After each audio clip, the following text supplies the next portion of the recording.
Expectations for some gains this morning, Tom, on these European markets. We'll see what conviction, we'll see what volume is attached to these as we wait for Kevin Walsh to speak at Jackson Hole. It was a mixed picture over in Asia on the tech front, so we'll see what that hand across is. Of course, Nvidia adding $442 billion of market cap yesterday in that massive rally. So we'll see if there is a read to the tech stock story. That was the best performing sector yesterday in a day otherwise of muted trading in Europe. French stocks in focus. We've had some GDP data which is coming below estimates, and inflation ticking higher in France, and all the politics as well as we look to that presidential election next year. So watching French stocks particularly today. Auto stocks in focus.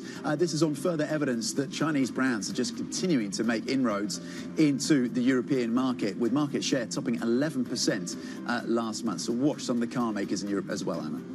Lots to watch then. Technology, French banks were in focus yesterday. Will that be an area of weakness once again? We'll see if we get any recovery in that particular narrative in France. So the European equity markets getting underway into their trading session for the last trading day of the week. There's still very much a summer feeling, certainly to the amount of volume we're seeing in these markets. We do have news flow. We've had plenty of news flow this week. We bookend the week hearing from Scott Bessent at the beginning of the week, hearing from Kevin Walsh today in the middle of the week, those Nvidia numbers, clearly telling us a lot of really important information about the expectations, at least, for their revenue, and that was the thing that drove their share price yesterday. So there's been a lot to talk about, but the volumes haven't necessarily been here. We've maybe waiting for people to return from vacations, to return from holidays. Maybe that doesn't change next week either. We'll wait and see. But for the moment, then, the European equity market underway with its trading day for Friday, and stocks are a little bit in the green. In fact, more than a little bit over in Paris and Madrid, Tom. We do actually have some quite positive movement coming through on the CAC 40 and on the IBEX as well. As I say, yesterday we'd seen some weakness, certainly in the early part of the trading day in the French banking landscape. We'll see if there's room for recovery on that particular narrative. Yeah, look at that, 9% gain for the CAC 40, and banks are at the top of the sectors list.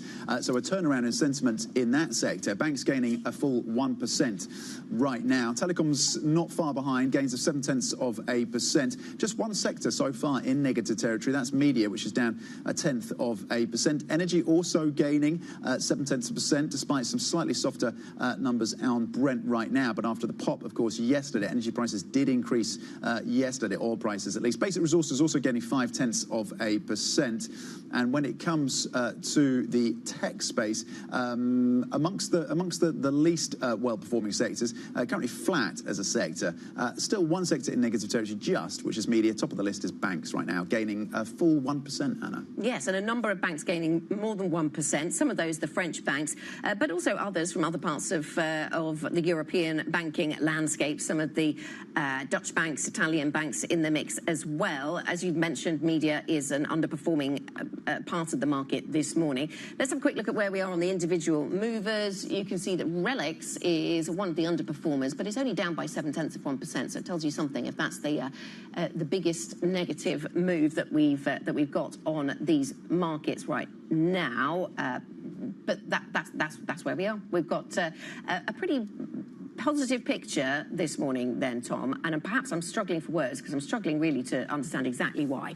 But we'll get to that. Paul Jackson joins us, Global Market Strategist for EMEA over at Invesco. Paul, good morning to you. We're waiting for Kevin Walsh, aren't we? So perhaps I expected to see a flatter picture on European stocks this morning, but we found some momentum to the upside, or we found some reason to go higher this morning. How are you looking at European stocks at this point? Yeah, good morning, Anna. Overall, I'm still relatively optimistic about European stocks within a global context. I think today the strength is just particularly in France, it's a rebound after the weakness of yesterday. I don't think it's really anything more than that. And perhaps some positive carryover from US performance yesterday.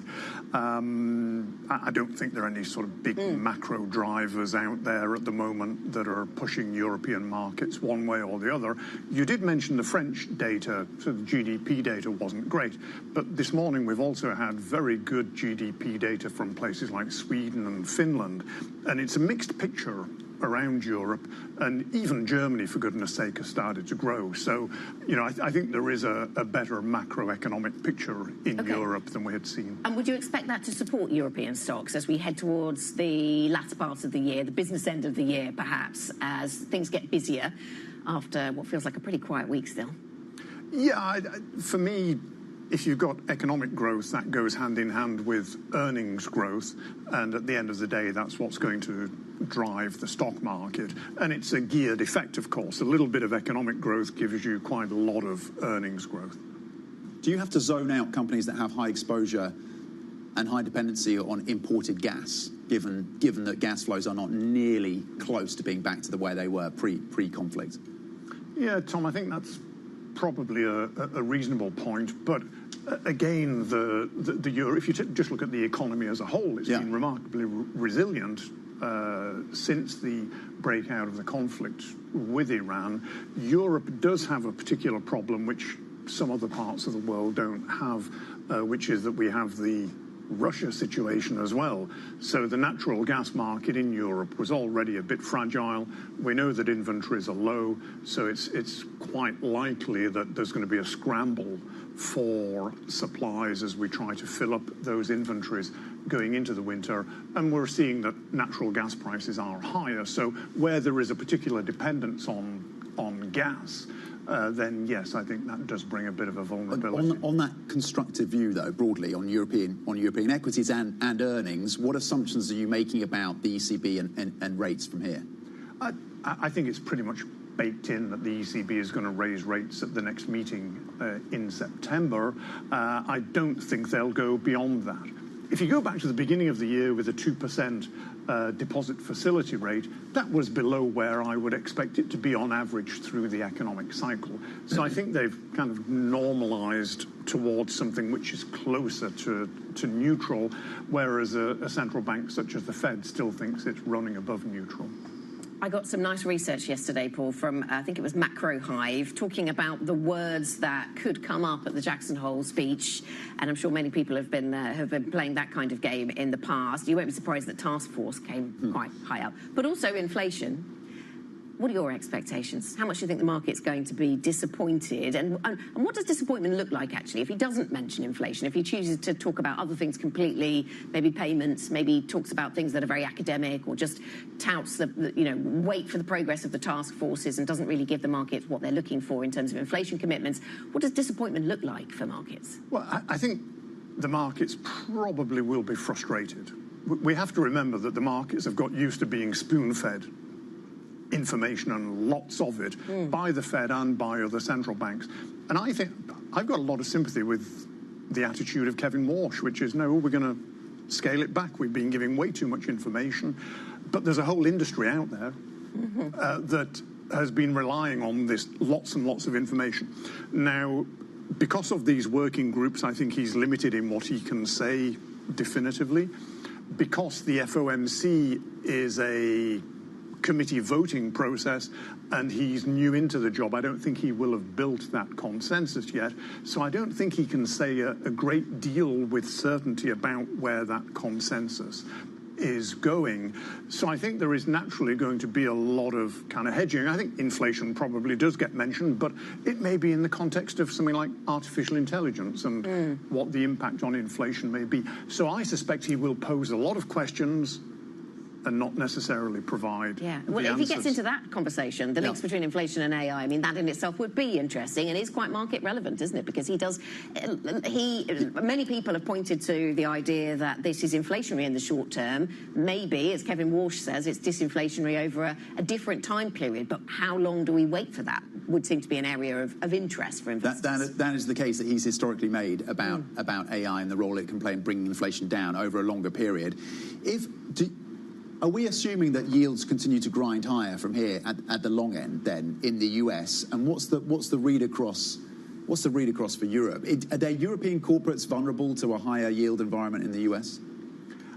First of all, I suspect that yields probably do grind higher in the US, not out of particular concern about inflation, but just because I think those yields are still normalizing upwards, having had a period of maybe 10, 15 years of being abnormally low as a result of quantitative easing. So they're sort of justified by growth then? Yeah. I think that was the Druckenmiller point, wasn't it? Yeah, I think if you look at the relationship between nominal GDP growth and say the 30-year yield in the US, there's nothing unusual at the moment. Nominal GDP growth has been going up partly because real growth has returned, but also because inflation has gone up. So I think it's a normalization process. And for me, if we go to full normalization on the 10 and the 30-year yields, you could maybe get another 50 basis points to the upside before you get to normal. So I don't see it as being dramatic in any sense. It's just normalizing, which I think is healthy. Okay, so maybe the market is asking too much then. Maybe there's no urgency to say much at all. If we do see 50 basis points more on yields, Paul, what does that do to stocks? What's the relationship between the two? Well, it's quite interesting. If you look at the history of the relationship between stocks and bond yields in the US, we're sort of at the crossover point at the moment, around 4.7%. When the 10-year yield has been higher than that, the relationship between stocks and bond yields has flipped. And going above that yield, further increases in the yield have more often than not been associated with downside in stocks. Below that yield, it's the reverse. So we could get to a point where good news becomes bad news for stocks. And again, I don't think you need to panic about that. That was the world we lived in between 1960 and 2000. And, we survived it. And it was actually quite a good environment. So I don't think we need to panic, but it could just change that relationship. Okay, Paul Jackson, thank you very much indeed. Happy Friday. Invesco Global Market Strategist for EMEA. Let's check in right now with the core 6 and see how some of those significant names in Europe are performing this Friday. Gains for Novo Nordisk are close to 2%. You can see that LVMH turning around. It's been a bit choppy for the luxury space this week. Gains of 1.3% in the session today. Rheinmetall in the defence space down 0.6. A little softer on ASML after a solid session yesterday. So giving up a little bit of those gains, just down 0.2, not significant particularly. Schneider Electric gaining 0.8%, and Nestle in the consumer staples space currently a little weaker, just by 0.1%. Let's check in on some of the other individual stocks on the move with Alex Morgan. Alex. Good morning, Tom. Good to see you again. Yeah, let's start with French banks then. You're seeing here ever so slightly in the green, reversing what was a decline, drawing down on the CAC yesterday, perhaps ahead of that instability that people were fearing that could come from the French political debate, discussion about the future direction of the country. There, of course, was that presidential debate, 7 contenders up there. But French banks sort of reversing some of those declines. Not hugely up, but certainly not in the red as they were at the close yesterday. So keep an eye on the French banks throughout the day. Let's turn it over to Goodwin. Goodwin, the engineering firm, seeing up around 12% this morning. They had record profits, also on an update on a sale of a part of the business there. So you can see Goodwin up about 12%. Let's turn over to Boots, the online retailer. Boots this morning, we're seeing them falling now, down around about 6%, but down as much as 8% this morning. There's some moves going on there. There's a sale of shares underway at the moment. One to keep an eye on for that online retailer. Currently down around 5-6% in the red this morning. And finally, let's turn to Endeavour, the West African mining company. up this morning. Might just look like a little bit, but of course we've had that gold price. Gold more than $4,600 an ounce, lifting miners really across the market. Just seeing that there reflected in Endeavour's move this morning, up around 2% in early trading. Thanks very much, Alex. Alex Morgan with those stocks that are on the move this morning. Coming up, picking up pace, Goldman says that oil flows through the Strait of Hormuz are starting to recover. We have an interesting divergence between oil and gas then on that basis. We'll get into that conversation next. This is Bloomberg.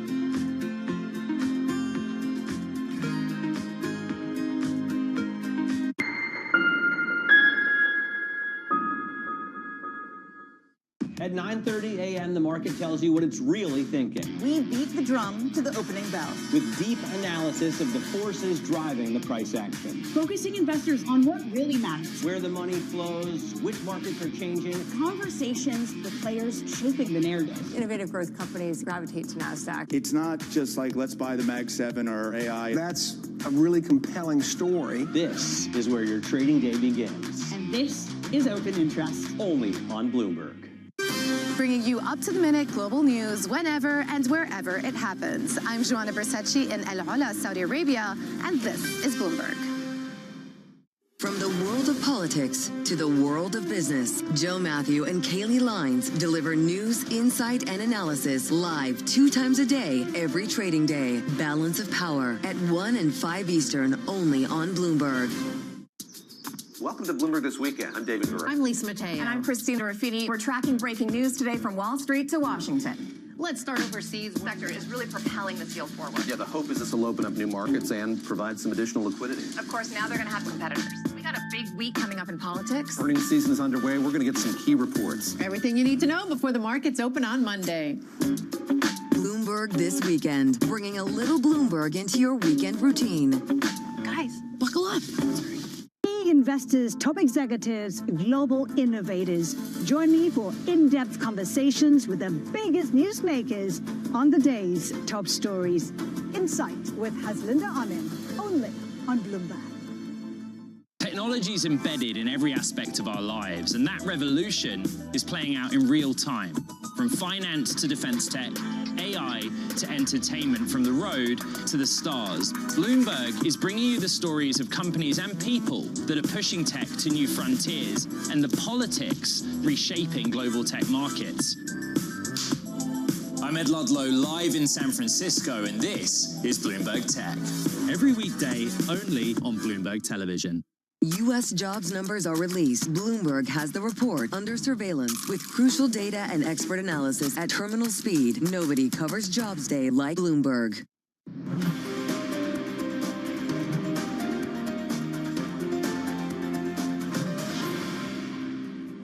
I like how you described NVIDIA earnings earlier as the macro event of the week, because micro is now macro. That's how big this AI company spending has gotten to. So one thing that we're paying attention to is CapEx kind of trajectory. I'm not just talking about NVIDIA, I'm talking about the whole AI complex. It emphasized that we are still in the AI CapEx inflation stage. It's good for chip names. It is good for the overall AI theme for now. It's kind of at the core of everything. It's been making a lot of money out of the whole AI theme, but it's also funding a lot of the AI theme now. So the fact that it's still got good numbers is important. They've also addressed directly head-on a lot of the major concerns. So I mentioned memory. They also address circular financing. They address the open weight model growth, and those two things Jensen, took on face front. He said those are both very positive developments. He wished he had invested even more. I think the biggest risk to NVIDIA here is cash call.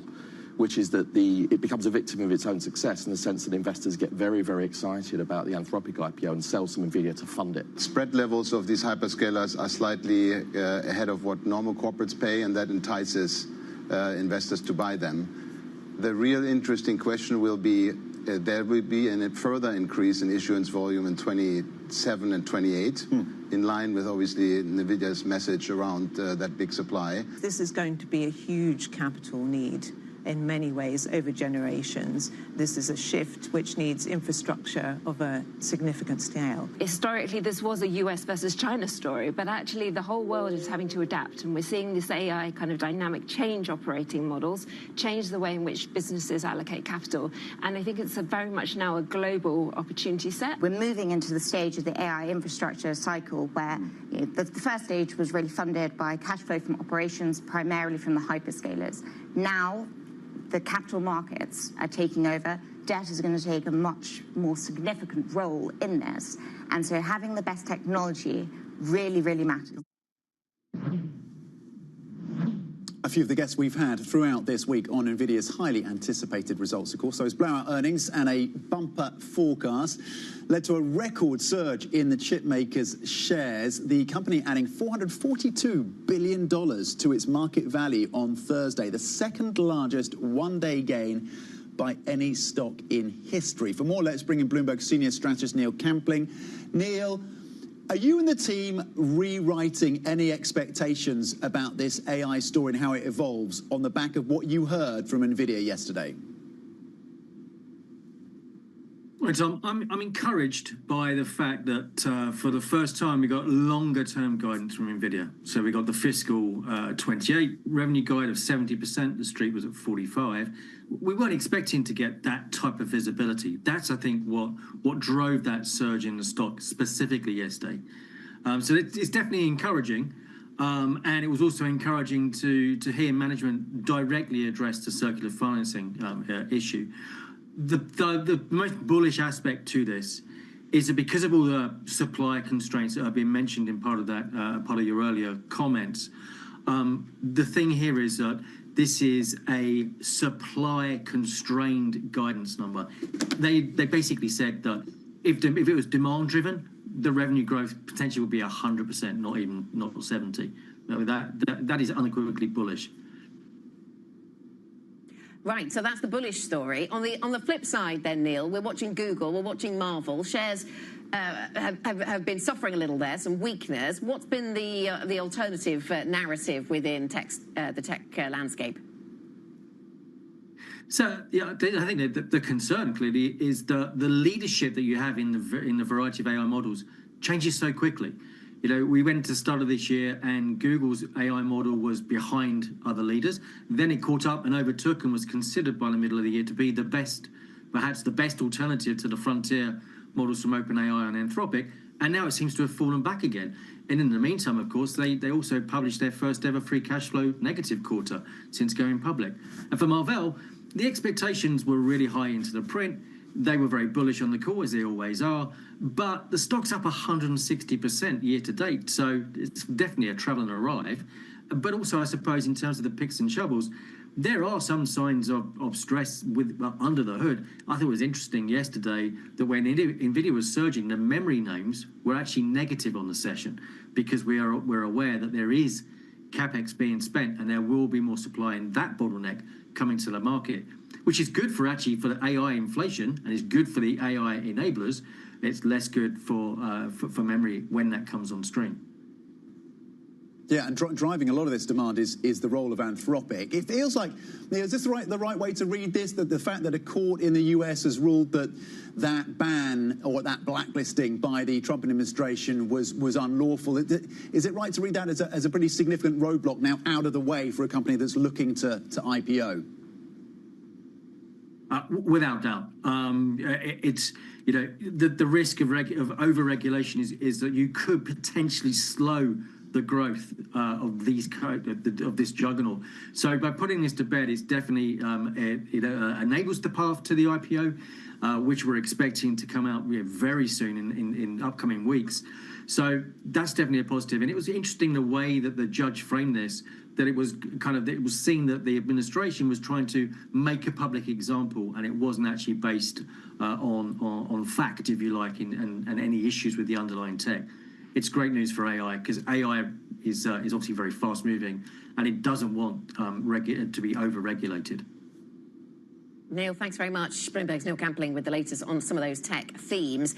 Let's go to the retail space, where we're getting some further news flow surrounding the IPO of Shein. This is taking place in Hong Kong. It plans to raise $1.7 billion in its Hong Kong IPO. This is according to the terms that have been issued ahead of the IPO, which takes place early September. Shein selling around 280 million shares, 48 Hong Kong dollars 56 is where it's pricing. There'd been hope this might come to London at some point. That's not happened. It's gone to Hong Kong. And this is a company that's a shadow of its former valuation expectations, I suppose, based on the change of those de minimis rules in various parts of Europe. The tax treatment is different from what it used to be, and therefore that's weighed on the valuations, Tom. Okay, so from an online retailer and an IPO to what's happening in the energy space, because Goldman Sachs says oil exports from the Persian Gulf have recovered to around 2/3 of pre-war levels. This comes as US Central Command says it has successfully cleared sea mines in the Strait of Hormuz and that shipping lanes in the area are open. Let's bring in Bloomberg News' Director for Europe, Middle East and Africa, Will Kennedy. Will, 2/3 of pre-war levels sounds pretty significant. That's the analysis from Goldman Sachs. How have we got to this point? How significant is that? It is significant, and clearly that amount of oil escaping from the Persian Gulf is one of the things that's keeping prices in check. They have ticked up a little bit in recent weeks, but we're still below $90 a barrel, which is quite surprising to some given the broader geopolitical situation. So how's it getting out? There seems to be this system of shuttle tankers that operate in and out of the Gulf. You load your tanker in the UAE or Saudi Arabia, you turn the transponder, the signaler off so you can't be seen. You probably stick to the Omani side of the coast, and then when you get to the Indian Ocean, you take the oil out, put it in another tanker, and then go back. So you've got these same tankers going back and forth. They know how to do it. Crews are prepared to do it. They're probably getting some help from the US military in terms of advice about what the situation is, rather than escorts, and it seems to be working. It's dangerous. Ships are still getting attacked, but those oil flows are going up. By our own estimates, we agree with the Goldman Sachs number of about 8 million barrels. I think it's important to remember that it was as low as 4 million barrels in mid-July, so there has been a bit of a change over recent weeks. So that, combined with the efforts to send some energy overland, over to other waterways, Saudi in particular, that's helping to bring the oil price down. We're not seeing the gas price come down, though, at all. Is it not possible to shuttle gas in the same way? No, that's much more difficult. So Qatar is one of the world's biggest gas exporters by LNG, as you know, and those ships are very big, complicated machines, which I think you'd be much more reluctant to send through Hormuz at the moment. And the shuttling, that sort of ship-to-ship transfer, is much harder to do with gas. So the kind of logistical operation we're starting to see emerge with crude oil does not work in the same way with LNG, unfortunately. Venezuela to leave OPEC? Really interesting story. Clearly, the Venezuelan oil industry is changing fast. Venezuelan politics is changing fast. The US wants a big, big role, we think, in the oil industry. And as part of that, Venezuela, as a lot of countries are doing, are evaluating their OPEC membership. It would be a really interesting move. Venezuela was a founding member of OPEC, used to be a key player. It's been less of a player in recent years because it's been completely unable to meet its production quotas, and the oil industry is a shadow of its former self.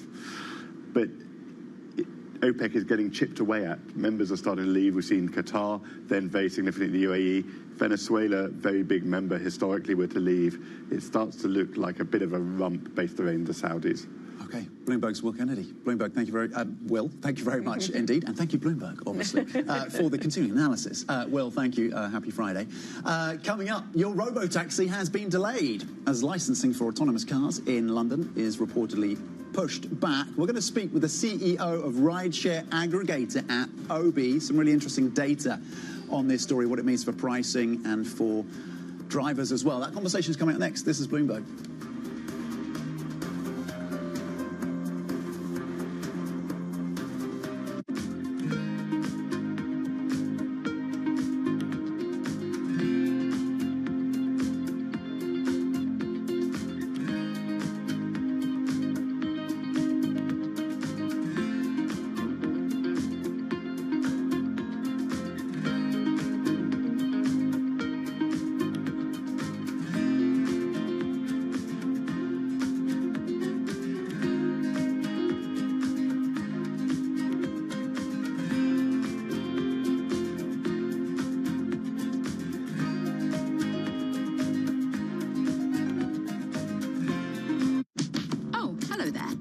just wanted to say, Primer is back. We've been scouring the frontiers of science and technology to help explain the difference between the next gold rush and whatever this thing is. And in Season 2, we're upping the stakes. More danger. Now that is some high-grade uranium mineralization. We used to have a stable climate on this Earth. Right now, we do not. More science. We're pushing the envelope of technology in multiple directions. Software, hardware, chemistry, physics. The cable is like very cold. And more CEOs that can nail the photo shoot. Hundreds and hundreds of billions of dollars are at stake. While the problems are economic, the solutions are too. And yes, we will be talking about AI. There is a lot of humanoid hype out there. But our future doesn't run on hype. It runs on innovation. Watch Season 2 on all these lovely channels. Every weekday, Bloomberg puts a spotlight on a different aspect of global finance. Flows, funds, and the forces shaping markets on ETF IQ. The future of money with Bloomberg Crypto. The players behind major transactions on Bloomberg Deals. Rates, risk, and the cost of capital on Bloomberg Real Yield. And personal finance, retirement, and wealth management on Bloomberg Money. A different topic every weekday, only on Bloomberg Television. The global economic playbook is being rewritten, and the levers of power are moving in real time. To see where the world is headed, you have to look where the action is. I'm Haslinda Amin in Singapore. I'm Menika Doshi in Mumbai. Welcome to Emerging the New Economy podcast. Each month, we dive deep into how the world's most exciting rising economies are shaping the global future. Join the conversation. Subscribe to Emerging on your favorite podcast platform today. Middle East and Africa. Vibrant resources and high-yield investment opportunities abound. Join me on Horizons Middle East and Africa for the stories, newsmakers, and insight from this exciting region. Now weekdays, only on Bloomberg.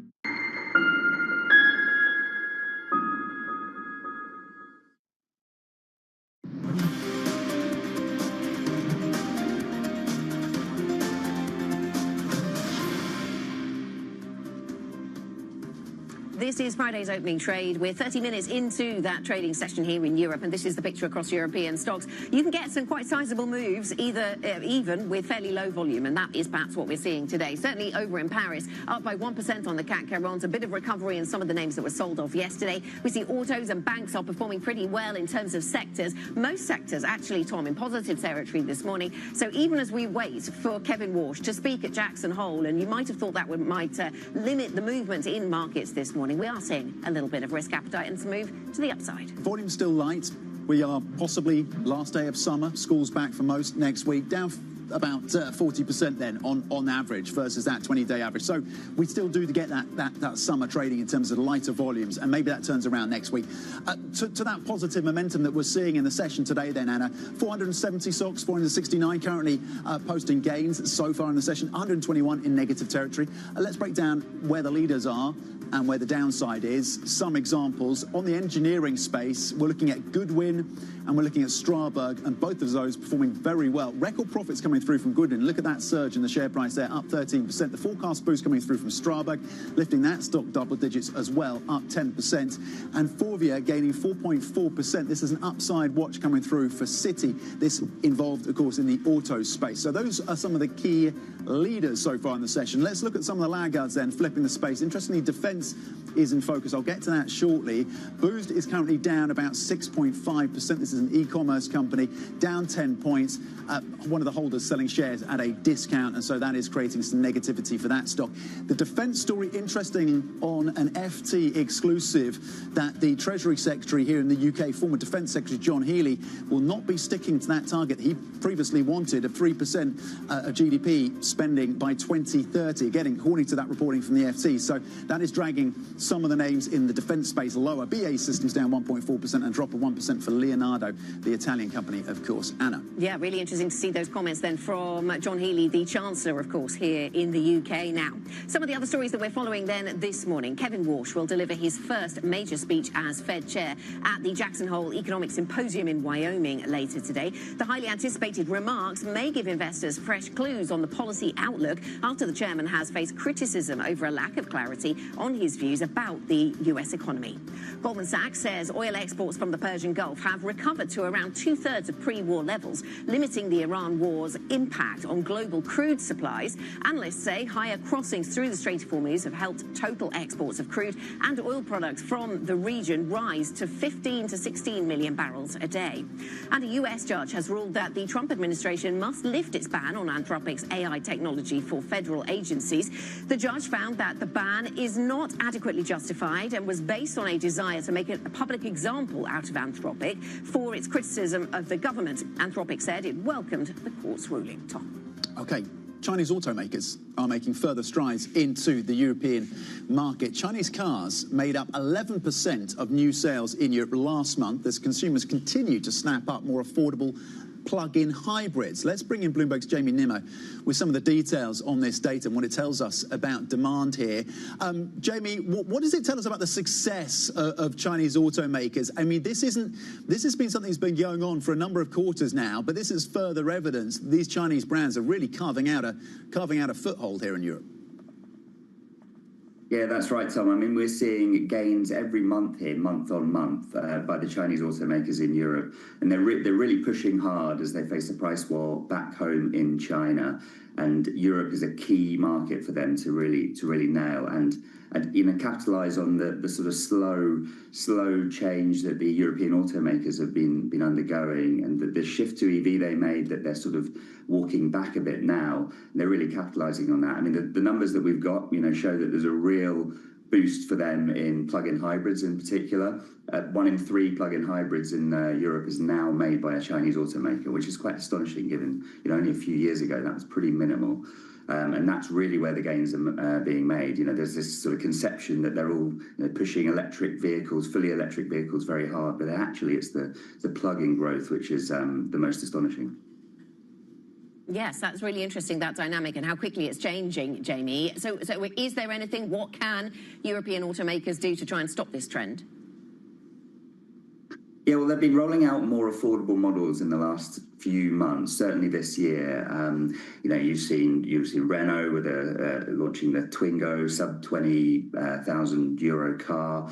Others are doing the same. I mean, what we saw in the early sort of part of the electric vehicle push was really high-end automakers. The only way they could make a profit effectively was to sell cars at 60,000, 70,000 euros, which it's fine for many people, but not for everyone, of course. The mass market brands really struggled to make profitable electric vehicles, whereas the Chinese, with lower costs, lower labour costs, and of course incentives as well from the government, were able to do this and push in. I mean, what the Chinese saw was that there was a real gap, and then the consumer in Europe really wanted plug-in vehicles.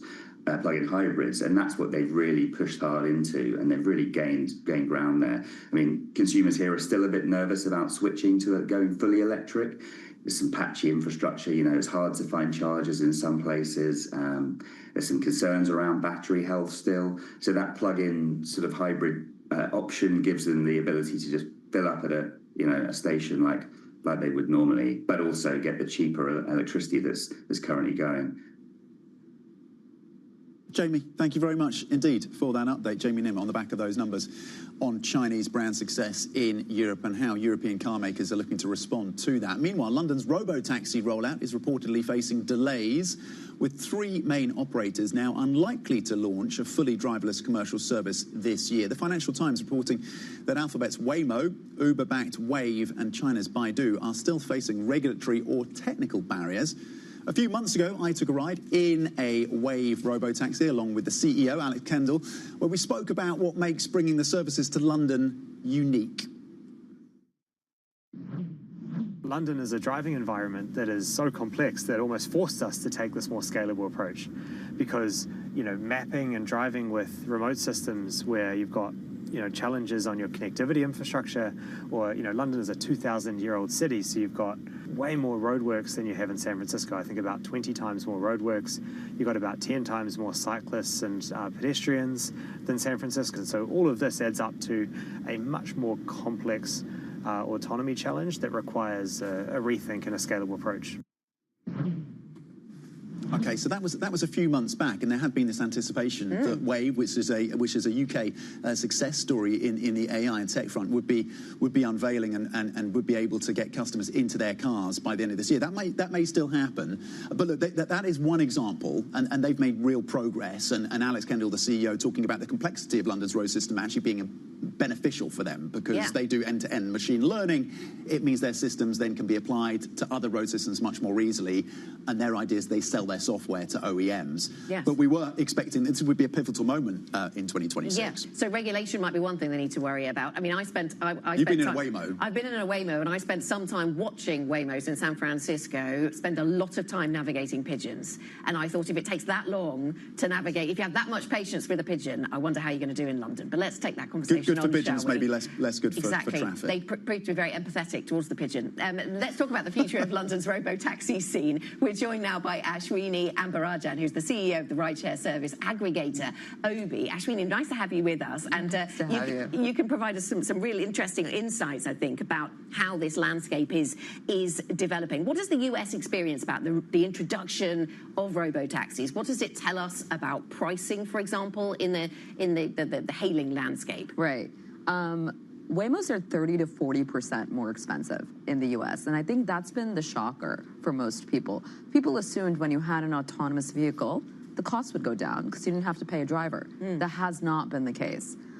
Tesla came out and played an Uber strategy where it's lowered price. It was offering $2, $4 rides. They've jumped their prices by 40%, and we expect that will increase over time as well. Is that just reflecting a lot of the investment they have to make at this point? I think so. Or is it something else? Yeah, I mean, BCG came out with this, which I strongly disagreed with, saying that the price would drop to $1 per kilometer, and I completely disagree. The cost to roll out and the capex around it, the cost of regulation, Waymo has doubled its lobbying budget in the United States. And it's building a regulatory moat for competition and to win. So you have a lot of factors there that are influencing it. That being said, I have also experienced what it's like to take a Waymo navigating a narrow street, pigeons, people, cats, whatever it might be. But what you're looking at is a lot of consumer enthusiasm. Consumers really, really like taking AVs. Initially, when they come into the market, what you'll see is no matter what the price is, there will be long wait times for cars. Sorry, do you think that will translate to London? Yes, 100%. And why is London such an important test case? Because of the congestion issues that you were just talking about. It's an old city. It has complex roads. It already is a multimodal transport system where there has great public transportation. And you have, the U.S. has always been a two-player market. It's Uber and Lyft. And now suddenly you have three players, but you've had more than three in London itself. And so who's going to win out? Right? Is it, who's and Waymo is backed by Alphabet. Yeah. You're not talking about a small player here. Do you think it is a winner-takes-all market? No. I think actually, in some ways, you could argue Uber has won in London. It's a 70% market share here, right? So potentially it could be, but between manned cars and AVs, I think that you're looking at a market that will always be hybrid. Yeah, and I suppose your business model banks on there being some competition in the market, doesn't it? So, look, Obi is a rideshare aggregator. We're like the kayak for rideshare. To aggregate. And what we've seen is that as we've seen more entrants into the market, people use our app more. Consumers care about price, even over the fact whether they're in the car. There's been some really fun stories, right? If you look at the New York Times, they talk about the Silicon Valley moms that put their kids in the car and just let them go from place to place because it's a great babysitter.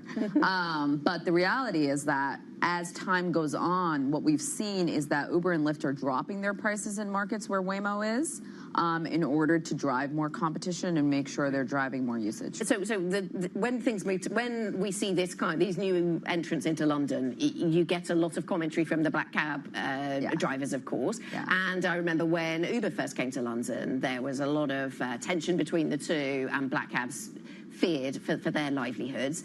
I mean, we still have plenty of black cabs on London's roads. I wonder what that tells us about the way that this particular competitive dynamic is going to play out. I think London and New York are interesting test cases. I live in New York, and what we've seen is that political pushback has delayed that rollout. And the reality is that these cars, when we talk about rollout of AV, these are safety drivers in the cars. Waymo is the only, besides now Apollo Go in Dubai, is the only service out there that's like actively giving rides across wide road coverage without a driver. So when we talk about rollout, it's interesting that they rolled it back, even though there's just going to be still a safety driver in the car. What is the evidence that you're seeing? What does the data tell us about what it does for earnings of taxi drivers and whether it squeezes that out? We're starting. They are seeing it drop in certain markets. Okay, so that fear is underpinned by. The fear is real because you're adding more. You're not necessarily. They're not more people, right? The question is like, just do they take more rides, and then which rides do they prefer?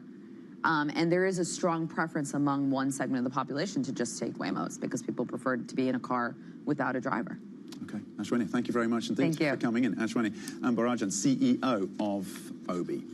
Coming up on the programme, we will focus in on developments in Nepal and across the border, of course, as well. Search and rescue efforts are underway on the China-Nepal border after flash floods kill hundreds of people, with thousands still missing. We'll have an update next. This is Bloomberg.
Being called an ideological lunatic or a bunch of left-wing nut jobs? You know, I've been called worse things than that.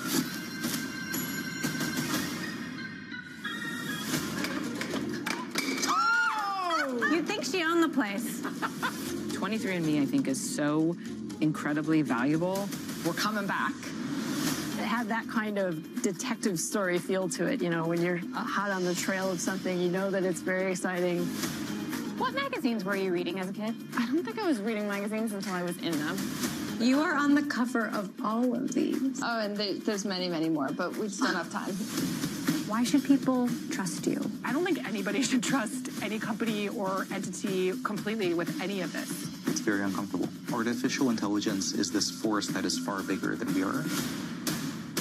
I want to build better businesses around these brands. The shock will never wear off. So you're a brother and sister running one of the most powerful companies in the world. When you argue, who wins? No one.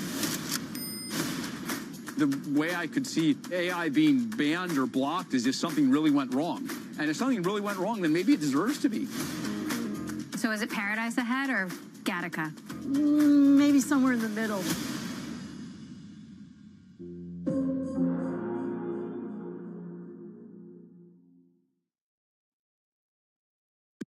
Good morning. This is Bloomberg Surveillance. Welcome back to the opening trade. It's Bloomberg Money. This is the Asia Trade. This is Wall Street Week. Welcome to Balance of Power. You're watching Bloomberg Deals. Welcome to Bloomberg This Weekend. This is Bloomberg Television.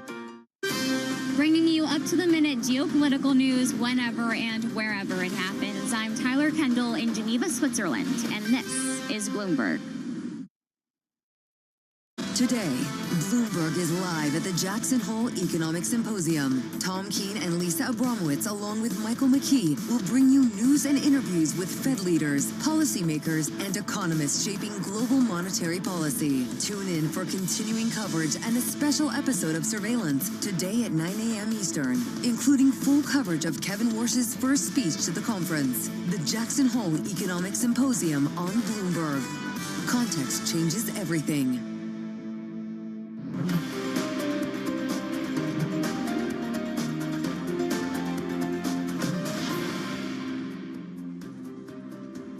Welcome back to the opening trade. We are 48 minutes into the Friday trade, and there is a little bit of optimism across European equities today, up 0.5%. We're waiting, of course, for that speech from the Fed chair at Jackson Hole, Kevin Warsh.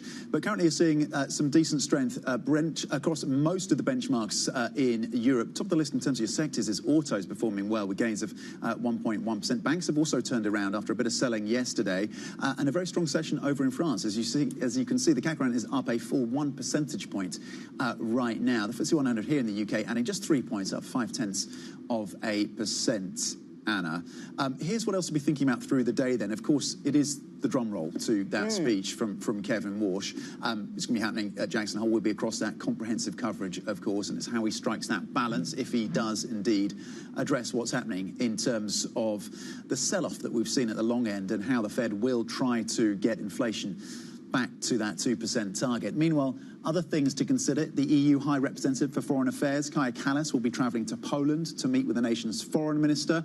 That as the EU apparently considers further responses to Russia and maybe additional sanctions. 10 a.m. UK time, Italian consumer confidence and economic sentiment data. That's after French data on CPI and growth showed some concerns with growth slowing and inflation ticking up. On the earnings front, we'll be talking about the success of Chinese brands into the European market. Earnings coming through from BYD, so that'll be another tell on that story and the broader demand picture in China, which has been weak for that company. 3 p.m. UK time, it is Fed Chair Kevin Warsh then delivering that keynote speech at Jackson Hole, and at 4:45 p.m. UK time, the ECB's Isabel Schnabel will be joining a panel at Jackson Hole. She has a hawkish tint and wants further rate hikes to address inflation concerns, possibly in a Eurozone that's looking slightly healthier on the growth front as well. Yes, and thinking about the inflation questions in the United States, we see split views on inflation and interest rates over in the US. Investors will be watching Kevin Warsh's speech for clues, for any answers. Bloomberg's Michael McKee reports from Jackson Hole. The new Fed chair takes center stage at the opening of the symposium Friday. Wall Street wants to know if he's ready for the spotlight. Kevin Warsh has been here before as a Fed governor during the financial crisis, but he wasn't the person investors looked to for guidance. Now he is, but so far he's failed to provide it. Warsh argues the central bank shouldn't steer Wall Street by telling investors what the Fed will do. He'd prefer to discuss the reforms that he hopes to bring to the Fed and the 5 task forces he's appointed to support them. Investors only want to know what the Fed could do, how he thinks about inflation, and how he plans to keep his promise to bring it down to 2%. Michael McKee, Bloomberg, Jackson Hole. So, Jackson Hole, it looms large. The presence of Kevin Warsh there for the first time as Fed governor, certainly getting the market's attention. Is that right? Do we have too much expectation? Let's talk about this story with Bloomberg Markets Today editor Kit Reese, who joins us on set. Kit, good morning to you. So a lot of people have a lot of expectation here about what Kevin Warsh is going to say, and others have very little expectation that he's going to say anything about the subject of inflation, and that maybe he tries to steer the conversation in a more academic way, or just kicks the can down the road to all the task forces that he's got in place. What are you hearing?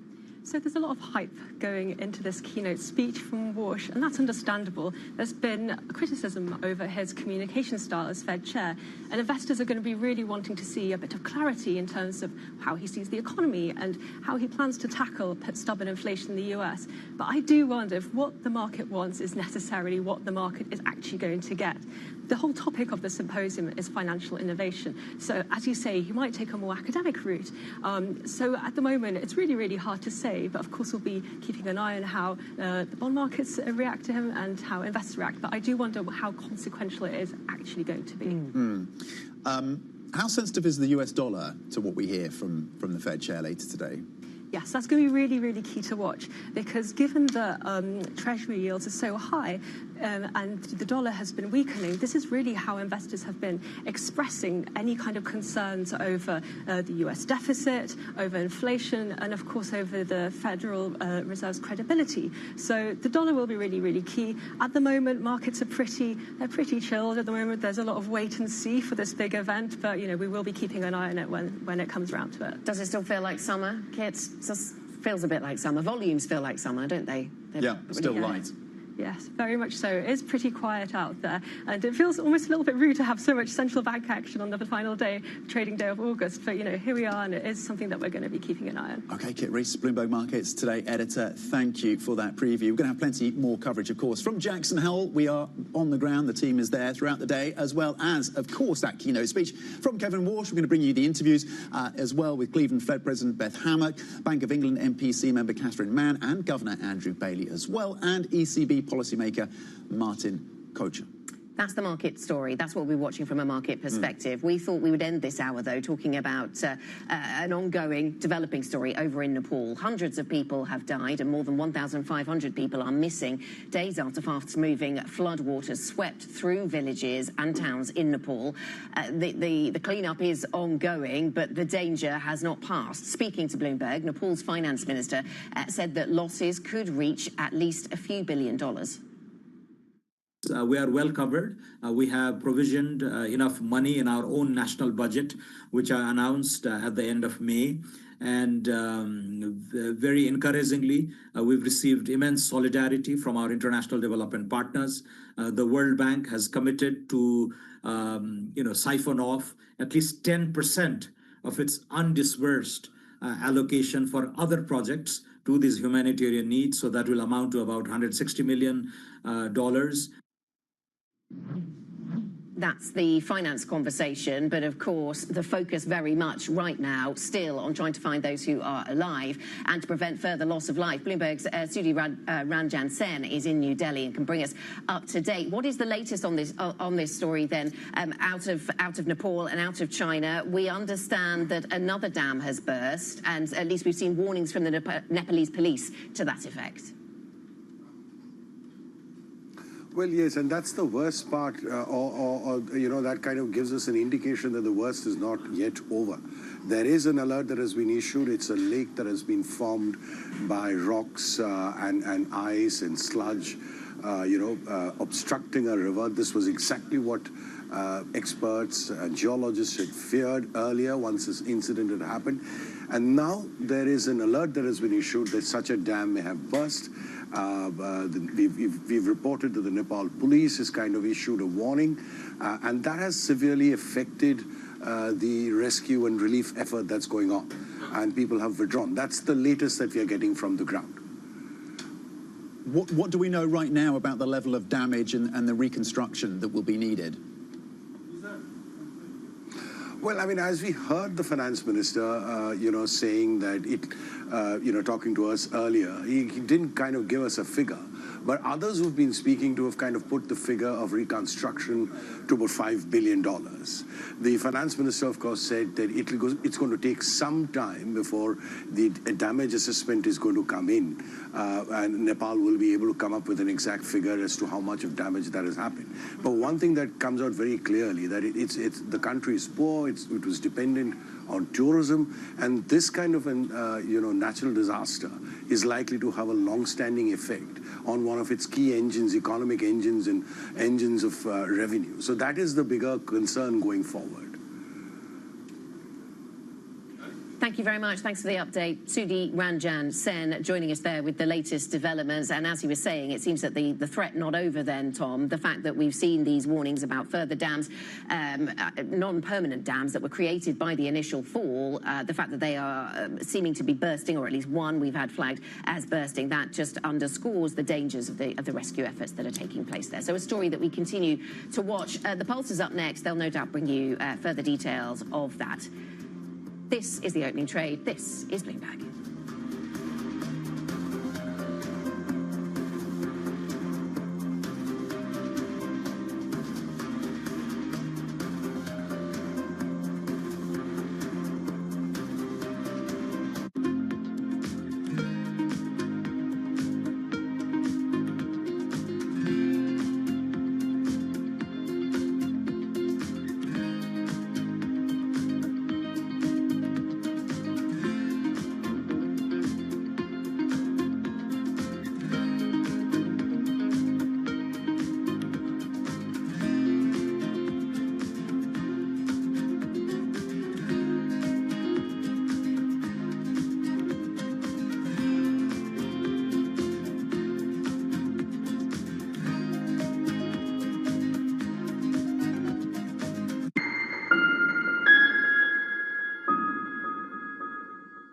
Good morning. This is Bloomberg Daybreak Europe. I'm Lizzie Burden in London, and these are the stories that set your agenda.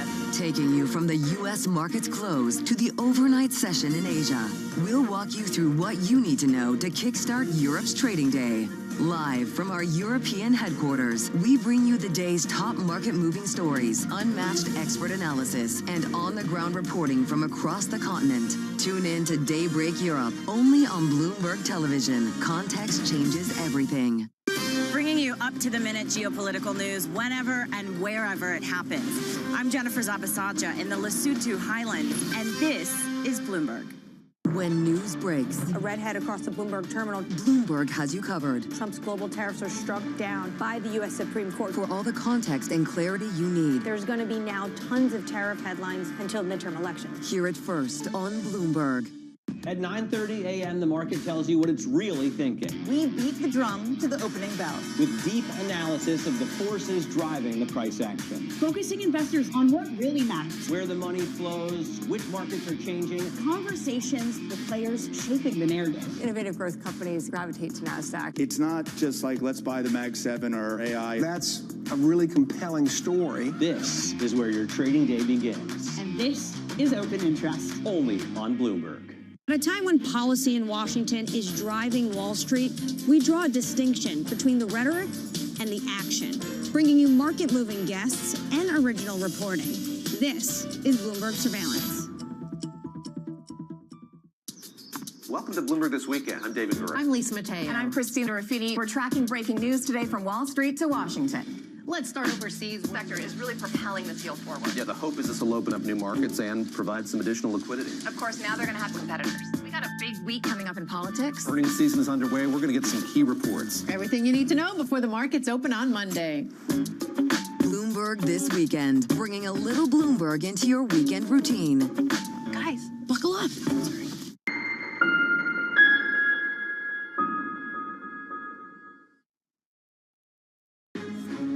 Waiting for wash, traders avoid big bets ahead of the Fed chairman's first Jackson Hole speech, with Fed officials divided on the rate outlook. Oil flows tick up through the Strait of Hormuz as the top U.S. commander for the Middle East says American forces have cleared Iranian mines from the key waterway. Plus, France's debt difficulties dominate the first presidential debate as data out today shows the country's economy only narrowly avoided recession in the first half. Well, a very good morning. Welcome to The Pulse. Happy Friday. This is the picture in markets as they hold their breath for Kevin Warsh's Jackson Hole debut. S&P even is treading water. Crickets in the bond space. Oil lower. We're trading at $89 a barrel now as more oil gets through the strait. And Eurodollar also pretty steady after the latest European data. We'll dive into that later, but first let's take a look at what's happening in the European equity picture an hour into the cash trade. Let's bring on our map. Broadly, the stock 600 is up 0.4%, set for its fifth straight monthly gain today. The CAC 40 in Paris is the outperformer this morning after its worst day in 7 weeks. The FTSE 100, the laggard, though, not helped by those lower oil prices, weighing on the energy majors. So those are your markets. It's a quiet August Friday as we hold our breath for wash. Let's get started.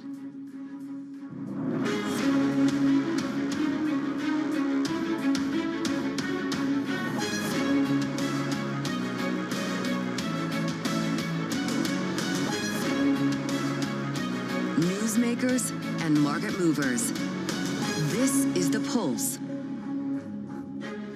Good morning and welcome to The Pulse. I'm Lizzie Burden in London. Happy Friday. Well, investors are waiting to hear from Fed Chairman Kevin Warsh at the Fed's Jackson Hole Symposium later today. Ahead of that speech, Chicago Fed President Austan Goolsbee expressed a cautious stance. I need evidence that inflation, that this inflation shock is not going to be persistent.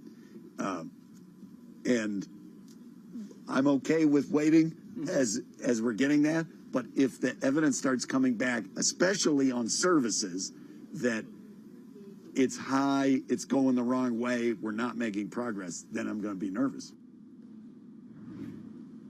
Well, as we wait for Warsh, let's speak to Paul Hollingsworth, Head of Developed Markets Economics at BNP Paribas Markets 360. Good to see you, Paul. Happy Friday to you as well. How much clarity does the market need from Kevin Walsh at Jackson Hole to reassure it? Like, if all he does today is talk about the task forces, as many are expecting, how disappointed do you think the market will be? So we aren't looking for Kevin Walsh to give much signal, certainly on the September meeting. Today, he's shown a sort of distaste for forward guidance.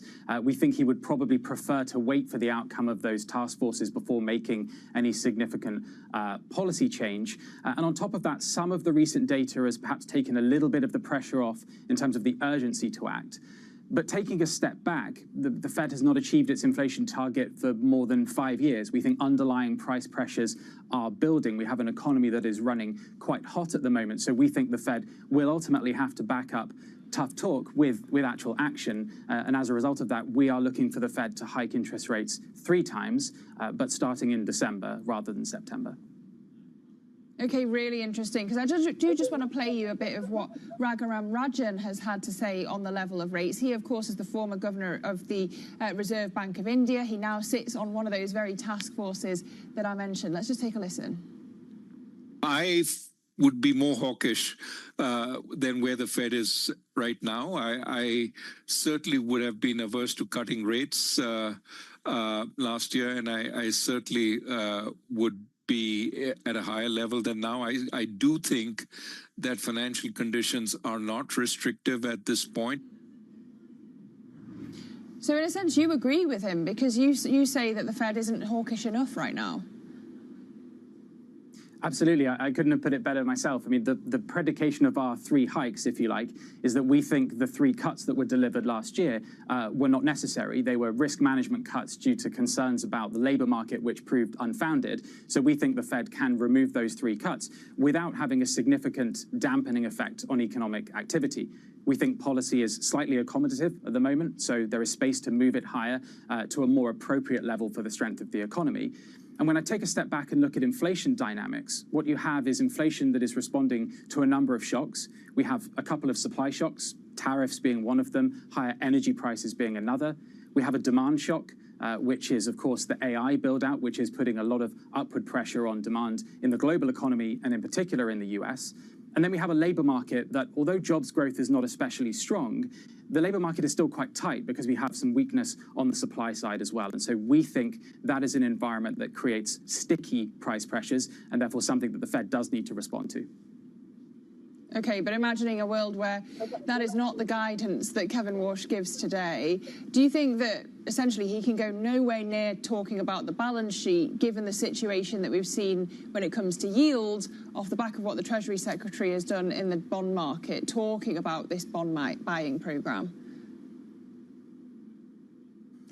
Now, clearly, the balance sheet is something that is quite central to Kevin Walsh's ideas about what he wants to change with the Fed. Of course, what we've seen is an increase in long-term yields, I think, driven by a number of factors. I think first, of course, has been the strong economy. That is something that is contributing to this increase in yields. Second is concerns about the Fed's credibility. So that is something that, of course, the market will perhaps want to see what messaging the Fed gives on inflation today. Third is fiscal concern, and that's something that's not in the gift of Kevin Walsh. And finally, we have the increase in hyperscaler issuance.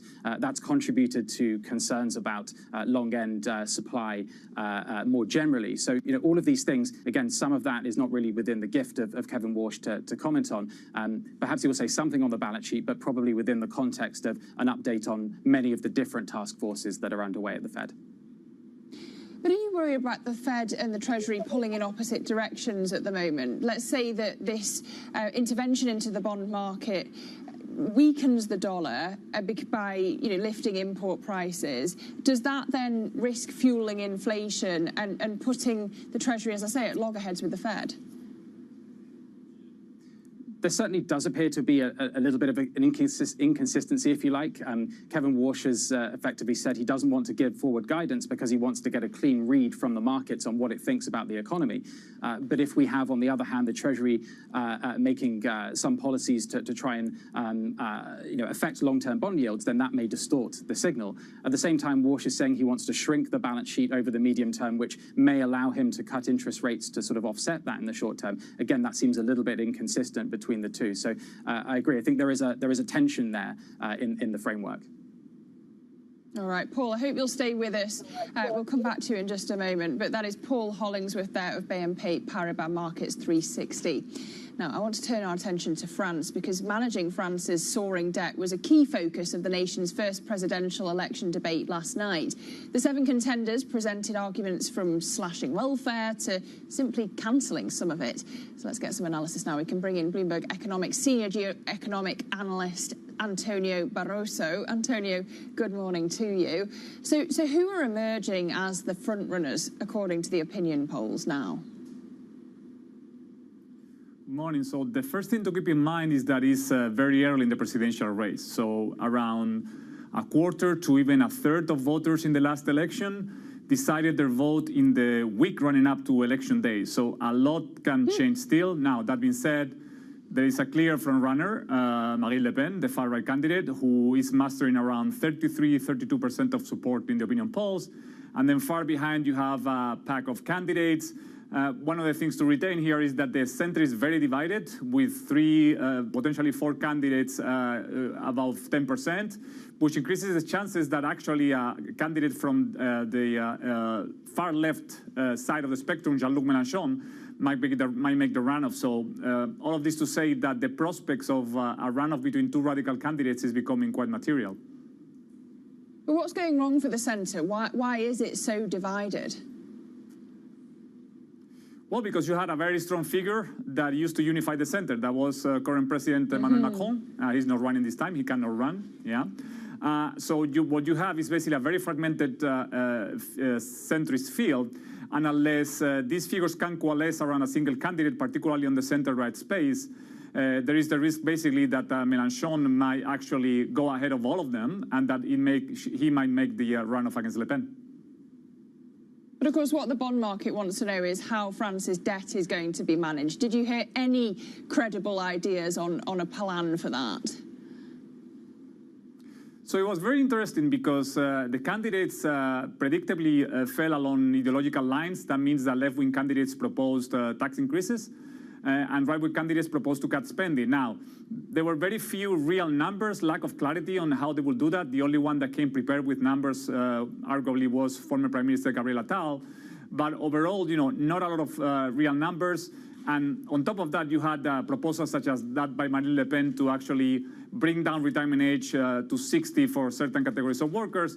And then you have colorful ideas such as that of Jean-Luc Mélenchon for the Central Bank of France to cancel interest payments on the sovereign debt it holds. So overall, I think the main takeaway is that there's still a lot of lack of clarity, but also that if Marine Le Pen or Jean-Luc Mélenchon were to win the election, it is very unlikely they will make a strong effort to reduce France's public deficit and public debt.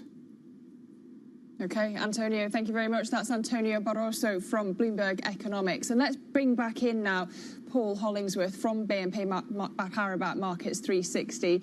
Paul, just off the back of that, how much do you see the oats-bundt spread widening as we get towards that presidential election then? Yeah, so I think for me, there's kind of 3 takeaways that we saw from yesterday. The first is that this is a clear sign that the debate has kicked off in earnest. And certainly investor interest in French politics and the French budget has picked up a lot over the past few weeks. The second takeaway for me, and has already been highlighted, was that divide between the left and the right in terms of economic policies. But more than that, while there were no surprises yesterday, there was a lot of question marks about the fiscal arithmetic behind some of these plans, particularly those parties that do want to roll back the pension reform, which fundamentally is required for a sustainable debt to GDP path in the medium term. And then the final takeaway for me is really that fact that you now see a greater probability in some of the polls that the second round becomes a runoff between Mélenchon and Le Pen. So in that context, I think it's fair to say that we think that OATs can underperform. They can continue to underperform. But a lot is already in the price. So your political uncertainty is not just coming to the surface now. It's something that's been bubbling away for a long time. So there is quite a lot already priced in. But certainly in the near term, we think that OATs can continue to underperform. Okay, so 85 basis points is where we are on the spread at the moment on the 10-year. We also, of course, had new data out this morning from Spain and France. Spain releasing inflation surging past 4%. France publishing inflation accelerating to the highest level since May on the energy costs.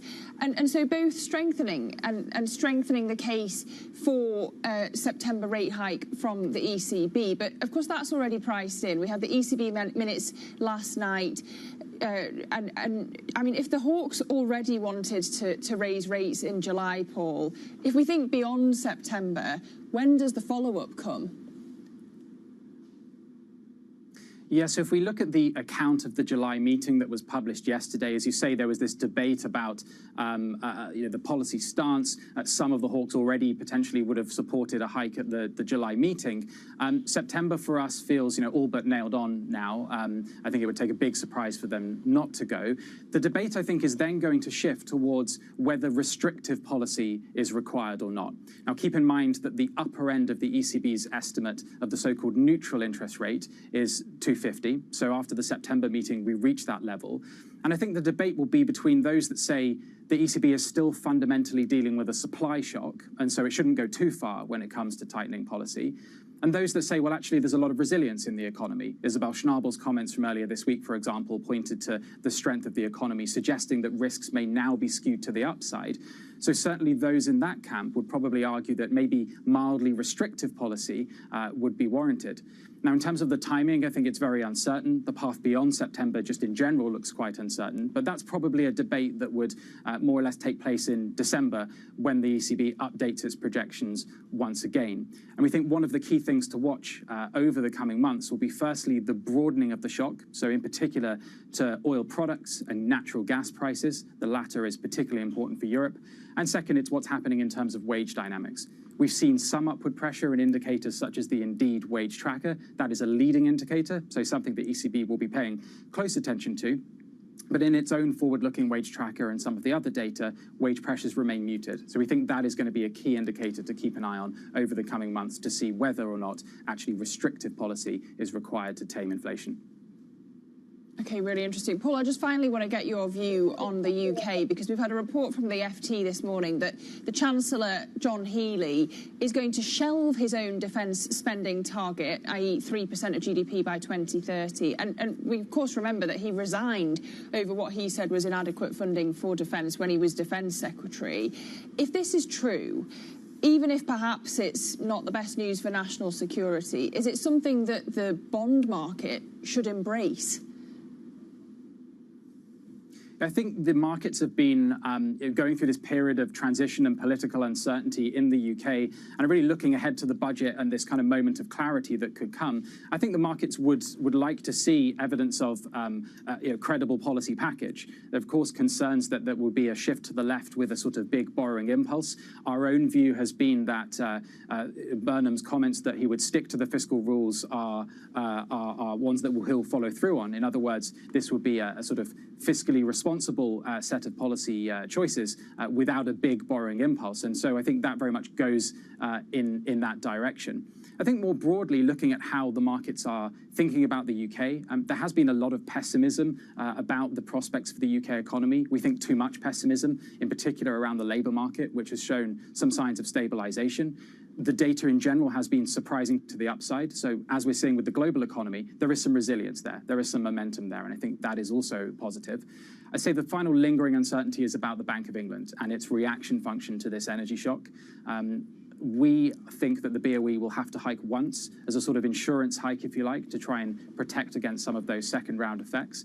But the Bank of England has shown some reluctance to increase interest rates, and at the moment is treating this as a sort of temporary supply shock. But the markets are pricing in hikes and effectively rates staying elevated for quite some time.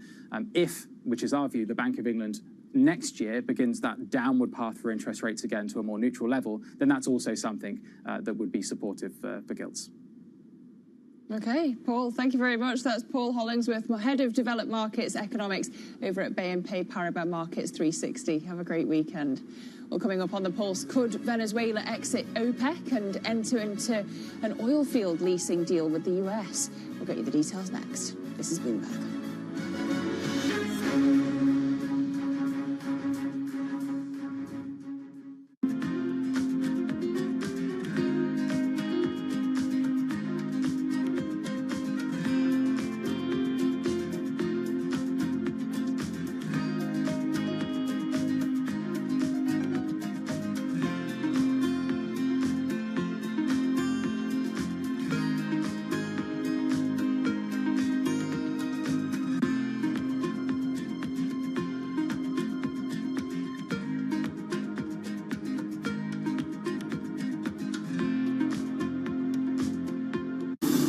your fixed income fix. Watch Bloomberg Real Yield around the world right here on Bloomberg. Context changes everything.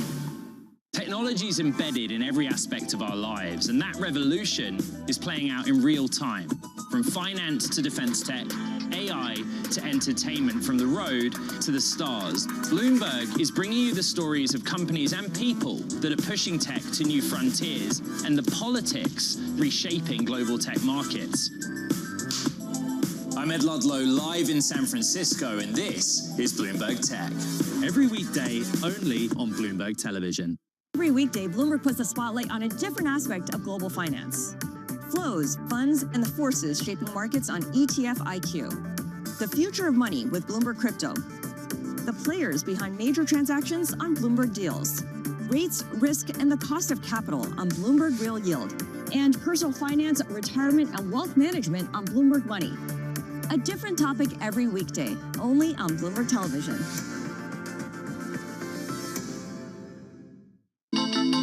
The countdown is on.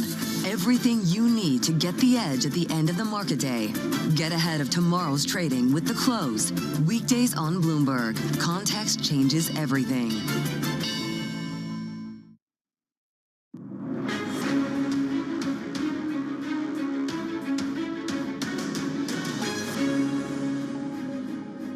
Goldman Sachs reporting that oil exports from the Persian Gulf have recovered to around 2/3 of pre-war levels.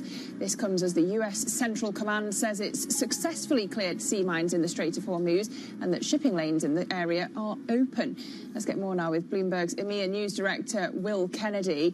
Will, I want to start off with a lively debate that seems to be happening among Bloomberg viewers at the moment, and that is really what matters more for the oil price, because it's kind of been capped below $90 a barrel. Is that more because you've got oil flows still going through the strait, or is it because traders are watching the diplomatic developments? It's going to be both, but I think in recent days the more material development has been this relatively strong flow of oil through Hormuz that we reported yesterday, that Goldman Sachs wrote about today. If we go back to mid-July, just after the MOU collapsed, flows fell to probably about 4 million barrels a day.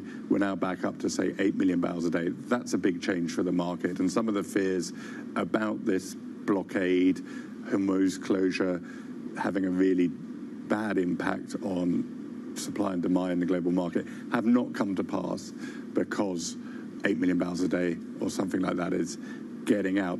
Of course, if diplomatic efforts are revived, if we do get a broader agreement about Hormuz and flows are able to rise further and stay open, that's a huge change for the market, so people are going to stay focused.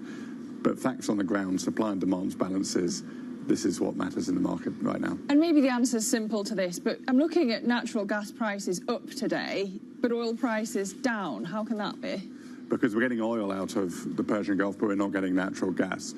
So there's the logistics of shuttle tankers, this quite well worked out system where tankers are loaded in Saudi Arabia, in the UAE, they turn off their transponders, their signal, they come out of the Strait of Hormuz and they load that oil into tankers who then deliver it to Asia and other parts of the world. That doesn't work with natural gas. Natural gas ships are much more complicated. You're going to think much more carefully about sailing them through a dangerous place, and the transshipment, the transfer of cargoes, doesn't work in the same way. So oil and gas right now are in a very different situation. Okay, it's interesting to visualise those ships. And then we've also got this report today that Venezuela's considering quitting OPEC, and that the US is in talks to take a stake in Venezuela's oil fields. In the big picture of oil markets, how significant is that?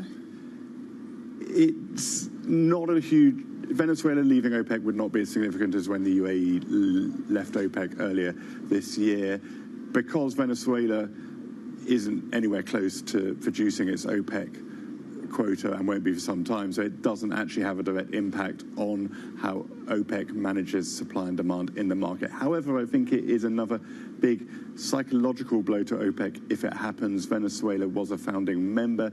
It was in the past an extremely influential and important member of OPEC, and it feels like OPEC is being chipped away at. We had Qatar leave, then the UAE, possibly Venezuela. Angola has also left, and it increasingly feels that it risks becoming a rump that is based around Saudi Arabia and a few other countries. Okay, so that organisation potentially crumbling. Will, thank you very much. That's Bloomberg's Will Kennedy.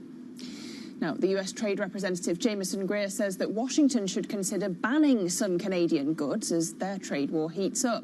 The clash is set to escalate, with President Trump signing an order renaming Lake Ontario as Lake America, saying that the move takes effect immediately. Now, let us turn back to tech, and we are looking at NVIDIA down more than 1% this morning in the pre-market, down 1.2%. This, of course, after it added around $442 billion in market value yesterday, which was the second biggest one-day gain by any stock in history. Now, NVIDIA's second quarter earnings and 70% revenue growth outlook for the next fiscal year triggered that largest single-day rally for the chip maker since April 2025. So let's get more now with Bloomberg senior strategist Neil Campling. Neil, this is kind of astounding because NVIDIA's slipped post-earnings for the past 4 quarters, and yet yesterday it gained. You've told me that that's because it guided all investors all the way to 2028. Does that now mean that big tech names have got to give a longer-term view as standard, on top of beats and raises, just to impress this market? Yeah, it's a really interesting point, Lizzie, because in many respects, investors do need the comfort. And part of the reason they need that comfort is, of course, because we're seeing significant amounts of cash flow degradation, CapEx spending going significantly higher. So if you get more visibility in terms of longer term guidance, it's certainly going to help that. I've seen some research that estimates that over $500 billion of depreciation expense by hyperscalers, for example, by 2030, which is as much as the entire operating profits of all 5 hyperscalers in 2026. So the more details they can give about the path of growth, the path of the revenue projection, it's going to help sentiment for sure. And then to NVIDIA, the other aspect I've seen since we discussed it was that Citigroup said that amongst the big tech stocks, that actually into the print, NVIDIA was no longer a crowded long position. And that also might explain why the stock moved so much yesterday as well. Okay, really interesting. And then I also just want to talk about Anthropic, because it's won its court challenge against a ban by the Trump administration. Does that set a precedent for how short a leash Washington can keep on these big tech firms? Yeah, so it's interesting in that the California case that you referred to is one of 2 legal challenges brought by Anthropic, being labelled as a threat. But this is certainly, I think, a very important win for Anthropic, because we need to have these big frontier models being able to develop their technologies very quickly. And in fact, the judge did kind of suggest that this was a public showing by the Trump administration rather than being based on fact. So it's definitely important for Anthropic. And of course, Bloomberg had headlines yesterday saying that Anthropic's very likely to go for IPO at the end of next month. I think you had to clear this first, so it is a positive for that too. All right, Neil, thank you very much. That's Bloomberg senior strategist Neil Campling. And we're going to stay with tech next. We'll be discussing the future of computing with the CEO of NASDAQ-listed quantum company Quantinuum. That conversation coming up next. This is Bloomberg.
Western countries, all of them are cutting funding to Africa. And some of these programs were supported by funding coming from Western countries, like for human resources, for testing, for transportation of samples. And suddenly, African countries have to think how to fund money and to cover this gap. But it takes some time. And I think the combination of all of these factors are fueling this mistrust that we see at community level. We value the support we got and we are still getting from the US. And we think that if we continue to work together, and there is no reason for the US not to work with Africa CDC. Africa CDC is the leader in terms of public health in Africa. The global economic playbook is being rewritten and the levers of power are moving in real time. To see where the world is headed, you have to look where the action is. I'm Haslinda Amin in Singapore. I'm Menika Doshi in Mumbai. Welcome to Emerging the New Economy podcast. Each month, we dive deep into how the world's most exciting rising economies are shaping the global future. Join the conversation. Subscribe to Emerging on your favorite podcast platform today. The trading day is about to start. And you're already looking for that edge. The opening trade brings you everything you need to know as markets open across Europe. I'm Guy Johnson. I'm Anna Edwards. And I'm Tom McKenzie. This is your opening trade. Only on Bloomberg. Bringing you up-to-the-minute space news whenever and wherever it happens. I'm Ed Ludlow at NASA's Kennedy Space Center in Florida, and this is Bloomberg.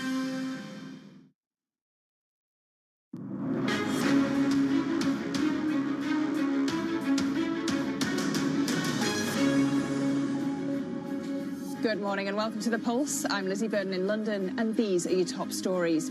Waiting for wash. Traders avoid big bets ahead of the Fed chairman's first Jackson Hole speech, with the Fed divided on the rate outlook. Meanwhile, oil flows tick up through the Strait of Hormuz as the top US commander for the Middle East says that American forces have cleared Iranian mines from the key waterway. Plus, France's debt difficulties dominate the first presidential debate, as data out today shows the country's economy only narrowly avoided recession in the first half. Well, Fed officials continue to send mixed signals on their outlooks for inflation. Kansas City Fed President Jeff Schmidt says that the central bank's rate setting is not restraining the US economy as things stand. The last Q3, Q4 data for me last year was, I thought we certainly weren't restrictive and maybe even a little accommodative. So we've got work to do. Let's get more now with Adam Linton from Bloomberg's MLive team. Adam, the market's holding its breath in advance of Kevin Warsh's speech at Jackson Hole today. I feel like we've really hyped it up. Is it just going to be a nothing burger if he says barely anything on how the Fed will fight inflation, or is it really going to disappoint the market if he doesn't indulge us? Yeah, I mean, this is very much the debate we're having on the Markets Live team at the moment. I mean, I kind of lean towards, I think it will be relevant. Obviously, given the subject matter of this symposium, he could completely sidestep monetary policy. He could talk about payments, in which case we all get on with our lives. We look out for payrolls next week, CPI ahead of the September decision, and we'll probably see some residual hawkish pricing there, just because we don't know a lot about the reaction function of the Fed at the moment. I think if he does speak at monetary policy, then what he says really does matter. If we see a bit of a rerun, the July press conference where he was vague, he was evasive, markets were left scratching their head about what the plan is to get inflation back to target, and that would undermine the dollar and steepen the US curve. However, he does have an opportunity to give a little bit more flesh on the bones. I don't think markets are wanting their hands held, said we're going to hike this at this meeting or whatever. They just want a bit more of an understanding of the framework. And Warsh, according to FT reporting, has acknowledged he hasn't reinforced that message on inflation. Today is an opportunity to do so. If he does, he can support the dollar and flatten the US yield curve. Okay, so it's kind of an asymmetric risk going into this. Yeah. We also had lots of European data out this morning. Top lines, Spanish inflation past 4%, French inflation accelerating to the highest level since May, just dodging a recession. Does any of that change your outlook for Europe?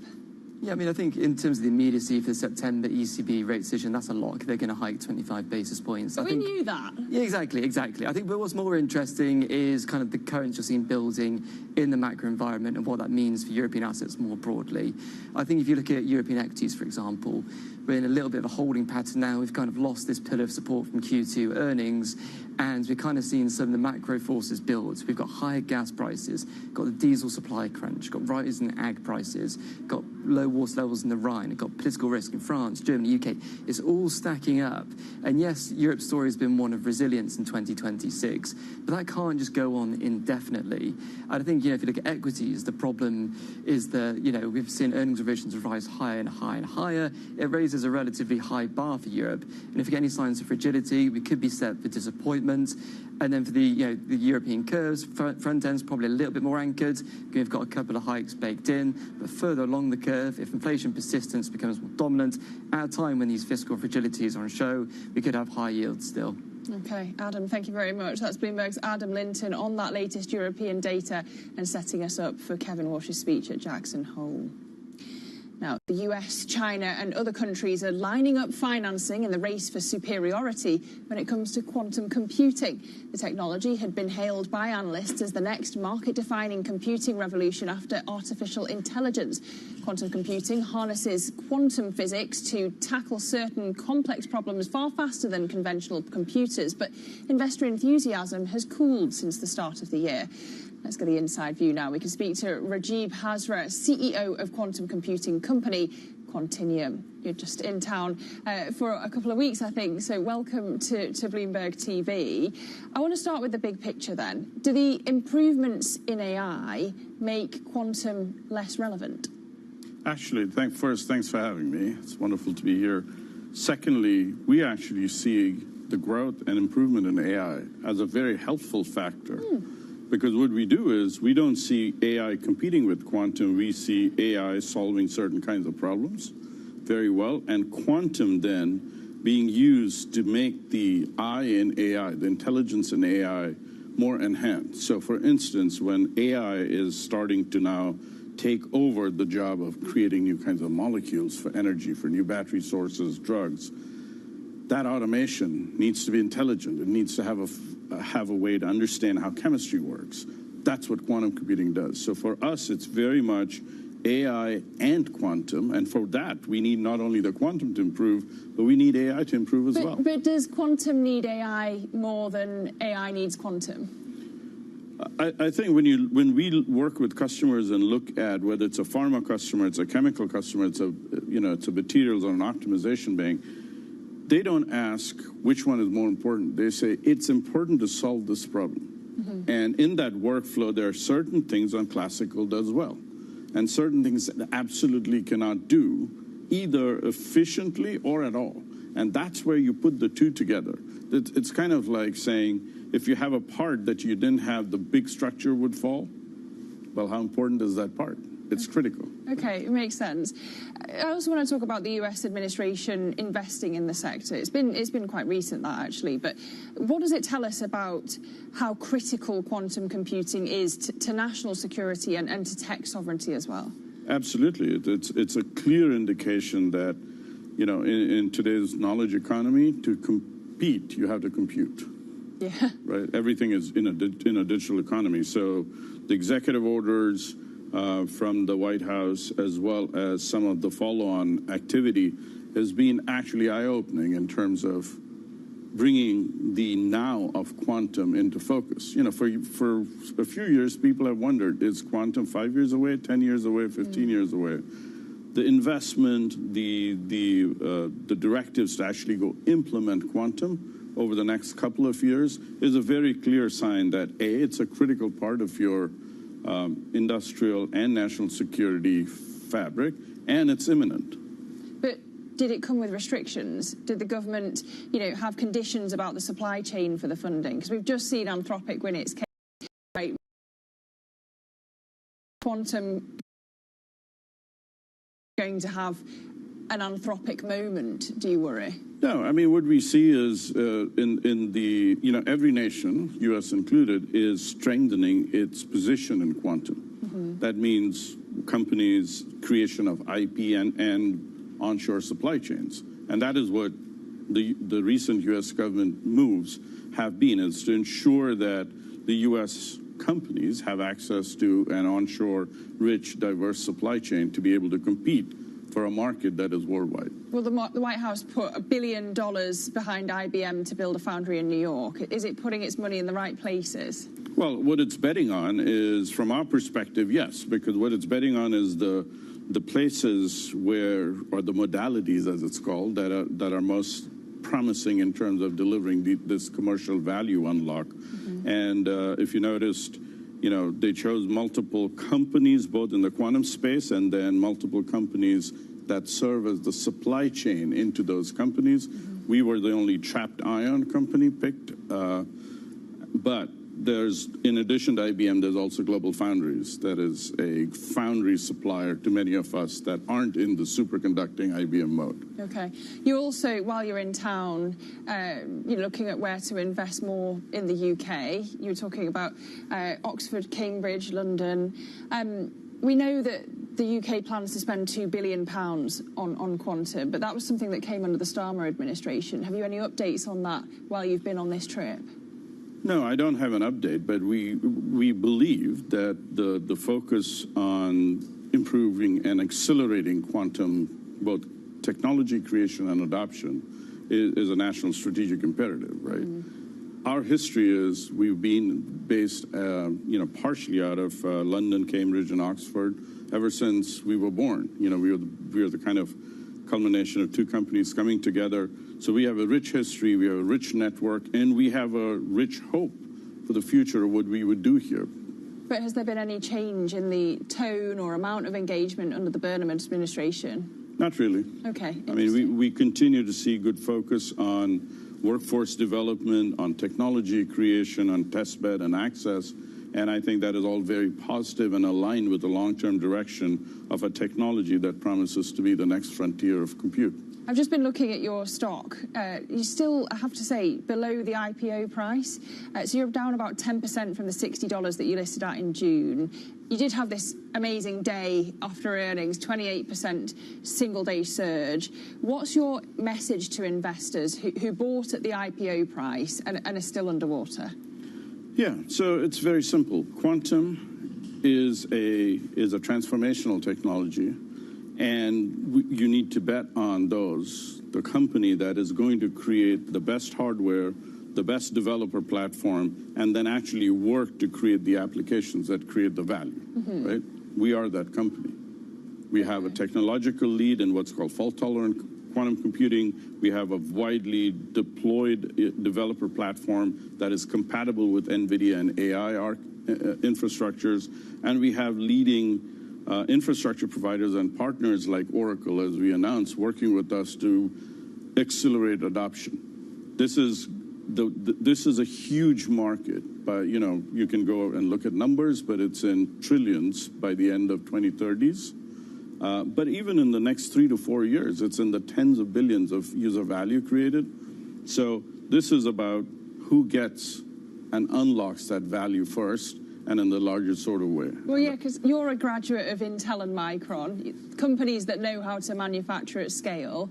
How far away is quantum from that kind of maturity when it comes to manufacturing? We are maturing it, right? So if you look at our the agreement we have with Quanta, if you look at even the U.S. government LOI, our focus is not just building one machine that does something amazing. Our focus is on being able to supply to the demand that we see coming for companies that want to buy it on-premise, for use it in the cloud. And so we have paid particular attention to getting a supply chain and manufacturing strategy implemented at scale. And just before I let you go, Raj, what are you most excited about coming? Because I know you've got Sol slated to launch next year. What's the biggest risk between the now and the launch for that? And what can you tell us about what's in the pipeline? We feel very good about Sol, because part of our strategy has been is every generation of system, which is Helios in the market today, de-risks the next generation. So as I said in the earnings call, we have the early parts of Sol back. We've got We're assembling it. We've already de-risked some of the critical technologies Seoul will need. So we feel very comfortable about Seoul. But Seoul represents a gigantic step forward in then further de-risking what fault-tolerant quantum computing can be. You know, 2 years ago, about a year ago, people were still talking about error correction as something of a dark science and an art. We've demonstrated it. We've got 5 nines fidelity, which is like 99.999% accurate. Wow. And that's what's critical for opening up applications in pharma, in energy, and optimization. So that is what we do. What we're most excited, you asked me what I'm most excited about, is that level of capability that 2 years ago people thought was 10 years away. Okay. Really great to have you on, Rajiv Hazra, CEO of Quantinuum. Thank you so much for stopping by. Well, Bloomberg Intelligence is today noting how Meta's US settlement over harm to children is unlikely to slow Europe's push for social media age limits. The US deal doesn't require a European rollout of safety features, so potential bans remain a much larger long-term threat to growth. Tamlin Basin is technology analyst here at Bloomberg Intelligence. He joins me now. Welcome. So what does Meta's US settlement actually change for teens, and does it affect users in Europe? Right. So the settlement that was announced, really, this was a lawsuit that was brought by 29 attorney generals of states in the U.S. And during the trial, Meta agreed to settle. The settlement is for a total of up to $18 billion. In addition to those fines, there are behavioral remedies, and this is going to limit teen usage of up to two hours a day on Meta's platforms. It's also going to change things like the algorithm, their feed, and also there's going to be more controls. There's also a curfew from midnight to 7 a.m. I could do with that. I think many parents are looking at this and saying, oh, this does seem in the best interest of our children who we've noticed are using a lot of screen time. It does not automatically apply to Europe. This was a U.S. brought lawsuit. This, by the terms of the agreement, is only going to apply to U.S. So there's no necessarily legal mandate to make it apply to Europe. Whether Meta chooses to roll it out or not is a different question. Exactly. Do you think it makes it more likely that European governments will ban social media for younger people? So it's really interesting because if you look at what's motivating a lot of this European momentum for these outright bans, it's really not just limiting usage, but limiting access. A lot of the arguments is that social media is harmful, especially for the younger cohort, so 13, 14, 15. So I don't think a lot of those regulators are going to really see these things limiting usage as really appealing to them. Mm-hmm. I think as of the terms of the agreement now, that they're probably going to move forward with outright bans that we're seeing being pushed ahead in Europe. Okay, and why would a European teen ban matter so much for Meta, TikTok, and Snap? And I think that's the key question. And if you're limiting usage, teens are still on there. They're still forming their cliques. They're still forming your groups. So it's really pretty critical to the lifetime value of that app to the teen. And for engagement, for advertising sales, they're still in the pipeline. An outright ban really knocks that down. It knocks that down. In fact, by the time they're able to join 16, 17, there might be other things that they're interested in. So it's really more important for the platforms.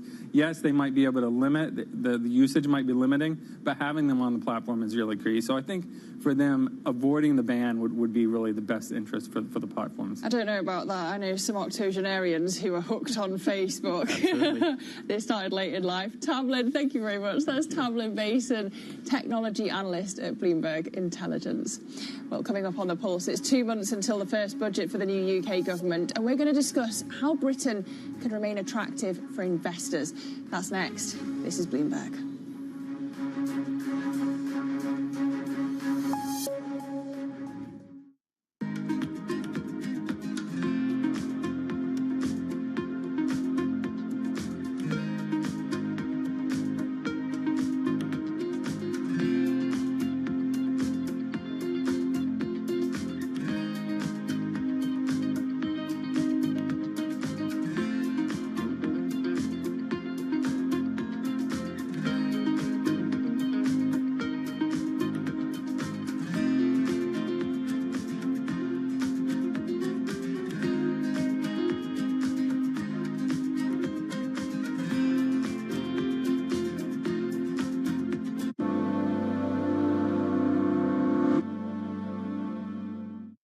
morning. This is Bloomberg Daybreak Europe. I'm Lizzie Burden in London, and these are the stories that set your agenda. Taking you from the U.S. market's close to the overnight session in Asia, we'll walk you through what you need to know to kickstart Europe's trading day. Live from our European headquarters, we bring you the day's top market-moving stories, unmatched expert analysis, and on-the-ground reporting from across the continent. Tune in to Daybreak Europe, only on Bloomberg Television. Context changes everything. From the world of politics to the world of business, Joe Matthew and Kaylee Lines deliver news, insight, and analysis live 2 times a day, every trading day. Balance of Power at 1 and 5 Eastern, only on Bloomberg. At 9:30 a.m., the market tells you what it's really thinking. We beat the drum to the opening bell. With deep analysis of the forces driving the price action. Focusing investors on what really matters. Where the money flows, which markets are changing. Conversations with players shaping the narrative. Innovative growth companies gravitate to NASDAQ. It's not just like, let's buy the Mag 7 or AI. That's a really compelling story. This is where your trading day begins. And this is Open Interest. Only on Bloomberg.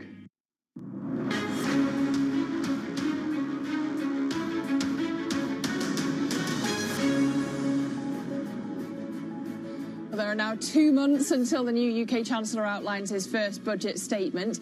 Ahead of the 2 previous annual speeches, the UK economy took a knock from widespread fears of tax hikes to pay for the ruling Labour Party's spending priorities. Let's discuss the outlook now for investors with Raja Makua, who is Special Advisor to the CEO at family-backed investment firm Capnor. Really great to have you in person this time.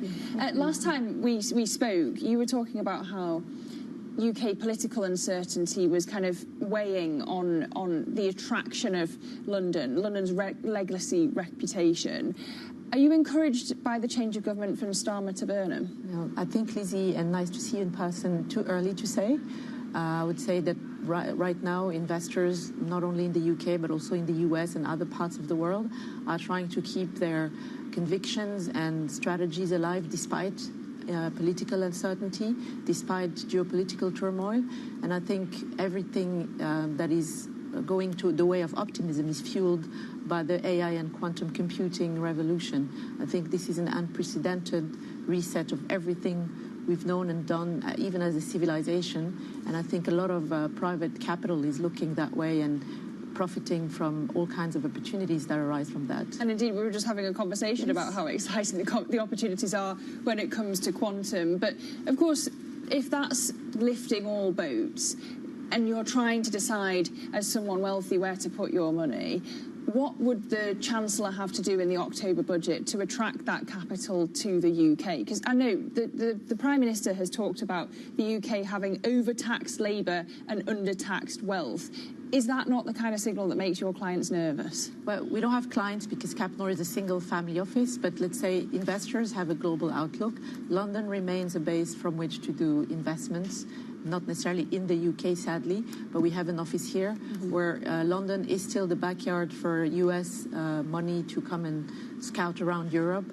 London has a pool of talent that is still not matched from a critical size perspective in any other city in Europe.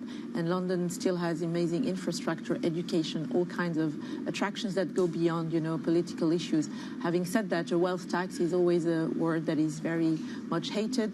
It doesn't mean that, the wealth that I'm used to has to be living here, but the wealth can be managed out of here. And there's many different ways to look at it. And I don't think it will erase London from the map, but no wealth tax would be great.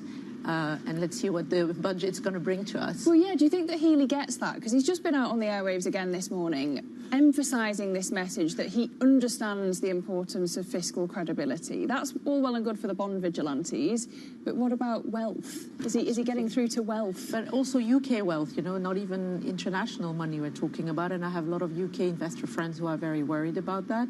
So let's send him some signals, but I'm sure there's all kinds of lobbying exercises being done out there.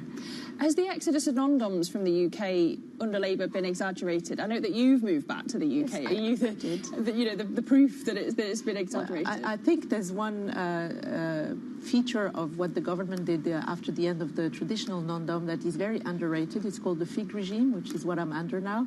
Gives you a 4-year window to be here, very free, and you're not taxed on any non-UK income. This regime is also positive because you have the remittance basis on any amount of capital. So you have to have been out for at least 10 years or to have never been here. So for international talent, I think it's very interesting. I'm very pleased. But I didn't move back because of FIG. I think it's very hard to find an alternative to London when you're an active investor with an international outlook. I also want to say the government has done some good things, and actually to your previous guest, there's a big government funding package around quantum, and few people know that broadly, but yesterday I was just speaking to a quantum company. The best photonics university in the world is actually in the UK, in Southampton. There's fantastic talent coming out of there. There's still not enough talent. The government is backing this in a big way, so let's keep doing more of this. The CEO of that particular company told me, please don't change anything in that way. So there are some silver linings here and there that we should focus on as well. Okay, really interesting to get that perspective as well. And just on AI, you've written that AI could be one of the great equalizers for family offices, institutional quality information processing without institutional scale headcount. Are you already seeing that? Are you seeing jobs going? Well, I think jobs are changing, but at Capnor, nobody was let go of because of the AI revolution, but the processes have been streamlined. The due diligence processes have been increased in terms of efficiency and speed, so that's fantastic. I mean, we have to see it also in the back office functions, so we'll see how that affects jobs. But anyway, in a family office, typically you don't have a big payroll, but for sure, I think in any support industry, there'll be a lot of changes, but I would say it's about upskilling, retraining, and that's why I was saying, for instance, any computer science degree now has to integrate the new AI revolution dimension, and there's fantastic prospects. I mean, you have to be optimistic what's going on right now and take into account the fact that this has never happened ever before. One watch-out point, which I know a lot of practitioners have been raising, is around governance of AI, intellectual property, and the fact that, you know, we need to control this intelligence that is not human. But then, you know, you talk about how Europe doesn't have an innovation problem, it's a scaling problem. Absolutely. We've just seen this week 2 European companies choosing to list in the US rather than at home. Agreco out of Glasgow and Aura from Finland. What's the answer to that? Yeah, I think it's a very important point, and very important in a way that the talent, the ideas, the innovation are in Europe, but then the scaling for commercial traction is in the US. And I've been now 3 times to the US this year, spent extensive time on the ground, and it's just that the US markets reward growth. European markets still want to see the bottom line right away. And with this, you know, the lead time between the moment you innovate, the moment you see the actual reward in your bottom line, there's a big gap. And this is where I think Europe is falling behind. They're not enough rewarding growth and too focused on the downside instead of the upside. And that's something I really pity and regret, and I hope this will change over time. And that's why you have no choice but to list on the NASDAQ. I have other companies that I've been following and involved with for a long time, and they all regret having listed in Europe, and they all now want to move to the US. And it's really the scale, the depth of the market, and this mindset of rewarding growth. What a depressing thought to end the show on. Raja, thank you for coming to see us. That's Raja Makua, Special Advisor to the CEO over at Capnor. Really great to see you. Thank you so much. Well, stay tuned to Bloomberg for full coverage from Jackson Hole today, as well as that keynote speech from Kevin Walsh. Other central bankers are available. We'll be bringing you interviews with the Cleveland Fed President, Beth Hannock, Bank of England MPC member Catherine Mann, and the Governor of the BOE, Andrew Mann, and also ECB policymaker Martin Cocker. So a full slate of conversations for you. And just checking in on these markets, NASDAQ futures are down 0.3%. The Stock 600, though, is up 0.5%. Happy Friday, everybody. Have a great weekend. Bloomberg Brief is next. This is Bloomberg. Key investors, top executives, global innovators. Join me for in-depth conversations with the biggest newsmakers on the day's top stories. Insight with Haslinda Amin, only on Bloomberg. Everybody has a moment where they put into action all they've practiced, where they step up to a challenge and either succeed or fail. But what are those moments for some of the world's most influential leaders? It was a rough and tumble world, and I thought, okay, I can rise up, I can play this game, and I did play the game. It was great, and it was depressing, and it was disappointing. My chair at the time sat down with me and said, succession starts now. I'm Francine Lacroix, an award-winning journalist. For the last 25 years, I've interviewed world leaders, bank bosses, even fashion icons. I'm often asking about the news of the moment. But I've always been curious, who are these people as leaders? Join me for the podcast version of Leaders with Francine Lacroix. I'll start your week with conversations that explore what drives the world's most influential people, how today's leaders got to where they are, where they're going next, and how they've transformed their organization in the process. Make decisions. A poor decision is always better than no decision. You have to have truth tellers around you, and you have to be willing to listen. You don't want to be setting strategy in the middle of a transaction, that's for sure. Do it for the right reasons. Don't do it because of FOMO. We'll also learn lessons which we can apply to our work and daily lives. Tune into the podcast version of Leaders with Francine Lacroix. Listen and watch on Bloomberg Television or wherever you get your podcasts. Welcome to Bloomberg This Weekend. I'm David Murray. I'm Lisa Mateo. And I'm Christina Ruffini. We're tracking breaking news today from Wall Street to Washington. Let's start overseas. The sector is really propelling this deal forward. Yeah, the hope is this will open up new markets and provide some additional liquidity. Of course, now they're going to have competitors. We got a big week coming up in politics. Earnings season is underway. We're going to get some key reports. Everything you need to know before the markets open on Monday. Bloomberg This Weekend, bringing a little Bloomberg into your weekend routine. Guys, buckle up. Middle East and Africa. Vibrant resources and high-yield investment opportunities abound. Join me on Horizons Middle East and Africa for the stories, newsmakers, and insight from this exciting region. Now weekdays, only on Bloomberg.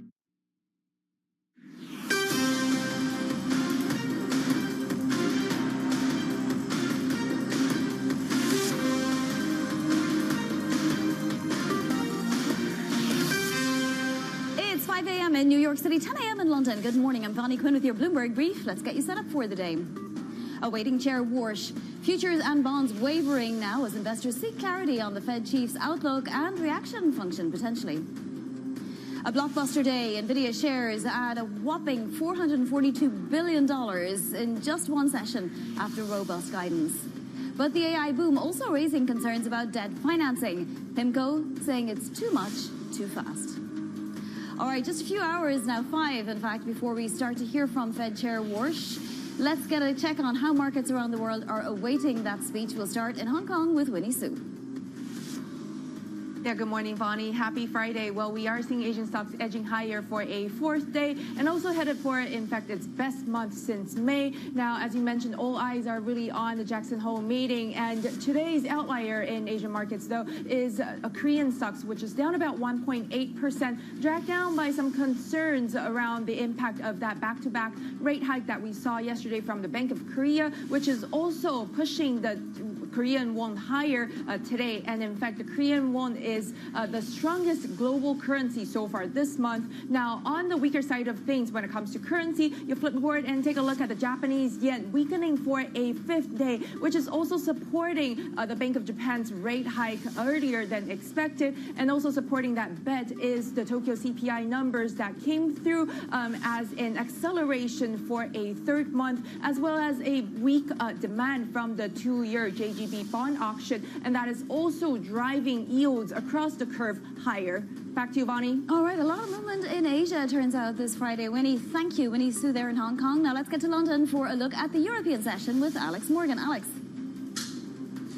Good morning, Vonnie. Here we are, the end of August. Green across the screen in Europe. Euro stocks 600 there, looking to end their 5th consecutive month in the green. The real standout this morning, though, the CAC up over 1%. Now, of course, that was weighed down yesterday, mostly by banking stocks in France and Paris.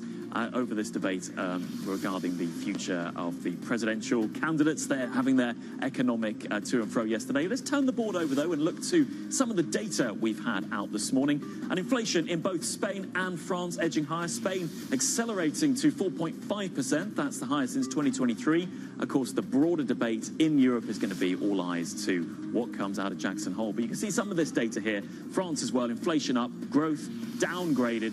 Some of the headwinds on the continent. But as Winnie was saying, Bonnie, as you've been saying, all eyes to Jackson Hole. Absolutely. Alex Morgan, thank you so much. Turns out there is a lot going on apart from Jackson Hole around the world, but that's what the US is firmly going to be focused on, that and of course the afterglow from the tech earnings, both software and Nvidia. As you can see, S&P futures not really going anywhere. NASDAQ 100 futures for the moment pointed fractionally lower, but we did have an excellent day yesterday. Let's take a look at yields, because one of the things we might be looking for is for Warsh to talk to us a little bit about his reaction function, or potentially how he's going to actually implement his plan to get inflation under control. I say his, of course, it's a committee, but we know a little bit more about what the rest of those on the committee think.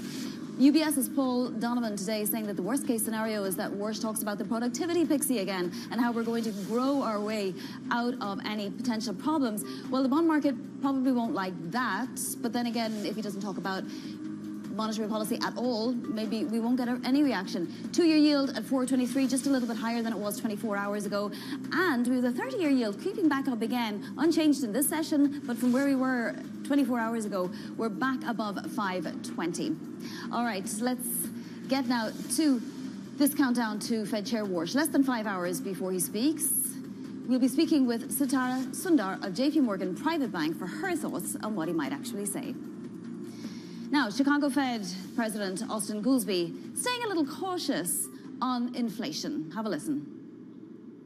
I need evidence that inflation, that this inflation shock is not going to be persistent. And I'm okay with waiting as we're getting that. But if the evidence starts coming back, especially on services, that it's high, it's going the wrong way, we're not making progress, then I'm going to be nervous. It's a very, very divided committee. We've been hearing from other members, of course, that they would like to get moving more immediately, including the Kansas City Fed president. Joining us now is Bloomberg's Adam Linton. Adam, just on the off chance, how does the market react if we only get a speech on innovation in the financial system, which would actually be hewing to the theme of the symposium? Yeah, I think in that instance, I think the market doesn't really do anything with it. I think, there's this case for potential disappointment, but I don't think it's disappointment if he doesn't address monetary policy at all. I think in that instance, we all just kind of carry on as you were.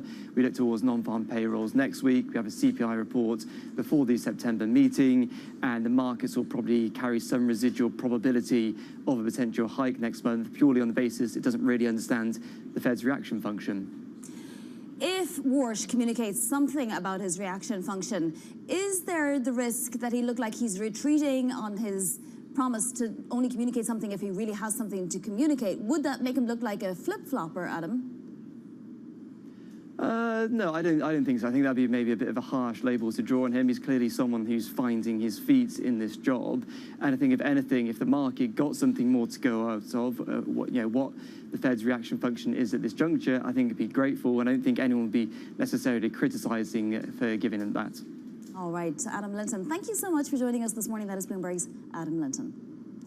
The U.S. in talks with Venezuela to take a large stake in its oil fields. Now Venezuela is considering whether it should quit OPEC. This comes as Goldman Sachs confirms what we were saying yesterday, that oil flows in the Gulf are at 2/3 of pre-war levels. Let's discuss with Bloomberg oil reporter Alaric Nightingale. Alaric, how much of a blow to OPEC would it be if Venezuela pulls out? We already had the UAE pulling out 4 months ago. I think it would be a significant symbolic blow to OPEC. In practical terms, Venezuela is a relatively modest oil producer at the moment, and it hasn't had influence within OPEC as a producer for quite some time, but it was one of the creators of the group, and this comes not long after the United Arab Emirates left, and there were brief complaints from Iraq about its position and its right to pump more oil. So the pressure is there, and it is significant for OPEC to have such a kind of historic member potentially leaving the group. What would be the ramifications? Venezuela already wasn't contributing all that much of its production to the output, right? The ramifications are that you are just diminishing the group. You are giving it less collective supply, and you are just reducing its overall influence. It would probably push Saudi Arabia closer, I guess, to Russia There is this OPEC Plus alliance now, which is dominated by the relationship between Riyadh and Moscow. And I think that would become more pertinent. But nevertheless, Russia can't produce all the oil it would like at the moment for various reasons. So, the only country within the group that's doing much more oil is going to be Saudi Arabia itself, or the one that has the flexibility to do significantly more would be Saudi Arabia. So again, it's just losing influence and whittling away the collective power that the group has over time. Why is Venezuela considering this right now, and particularly given the amount of conversations I'm sure Venezuela and Delcy Rodriguez and all of the executives are having with President Trump? I mean, at the moment, the US may have some input actually into OPEC discussions sort of in the background, right? But if Venezuela pulls out, that diminishes. Why is it discussing this now? I mean, it's a good question how much agency Venezuela has in this conversation. Yeah. There was Maduro was overthrown. It seems incredible, but just at the start of this year. And the US producers are moving in. What agency does Venezuela really have in whether it stays or doesn't stay in OPEC? So in some ways, I guess there's a somewhat moot element to this, because the country is already under significant US influence, and we know that President Trump isn't a great fan of OPEC. But nevertheless, it's still another building block, another little domino that's kind of has the potential to topple over. On flows, Alaric, we were reporting yesterday through traders that exports out of the Persian Gulf have recovered to 2/3 of their pre-war level. Goldman now confirming that and saying actual total exits have reached 15 to 16 million barrels a day from the region, not just through the strait, but from the region. That's a lot. Is it enough to replenish inventories and maybe bring oil down even a little more? I think it's a big question about where it leaves global inventories. We know that there are still significant problems getting refined fuels out from the Persian Gulf. We had the CEO of Total this week saying that there were no fuels getting out. I don't think that's quite right, but there's an underlying truth in what he's saying. There is a significant problem with fuels. In terms of balances, we're still well down on what was coming out of Hormuz. Other countries have boosted. We see that China still has some flexibility about what it buys. So I think it's not kind of a drastic drawdown in inventories. There's maybe a modest decline in global inventories. I don't think that the Goldman Sachs numbers are wildly different to other people's estimates. They're adding the stuff that comes out from the Red Sea, the stuff that comes out from the Gulf of Oman, and then on top of that, what we have been talking about through the Strait of Hormuz yesterday, which is kind of 7 to 8 million barrels, 6 to 8 million barrels a day through that waterway. A lot better than it was in recent months anyway. Bloomberg's Alaric Nightingale, thank you so much for joining us today. Now to other top stories trending on the terminal this morning. Iran's foreign minister says resuming diplomacy with the US, quote, isn't impossible. The remarks come after what he described as creative discussions with Qatar. The relatively positive comments come despite the launch this week of a US campaign to cripple Iran's economy. The top US commander for the Middle East says US forces have cleared Iranian mines from the Strait of Hormuz. Admiral Brad Cooper released a video that included a detailed map and a diagram after US allies expressed doubts about the claim. We have successfully cleared sea mines in the Strait's international shipping lanes that were laid months ago by Iran's Islamic Revolutionary Guard Corps. Bottom line, today, international shipping lanes are open and momentum is building. And a U.S. judge has ordered the Trump administration lift its ban on Anthropic's AI technology for federal agencies. The judge found that the ban isn't adequately justified and was based on a desire to make a public example out of Anthropic for its criticism of the government. NVIDIA is reporting hitting the brakes on one of its newest financing strategies. More next. This is Bloomberg.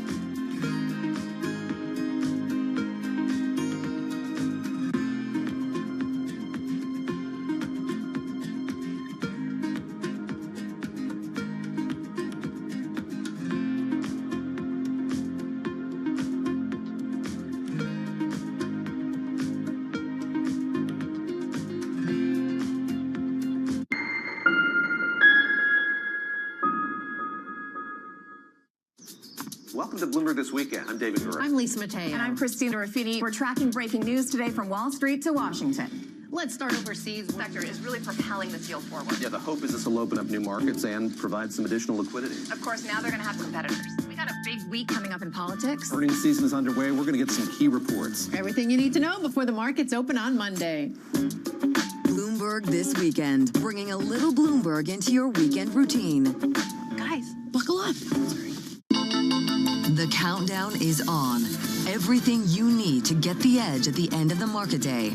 Get ahead of tomorrow's trading with The Close. Weekdays on Bloomberg. Context changes everything. U.S. jobs numbers are released. Bloomberg has the report under surveillance with crucial data and expert analysis at terminal speed. Nobody covers Jobs Day like Bloomberg. Technology is embedded in every aspect of our lives, and that revolution is playing out in real time. From finance to defense tech, AI to entertainment, from the road to the stars. Bloomberg is bringing you the stories of companies and people that are pushing tech to new frontiers and the politics reshaping global tech markets. I'm Ed Ludlow, live in San Francisco, and this is Bloomberg Tech. Every weekday, only on Bloomberg Television.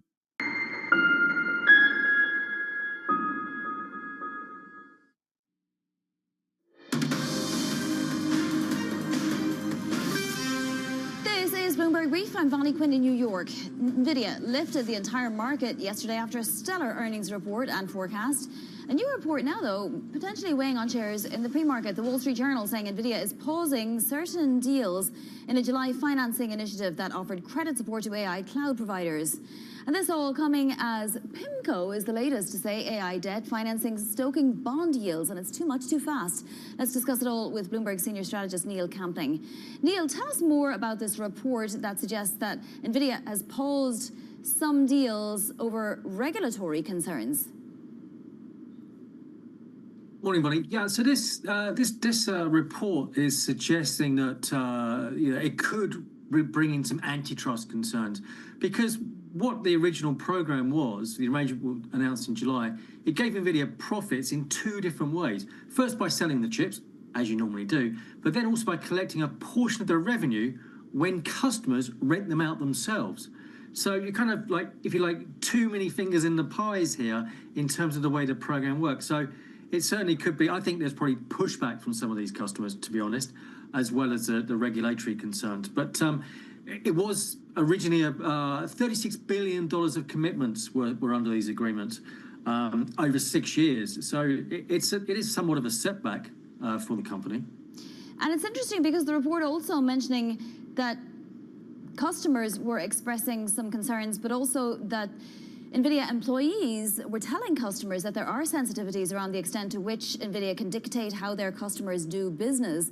I mean, this is really the first time we've seen NVIDIA get concerned about this. Up to now, they've been sort of trying to tie up the market to such an extent that it's difficult not to be an NVIDIA customer, right? It's too easy to be an NVIDIA customer that you just can't not be one.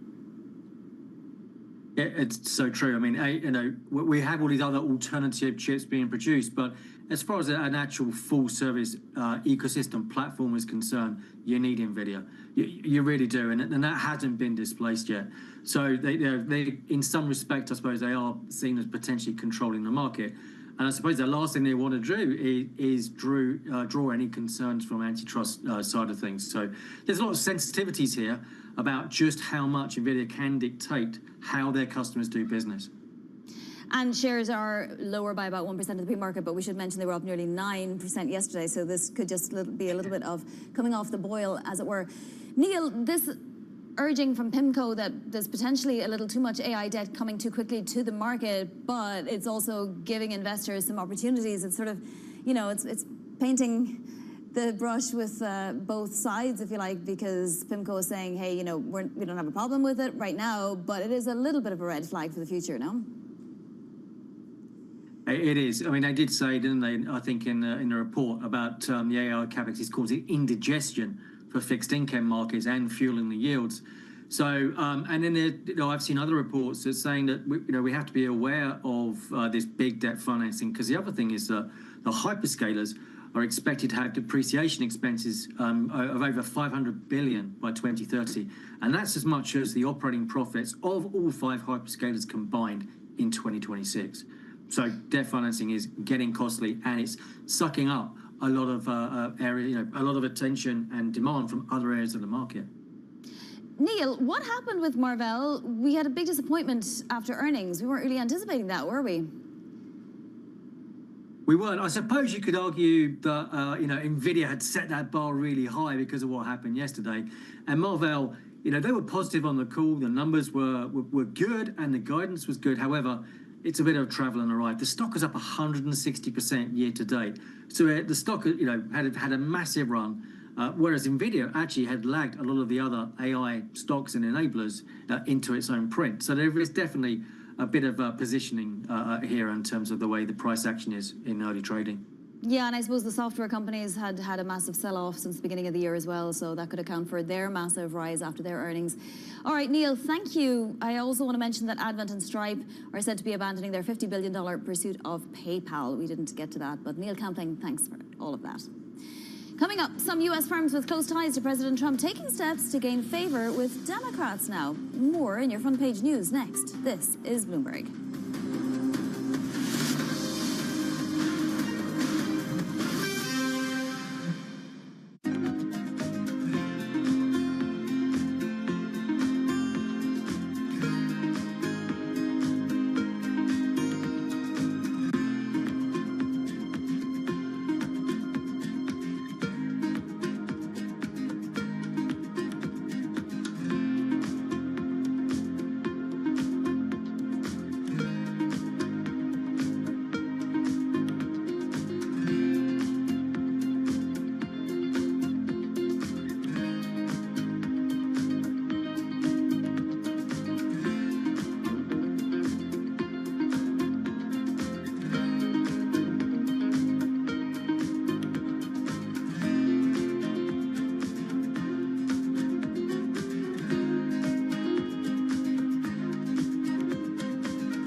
Western countries, all of them are cutting funding to Africa. And some of these programs were supported by funding coming from Western countries, like for human resources, for testing, for transportation of samples. And suddenly, African countries have to think how to fund money and to cover this gap.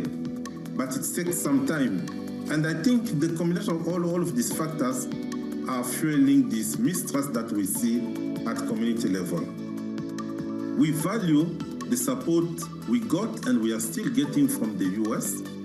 And we think that if we continue to work together, and there is no reason for the US not to work with Africa CDC, Africa CDC is the leader in terms of public health in Africa.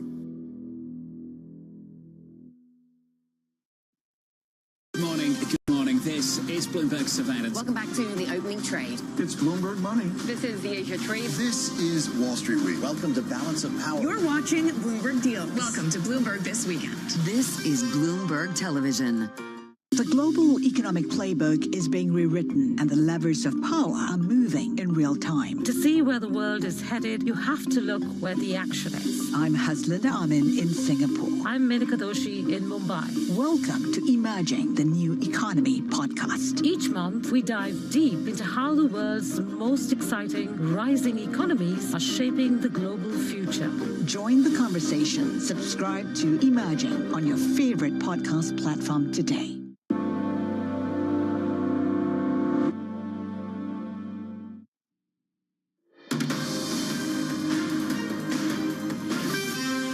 This is Bloomberg Brief. I'm Bonnie Quinn in New York.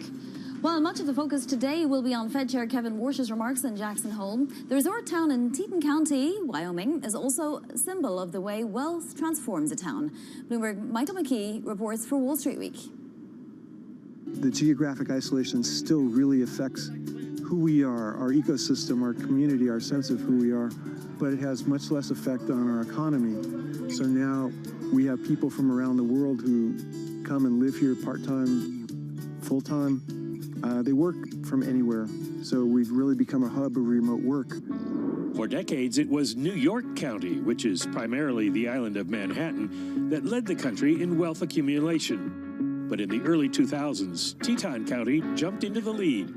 That trend has rapidly accelerated in recent years, and New York has tumbled into fourth place since the pandemic.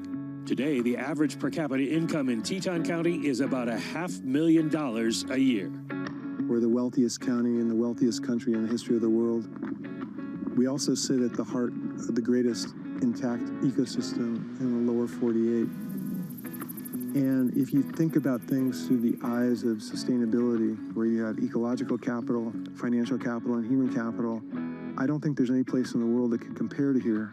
When I was younger, basically everybody had cattle ranches. Few dude ranches around, but not a lot of them. And then the hotels started coming, and then tourists started coming in. Everybody that comes to Jackson Hole immediately falls in love with it, wants a piece of it. We want to have them feel part of Jackson Hole when they're here. And that was Bloomberg's Michael McKee. For more, tune in to tonight's edition of Wall Street Week at 6 p.m. Eastern. Time now for your front page news. And first up, the New York Times with the latest on the flash flood in Nepal. Police there warning more water could rush into the flooded area and urge people to head for safety. The death toll has now risen to at least 469, more than 1,000 people still missing.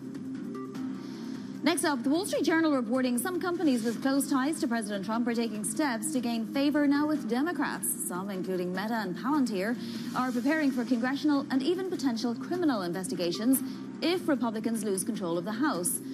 The Journal says Meta and the others are writing big checks to Democrats before the midterms. And the Financial Times says U.S. banking regulators are narrowing their enforcement and supervision standards to put greater emphasis on material financial risk. The overhaul part of a wider deregulatory push. Regulators have already scrapped so-called reputational risk from their supervisory framework to prevent what they view as unfair debanking. Coming up, we're going to look ahead to the main event at Jackson Hole. Fed Chair Warsh's speech at 10 a.m. Eastern with Sitara Sundar of JP Morgan Private Bank. That's next. This is Bloomberg.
Everybody has a moment where they put into action all they've practiced, where they step up to a challenge and either succeed or fail. But what are those moments for some of the world's most influential leaders? It was a rough and tumble world, and I thought, okay, I can rise up, I can play this game, and I did play the game. It was great, and it was depressing, and it was disappointing. My chair at the time sat down with me and said, "Succession starts now." I'm Francine Lacroix, an award-winning journalist. For the last 25 years, I've interviewed world leaders, bank bosses, even fashion icons. I'm often asking about the news of the moment. But I've always been curious, who are these people as leaders? Join me for the podcast version of Leaders with Francine Lacroix. I'll start your week with conversations that explore what drives the world's most influential people, how today's leaders got to where they are, where they're going next, and how they've transformed their organization in the process. Make decisions. A poor decision is always better than no decision. You have to have truth tellers around you, and you have to be willing to listen. You don't want to be setting strategy in the middle of a transaction, that's for sure. Do it for the right reasons. Don't do it because of FOMO. We'll also learn lessons which we can apply to our work and daily lives. Tune into the podcast version of Leaders with Francine Lacroix. Listen and watch on Bloomberg Television or wherever you get your podcasts. Key investors, top executives, global innovators. Join me for in-depth conversations with the biggest newsmakers on the day's top stories. Insight with Haslinda Anim, only on Bloomberg. Get your fixed income fix. Watch Bloomberg Real Yield around the world right here on Bloomberg. Context changes everything.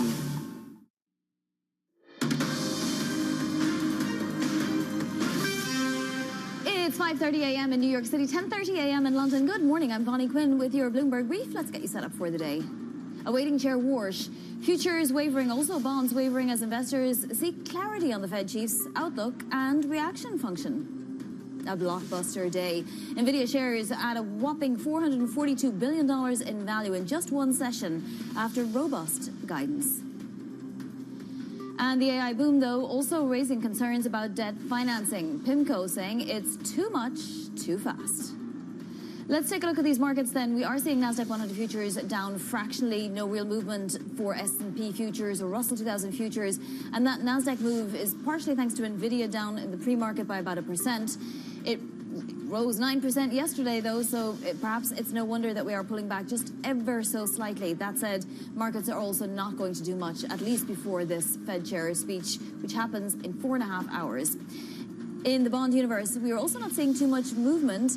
We have the 2-year yield, though, a little elevated on yesterday, 423.20, and the 30-year yield is back above 520 again, but that 10-year yield still pretty well below 470, so pretty calm markets there. One stock, though, that we're keeping an eye on is PayPal. It's down double digits in the pre-market as Advent and Stripe are said to have abandoned their pursuit of the payments company. Bloomberg Learning, the group, had previously offered more than $50 billion for PayPal. Representatives for Advent, Stripe, and PayPal all declined to comment. Fed Chair Warsh making his debut Jackson Hole speech later today at the Kansas City Fed Symposium. Chicago Fed President Austin Goolsbee expressing a cautious stance on inflation.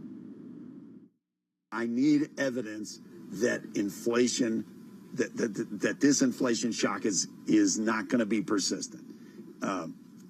And I'm okay with waiting as we're getting that. But if the evidence starts coming back, especially on services, that it's high, it's going the wrong way, we're not making progress, then I'm going to be nervous.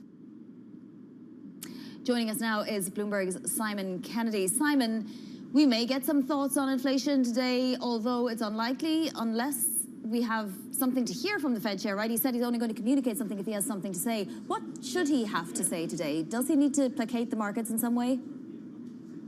So he can use the Jackson Hole speech, as his predecessors have done, either to talk about what's coming up or try and put together an intellectual framework to describe how he sees the Fed. And so we might get a taste of both. But the markets are very clear. They really want a kind of a makeover of that July press conference. They appreciate that his views on forward guidance. He doesn't want to spoon feed markets. They should be looking at the economy and the sense of what that's doing rather than looking to the Fed for direction. At the same time, and you use the word, your phrase is reaction function. They want to hear from him how importantly he currently rates the fight between controlling inflation or boosting employment. They want him to describe how he sees the economy as it's evolving, and from that they then hope to draw their own conclusions on the state of policy and where it's mainly directed. So they certainly want a bit more information and a bit more understanding of how he plans to communicate in a world where he's quite clearly said he has no truck with forward guidance. Yeah, and Simon, how big is the risk that some of his comments today cause the market to actually reprice quite fundamentally? Well, it's perhaps not fundamentally, but what you've got at the long end of the yield curve, the 10, 30-year bond yields. They've been pushing higher in part because of confusion about just where the Fed stands, what it might do in September or later in the year regarding rate hikes. Chairman Walsh will be saying, well, look at the economy and draw your own conclusions. And they're saying that's fine, but we still don't really know how you think about the economy, how you think about monetary policy. So they're looking for that. And certainly there's that risk of movement in either direction. We saw Scott Bessent at the Treasury intervene to keep yields down last week. That could be tested again, or Kevin Walsh should come to his aid and be talking. If he comes out and is very hawkish and anti-inflationary, then that might push yields down a little bit. Simon, would Fed Chair Walsh have changed what he was going to say after that intervention? Perhaps. I think he said himself he wasn't quite sure whether he was going to use his speech to kind of put his outlook for immediate Fed policy, or his kind of prepare his shop front for how he plans to run the Fed over coming years. So it'll probably be a little bit of blend of kind of vision, both for the Fed and maybe a little bit of commentary on the economy. But the fact we don't know, the fact we're even having this kind of conversation, proves that the markets don't necessarily have a great handle on what he plans to say. No, and there is always that possibility that he just talks about financial innovation, as is the theme for this conference this year. Simon, thank you so much. That is Bloomberg's Simon Kennedy. Joining us at the desk is Sitara Sundar of JP Morgan Private Bank. Sitara, thanks so much for joining. What would markets be satisfied with today? What's the bare minimum that they really demand from the Fed chair at this point? I think clarity around reaction. We don't expect a lot of near-term clarity in terms of what the next move is going to be, in terms of what's going to happen in September. But I think longer-term clarity around reaction function and credibility towards getting inflation under control would be two things that I think the market would react positively to. If he says nothing, if he talks about something completely irrelevant except to the broader picture or the broader Fed sort of redoing, does this market reprice in that scenario, or does it just go home because it's late in August and we've had a long summer and there's 1 week left in August and, you know, yields can just take care of themselves? Look, I think that in general, what we think is going to be dictating markets over the long term. I think we get fixated on what's going to happen from a day-to-day basis, but when we take a step back, and I think this week was a perfect example of it, what the market is focused on is getting clarity around inflation and whether inflation is going to get unanchored or whether we're going to be in a range-bound environment, what that subsequently means for rate volatility and really what that means for the long end, not just in terms of getting inflation under control, but what's happening with the deficit. We expect the long end to be range-bound, and any clarity that we get on that, great. If not, I still think that at the end of the day, markets are going to, and rates are going to reprice in the long end, depending on inflation expectations, fiscal deficit, and longer-term growth expectations, one. The second point of it is trying to get clarity on what the next phase of artificial intelligence is going to be and refocusing on the fundamentals. Because from a rate perspective and from a core fixed income perspective, carry it still looks pretty good, right? And I think that you're still getting a pretty decent yield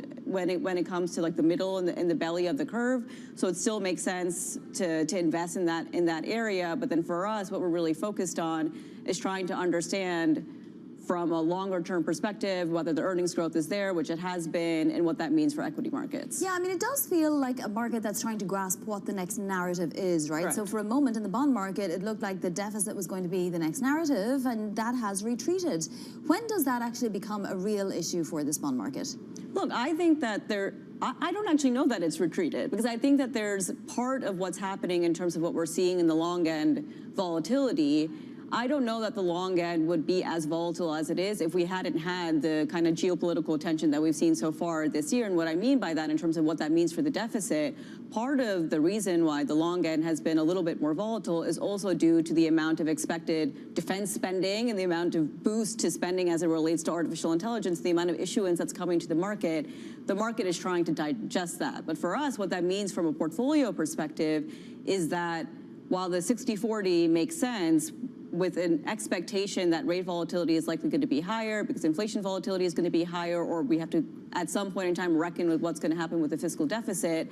adding diversifiers within your portfolio that are either less correlated, like hedge funds, really within the relative value and macro space, which have had a really strong year so far this year, and have actually outperformed, Bloomberg Ag, whether it's US or global, or even adding, kind of inflation resilient income when it comes to core infrastructure and core real estate. That's where we're leaning into. What is happening in the market, digesting that, and what that means for portfolios. How concerned are you that with the midterms coming and this pushback on data center build out, that it will be difficult for the market to keep digesting these bonds that are constantly coming to the market? Even PIMCO's warning, it's a lot to digest. Well, there's a constant tension as to what the bond market is going to do and whether or not that supply is going to be absorbed. But taking a step back, at the end of the day, we are still in an environment in which we've kind of moved from we don't have enough chips to we don't have enough compute and we don't have enough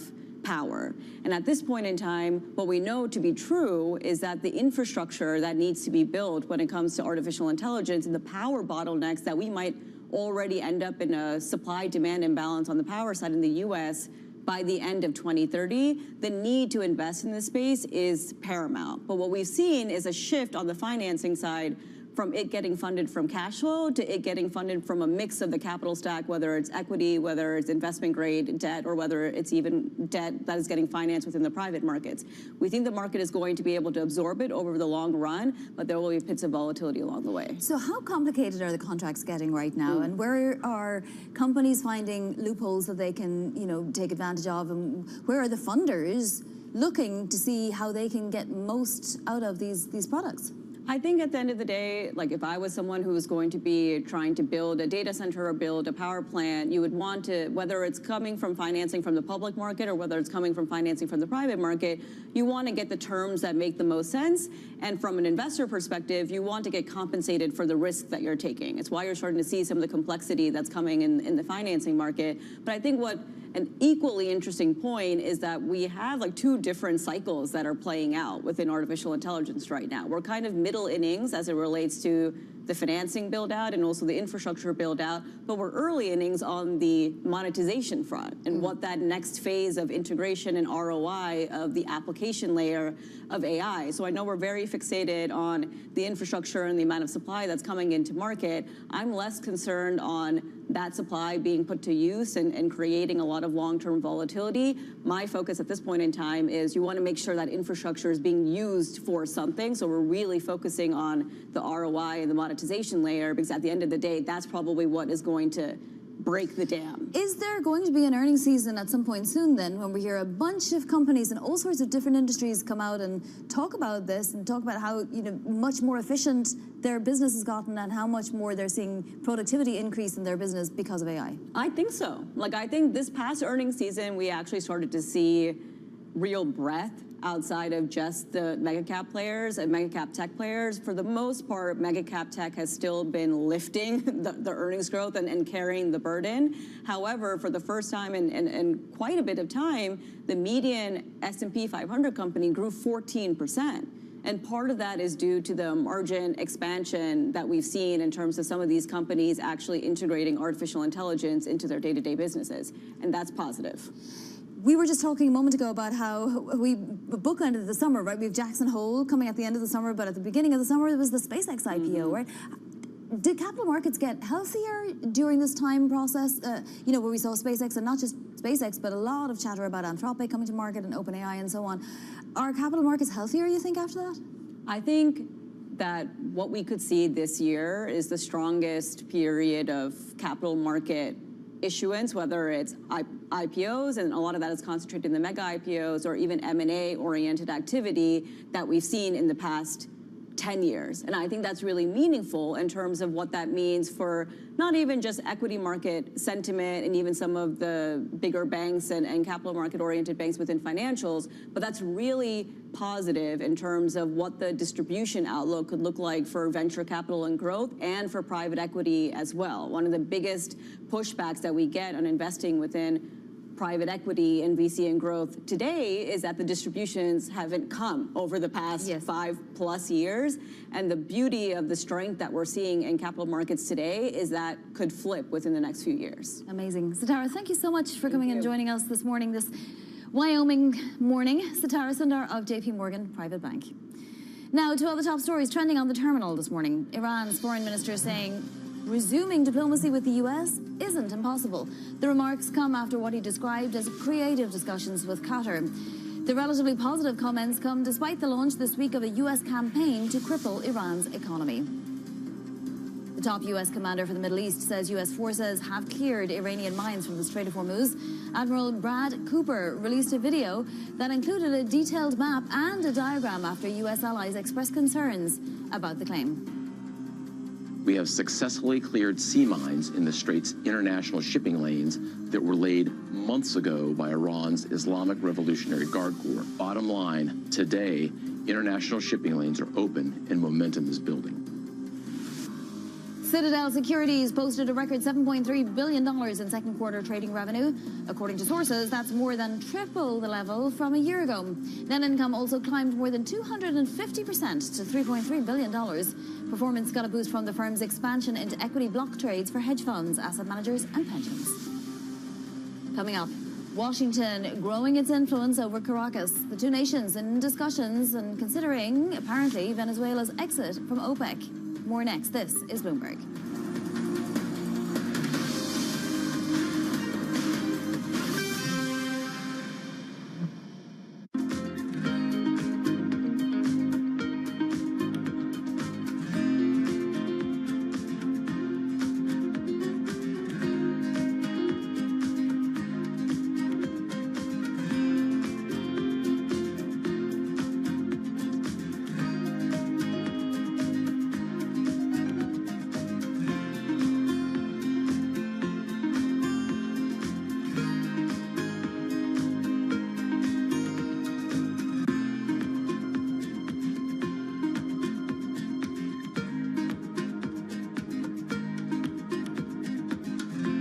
World's most powerful investors don't ring a bell. They quietly reshape entire industries. This is the money shaping the world. The Dealmaker playbook, where power and billions of dollars change hands every day. From private equity and credit to venture capital and M&A, we bring you the inside scoop on the biggest deals and debates, plus exclusive conversations with finance's ultimate insiders. I'm Danny Berger, and this is Bloomberg Deals. Every week, only on Bloomberg Television. Hello there. Just wanted to say, Primer is back. We've been scouring the frontiers of science and technology to help explain the difference between the next gold rush and whatever this thing is. And in season 2, we're upping the stakes. More danger. Now that is some high-grade uranium mineralization. We used to have a stable climate on this Earth. Right now, we do not. More science. We're pushing the envelope of technology in multiple directions. Software, hardware, chemistry, physics. The cable is like very cold. And more CEOs that can nail the photo shoot. Hundreds and hundreds of billions of dollars are at stake. While the problems are economic, the solutions are too. And yes, we will be talking about AI. There is a lot of humanoid hype out there. But our future doesn't run on hype. It runs on innovation. Watch season 2 on all these lovely channels. Welcome to Bloomberg This Weekend. I'm David Burr. I'm Lisa Mateo. And I'm Christina Ruffini. We're tracking breaking news today from Wall Street to Washington. Let's start overseas. The sector is really propelling this deal forward. Yeah, the hope is this will open up new markets and provide some additional liquidity. Of course, now they're going to have competitors. We got a big week coming up in politics. Earnings season is underway. We're going to get some key reports. Everything you need to know before the markets open on Monday. Bloomberg This Weekend, bringing a little Bloomberg into your weekend routine. Guys, buckle up.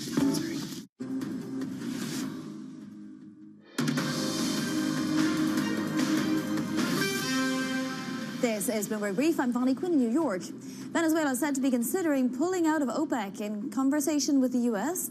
This comes as Washington's influence over Caracas grows, with the two nations also discussing the U.S. may be taking a major stake in some Venezuelan oil fields. Joining us from Washington is Kate Ackley of Bloomberg Government. So Venezuela is back in the picture. Kate, what actually is under discussion here that we know? Well, this would be a big change for Venezuela, obviously, to leave that organization of the petroleum exporting countries and shifting alignment more towards the United States. Of course, this is all sort of fallout from that January invasion, basically, where the U.S. went and grabbed the longtime leader and sort of took over or restructured the government, if you will, in Venezuela. So this has all sort of been building from that. And obviously, President Trump has talked a lot about wanting to have more control over the oil fields there and the oil production there, and he has encouraged U.S. companies to go in there. We've seen even, some D.C. lobbying firms set up operation in Venezuela as a response to this, as companies try to navigate, the sort of choppy waters there in Venezuela. Yeah, it's definitely proceeding apace, this involvement, and we'll see if Venezuela actually officially pulls out of OPEC. What's the state of play right now on U.S.-Canada relations? It seems to have deteriorated quite substantially yesterday. Well, yes. I mean, this week has been, and really the past 7 days since those trade talks collapsed last Friday night, has, set off all kinds of problems for various industries, including many U.S. companies, aluminum producers. They've been really, calling on the two countries to come back to the table. It doesn't seem like those things are going well. You have dairy, you have auto. It just really, I talked with people this week from the distilled spirits industry. It affects trade between the U.S. and Canada. Between the U.S. and Canada affects so many different industries. It's our biggest trading partner. So these industries are calling on the U.S. and Canada to resume talks, to get those trade talks going again. And instead it seems like it's become a bigger problem, with more retaliation from, tariffs to obviously renaming Lake Ontario by President Trump. So just not going where a lot of these industries wanted, and many will be going to the U.S. Trade Representative's office, to the White House, saying we will need carve-outs to some of these tariffs that would be imposed as a workaround, because it's very hard for some of these industries to deal with these tariffs. I mean, in a certain sense, he's baiting Doug Ford, right? And we know that Doug Ford can be a little bit responsive. So way back, remember, Doug Ford had to sort of reverse his stance and almost apologize to the United States because he got quite angry at President Trump. This time around, with the trolling and so on, he seems to be a little calmer, a little more easy to get on with. But at some point, Doug Ford is going to say something to President Trump, isn't he? Well, maybe this is sort of a negotiating tactic. I talk to people all the time who are lobbying the administration, working with the Trump administration, working with Congress, and many will say a lot of these kinds of moves are all about, the art of the deal, if you will. So we'll see how this all turns out. We'll be watching these debates for sure. Kate, where do we stand on the mail-in ballots? Well, this is another, example of kind of the courts playing a fairly big role in our upcoming midterm elections. I mean, we've seen the courts playing a big role in the drawing the lines, the congressional district lines, all this redistricting fight that's been going on.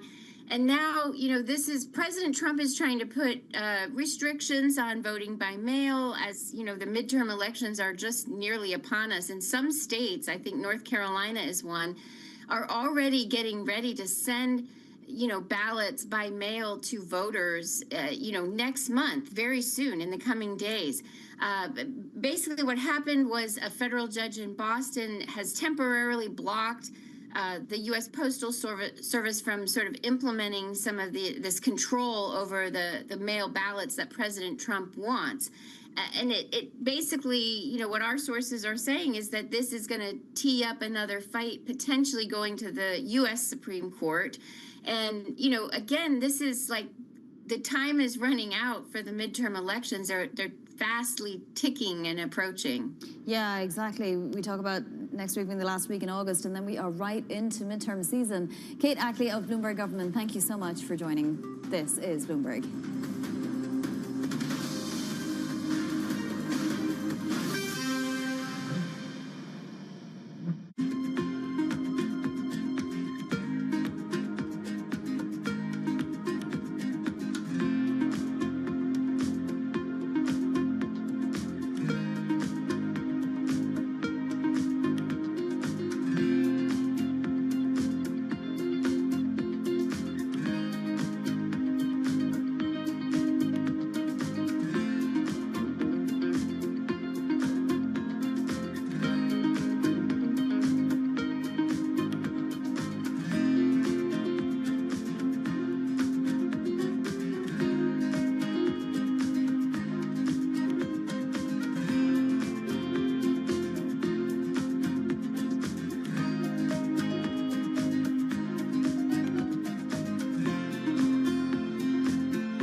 up-to-the-minute geopolitical news whenever and wherever it happens. I'm Stephen Engel at Japan's Akasaka Palace in Tokyo, and this is Bloomberg. What is going to be the consequence for U.S. markets? We are seeing modest gains across European equity markets. Take a look at how we're faring when it comes to Asian markets. It's the world's second largest economy with a growing influence in global affairs. Bloomberg The China Show brings you the unmatched expertise you need to keep track of breaking news, in-depth market analysis, and the most influential newsmakers in and around China. Volatility is good for gold. But Hong Kong market we saw has stabilized a bit. Asia is playing a very, very important role. Bloomberg The China Show. Weekdays around the world.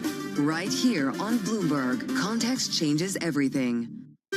Bringing you the latest business news wherever and whenever it happens. I'm Scarlett Fu, reporting from America's biggest military shipyard. This is Bloomberg.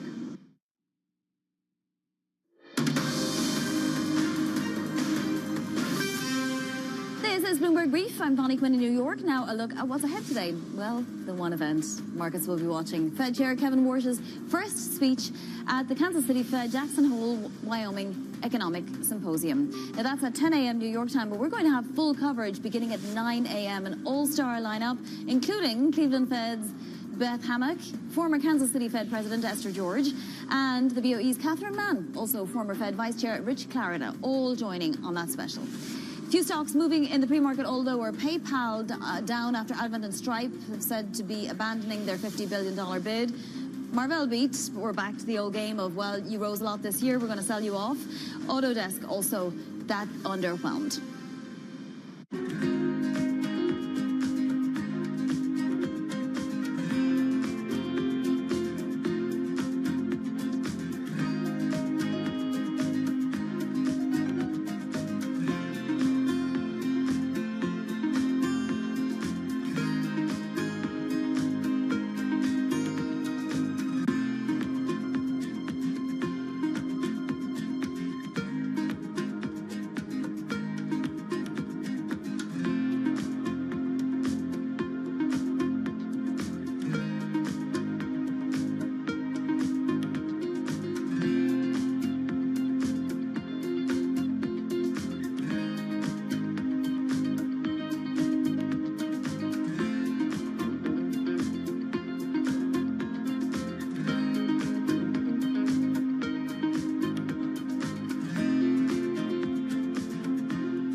Some people have written that your bank, Revolut, is worth $75 billion. Have you ever thought of taking your organization public? Well, the way I think about it, we kind of will be ready probably in 2 years' time. But then again, depends on how good the market is. Since you don't have an IPO, how do people who work for you make some money? Do you make a market for people to sell their shares internally? Yeah, so we do secondaries every 1 or 2 years when people can sell a certain portion of their stocks to external investors. So you've done secondary sales for your employees, so employees can then get some liquidity. Do you expect before you go public you'll do any more of those, or are you just going to wait till you go public before you liquefy any more stock? Yeah, I think so. We might do secondaries as well before we do IPO, because we do it every 1 or 2 years, so we might do secondary as well. All right, well, if anybody wants to sell their shares to me, let me know. And have any investment bankers told you why they're the best to do the IPO for you? Yeah, obviously every single one is the best. Everyone is the best. You're not in a rush to do it. You don't need the money. So we're a bank, and then for the bank, it's super important to have trust, and then public companies are trusted more compared to private companies. So that's the reason.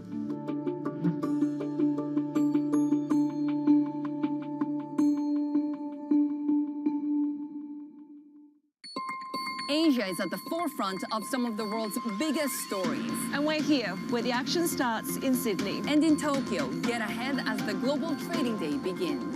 The Asia Trade, weekdays only on Bloomberg. Bringing you up-to-the-minute global news whenever and wherever it happens. I'm Joanna Bersecci in El Ula, Saudi Arabia, and this is Bloomberg.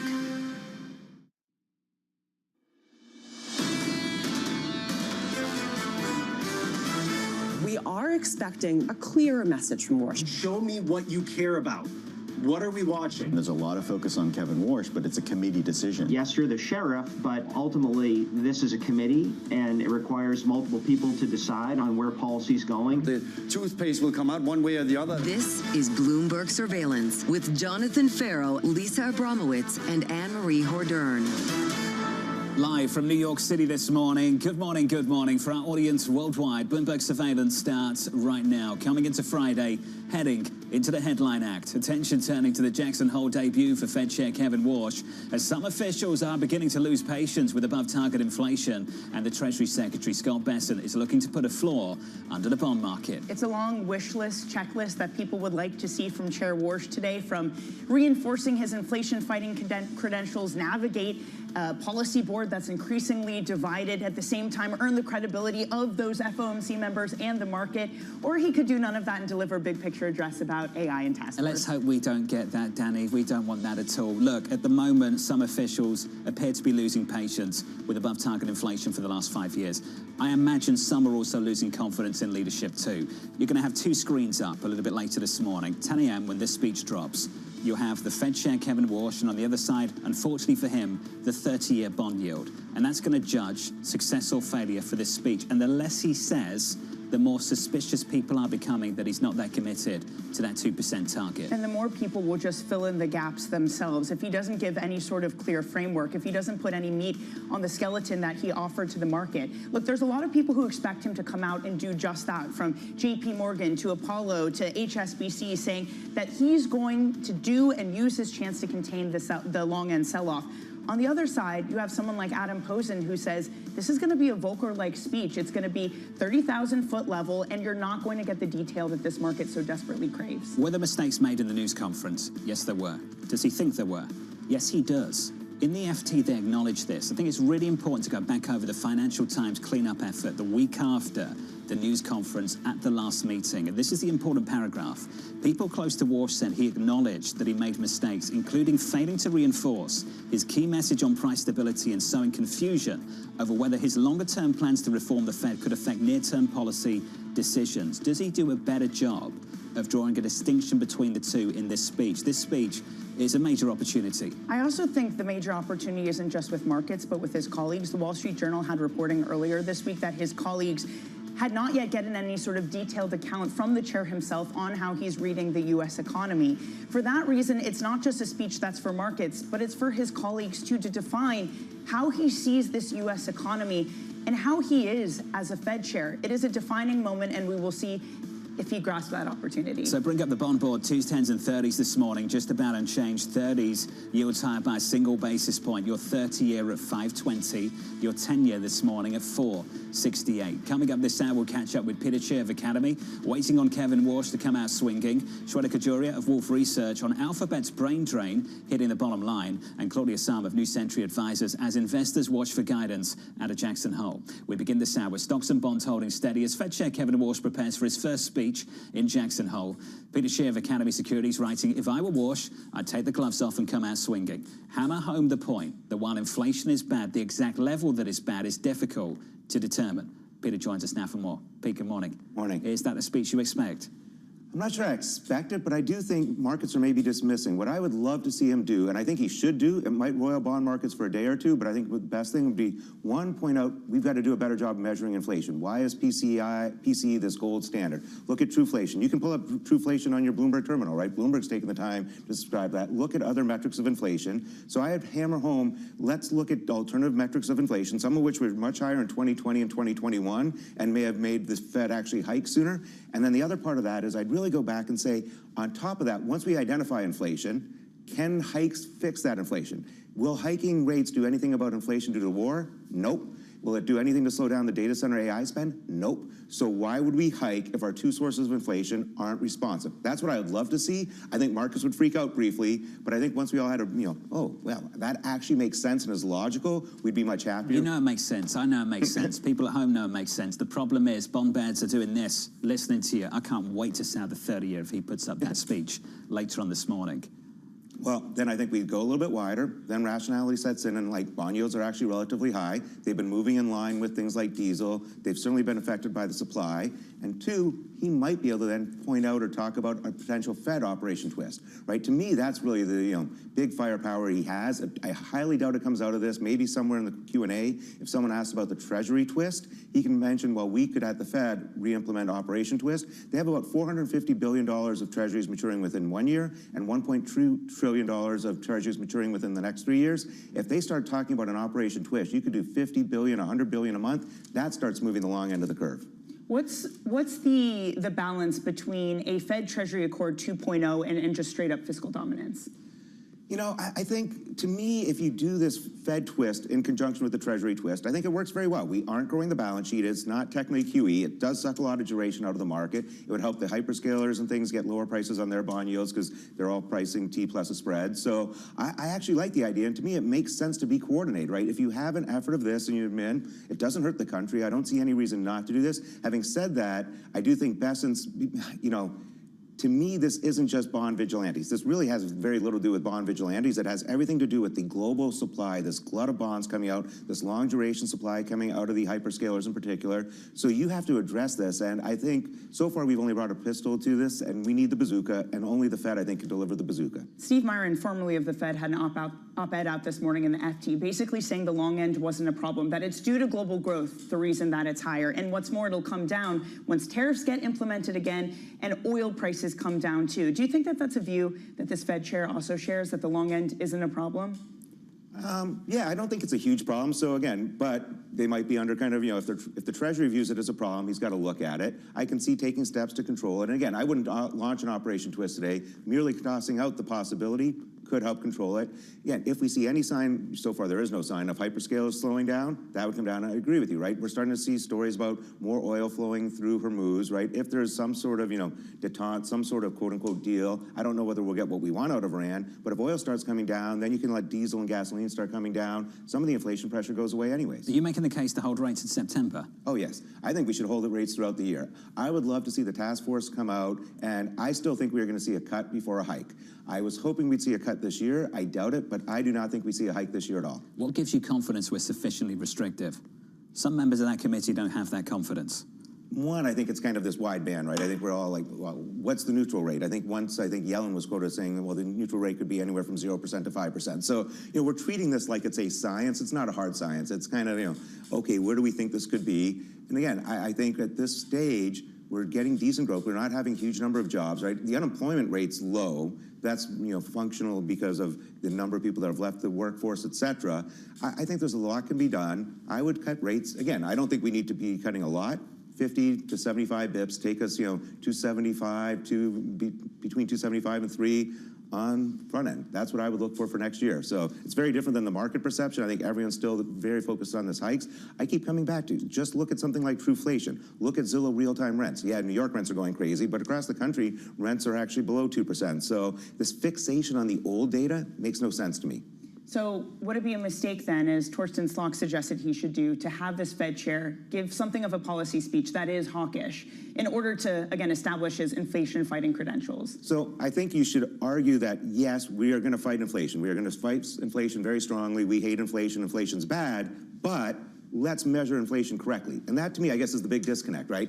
If we look at various measures of inflation, I think that, again, this data task force, I think— You know why I'm smiling, Pete, because he doesn't have the luxury of making that speech today. I know he doesn't. This is an unforgiving bond market. Again, how far is it going to go? If you get to, what, 5% on 10s, everyone's going to be like, you know what, we will buy 10s. So again, I don't think this is a bodge vigilante thing. I think the supply and demand, I think there are plenty of buyers at 5% on 10s, and honestly, we saw buyers at 480. So I don't think he actually runs that much risk of losing control. Can you explain where the shorts are coming from then on this Treasury market? Because they're elevated, they're not beyond any historical standard, but shorts do exist on the long end of this curve. So one, I think when you look at the hyperscaler issuance, right? So they're coming out, a lot of hedge funds are long these, right? They look very cheap. I like them. I like owning them outright. But for a lot of hedge funds in particular, you're trying to take a spread bet. So you will be short treasuries against that. So I think when you look at that treasury short, you kind of have to pull out how much of this is people betting against treasuries, or how much of this people is running relative value money who are saying, I like credit spreads, so I'm comfortable taking Meta, Google, Alphabet credit spread risk. I don't want the rate risk, so I've got a hedge on. And that, to me, is a very different trade than being outright short.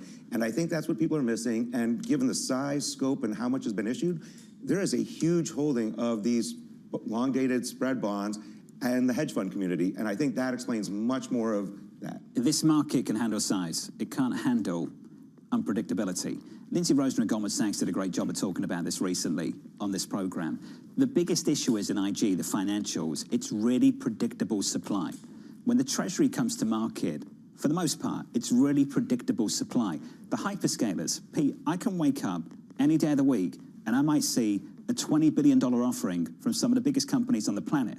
How does that factor in to some of the volatility we're seeing around the world? The fact that the biggest issuers now are very unpredictable issuers at the moment. So one, I think people are now keeping your powder dry. So if you are at a hedge fund or a long-only asset manager, you want to keep some powder so that you can buy these. They look attractive, they look cheap. As you say, you don't know. You're going to wake up tomorrow, there's a huge deal. On top of that, you see maybe something in the private credit market. Might be at 5s, might be at 30s. I've got no idea. That's the other big thing of too, right? When we talk about financials, they tend to issue, their average duration is probably much closer to a 5-year to 10-year sort of maturity, right? They will issue 2s, 3s. The hyperscalers are coming in and they really want to be long dated. I know Besson complained like they should issue shorter date. Why would you fund a long-term growth business with short dated debt? So I think the hyperscalers are all making the right thing, but that's the other big part of this, right? It's the typical, investment grade bond issuers at a much shorter duration. These are coming at much longer. That's why there's so much pressure at this long end of the yield curve. It doesn't have as much to do with bond vigilante. And that's why I think if Warsh takes a shot at this, yeah, we might get a blip and we move 10, 15 bips wider in a couple days on 10s. I think that would get hoovered up. People would come in and we buy this. But yeah, that's what the corporate credit markets decided. Again, normally we had summers of kind of quiet. I think we're going to be almost $100 billion more issuance this August than the average of the past 3 years. That's a lot to absorb when people are trying to be on vacation on top of it. We had a record August, a record July, a record June. We're on course for a record year, which would top the record back in 2020. Think about how much debt people had to raise in 2020 because of the pandemic. We're on course to top that. And this month, investment-grade credit spreads are totally unchanged. We've taken down all that supply. Investment-grade credit spreads are totally unchanged. It's not only that, but their ability to raise money in private markets too has been staggering. The price tags behind that, and that doesn't necessarily show up on corporate balance sheets because it's been off balance sheet financing. So to get a holistic picture of just how much debt out there exists from the hyperscalers and these AI issuers is a difficult task even within itself. Pete, you're going to stick with us. Peter Chair of Academy Securities. Futures this morning on the S&P 500, just about unchanged. That speech in Jackson Hole a few hours away. Let's get you an update on news worldwide with your Bloomberg Brief. Vonnie Quinn has more. Hey, Vonnie. Good morning, John. NVIDIA is pausing revenue-sharing deals with AI cloud providers, according to the Wall Street Journal. The chipmaker stepped back from the program last week. The move for the world's largest company comes amid criticism of circular financing. Anthropic winning a legal battle against the Pentagon. A California judge ruling that the Trump administration unlawfully retaliated against the Claude maker by deeming it a supply chain risk. Anthropic still faces a separate legal fight in a Washington appeals court. The United States is in talks with Venezuelan leaders to take a large stake in the nation's oil fields. Sources telling us here at Bloomberg, negotiators from both countries are discussing the proposal. Venezuela is also considering an exit from OPEC.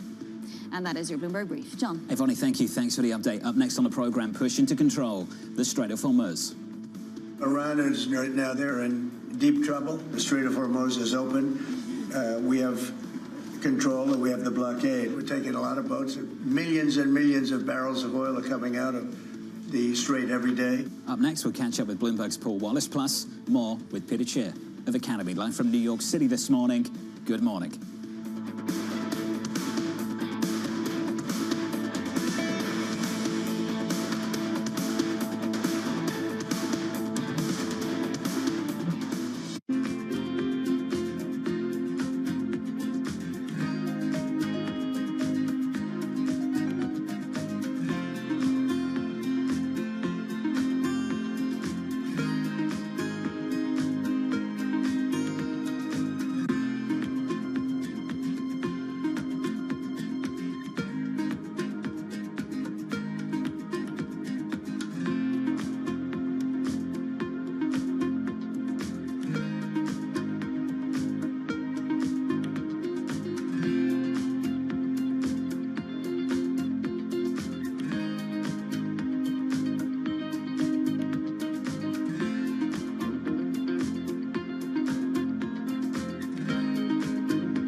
Politics to the world of business. Joe Matthew and Kaylee Lines deliver news, insight, and analysis live 2 times a day, every trading day. Balance of Power at 1 and 5 Eastern, only on Bloomberg.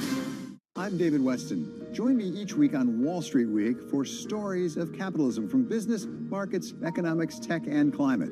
We go on the road for a look at what lies behind the headlines of today and what will likely be the headlines tomorrow. We need more transparency. Oil and gas is still important. They said every citizen should be investing in the market. Accelerate progress in all fields of science. Watch Wall Street Week right here on Bloomberg. More than what you need to know, it's what you need to think about. Welcome to Bloomberg This Weekend. I'm David Gura. I'm Lisa Mateo. And I'm Christina Raffini. We're tracking breaking news today from Wall Street to Washington. Let's start overseas. Bloomberg This Weekend, bringing a little Bloomberg into your weekend routine. Watch, listen, stream.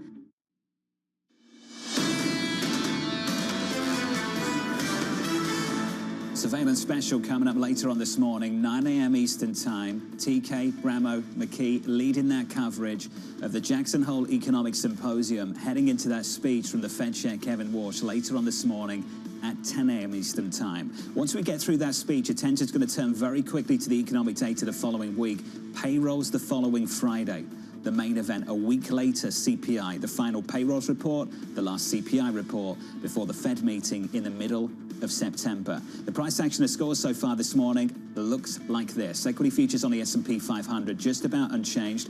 On the Nasdaq, we're down by 1/3 of 1%. Major rally for Nvidia in the last 24 hours, underpinning a bounce back for big tech. Elsewhere in the bond market, 2s, 10s, and 30s taking their cues from what's going to happen in Jackson Hole and what's happening with crude. We'll get to that in a moment. 30s right now, 520, 10s at 468. Under surveillance this morning, pushing to control the Strait of Hormuz. Iran is right now, they're in deep trouble. They have very little capacity. It doesn't mean we're finished with the military, but the Strait of Hormuz is open. We have control and we have the blockade. We're taking a lot of boats. Millions and millions of barrels of oil are coming out of the strait every day. So here's the latest this morning. The president and Tehran both claiming control over the Strait of Hormuz as Iran's foreign minister signals hope for diplomacy, saying progress hinges on the U.S. understanding. Pressure doesn't work. Bloomberg's Paul Wallace joins us now from Dubai for more. Paul, welcome to the program. What is the status of diplomacy as things stand? How much movement have you seen on your side? There's been a little bit in the last 48 hours. Things are still pretty deadlocked, certainly between Iran and the US per se, but we are seeing a little bit of movement between Iran and regional mediators like Qatar. And Iran's foreign minister, Abbas Araghchi, this morning, after talks with Qatari officials in the last day, is talking about how diplomacy is not necessarily dead, and he thinks that the US and Iran can get back to talking. He spoke about the need for a bit of creative diplomacy, but he sounded pretty dovish, certainly the most dovish we've heard Iranian officials this week. There is still a big gap between the countries, and I think one thing is this U.S. blockade of Iranian ports, and that's sort of what Trump was alluding to in those comments that we've just aired. The U.S. is sort of tightening its squeeze on the Iranian economy, and it feels this is very much working. That it's putting big pressure on Iran and Iran's leaders. And I think comments by the foreign minister sort of point in that direction. There's certainly a lot of, the Iranian people and the economy are suffering a lot at the moment from high inflation, from a lack of oil revenues, etc. But it's a big question whether that economic pain is big enough yet to force the likes of the Islamic Revolutionary Guards Corps and the Supreme Leader, Mojtaba Khamenei, to get back to the negotiating table. Abbas Araghchi is seen as a moderate among the Iranian leaders. His words are important, but doubtless a lot of members of the IRGC and the Supreme Leader have more weight than he does, and their sort of views are more important. Paul, let's talk about the energy supply as well. I think when you speak to most people on Wall Street, they're brutally agnostic about how energy gets through the Strait of Hormuz. They just want to see the energy get through the strait. How much energy is getting through, and how is it getting through? And what particular shipping lanes, paths are they going through? So at the moment, I think if we zoom out, we can basically say that, give or take, 75% of pre-war volumes are getting out of the Persian Gulf from countries like Saudi Arabia, the UAE, Iraq, Qatar. I'm not talking about LNG, but oil. This is crude oil and refined products. So a lot of it is getting to, going by pipeline to Saudi Arabia's western ports on the Red Sea and the UAE's eastern port of Fujairah, sort of bypassing Hormuz. But, probably 6, 7, 8 million barrels a day now is getting out on ship through Hormuz. And this is a big deal. This is something that Trump is keen to emphasize. He's very keen to publicize it and essentially tell the world that, the millions of barrels a day that we've just heard him speaking about are getting through Hormuz. So we're not back to 100% levels, and it's still very dangerous for ships.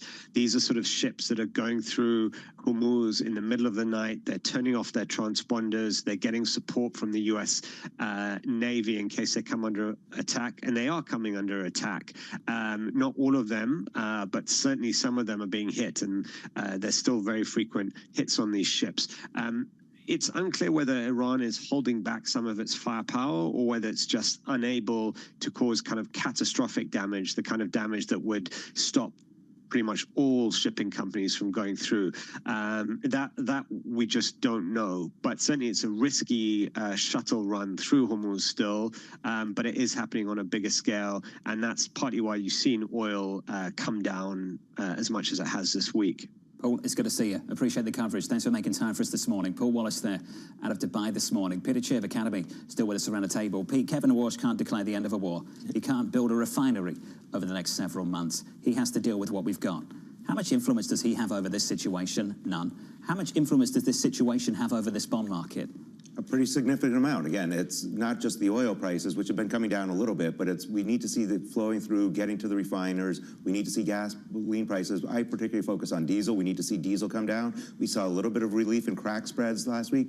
So again, this all makes perfect sense if we can get this oil flowing. We started this new sanctions against Iran. We yet to see anything. I think we were promised that today we might see some, action against a financial institution. So curious to see how that plays out. When we talked to some of the one of the generals who worked with us, worked under Trump 1.0, he explained, like, these sanctions are very difficult. You actually need to have a very legally, set up determination who's doing what so that you can prove in a court of law. So there's a limited number of people at the Treasury Department. We assume they've now pulled some additional people in to be able to do that work. So it is going to take time. And I don't disagree with the idea of giving people this kind of time to like, oh, you're doing it today, we're going to enforce you, but you can set this right. So I think there will be additional pressure. And at the other side, I think we really want this to end. We want oil flowing. So I think we're probably back to some sort of a pause again. On the other side of the world, the U.S. continues to play some sort of oil chess, with the most recent reporting saying that Venezuela is considering leaving OPEC, the world's largest proven oil reserves. What would even closer alignment than already exists now between the U.S. and Venezuela mean for this oil market? You know, I think it would be good, but that's going to take time. I think when we talk to people who've been down there, I think some of the majors are still a little bit reluctant because they have lawsuits from the past, but you are seeing kind of smaller drillers look at this, but it's going to take time to invest. I think, like everything else, there'll be this easy part. Okay, we can fix this field, we can turn this back on, some of that's already going, but to really fix this up, it's going to take, I think, years to make sure that we can refine and process it all domestically is going to take time. So this is all, to me, these are all great solutions, and again, I think we're on the right sort of energy track, but it's going to be a 3 to 5 year sort of plan, not overnight. Again, I think the rest of the globe has to get on board. I look at Canada, we're going through the fight with the US right now. If I'm Canada, I am fast-tracking refining oil, I'm fast-tracking pipelines. Everyone has to get ready for a world where you better have a little bit more at home. Are you surprised that Canada hasn't made those moves already, especially considering how much things, at least the rhetoric, has escalated between Canada and the U.S.? I think it's going to take time. I said this, I'm probably going to get myself in trouble again, but I think Canada has to decide you cannot have a green economy and a real economy right now. You either need a real economy with a green economy down the road, and Canada is much more all in on the green and sustainability. It takes time to shift that. And again, I think you can have that. I'm not saying you throw it out the window, but you have to look at what China did, right? China's built everything up. Now China actually gets more from solar than anyone else on the planet, but that's not how they started. Yeah. They started with coal. So again, I think every nation has to do this, and if Canada is so dependent on sending tar sands oil to the U.S. where it gets refined, why not put your own refineries? I think it takes time. I think you're seeing signs of that happening. And again, sometimes you need someone to kick the hornet's nest to get this moving. It's just slow in Canada, I think. Well, someone's kicking the hornet's nest right now. I think it's so sad, the situation we're in, that both sides now, the U.S. and Canada, are politically incentivized.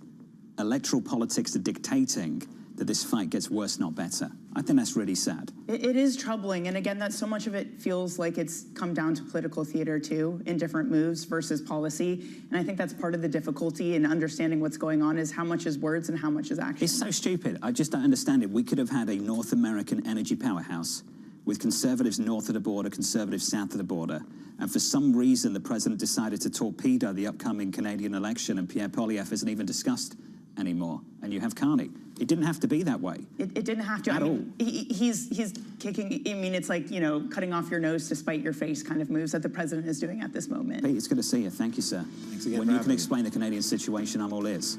I think it's going on globally. Maloney now has to fight with Trump. Yes. Everywhere. It's kind of switched to this, abrasive sort of behavior. Pete, thank you, buddy. Peter Chair there of Academy. Up next on the program, Shweta Kajuria of Wolf Research on fears that Alphabet is losing its AI edge. Alphabet this morning up 1/3% in the pre-market.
Today's CFOs are reshaping the C-suite. Bloomberg's Chief Future Officer shines a spotlight on these dynamic leaders. What's the skill set that you would advise every aspiring CFO to develop? Psychology.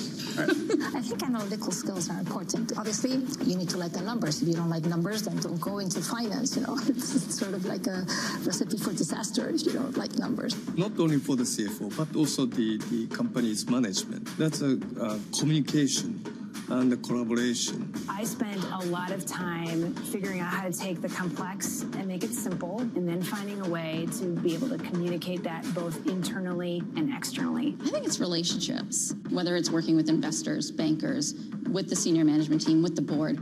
Having your head down is one thing as a finance person, but keeping your ears open is super important as well. And I think that all of that is what kind of builds out being a successful CFO. Watch Chief Future Officer only on Bloomberg. Welcome to Bloomberg This Weekend. I'm David Guerrero. I'm Lisa Mateo. And I'm Christina Ruffini. We're tracking breaking news today from Wall Street to Washington. Let's start overseas. The sector is really propelling this yield forward. Yeah, the hope is this will open up new markets and provide some additional liquidity. Of course, now they're going to have competitors. We got a big week coming up in politics. Earnings season is underway. We're going to get some key reports. Everything you need to know before the markets open on Monday. Bloomberg This Weekend, bringing a little Bloomberg into your weekend routine. Guys, buckle up.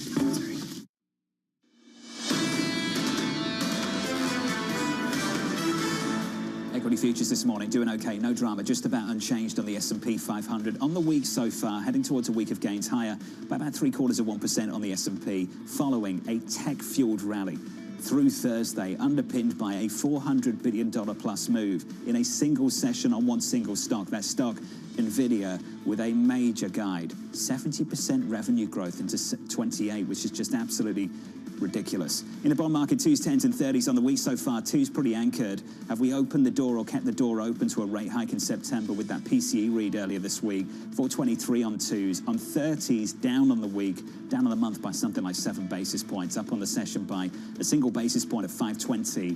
The morning before the Fed's last meeting, we were trading around 5.1%.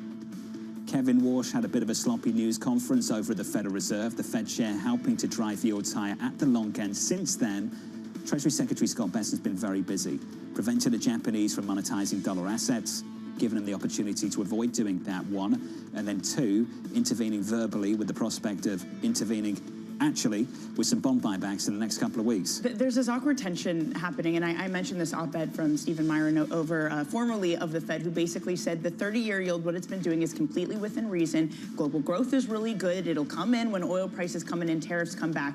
Okay, well, if the 30-year yield isn't a problem, why do you need a Treasury Secretary to step in and do something about it? There's this weird tension to say, no, this isn't a credibility issue with the Fed. We like Kevin Warsh, that's not the problem, but also saying, oh, we have to act. Something is wrong with the 30-year yield. They seem deeply uncomfortable with where yields were, detached from fundamentals. I think a lot of people in this market believe the fundamentals back up in yields. They do. And I also think Peter Scheer's point about the tech part of this is really interesting, this idea that you're taking on so much long duration supply from tech players that you want to be hedging it somewhere. And the way to hedge that duration is to short treasuries. I don't really know how Fed credibility is going to fix that problem. Pete's in dreamland. Can you imagine if we get the speech that Pete's looking for later? I feel like that's how everyone has their checklist, right? I want to hear this, X, Y, Z.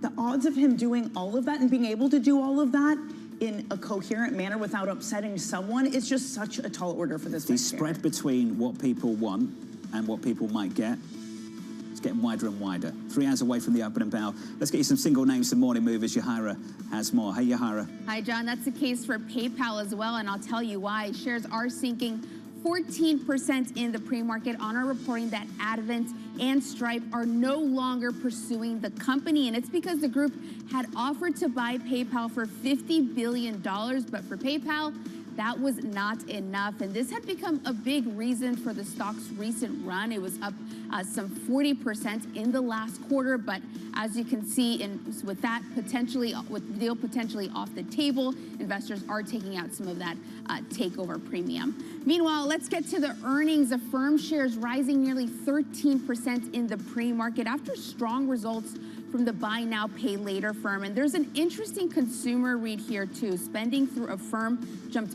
36% last quarter to $14 billion. So consumers are increasingly using these buy now, pay later services to fund their purchases. But importantly, they say that credit performance remains stable. So it's another sign that the consumer is still holding back, is still holding up, even if they might be increasingly stretched as they use more of these services.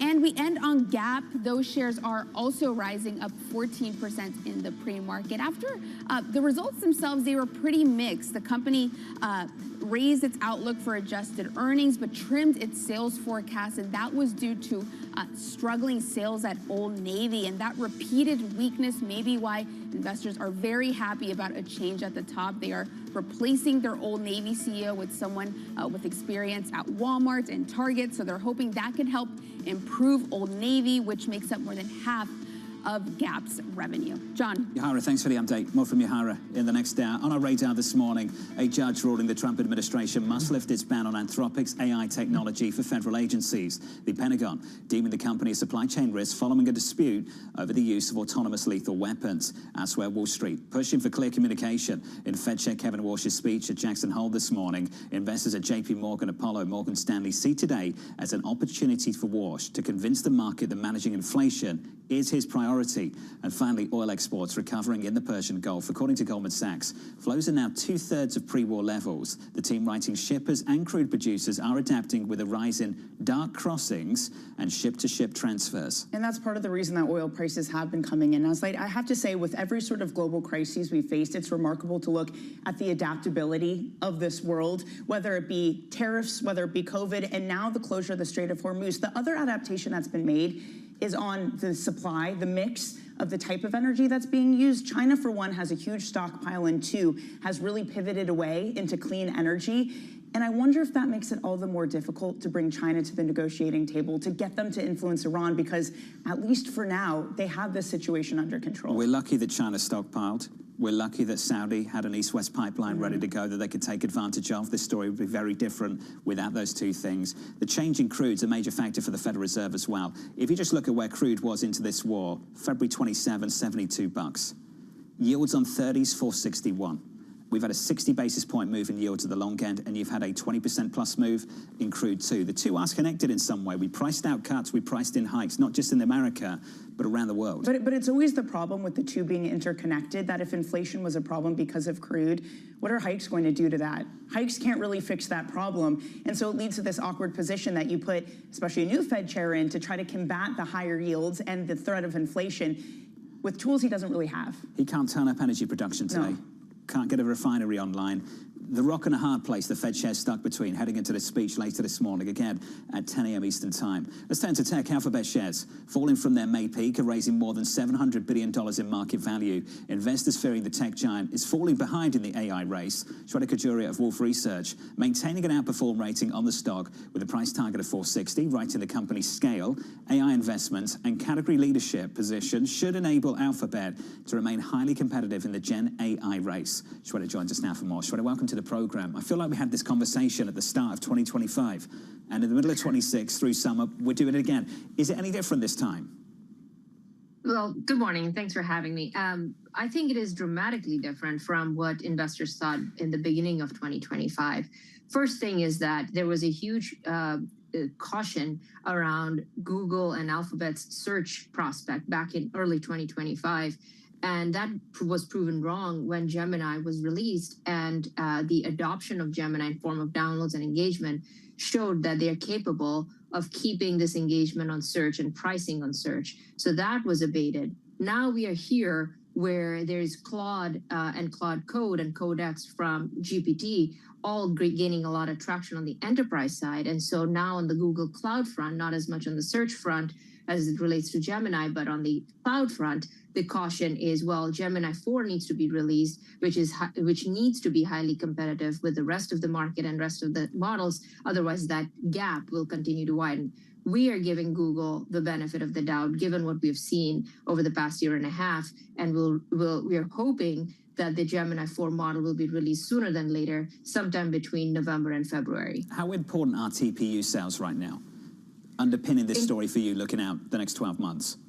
Incredibly important. We think that that is one of the most underappreciated parts the street's not accounting for. So we are actually 34% above the street for Google Cloud and about 10% at the company level revenue and about 6% above the street on EPS. And large part of that, why we're so well above the street, is because we're accounting for TPU sales. The demand for TPU is very high. The environment remains capacity constrained, and TPUs are one of the best price performing chips that are out there, even outside of the Google Cloud environment. For example, the Apollo Broadcom SPV, that's going to hold a lot of TPUs for Anthropic. And so that's going to be a demand engine for Alphabet. Are you worried, Shweta, though, that there's something of a brain drain going on at Alphabet? They've had some pretty serious high-profile AI leadership exits as of late. They did. For example, Dean and Shazir and Jumper and Adler. There are a few executives that have recently left Google DeepMind and either joined Anthropic or they're starting their own AI lab. But what we think is that, A, Google can hire top talent from pretty much anywhere that they want, and they actually recently did hire somebody. Second is that they do have a deep bench, and Sergey Brin is now at the helm again for the AI efforts, including DeepMind, and they've brought the operational sort of leadership back to Silicon Valley from London. So part of that will also put fire under the rest of the employees in order to commercialize Gemini, rather than not only just commercialize, but also focus on the research side. So they have separated research from commercialization with Sergey Brin sort of leading charge. So it may not be as big of a disruption in the long term. In the near term, probably so. But in the long term, we think that they have a deep bench. Well, at the same time, Shweta, they want to keep spending. I know you have their CapEx for next year targeted somewhere around $331 billion. But you've also ruled out this idea that they'll tap equity markets again. Why don't you think that they'll come back to this equity market? Well, they don't necessarily need to at the very moment. They raised equity already, and that should give them enough room and enough capacity for now. There are two reasons why. So first is they've already raised equity, and the debt market for them still looks fairly attractive. So unless there's a reason to think that the debt market, they're going to get 8% or higher interest, well, there's a low likelihood that they're going to go to the equity markets yet again. The second reason is that for now, if we think that they are going to be doing more and more of these SPVs and JV type structures, well, the CapEx needs are going to start abating because they don't take that CapEx liability. So if we look at where the operating cash flow is and where the CapEx needs could be, they've raised enough amount of debt. The debt markets still look okay to them, and they don't necessarily need to raise equity. Between JVs and SPVs and debt, they should be okay. Shweta, it's good to see you. Thanks for sharing your thoughts. Likewise, Shweta Kajura there of Wolf Research. Shweta, thank you. Bullish on the outlook for Alphabet, the timing of that equity capital raise. A monster raise right ahead of the SpaceX IPO. But they pulled it off. It worked. There's clear demand in this equity market. There's a lot of conversation about how much is that SpaceX IPO going to derail everything for everybody else. That's not what we've seen. IPOs are still plentiful. Small companies feel fine coming to market, and we're about to get another monster, potentially record-breaking IPO in the form of Anthropic. And then another monster after that. Correct. Doesn't end. Capital markets wide open. The supply keeps coming. NASDAQ futures this morning down by about 1/3 of 1%. Let's get you an update on news worldwide with your Bloomberg brief. Vonnie Quinn has more of it. Hey, Vonnie. Good morning, John. Inflation surging in Spain and coming in above expectations in France. Spain's rate rose to more than double the European Central Bank's 2% target. Energy driving inflation in both countries as fighting continues in the Middle East. The FTC is exploring a possible lawsuit against YouTube. Sources telling us here at Bloomberg, the agency has been investigating whether the platform broke consumer protection laws by suspending some user accounts. It's still unclear which accounts are part of the investigation. Citadel Securities posting a record $7.3 billion in second quarter trading revenue. Sources telling us here at Bloomberg that's more than triple the level compared to a year earlier. The firm getting a boost from its push into high-touch equities. And that is your Bloomberg brief. John. Vonnie, thank you very much. Thanks for the update. More from Vonnie in the next hour in about 30 minutes' time. Up next on the programme, all eyes on the Fed chair. all eyes are going to be on Warsh on Friday. He will have to deliver something that is clearer than what he did at the July press conference. I think it's relatively clear the direction that he's going. Up next, we'll catch up with Claudia Sam of New Century Advisors, live from New York City. You're watching Bloomberg TV.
My old mentor, Roger Staubach, who told me when I transitioned, football will never leave you, but you need to leave it. Wow. Everyone has a dream, and a lot of dreams are, you know, my dream is to play football and play professional football, and you get the dream comes true, but it is going to end. And the day it ends, the day before it ends, you're one of the best in the world. Great. The next day you wake up, that's gone. What are you great at?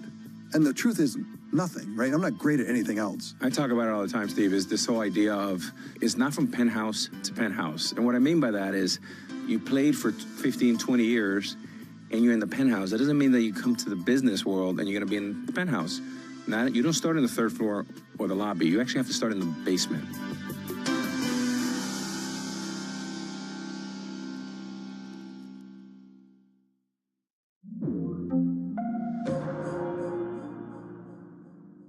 Technology is embedded in every aspect of our lives, and that revolution is playing out in real time.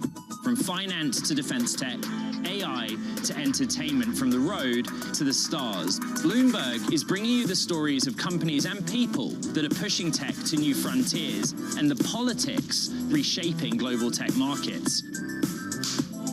I'm Ed Ludlow, live in San Francisco, and this is Bloomberg Tech. Every weekday, only on Bloomberg Television. Making money isn't about drowning in emotions. It's about understanding what's actually happening.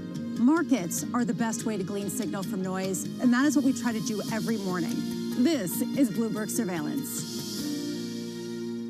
It's a multi-trillion-dollar industry. We'll show you what's happening in ETFs like no one else. ETF IQ, only on Bloomberg.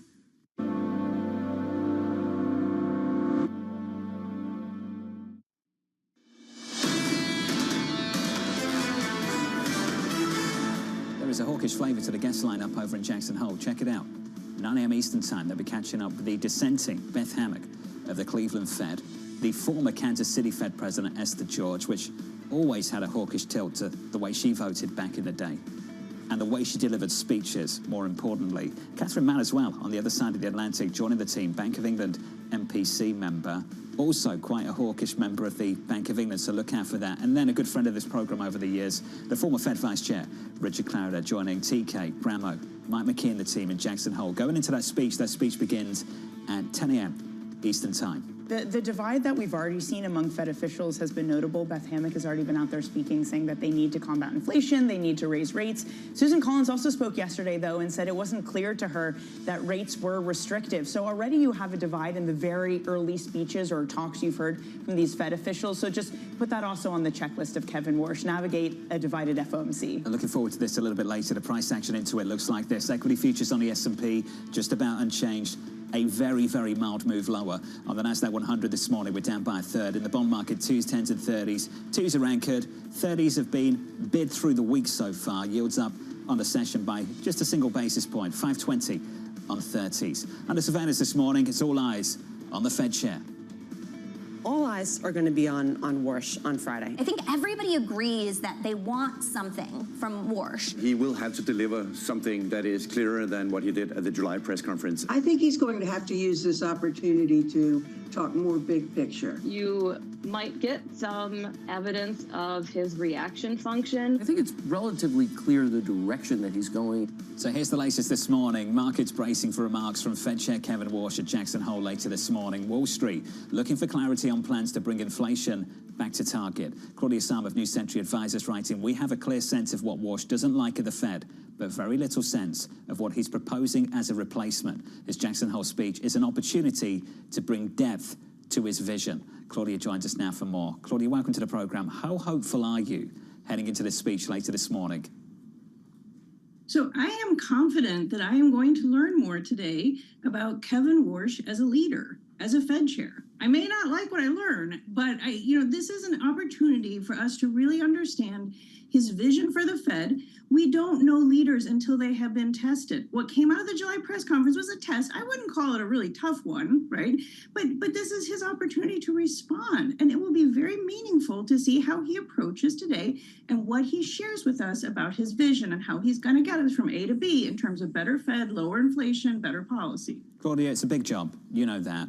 And even the most experienced make mistakes along the way, and we've seen that in various Fed officials and central bank leaders all around the world. What kind of mistakes do you think he made specifically in that news conference that you think maybe this man would look to repair? Well, I wouldn't want to judge. He is a new Fed chair. He's out of the gate. I think at this point, it's really more about how does he move on from this moment. I don't expect him to backtrack on his kind of big ideas. I don't expect us to get forward guidance. We're not going to get a big lead on September. But I do expect him to show that he's building a consensus. I think responding to some of the feedback, particularly from the committee, I'm sure they had feedback on the July press conference too, and just showing that he's leading a team and he is responding to that as opposed to going it alone. It's a big transition to go from the outside critic to the leader of the institution. I would expect it to be Bobley, but I also expect him to bring it today. Do you think that he also, Claudia, then needs to address the dissenters, the most dissents since September 2016, the hawkish speech we've had from those and others post-July conference? Is that something that this chair also needs to be addressing? The chair needs to understand all of the arguments that are on the table. The Hawks have been very articulate in what they are seeing in the data, what they are concerned about, why they have dissented. I think that is great. It's really giving voice to the hold, like the majority at the Fed who have up to this point been on hold. It is clear they are looking for more improvement. It's him giving voice to the consensus and also giving us a piece of that debate. I'm not so sure we're going to get that message from Kevin Warsh today. I'm not sure that's where he's going to go with it, but it is going to be in the air at Jackson Hole. They are going to be talking about inflation and the inflation outlook. Claudia, how much, though, do you expect any sort of framework, maybe not forward guidance, but a laying out of the data he finds important, the things he watches for and would concern him as he's judging what inflation looks like? Do you expect to get more meat on those specific bones? I would hope we get meat on some bone, right? He has put out a really big regime change. If you look at the 5 task forces, they touch almost everything the Fed does. That is massive. To go through that, if he pulls off a piece of it, goes into a little more depth, gives us some more details, I think that would be great. But consistently, Kevin Warsh has stayed at 30,000 feet. He's kind of given the big picture. I think that's where he's comfortable. That's probably the best likelihood of what we get today. We'll just have to see. This is a learning process. We're getting to know him. This is the first, not the last Jackson Hole speech. So, let's just see how it goes today. Claudia, I'd love your opinion as well on where you think we are. We've heard from so many Fed officials in the last several weeks or so. They appear to be debating again once more whether we are sufficiently restrictive or not. This economy is very, very different to the one we saw a number of years ago. Claudia, do you believe we are sufficiently restrictive? And how can you tell? I think we're shifting to a place where it would be most appropriate for them to start raising rates. I have been in the hold camp up until about this week, and it's not just on the data. I think the inflation data are mildly encouraging. We're seeing some improvement. the headlines are not good, right? Trade war with Canada, Middle East progress completely stalled out, and a lot of demand for the AI build out that's pushing up chip prices. If I look at the outlook a year out, I am not confident we are moving to 2% on a steady clip. I think it's probably time for the Fed to do more. And I think that's where that conversation is at. There's a lot of data still to come before September and more headlines, but there is something shifting in the inflation picture in the U.S. right now. Claudia, you alluded to it. What shifted more recently? What got your attention? You listed a few things, but what got your attention and made you think this has changed, it's moved?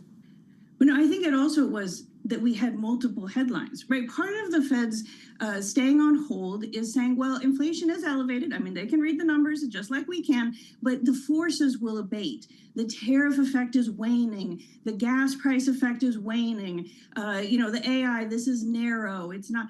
And we're just getting like really hit with a lot of information that's forward looking that makes you think like, am I really confident that those inflationary effects are waning? Like they might not get a lot worse, but if we get stuck, like we're a lot closer to 4% on PC inflation than we are 2%, right? So you need some good news in the headlines in terms of inflation. And at least in the last week or two, we have not been getting the good news headlines. If parts of the issue are coming from concerns about geopolitics, high prices of memory, Claudia, what would a Fed rate hike do to fix those?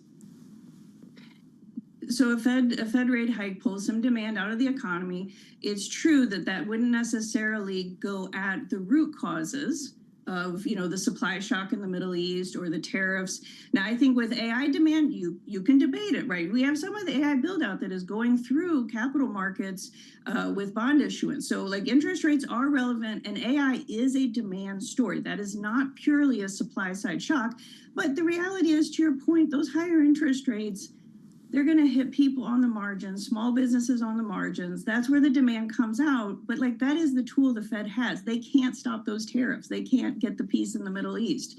But their job is to get inflation down. So they got to do what they can do. I'm not talking about anything aggressive, but I think just moving in that direction of getting a little more restrictive seems to me like it's likely, not a done deal, but I think we're maybe moving in that direction. Getting closer. Claudia, thank you. Claudia Sam there of New Century Advisors. Claudia, thank you very much. Going into the speech again at 10 a.m. Eastern Time with Fed Chair Kevin Warsh. To Claudia's point, we get more data. One more payrolls print. We get that next Friday, a week today. A week after that, one more CPI print just before that meeting in mid-September. But that's why I think it's so important for many in this market that there's some discussion about what data is important to Kevin Warsh, because we're about to get a lot of it. So this market wants to interpret what they should care about. His view has been that the market should be the guide, that the market should be the one to figure out and interpret the data. But the issue for them, they just don't understand which the Fed is actually acting on. And that makes it all the more complicated and volatile, too. You are not getting an unfiltered message at the long end of the curve No. with Besson's boot on top of the 30-year yield. Yes, and what's more, by bringing the 30-year yield in, it's not doing the work that Kevin Warsh said it was doing. Precisely. Helping to restrict the economy. Won't do that if the Treasury's bringing it in. Up next on the program, we'll catch up with Priya Misra of JP Morgan Asset Management, Jeanette Lowe of Baird Strategas, the former Philadelphia Fed President Patrick Harker, and Seth Carpenter of Morgan Stanley. The second hour of Bloomberg Surveillance is just around the corner.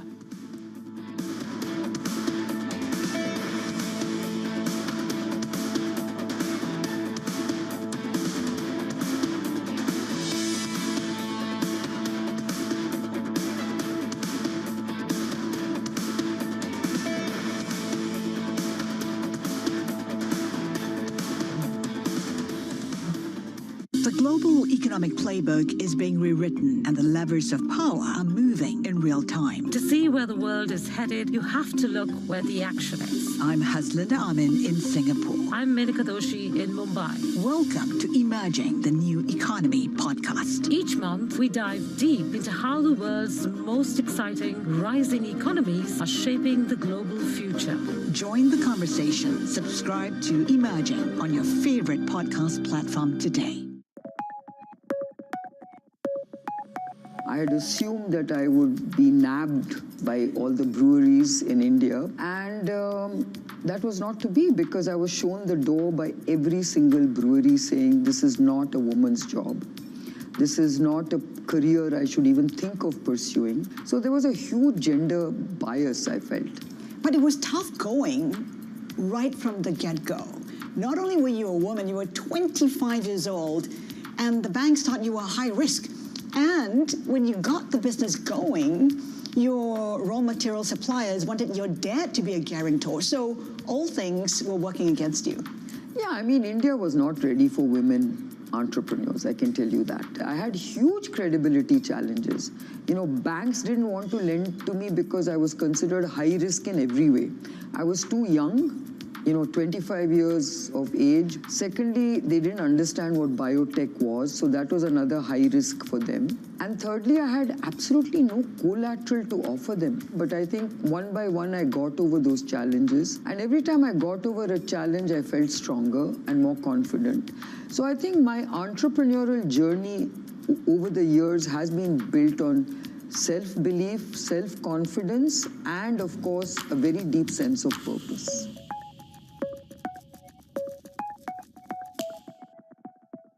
World's most powerful investors don't ring a bell. They quietly reshape entire industries. This is the money shaping the world, the Dealmaker playbook where power and billions of dollars change hands every day. From private equity and credit to venture capital and M&A, we bring you the inside scoop on the biggest deals and debates, plus exclusive conversations with finance's ultimate insiders. I'm Danny Berger, and this is Bloomberg Deals.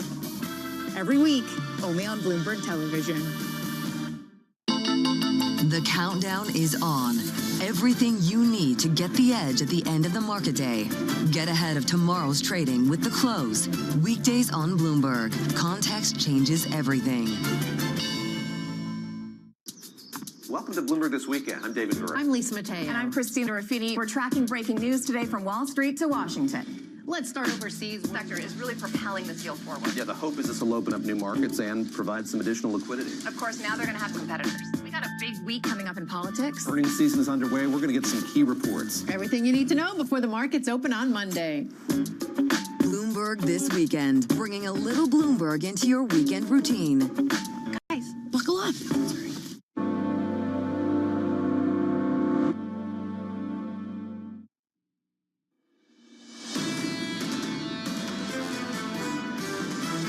The AI wave is so extraordinary and unabated. AI has been an earnings momentum freight train that just has not stopped. The competitive pressures are absolutely rising. The pipeline is on fire. We're still seeing incredibly voracious demand for compute. This is Bloomberg Surveillance with Jonathan Farrow, Lisa Abramowitz, and Anne-Marie Hordern.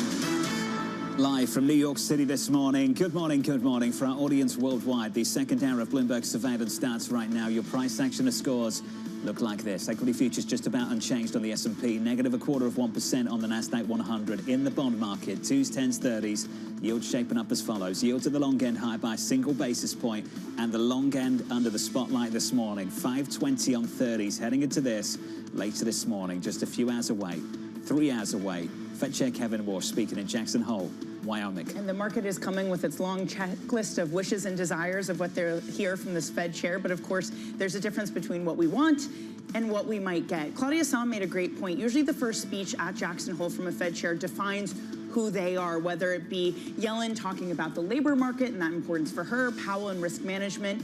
Who does Kevin Warsh want to be? And does that involve some cleanup of who he was at his July press conference? This was a really unforgiving bond market for the last several weeks. When you put it all together, we've only had a 10 basis point move in the long end since he started speaking a number of weeks ago, that Wednesday in that news conference. Mistakes were made, and they were acknowledged, I think, in the FT Cleanup Act. Which mistakes are we talking about here? Openly flirting with moving the goalpost on inflation and moving away from PCE, one. There were many, but I'll give you two. And the second, flirting with using the balance sheet instead of the interest rate policy as a primary tool. That's a rookie error too. It's too early to have that conversation. That's where you start to see yields bleed higher at the long end of the curve. And then there's also a lot of questions caught up in that about what the Treasury is doing too when you think about the balance sheet. So that is a problem. But I guess the question is this just an issue where he needs to clarify some things? Or is an issue that he actually needs to be more aggressive in order to change what the market is pricing? To your point, we've only moved 10 basis points. So a lot of people would look at this and say, why do you need a massive change in policy as it stands? Why do you need all this hawkish speech from various Fed officials that have come out? Because perhaps even though there are questions about his performance, has the economy really changed that much? Has the 30-year even really changed that much? You've got to acknowledge, Danny, and we all have to, that ending forward guidance comes with a cost. I'm on board with ending forward guidance, but acknowledge the cost. I've not done this for a while, but Ed Bradford over on X, fantastic follow on the bond market, at full carry if you want the handle. What he said recently is really important. When you end forward guidance, you introduce volatility. When you introduce volatility, you increase term premium. When you do that, you should expect a higher long end yield. And in many ways, that's what we've seen in the last few weeks. But one of the things that Chair Warsh didn't do, and perhaps he'll use this as an opportunity to do it, is you can say all well and good that we're going to increase volatility, but does that increase vulnerability? And I think that's what a lot of people are worried about. So what also might be helpful is him to set out terms that this doesn't make us more vulnerable, even if it makes markets more volatile. These are the kind of news conferences you can do in like 2018, 2019. Right. When you don't have all this supply coming from elsewhere. When you've not been above target for 5 years on inflation, it's the wrong moment to have this conversation. Fed Chair Jay Powell, I also believe at the time, former Fed Chair Jay Powell, I believe he was also thinking about whether PCE had the same value as it used to. But he acknowledged that when you've been above target for so long, these are conversations you can entertain. And that's the mistake I think you've got to repair. There is a longer-term goal at the Fed, and we can have that debate separately. And then there is the short-term commitment, the longer-term commitment to the inflation target, but the short-term policy discussion to get there. And the lines got blurred. That was acknowledged in the FT piece as well. There's an opportunity today just to clarify the two lanes you want to be in. But can he do that without betraying his ethos, and that is shaking and changing the Fed?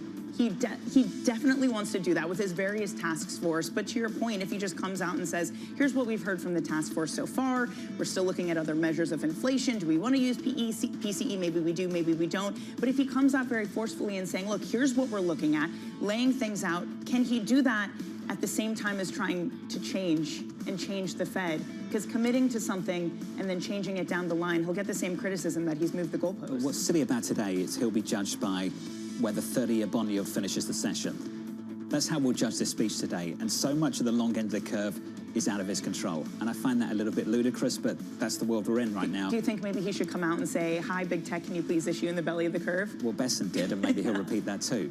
I'm not sure big tech would listen. No, I'm not sure they would either. Coming up this hour, we'll catch up with Priya Misra of JP Morgan Asset Management as markets pause ahead of Jackson Hole. We'll speak to the former Philadelphia Fed President Patrick Harker as Wall Street waits on policy signals from Kevin Warsh. And Seth Carpenter of Morgan Stanley believing the Fed chair will continue to say less. We begin this hour with stocks edging lower as investors look for clues from Jackson Hole. Priya Misra of JP Morgan Asset Management writing, there is a way to massage the reaction function without giving forward guidance. The market doesn't need hand-holding or play the referee, but tell us the rules of the game. Priya joins us now for more. Priya, good morning. Morning. We had a clean-up act in the FT article. Do you expect another one later this morning? Yes, I do, because I think the market has this angst around the reaction function, around Fed credibility. You know, we're debating all these big issues. What data? What's the inflation target? But I think we should not be debating the big question of, is there commitment to price stability? Absolutely. Hopefully we hear that today. Is interest rate your primary tool as the Fed? Absolutely. Don't use the balance sheet. Use the balance sheet when there's an issue. Don't use it for monetary policy. It's very hard to figure out. And then I'm hoping we get, I think, to me, July was not a policy error. It was a communication error. So what I'm really hoping is a sense from Chair Warsh, why did they stay on hold in July? I think, you know, they had a family fight and then they decided to stay on hold. Explain it. The minutes explained it. I think it's not forward guidance, it's backward guidance. If you can just explain, we stayed on hold because the data going into that meeting was just a little bit weaker. The momentum in inflation slowing down. We're dealing with supply shocks. And then that'll help us, I think, react to data next week, because we're going to get a lot of data next week. The data's on the side of a hold, given the way it's come in since that news conference. Yes. In many ways, he set these expectations for himself by saying things like inflation was a choice. It implies ultimately that they made a choice to be above target for 5 years, which leads to the question, why are you doing nothing about it then? Mike McKee asked the question in the news conference really well. He keeps saying the same thing. Going to do something about it? Hasn't he set these expectations for himself? You know, I think he's trying to create regime change. He came into the Fed as the new leader, talking about let's have an open mind. And I'm all for that, because the economy is changing. Maybe we should have an open mind on what data do we look at? How do we get it more real time?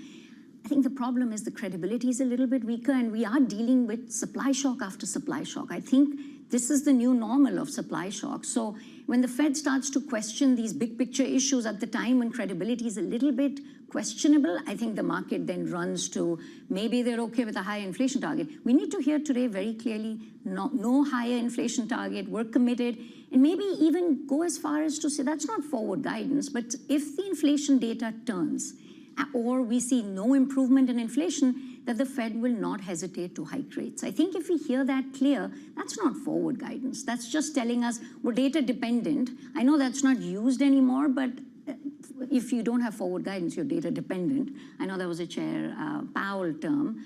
But essentially just hearing that, telling us the commitments there, we're not questioning the big issues. We're just debating how we get there. How much of the speech do you think is necessary, not just for markets, but for his colleagues as well, to build some sort of consensus and trust among them?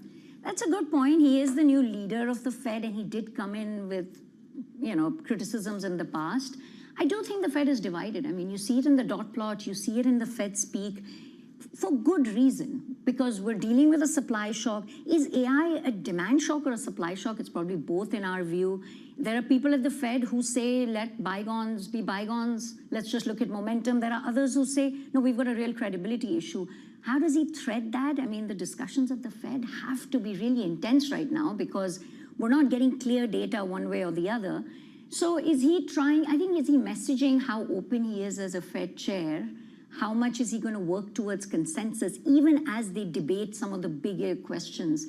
Maybe there may be a little bit of messaging to the Fed, but I think it's much more the market, because I do think the reaction the last month tells you that the market is just nervous about the Fed function and not so much inflation. See, this move has all been real rates, long and led. That's a dangerous move. No wonder Secretary Bessent reacted. I applaud him. As an investor, as a taxpayer, I think it was a good thing. We need Chair Walsh to help. Can you just get into that more? Because there are a lot of criticisms of what Treasury Secretary Scott Bessent did, that it doesn't address things like hyperscalers, like the fact that yields across the globe are moving, that this wasn't a specific problem for him to address, and it was throwing bad money after good, essentially. So I hear some of the criticism, right? Do we all want a clear, unfiltered market? It's not just Chair Walsh. We would all love that.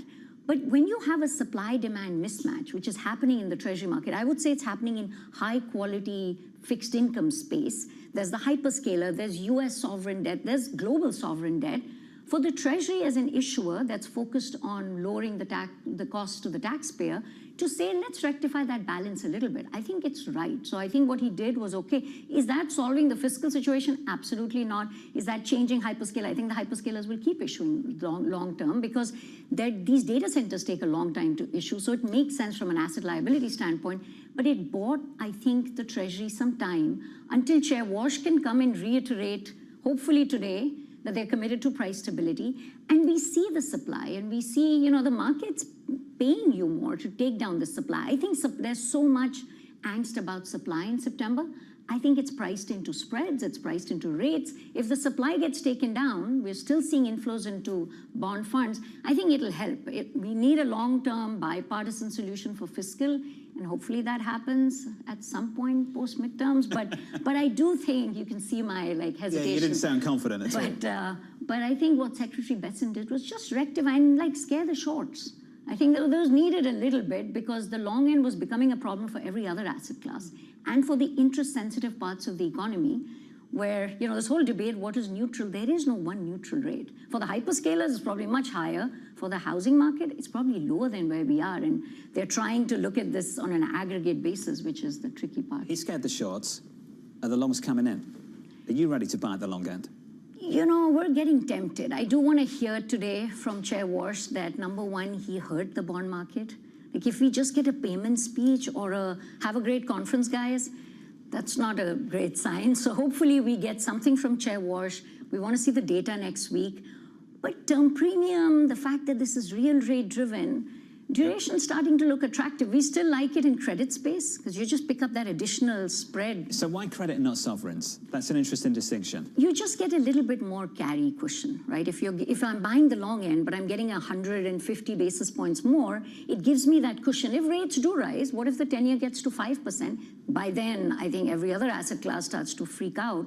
Then that, it gives me that ability to withstand a little bit higher rates in the long end. So we are starting to think duration makes sense, but you can do it in mortgages, you can do it in credit, and just pick that additional cushion. We're getting closer. Priya, thank you. Priya Misra there of JP Morgan Asset Management. Yields have been higher worldwide as a global phenomenon, with the exception of one country, China. China's economy is in a different place right now. The PBOC, this headline crossing just moments ago, boosting credit support for China's property sector. If you plot a chart of yields so far year to date, sovereign yields year to date, and just show, I don't know, Germany, the US, the UK, pick any member of the EU and then compare it to what Chinese yields have done over the last couple of years, different picture. And it's part of the reason, again, we've seen all this support from the PBOC's attempt to come in, both from the government as well. It's a difficult place that they find themselves in. Again, to your point, completely different from the rest of the globe that is dealing with this problem of deficits. So while China can do things to stimulate the economy, there's this hesitancy to everywhere else because what inflation looks like in already very, very large deficits. The latest reporting on the Chinese central bank there. Let's give an update on news worldwide this morning with your Bloomberg brief. Vonnie Quinn has more. Hey, Vonnie. Hey, John, thank you. Anthropic winning a legal battle against the Pentagon. A California judge ruling that the Trump administration unlawfully retaliated against the cloud maker by deeming it a supply chain risk. Anthropic still faces a separate legal fight in a Washington appeals court. The death toll rising after that flash flood hit a Nepalese valley near the Chinese border this week.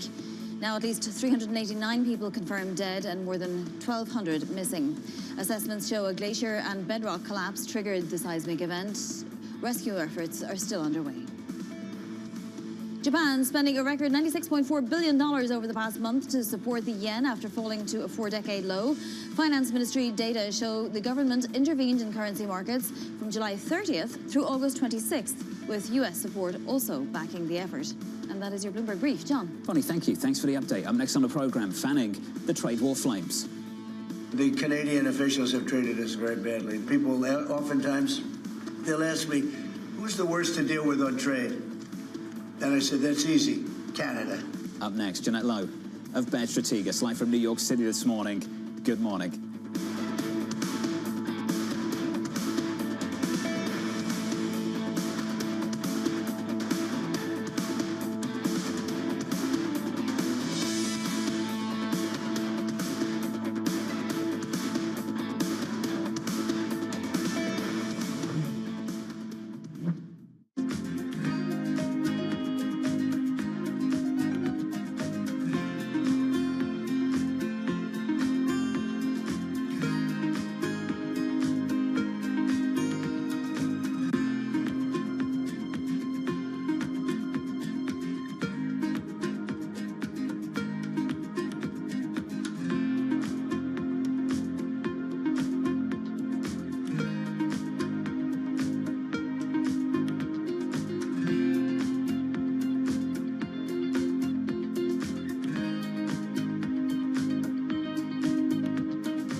Good morning. This is Bloomberg Surveillance. Welcome back to the opening trade. It's Bloomberg Money. This is the Asia Trade. This is Wall Street Week. Welcome to Balance of Power. You're watching Bloomberg Deals. Welcome to Bloomberg This Weekend.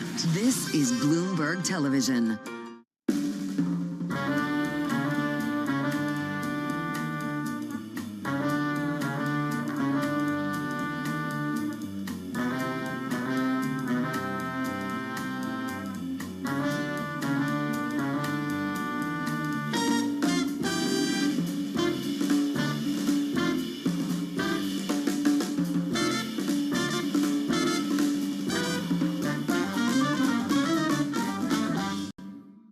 Investors, top executives, global innovators. Join me for in-depth conversations with the biggest newsmakers on the day's top stories. Insight with Haslinda Anand, only on Bloomberg.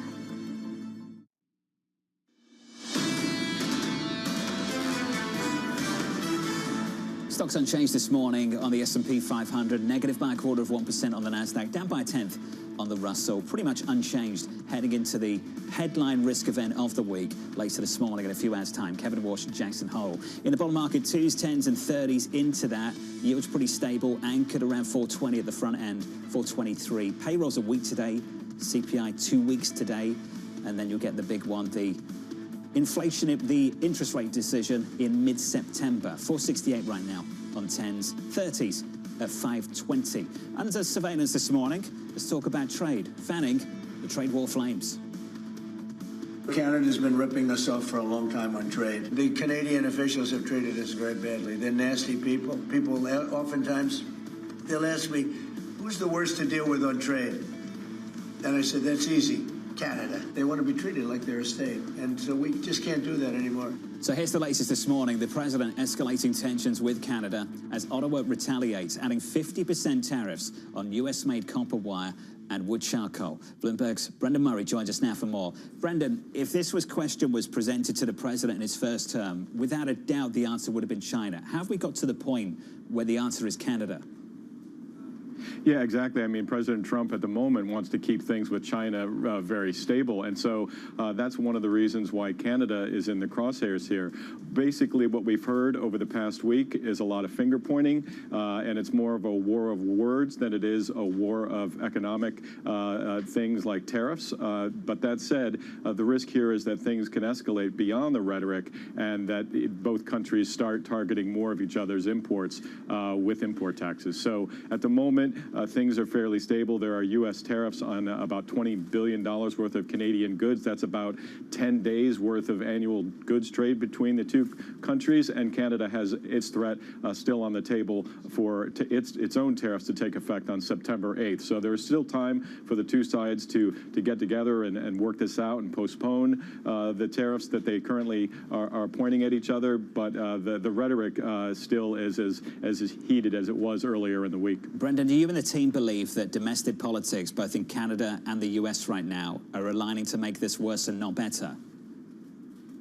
Yeah, exactly. We've heard this from Commerce Secretary Lutnick yesterday. He was pointing fingers at Prime Minister Carney, saying this is he's getting tough with the United States because of their own elections in Canada and political situation, and President Trump ahead of the November midterms is trying to look like he's reshoring jobs to the U.S. and particularly those factory jobs that he promised to do in his second term. So absolutely, a lot of this is politics. The economics at the moment the impact isn't great, and a lot of economists have told Bloomberg News that they think that the Canadian economy can weather a short stretch of this, but again, it's the escalation that people are worried about, that these two economies are so interconnected, the supply chains in the auto industry are so integrated that if they were to become a full-blown trade war, then there could be some economic damage. We get Canadian GDP today, so we'll see what the shape of the Canadian economy was in the second quarter. It looks the consensus estimate looks like it was pretty solid. So we'll see if that number comes in on the high side, whether the Canadians want to do some trash talking, comparing their economic activity with the U.S.'s. Brendan, what joy. I'm sure you're sick of it already. Brendan Murray there, out of London this morning. Brendan, thank you. Jeanette Lowe of Baird Strategics writing, Trump's low approval rating and potential for Republican losses in the midterm elections could be making other world leaders less willing to cave. Jeanette joins us now for more. Jeanette, are electoral political priorities leading to suboptimal economic policies?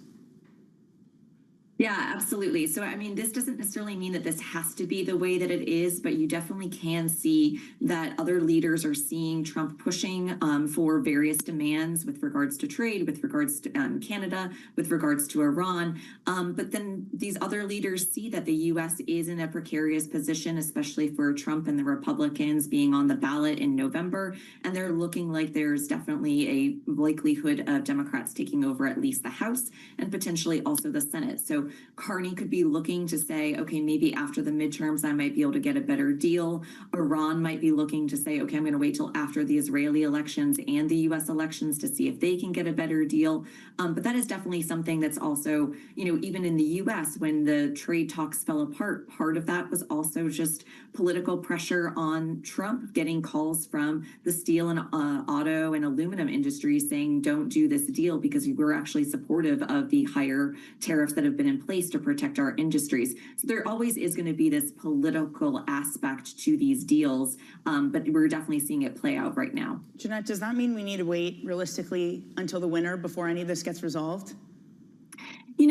I don't necessarily know if we have to wait that long. To the point, there could be some short-term economic damage that comes that then pushes everyone back to the table. But you do also start to see some openings here. So yesterday, Canada specifically decided to not put tariffs on seafood, since the U.S. and the Canadian industries are quite intertwined. They also said that if the U.S. stops making demands with regards to French language, then that could be something that could reopen talks. The Canadian retaliatory tariffs don't go into effect until September 8th. Trump's higher tariffs on autos and steel from Canada don't go in until January. So you can definitely see that there is an opening for talks to potentially get back on track. Sometimes you do have to walk away before you can get a deal later, but we also could be looking to go into maybe October or even November before we see some resolution here. That is definitely a risk. Jeanette, there also has been this narrative for this bond market that tariffs were actually helpful, that the money brought in helped to lower the deficit, and the Supreme Court decision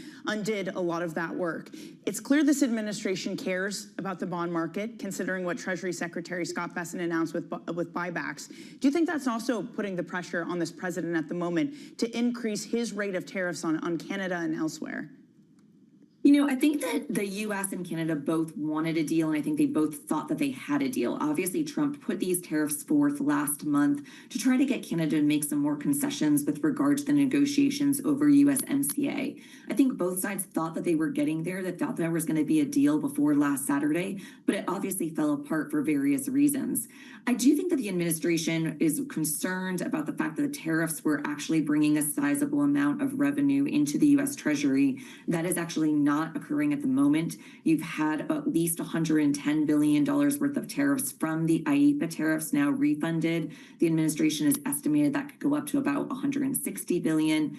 And at the same time, so right now you're seeing basically a net tariff cut because we're seeing the offset of the refunds versus the tariffs coming in. I think Trump is kind of waiting for these refunds to get done. He would definitely like his tariff regime to put back into place. So that kind of means rebuilding the IEEPA tariff structure. So that's putting on the tariffs of 10 to 12.5% for forced labor. We do think there's going to be another announcement within the next month related to the investigation for excess manufacturing capacity. So that could basically bring other countries' tariff levels up to what they had under IEEPA. But we really don't think he's going to go significantly higher than that. Once these tariff refunds do roll off, you will start to see more tariff refunds and tariff revenue coming into Treasury. So that will put reduce some pressure on the deficit, but ultimately we don't think he's going to go significantly high. I think the Canadian tariffs are more about politics and the deal falling apart for other reasons than specifically about getting tariff revenue. Jeanette, it's good to see you. Thank you. Jeanette Lowe there of Bear Strategas.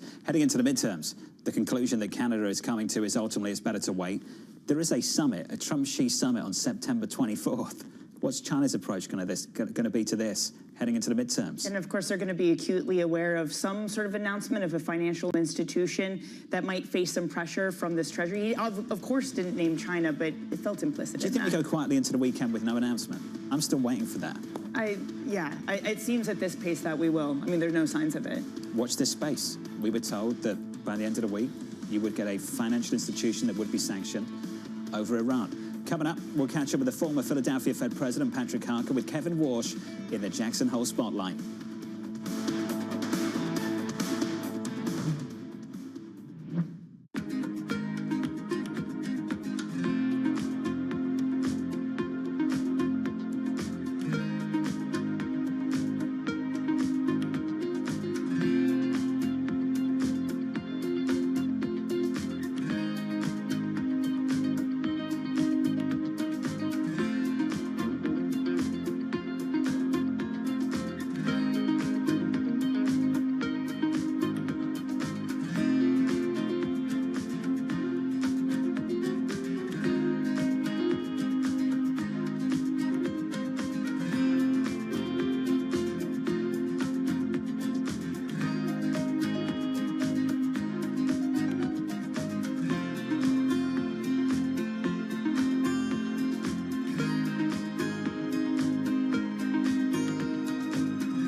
It's the world's second largest economy with a growing influence in global affairs. Bloomberg The China Show brings you the unmatched expertise you need to keep track of breaking news, in-depth market analysis, and the most influential newsmakers in and around China. Volatility is good for gold. But Hong Kong market we saw has stabilized a bit. Asia is playing a very, very important role. Bloomberg The China Show.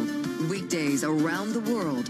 Right here on Bloomberg. Context changes everything.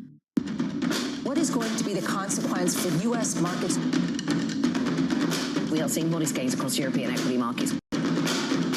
Take a look at how we're faring when it comes to Asian markets.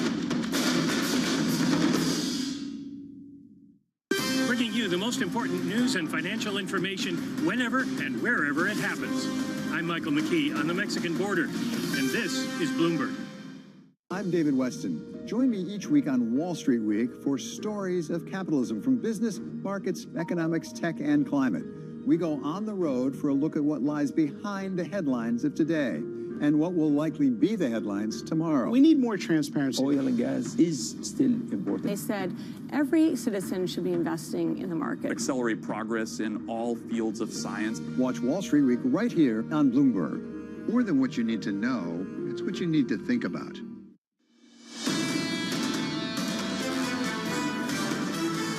One of the three dissenting voices at the Fed's last meeting, Beth Hammack of the Cleveland Fed, catching up with the team over in Jackson Hole, Wyoming later on this morning. That special programming, a Bloomberg surveillance special, kicking off at 9 a.m. Eastern Time. She's been pretty punchy out on LinkedIn. Some interesting posts from her about why she believes this Fed needs to hike interest rates. And she has not held back. I mean, she was also talking yesterday, speaking about why she thinks the Fed needs to raise interest rates. She has not been quiet, and you've noticed a noticeable pickup in how much she's been talking since Chair Warsh has taken the helm. There were 2 points that jumped out to me from her recent policy statement.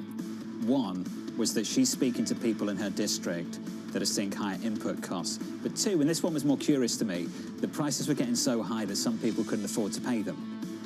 Is that an argument to hike interest rates? I don't know about that, and I wonder what that debate, that conversation looks like on the program later this morning. You mean like that basic economics 101 theory that that's the cure for high inflation, right? is if the high price prices? tolerance Yes. isn't there, what is there to worry about? Yeah, exactly. And I mean, listen, you have other Fed officials like Susan Collins speaking yesterday saying it's not clear that rates are restrictive. I think the problem is that for some it's restrictive and for others it is not. And I don't know how much of an acknowledgement Beth Hammack has kind of given that other side of the coin. That's the debate heading into the September policy meeting. Heading into that and heading into this, Kevin Warsh, 10 a.m. Eastern Time, the chairman addressing Jackson Hole, Wyoming, and really addressing global markets. And for some of you, I know, for many of you, addressing the long end of the yield curve. The market right now, your scores, equity futures just about unchanged on the S&P 500. 2s, 10s, and 30s in the bond market. Yields just about unchanged as well, pushing higher by about a basis point. 520 on 30s. We've said it a number of times already this morning. It's kind of ridiculous, but it's just the way it is. He's going to be judged by whatever happens with that 30-year yield going into the weekend. Success or fail. And the irony is the long-term trend to the 30-year yield has nothing to do with inflation. Inflation swaps, no, unmoved. It's been issuance both from tech and from this government, and yet the volatility will come down to the words out of this man's mouth, even though he has no impact on how much tech is going to be issuing. Risk appetite is buoyant. People are buying risk assets. There's a reason for high yields. Global growth looks really good. Nominal GDP is 6%, 5-6% in this country. That's a reason for high yields. If you really want to factor in the deficit, you can if you really want to. 6%. Budget deficits, persistent, consistent budget deficits in this country, there are reasons for high yields. You know, I think that Chair Warsh would argue the same, and that high 30-year yields, if anything, are useful. That's what he said in the last press conference. And then the awkward thing is that the Treasury Secretary maybe doesn't feel the same way and feels that it's a market he needs to rein in. 520 on 30s this morning, 2 hours away from the cash open. Let's get you some single names, some morning movers. Yahira has more. Hey, Yahira. Hi, John. We are seeing Marvell shares falling nearly 8% in the pre-market, even after solid results from the chip maker. So what was the issue? Well, investors were disappointed about how little it had to say about its new partnership with Google to make its custom chips. Essentially, they were hoping that they would see growth sooner from this partnership. but now they're going to have to wait until 2029. Plus, the bar was already incredibly high for this name. Shares have run up some 180% year to date. Plus, NVIDIA raised the bar even higher when it reported this week. Meanwhile, turning to software, we are seeing Autodesk shares also falling. They're down 4% after the company gave a weaker than expected earnings outlook for this quarter. The bar was already high for this name as well. Autodesk had already recovered sharply from the SaaSpocalypse scare from earlier this year. Plus, it got another boost yesterday alongside the rest of the software sector due to those strong results from Salesforce. So it looks like software not in the clear just yet. And we end on PayPal. Those shares sinking on some big news, now down nearly 17% in the pre-market. Honor reporting that Advent and Stripe are no longer pursuing the company. And the problem apparently was that the group had offered to pay some $50 billion for PayPal, but for PayPal, that was not enough. And this had been a big reason why we'd seen the stock surge up 40% just this quarter. John? Yahara, thank you. More from Yahara in the next hour. On a raise out this morning, Wall Street setting a high bar for Fed Chair Kevin Warsh's first speech from Jackson Hole. Investors looking for insight on the fight against inflation in order to ease concerns for the long end of the Treasury market. Elsewhere, the U.S. negotiating with Venezuela to take a large stake in the country's oil fields. People familiar with the matter telling us here at Bloomberg one offer involves signing a 100-year lease. Venezuela is also reportedly considering an exit from OPEC. And finally, Citadel posting a record $7.3 billion trading haul for the second quarter, more than triple the same period last year. Sources telling us here at Bloomberg net income also climbed 250% over at Ken Griffin's shop. Huge numbers, and we had big results from Wall Street, so I guess that kind of translated this. But when I read the story, I thought, what must the third quarter look like?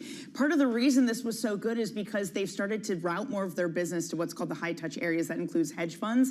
Can you imagine what hedge fund trading has been like around situational awareness? So you have this scenario where Citadel Securities does really good because of that volatility, and then Citadel, the hedge fund, also does very well because of the moves Ken Griffin made around situational awareness. I'm still laughing about the moves around situational awareness. So you help them, ultimately you help bail them out, using that term loosely. Sure. You take a big part of their portfolio, and then everyone says, clearing event, let's load up again, and he uses the bounce to sell back into it. But also the remarkable thing is first of all, quite brilliant, and clearly it paid off. But the sources I've been talking to have said that there's still a lot of demand for not only situational awareness, but funds like that. So I don't think this is going anywhere. They're reloading and leveraging up again. That appears to be the case, that people still want to give them money even after the turmoil. I'm not clear where Ken Griffin stands in all of that. Clearly he sold, but there's still demand. Phenomenal work over at Citadel. Record trading revenue over at Ken Griffin's firm. Let's turn back to our top story. Fed Chair Kevin Warsh gearing up to speak from Jackson Hole at 10 a.m. Eastern Time. The former Philadelphia Fed President Patrick Harker writing, Warsh has three elephants in that room: inflation, the Treasury market, and the fiscal situation underneath both. Watch what he addresses rather than what he promises. Patrick joins us now for more. Patrick, welcome to the program, sir. Always good to hear from you. Out of those elephants, what does he have the most influence over? Yeah, good question. So he clearly doesn't have influence over the long end of the yield curve. That's never been the case, right? He does have influence over inflation and the credibility of the Fed in terms of inflation fighting. It's not enough just to say we're going to be tough on inflation. You actually have to do something. Now, I think I was listening to your comments earlier, raising the short end, by 25, 50 basis points, is it going to make a huge difference? No, but it's signaling what the Fed means when it says it's tough on inflation. Patrick, do you think there are questions being asked of this Fed chair that weren't being asked of the former Fed chair? Is there something about the switch here that has raised questions about credibility that little bit more because of the pressure this institution's come under over the past 18 months?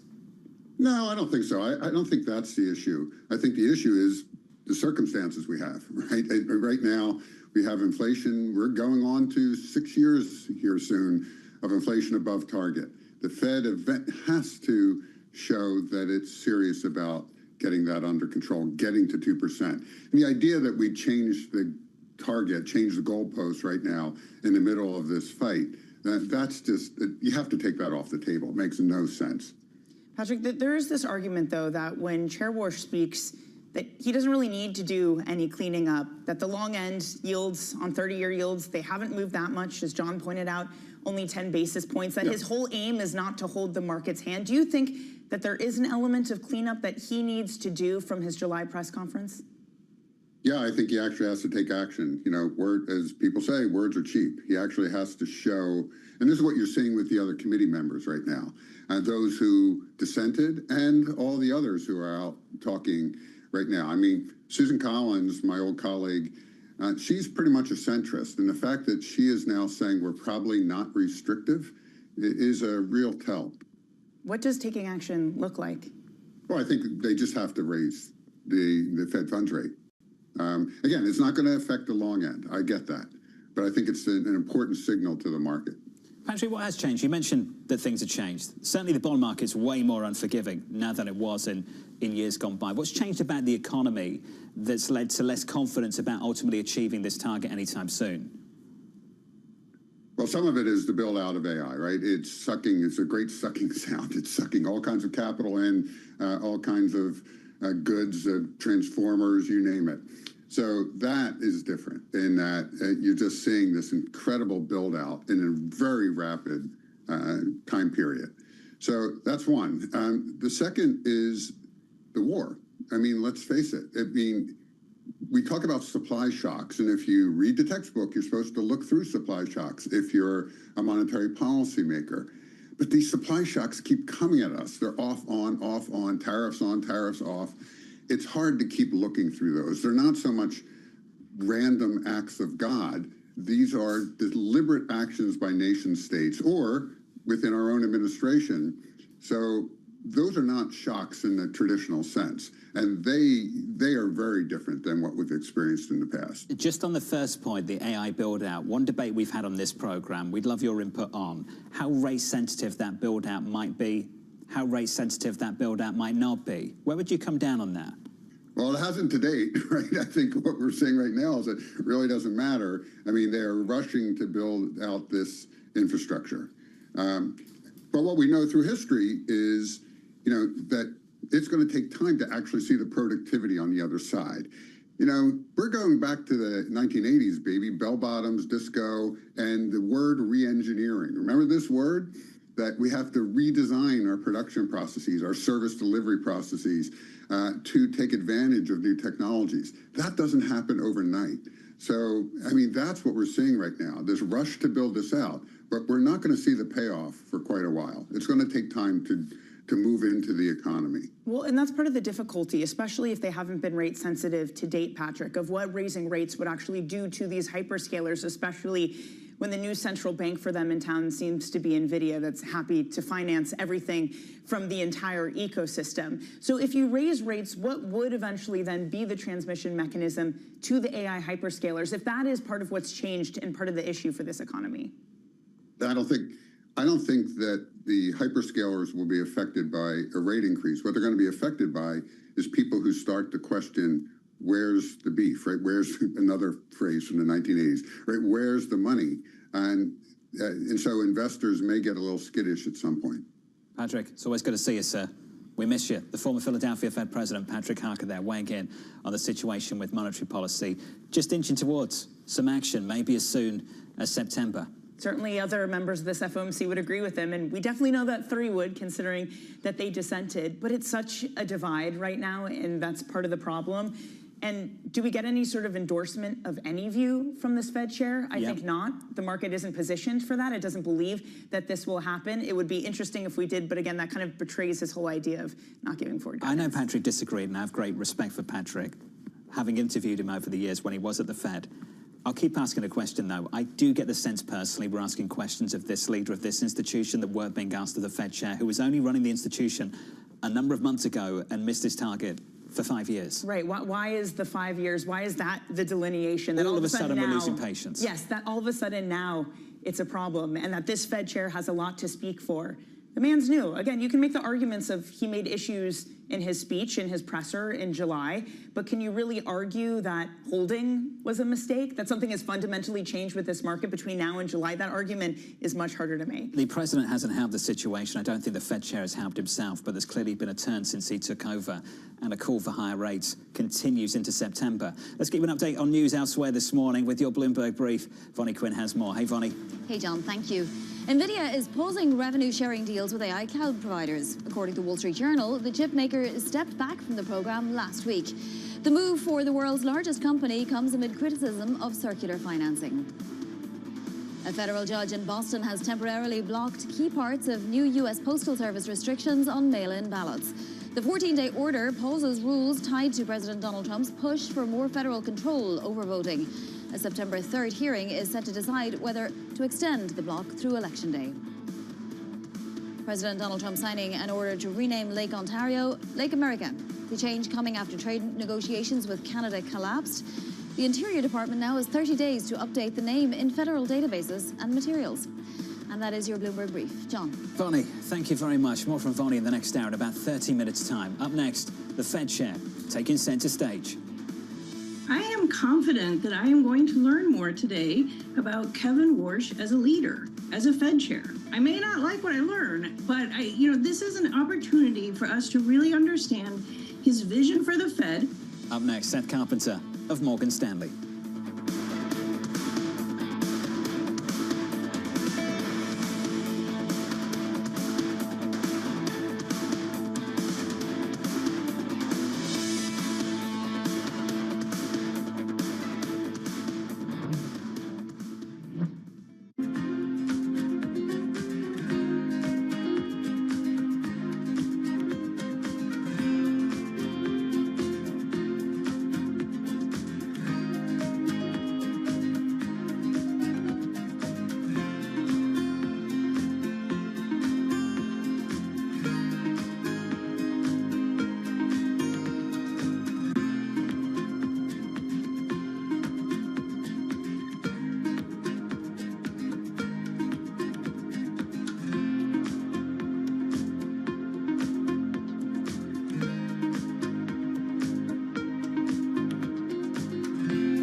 Western countries, all of them are cutting funding to Africa. And some of these programs were supported by funding coming from Western countries, like for human resources, for testing, for transportation of samples. And suddenly, African countries have to think how to fund money and to cover this gap. But it takes some time. And I think the combination of all of these factors are fueling this mistrust that we see at community level. We value the support we got and we are still getting from the US.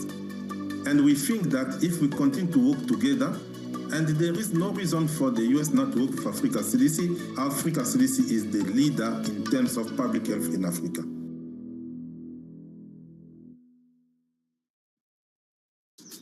Welcome to Bloomberg This Weekend. I'm David Verrett. I'm Lisa Mateo. And I'm Christina Ruffini. We're tracking breaking news today from Wall Street to Washington. Let's start overseas. The sector is really propelling this deal forward. Yeah, the hope is this will open up new markets and provide some additional liquidity. Of course, now they're going to have competitors. We got a big week coming up in politics. Earnings season is underway. We're going to get some key reports. Everything you need to know before the markets open on Monday. Bloomberg This Weekend, bringing a little Bloomberg into your weekend routine. Guys, buckle up. Asia is at the forefront of some of the world's biggest stories. And we're here, where the action starts in Sydney. And in Tokyo, get ahead as the global trading day begins. The Asia Trade, weekdays, only on Bloomberg. Bringing you up-to-the-minute space news whenever and wherever it happens. I'm Ed Ludlow at NASA's Kennedy Space Center in Florida, and this is Bloomberg.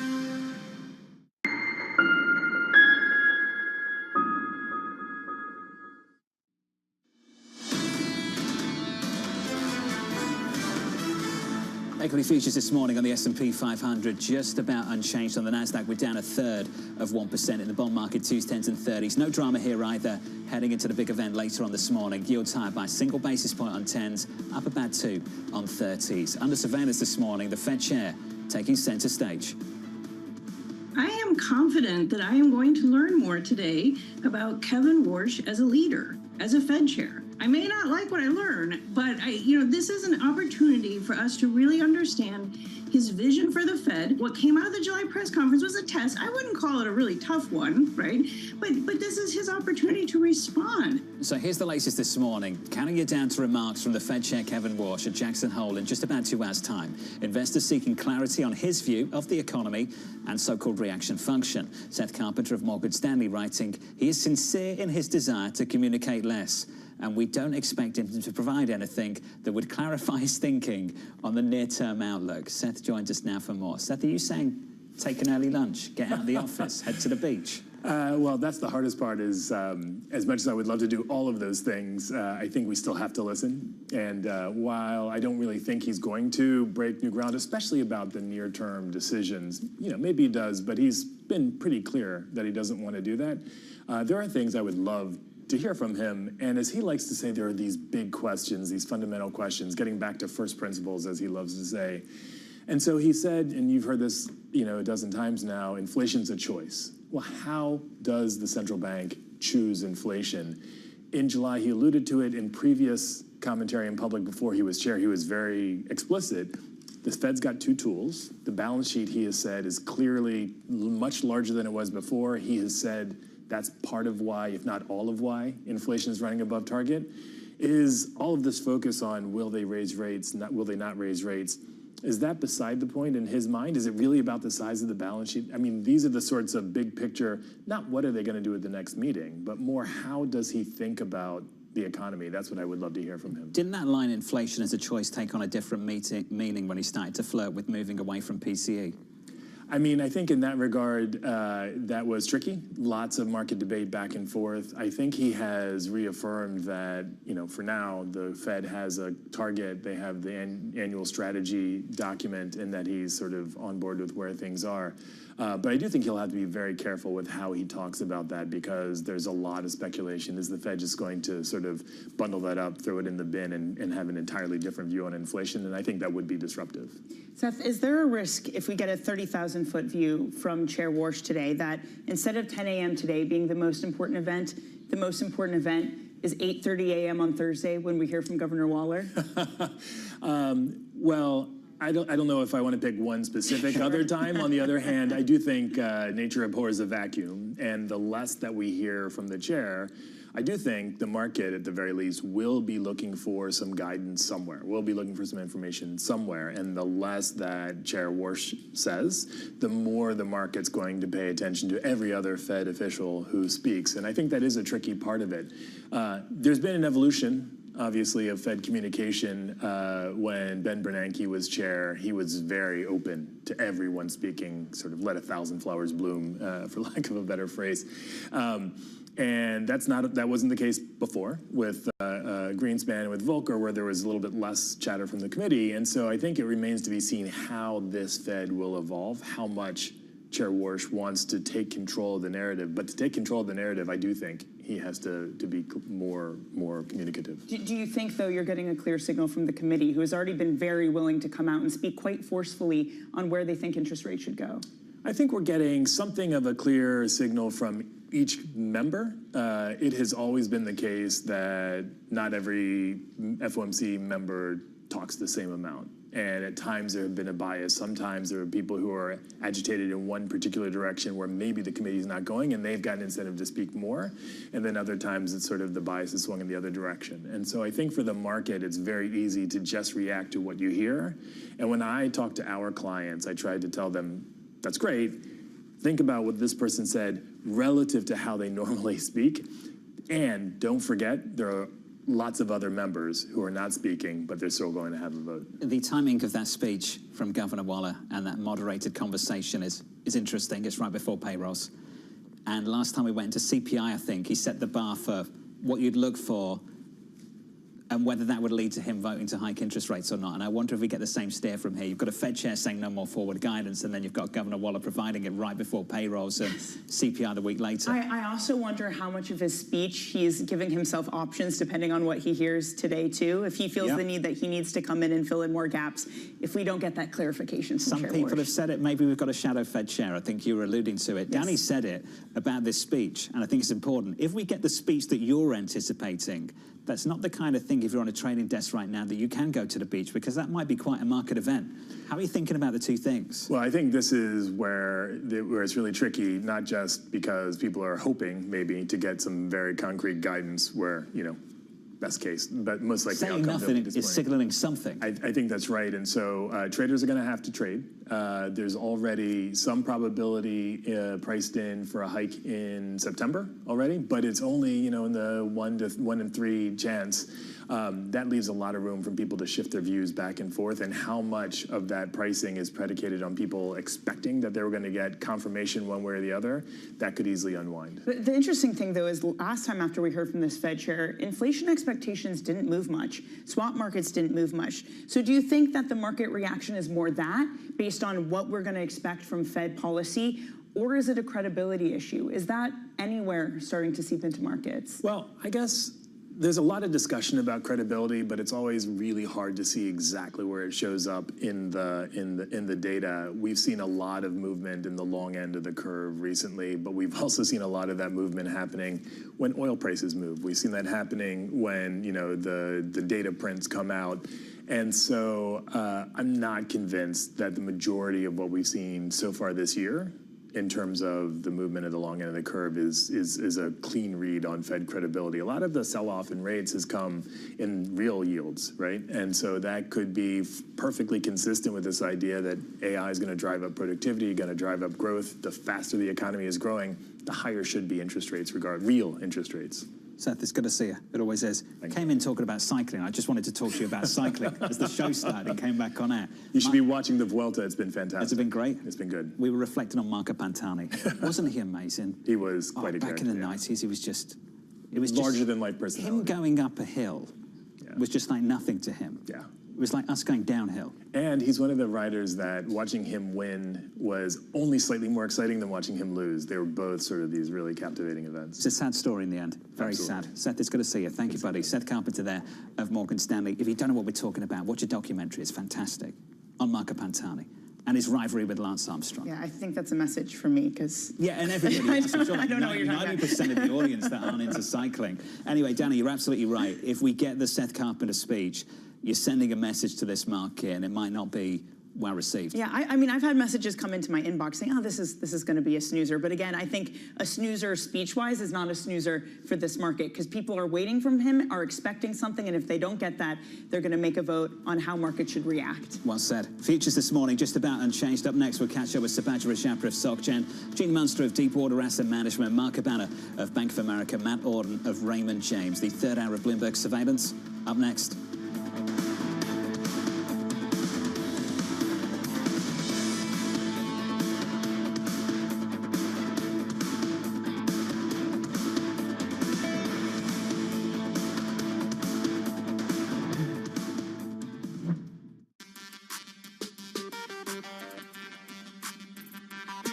What is Mira Marati's vision for the future? You know, predicting dystopia or utopia to me feels very, very simplified, because the truth is we actually have a lot of agency in how we build this technology, in the tools that we're building, how we're deploying it. It's not a predestined outcome. There are certainly those risks. We all understand the potential for greatness that comes with building frontier AI systems, and that's why we're working on them. There's been a lot of talk around the uncertainty, around the downsides, and I agree with a lot of these risks. And perhaps where I might disagree or take a different path is that I think we have a lot of agency. Like this period of time where both humans and AI systems have their hands on the wheel and we can collaborate, it's very important time to get right. And the more that we can reduce the discontinuity that comes from new capabilities and huge change in capabilities, the better. And this is why we took this approach with Thinking Machines and why the company exists. Technology is embedded in every aspect of our lives, and that revolution is playing out in real time.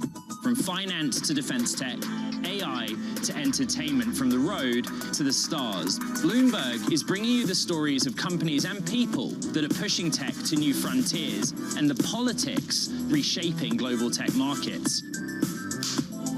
I'm Ed Ludlow, live in San Francisco, and this is Bloomberg Tech. Every weekday, only on Bloomberg Television. Oh, hello there. Just wanted to say, Primer is back. We've been scouring the frontiers of science and technology to help explain the difference between the next gold rush and whatever this thing is. And in season 2, we're upping the stakes. More danger. Now that is some high-grade uranium mineralization. We used to have a stable climate on this Earth. Right now, we do not. More science. We're pushing the envelope of technology in multiple directions. Software, hardware, chemistry, physics. The cable is like very cold. And more CEOs that can nail the photo shoot. Hundreds and hundreds of billions of dollars are at stake. While the problems are economic, the solutions are too. And yes, we will be talking about AI. There is a lot of humanoid hype out there. But our future doesn't run on hype. It runs on innovation.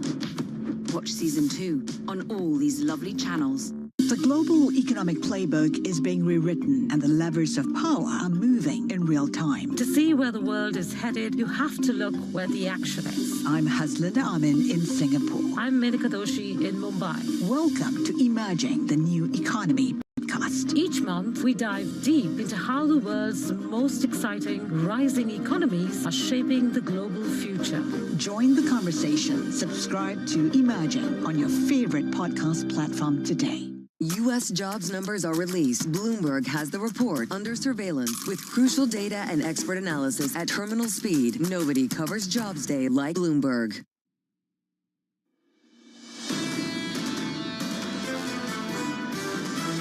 We are expecting a clearer message from Warsh. Show me what you care about. What are we watching? There's a lot of focus on Kevin Warsh, but it's a committee decision. Yes, you're the sheriff, but ultimately this is a committee and it requires multiple people to decide on where policy's going. The toothpaste will come out one way or the other. This is Bloomberg Surveillance with Jonathan Farrell, Lisa Abramowitz, and Anne-Marie Hordern. Live from New York City this morning. Good morning for our audience worldwide. The third hour of Bloomberg Surveillance starts right now. Your scores, the price action looks like this. Equity futures on the S&P, treading water, going nowhere on the S&P 500. We're down by a third on the Nasdaq. In the bond market, yields bleeding higher at the long end once again, only by a basis point or two. Up 2 on 30s to 521, up 1 on 10s to 469. 2 hours away from this right here. Fed Chair Kevin Warsh addressing Jackson Hole, Wyoming, and the annual Fed get-together. That is just a few hours away. And the backdrop is a market that is starved for details and wants to know how he's thinking and what his framework is and what we might see for policy to come. But we know that this is a chair who would probably rather give a 30,000-foot view. I go back to July when he said he himself hadn't made a decision whether his Jackson Hole speech would be big picture or whether it would be something that would talk about what happens between September and December. I wonder, though, again, he made that comment during the presser, if he saw the reaction from the press conference and maybe he started to lean towards the latter. There was a cleanup act in the Financial Times. We've talked about that repeatedly. I actually shared this quote from the FT earlier this morning, and I think it's worth pointing out once again. In the week after that news conference, people close to Warsh said he acknowledged that he had made mistakes, including failing to reinforce his key messages on price stability and sowing confusion over whether his longer-term plans to reform the Fed could affect near-term policy decisions. That last line's really important because this speech is a massive opportunity to draw a really big line between one and the other. And he also could do something along the lines of, look, we have these task force working. They're trying to determine what makes the most sense. And here are our early findings, and those early findings are going to be guiding us for the rest of the year. It's certainly something that he could do to lay out some sort of framework, but there is this expectation among some that we won't get that he really does have this mission not to hold the market's hand. And so whatever reaction they might have, he wants that. He wants any sort of unfiltered reaction from this market. Just have a speech a little bit later on Bloomberg TV, the chairman on the one side, and then just an intraday chart of the 30-year bond yield on the other, tick for tick. Just watching to see how this market receives that address. Coming up this hour, a big 60 minutes. Sabadra Chapter of SocGen as Wall Street waits for Fed Chair Kevin Walsh. Gene Munster of Deepwater Asset Management as NVIDIA adds $442 billion in value in a single day. And Mark Cabana of Bank of America heading into the key risk event of the week. We begin this hour with stocks looking for direction ahead of Fed Chair Kevin Walsh's high-stakes speech. Bramo is on the ground. She joins us from Jackson Hole now for more. Lisa, you've had 24 hours to speak to various people in the room. Walk us through what you're expecting in a few hours' time. What's fascinating to me is how little anyone here has a sense of exactly what Fed Chairman Kevin Walsh is going to say. Ultimately, people are split on what he will say and, frankly, on what he should say with respect to market reactions. Some people are saying he has to come out, like you were saying, give some sense of the fact that he is going to combat inflation, particularly with interest rates, potentially driving down those 30-year bond yields that we'll be watching tick for tick. Other people say the more clarity he gives, the more questions will be asked, and it will actually move him further away from his goal. Ultimately, nobody knows how long the speech will be. Nobody knows exactly what will be in it. What I do know is that people here are incredibly divided. There are people who think that ultimately it will take more information showing that inflation is coming down in order for them to keep rates on hold. Other people, an increasing number of them, saying, actually, it's looking like we have been far beyond our goal for far too long, and it's time for us to become less accommodative. So either way, there is clearly a hawkish tone among the committee. Whether that will be reflected by Fed Chairman Kevin Walsh, unclear. Bramo, looking forward to the program. Excited for it. Lisa, guiding you through the big event on the ground in Jackson Hole, Wyoming. That event kicks off at 9 a.m. Eastern Time. For us here at Bloomberg, a Bloomberg Surveillance Special with some select guests. The notable one there really is Beth Hammack, the dissenting voice of the Cleveland Fed, dissenting alongside two others at the last policy meeting. Back in 2022, that Payne speech lasted 8 minutes. It went so quickly back in August 22. I was on the ground at the time. I was walking away to get refreshments and then had to run back to the studio, to the set, to get going again. I don't know how many people are expecting an 8-minute direct speech from this Fed chair later this morning. I can't imagine they are, because again, I think they're expecting some sort of like big picture view, how he sees the world. But again, just given what Lisa was laying out, that expectations are diverging so much, someone is bound to be disappointed by what he gets. Even a snoozer of a speech, as we've been discussing, says something in itself. How many conversations have we had over the last few weeks that sound something like this?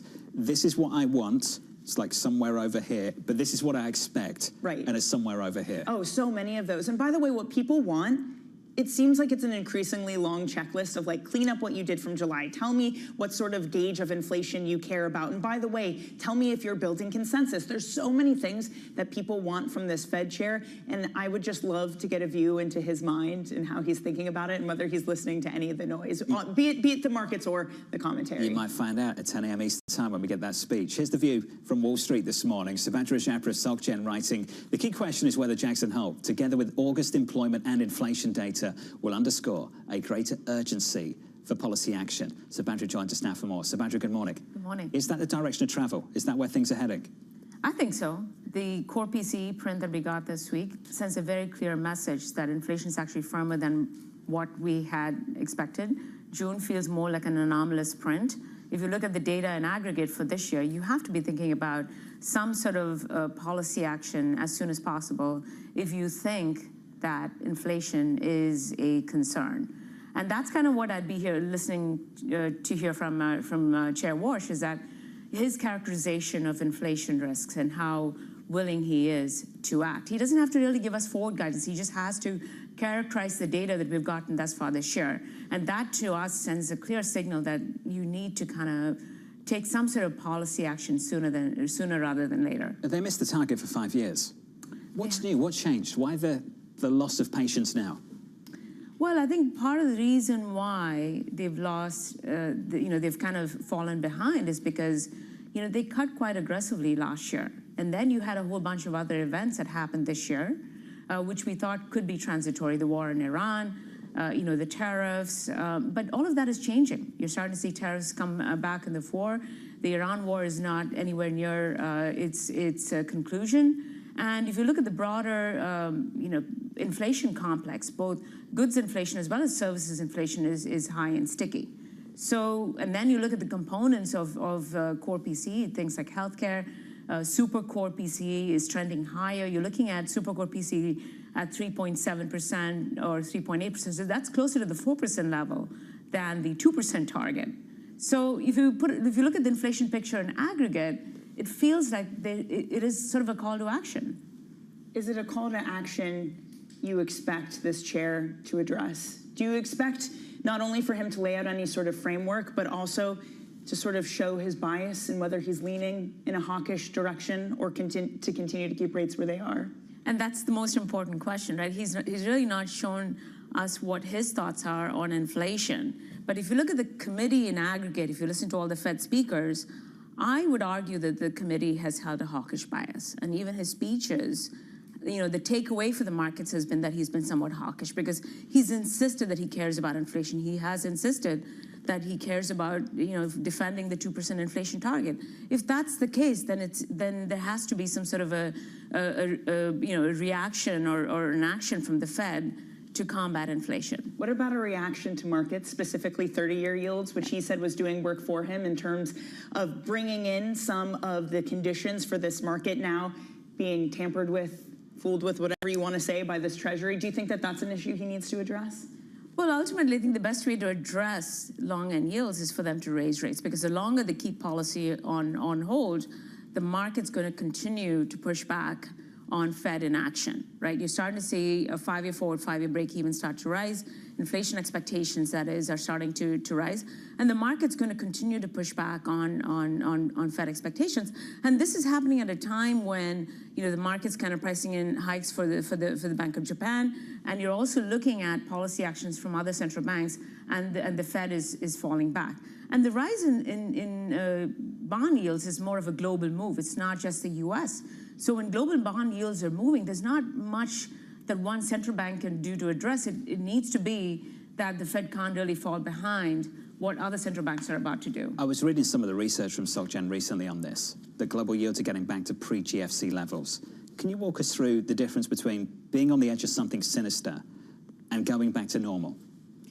This feels like a recalibration. And if anything, if you look at the broader trajectory of debt and deficits, yields are not as high as you would expect them to be given the trajectory for debt and deficits. So the market's giving policymakers in general a lot of leeway, whether it be the Treasury or the Fed, right? If there's true bond vigilantism, you would see a much more significant rise in global bond yields. In fact, you're seeing that more, I would say, in other countries, whether it be bond yields rising or JGB yields rising. You're seeing that treasuries, generally speaking, are outperforming our global counterparts. So given that sort of context, it feels like there's a lot of catching up to do. Do you think you'd get interested in buying the long end anytime soon? No, I think that I'm a little bit more nervous than I would have otherwise been. I mean, our call was that we were expecting the Fed to be a little bit more proactive. We were expecting global bond yields to decline in the back end because of Fed action. But now I think I'm getting a little bit more nervous, and a lot of the actions that the Treasury has taken, for instance, by surprising the market, leaves me a little bit more nervous. You think that's made it worse for you? In some respects, because if the market starts, pushing back in a meaningful way, then you're left addressing some of the harder questions, which is the trajectory for debt and deficits. Are they going to increase, taxes? Because there's only this much they can do verbally to intervene in the markets. Do you think they're starting to put attention on things where there wasn't that much attention to begin with? And that's a factor in this too. No, I think that the attention was warranted, but I'm not sure that the approach is really the right way, because buybacks are one way of kind of addressing the lack of liquidity in the long end, but it's not really a tool intended to cap bond yields.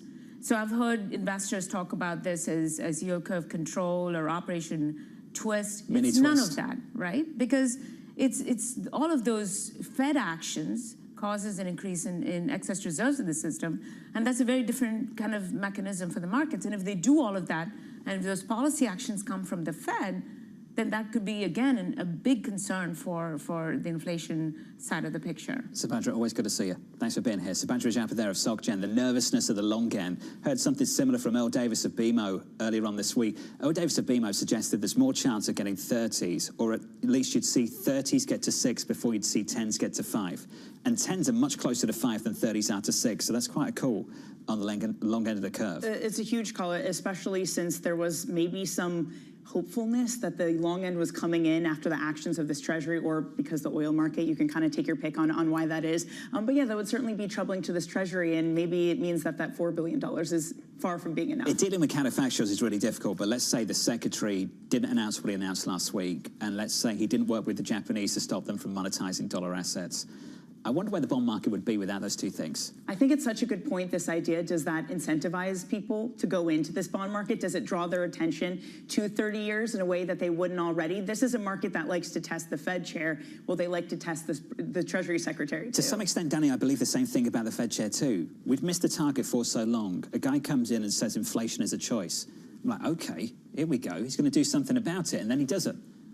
He's sort of set the bar for himself. That's where the disappointment has come from. I think that's right, but I also think that this is a Fed chair who maybe wants to show that he can stand firm and not take on that test. I got a viewer comment writing in basically saying, I love how Wall Street thinks that they can tell Warsh what to do. I think the Fed is the patient adult, and Wall Street at times can be childish. We'll see what we get. Maybe he wants to be the adult in the room. We'll see what we get in a few hours' time, 10 a.m. Eastern Time. Let's get you an update on stories worldwide this morning. Bloomberg's Brief with your Bloomberg Brief. Vonnie Quinn has more. Hey, Vonnie. Hey, John. Thank you. Anthropic winning a legal battle against the Pentagon. A California judge ruling that the Trump administration unlawfully retaliated against the Claude maker by deeming it a supply chain risk. Anthropic still faces a separate legal fight in Washington Appeals Court. PayPal tumbling in the pre-market after sources telling us here at Bloomberg Advent and Stripe are abandoning their pursuit of PayPal. This after previously offering $50 billion for the company. Representatives for Advent, PayPal and Stripe all declined to comment. Oil exports recovering in the Persian Gulf. According to Goldman Sachs now, flows are up to 2/3 of pre-war levels as shippers and crude producers adapt with dark crossings and ship-to-ship transfers. The estimate from Goldman only includes the Strait of Hormuz and not Saudi exports through the Red Sea. And that is your Bloomberg Brief. John. Vonnie, thank you. Thank you very much. More from Vonnie in about 30 minutes' time. Up next, the morning calls, plus Gene Munster of Deepwater Asset Management with one more read on tech before all eyes turn to Jackson Hole.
From the world of politics to the world of business, Joe Matthew and Kaylee Lines deliver news, insight, and analysis live 2 times a day, every trading day. Balance of Power at 1 and 5 Eastern, only on Bloomberg.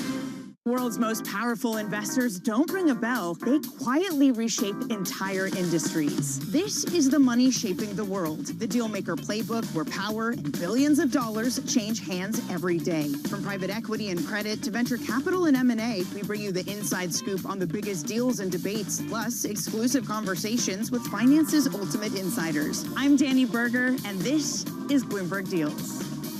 Every week, only on Bloomberg Television. Welcome to Bloomberg This Weekend. I'm David Guerrero. I'm Lisa Mateo. And I'm Christina Raffiti. We're tracking breaking news today from Wall Street to Washington. Let's start overseas. Bloomberg This Weekend, bringing a little Bloomberg into your weekend routine. Watch, listen, stream.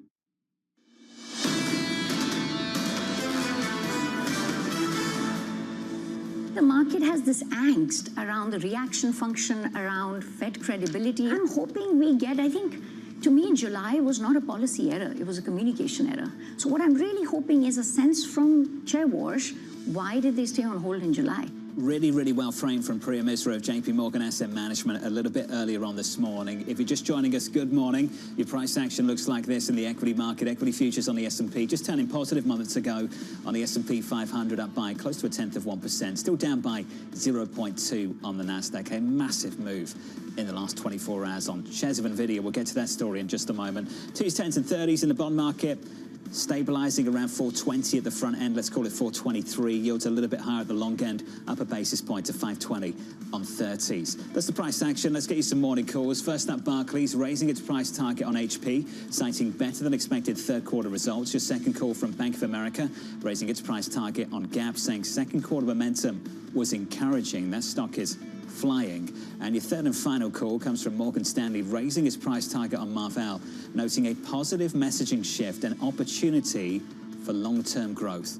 Let's stick with tech. NVIDIA adding $442 billion in market value just yesterday, marking the second largest one-day gain by any stock in history. Gene Munstra of Deepwater Asset Management joins us now for more. Gene, welcome to the program. For years, we used to talk about Apple, and Apple getting bigger and bigger, and people used to talk about deceleration. And it just felt like in the last few months we were doing the same thing with NVIDIA. What was your reaction to that outlook from that company? Well, I appreciate the Apple analogy, John. Actually, it's something that I've been thinking about more recently, that growth that Apple had. And just to put into perspective, what's happened with NVIDIA over the past few years and looking towards next year, calendar 22, NVIDIA did $27 billion in revenue. Calendar 27, so 5 years later, they'll likely do more than $700 billion. It's probably going to be $750 in revenue. So 27 to 750. The reason why I say that in the comp relative to Apple is that what's happened with NVIDIA has been breathtaking, even relative to the iconic tech moves that we've seen. And so the key takeaway here is less about what we've seen from 22 to 26. It's more about what we're going to see from 27 to 30, to get to your point here. It's been well documented here about the numbers, the guidance, the plus 70% revenue growth rate versus the street at plus 45%. That's for calendar 27. That was kind of the eye-opener from a couple nights ago. I expect that next year, calendar 27, will probably grow at 90%. That means that the growth rate in calendar 27 will be about the same as it is in calendar 26, 90%. And I think at the core of what's going on here, if we just look at the business, forget about the big picture with AI, but just if we look at NVIDIA's business, at the core of what's going on is that the customers simply just can't get enough capacity to do inference. And that is what is driving these numbers up. And ultimately, I still believe we're probably in the third inning of this build-out. Sounds hard to kind of wrap my head around that. Almost but impossible. I still think we're very early. Gene, I really struggle with that, but that's the way things are heading. Gene, when you look at this company, one unique part of the way they operate is they look to foster and create their own demand by helping to build out the AI ecosystem elsewhere. What would you point to as a unique feature of that? Well, I think from the demand side, it's just the speed of their chips that ultimately is what is driving all this.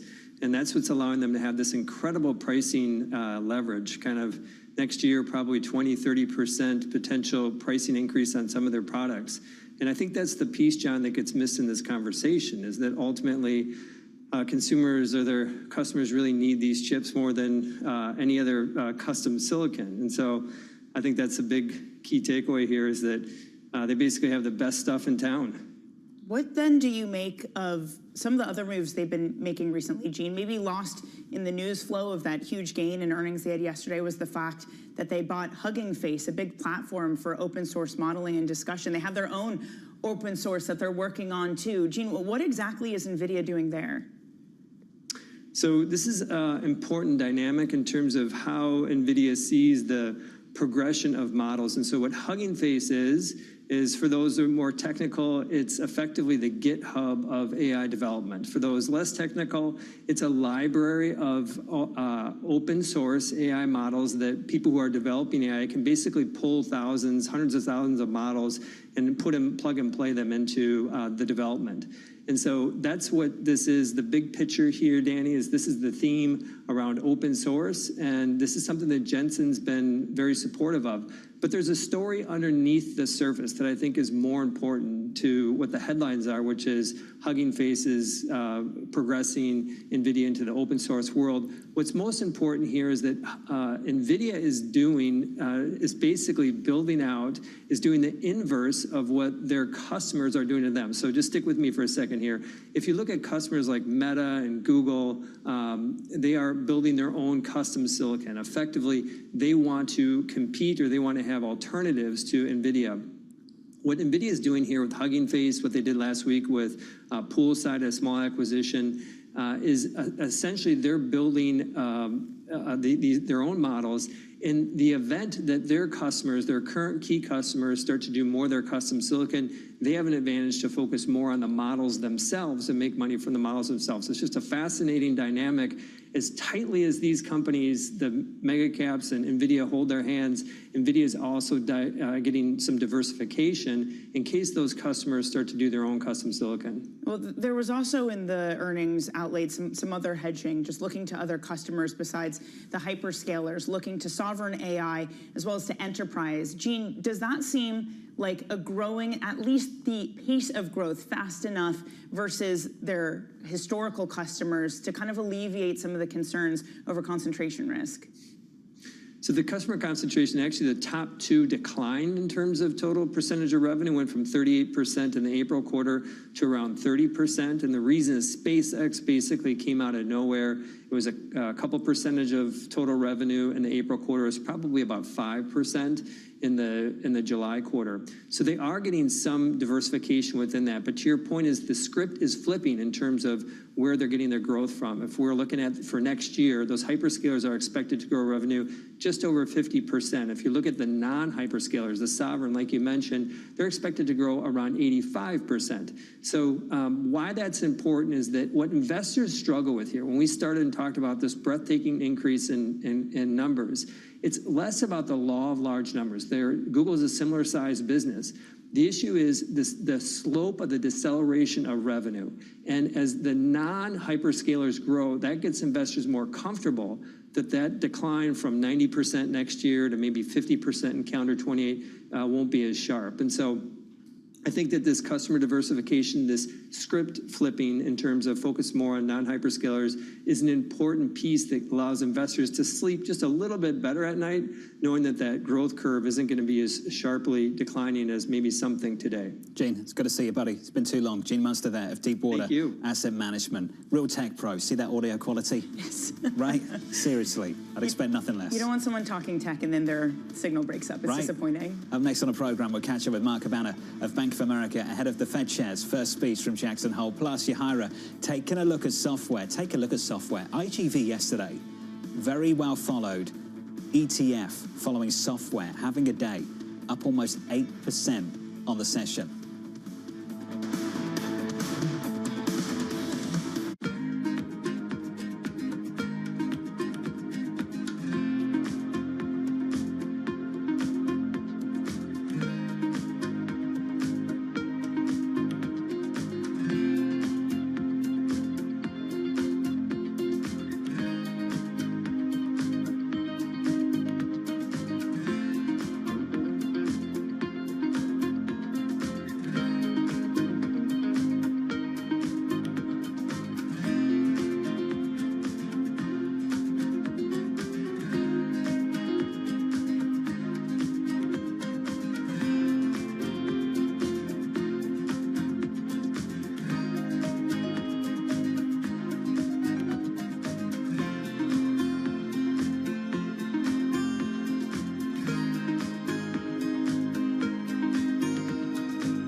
Welcome to Bloomberg This Weekend. I'm David Guerrero. I'm Lisa Mateo. And I'm Christina Raffini. We're tracking breaking news today from Wall Street to Washington. Let's start overseas. The sector is really propelling this deal forward. Yeah, the hope is this will open up new markets and provide some additional liquidity. Of course, now they're going to have competitors. We got a big week coming up in politics. Earnings season is underway. We're going to get some key reports. Everything you need to know before the markets open on Monday. Bloomberg This Weekend, bringing a little Bloomberg into your weekend routine. Guys, buckle up. Making money isn't about drowning in emotions. It's about understanding what's actually happening.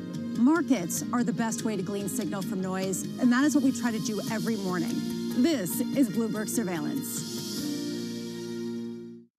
Get your fixed income fix. Watch Bloomberg Real Yield around the world right here on Bloomberg. Context changes everything.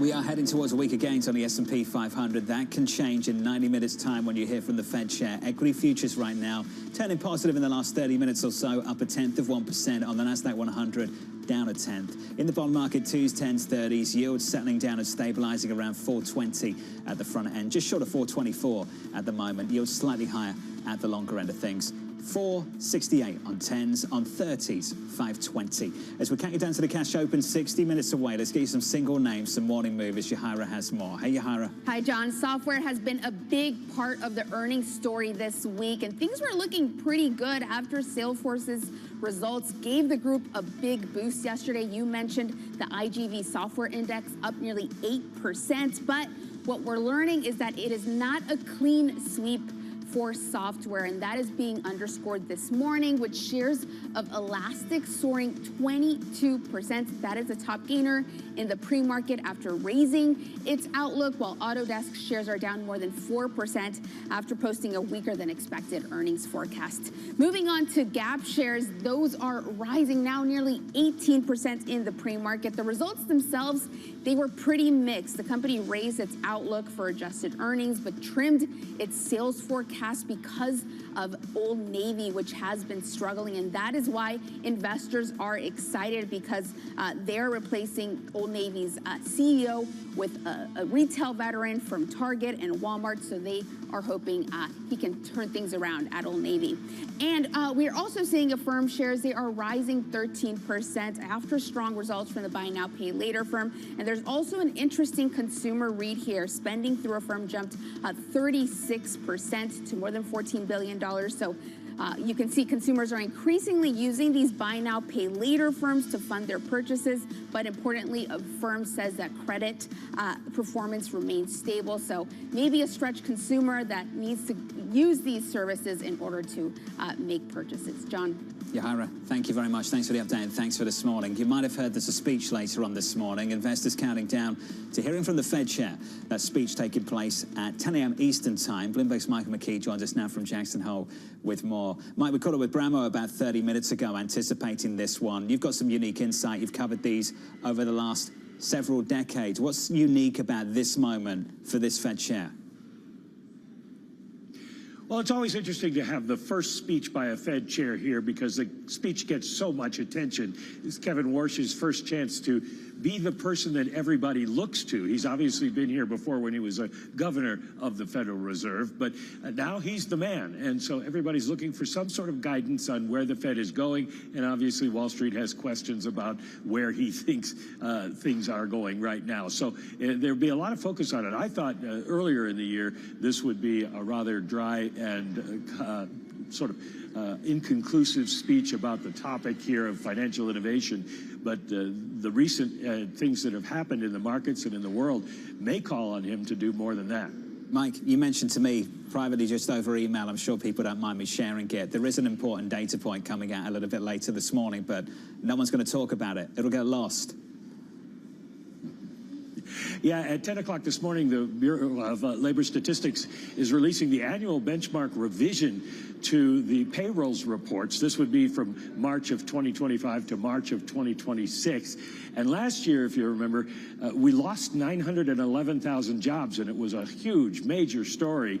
And this year they're projecting, or at least economists are projecting, we'll gain about 136,000, but we don't know. And those numbers will get folded into the prior Labor Department reports, and we'll get an active month-by-month breakdown come the first of the year. But it could be a big storyline next week as we head into the jobs report, the labor market either being stronger or, as in last year, significantly weaker than people had thought. Mike McKee, thank you, sir. Get to set. Looking forward to the program in 90 minutes or so. In fact, 30 minutes. That program will begin with Mike McKee, Lisa Abramowitz, and TK. Starting at 9 a.m., the speech starts at 10 a.m. On the data, it's been so noisy, so heavily revised. I think that does support the idea you reduce policy meetings and you come down to 6 every 2 months, which reportedly is what the Fed chair is proposing. You could have even made that argument in July, given the data that we've seen so far this month. Was July just an anomaly, given the inflation figures that we've had? Again, wouldn't it be nice if Kevin Warsh tells us if that's the way things are heading? We'll see. Mark Banner of Bank of America has been one of my favorites in the last few weeks. Says this: if Warsh does not provide a plan and reaction function to bring inflation back down, we see risks. This accelerates the long end rate rise and levels could test 550 or higher. Mark joins us now for more. Mark, good morning. Morning. How high is the bar for this guy in 90 minutes' time? It's not that high. Honestly, we think there's really two outcomes here. He sounds the same or he sounds different. We think he sounds different, and that's shockingly out of consensus. I think the market is generally anticipating that we get nothing, that he continues to provide no guidance, no framework whatsoever. Now, we expect to hear something different, and we expect to hear something different primarily based upon what the bond has been doing and what his counterpart at the U.S. Treasury has done. To us, that was a big tell. Clearly, the U.S. Treasury Secretary has been spooked by the moves at the long end. And we can debate what they are, what is driving them. Again, we think it's mostly uncertainty related to Warsh and the lack of forward guidance or the lack of a reaction function. Some may say it's IG supply. I doubt it's better growth, but who knows? You can make that argument as well. But clearly the Treasury Secretary got spooked and wanted to intervene in order to try and stop that long end rate rise. We expect that his counterpart at the Fed, Chair Warsh, will be supportive of that initiative, will sound different, and will give us some of that reaction function. Specifically, here's what we're looking for. We're looking to hear, how does being on hold, how does doing nothing achieve inflation back down to 2%? Now, there's an argument for that, but it would be really nice to hear exactly how that argument is working in Kevin Warsh's mind. We also, and I think most importantly for the bond market, need to hear what happens if things don't go according to plan. If there's a deviation, if inflation does not move back down to 2%, what do you do? And you don't have to tell us we're hiking in September or hiking in October or hiking in December. We know he cannot provide that guidance. There's still a lot of data to come. But what do you do, and how patient or impatient are you? Specifically, we're going to raise the federal funds rate. That's our primary tool. He did raise uncertainty and ambiguity around this in his press conference. And we're focused right now on core PCE at 2.0. Be specific about that. Reduce some of that uncertainty. Again, we judge that the long end has been plagued by a wider distribution of rate outcomes due to uncertainty that is created about the reaction function and what we're targeting. Are we using the balance sheet to bring down inflation or not? No. So we do expect him to sound different, narrow that range of outcomes. And look, the pushback that we get is that, well, Mark, what you're describing sounds a lot like forward guidance. And I know that. Now, my counter to that, though, is twofold. Number one, and I'm going to use a quote here from a sage and poet named Mike Tyson, who you've probably heard of, who said, everyone has a plan until they get punched in the mouth. And we believe that the bond market has been throwing haymakers. And we believe that they have landed at the Treasury Department, and that has prompted Bessent to act. Now, the question is Does Warsh feel similarly? Does he shift? I know he doesn't want to provide anything that sounds like forward guidance, but in this market moment, and given how the long end has responded, we do think it's quite important that the tone changes a little bit, that the guidance changes a little bit. Also, our second pushback on this is that, again, his counterpart has acted. And does Warsh want to be supportive of the Treasury Secretary or not? To me, the Fed and Treasury are like Army-Navy. Same team. They have generally same objectives. They have different reporting structures, and the Fed is supposedly much more independent than the Treasury. But are they moving in the same direction or not? If Warsh sounds the same, does not change his tone, then we expect that the long end will work to offset what Bessent has achieved so far. If he changes, we think it'll be much more supportive of that. We expect him to sound different. And if that's right, here's what markets do. So the market goes from pricing 9 bips in September to 12.5, 50-50 that they go. Not a guarantee that it happens. No, he's not going to tell us that, but you price in more probability of that. You'll see a likely bear flattening or twist flattening of the curve. So the market will price in some more hikes in the near term. It's going to sound hawkish, sort of tell us the reaction function, reiterate the impatience, and that we think will help push bond yields down. So we'll go from 5.20 to 5.10 and maybe back down to 5%. If he doesn't change tone, if he sounds the same, that's the quote that you've highlighted before. The bond very easily can go back to 5.50. And Bessent seems to have done his best to have drawn a line in the sand at 5.30.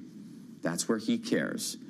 If Warsh doesn't change, then the long end will continue to rise, and then Bessent has a lot more heavy lifting to do if he wants to try and bring down the long end. All of that, again, the way the market reacts hinges on this idea, to your point, that the way it has moved is because of concerns about credibility. Can you just get into that more? Why do you not buy the arguments that it's about IG issuance and that it's about global growth, and that's why 30-year yields have been elevated? So we talked about this the last time I was on, Danny, and I'll give you the short version. So if it's growth, then I would expect to see more positive economic data surprises. I would expect to see the Bloomberg consensus, where your contributors provide their expectations to be rising. You see neither one of those things. Also, you've seen a steepening in the 10s, 30s real curve. And I struggle to believe that the market is adjusting its growth expectations for 10-year forward, 20-year growth when the data has been at best sideways, if not a little soft. So I don't really buy the growth argument, at least over the last couple of months. On the supply side, we've really learned nothing new on the U.S. fiscal front over the last 2 months. It's not a good story. It hasn't been for a long time. We all know that. Now, on the IG supply, there's been a lot of it, but I ask myself, how has this supply deviated from expectations? Have we really learned that IG supply is going to be a lot higher? That's not the sense I get from our IG strategists. It's also not consistent with price action that we see in the IG space. Since the bond really started to move over about the last 2 months, IG OIS is only wider by about 5 or 6 basis points. So it's off the tights, but it hasn't really repriced in a meaningful way. And if there was to be a really big shift in supply expectations, I would think that you see more repricing in the broader IG index. We haven't seen that. Is the IG story contributing to the move? Yes, it's a part of it. I personally believe, and our research has suggested, that it is not the primary factor. We think that the primary factor is just a much wider range of outcomes, broader uncertainty about where this Fed is going and how this economy will be evolving, that is driving the long end. We expect that if we get a different sounding Warsh and a little bit more clarity from him today, that range of outcomes narrows, the bond rallies, and it does sound a little bit more hawkish. And then we'll see how the incoming data evolves as to decide whether or not they're going to hike in September or remain on hold. So if this is a different Warsh and one that's working more in concert with the Treasury, does that mean he needs to change his tone on the balance sheet? Can he achieve this aim of a balance sheet unwind while also aiding a Treasury Secretary who's concerned about long-term rates? We think that we expect him to provide more specificity on the balance sheet that will acknowledge that it's really difficult to reduce the size, but it's very easy to reduce the duration risk that they are holding. And we expect the argument on the balance sheet to shift more from size to duration risk. And on size, it's tough because, as you know, the Fed has 3 big liabilities. You got currency, that's very difficult to change. You got Treasury cash balance, that's unlikely coming down much. And you have reserves, and it's really a function of commercial bank liquidity preferences that drive reserves. They're going to try and adjust liquidity rules to reduce some of the reserve demand. We expect that to have a marginal but relatively small impact. It's hard to influence size, and if the Treasury Secretary is indeed buying back heavily at the long end or cutting the 20-year, they're going to likely need to use more bill supply eventually to do that.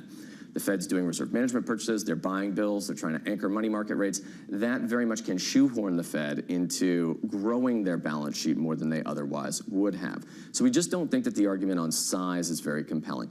Argument on composition, they're already making these adjustments. We expect Warsh to accelerate this process. I'm a little surprised we haven't heard it yet.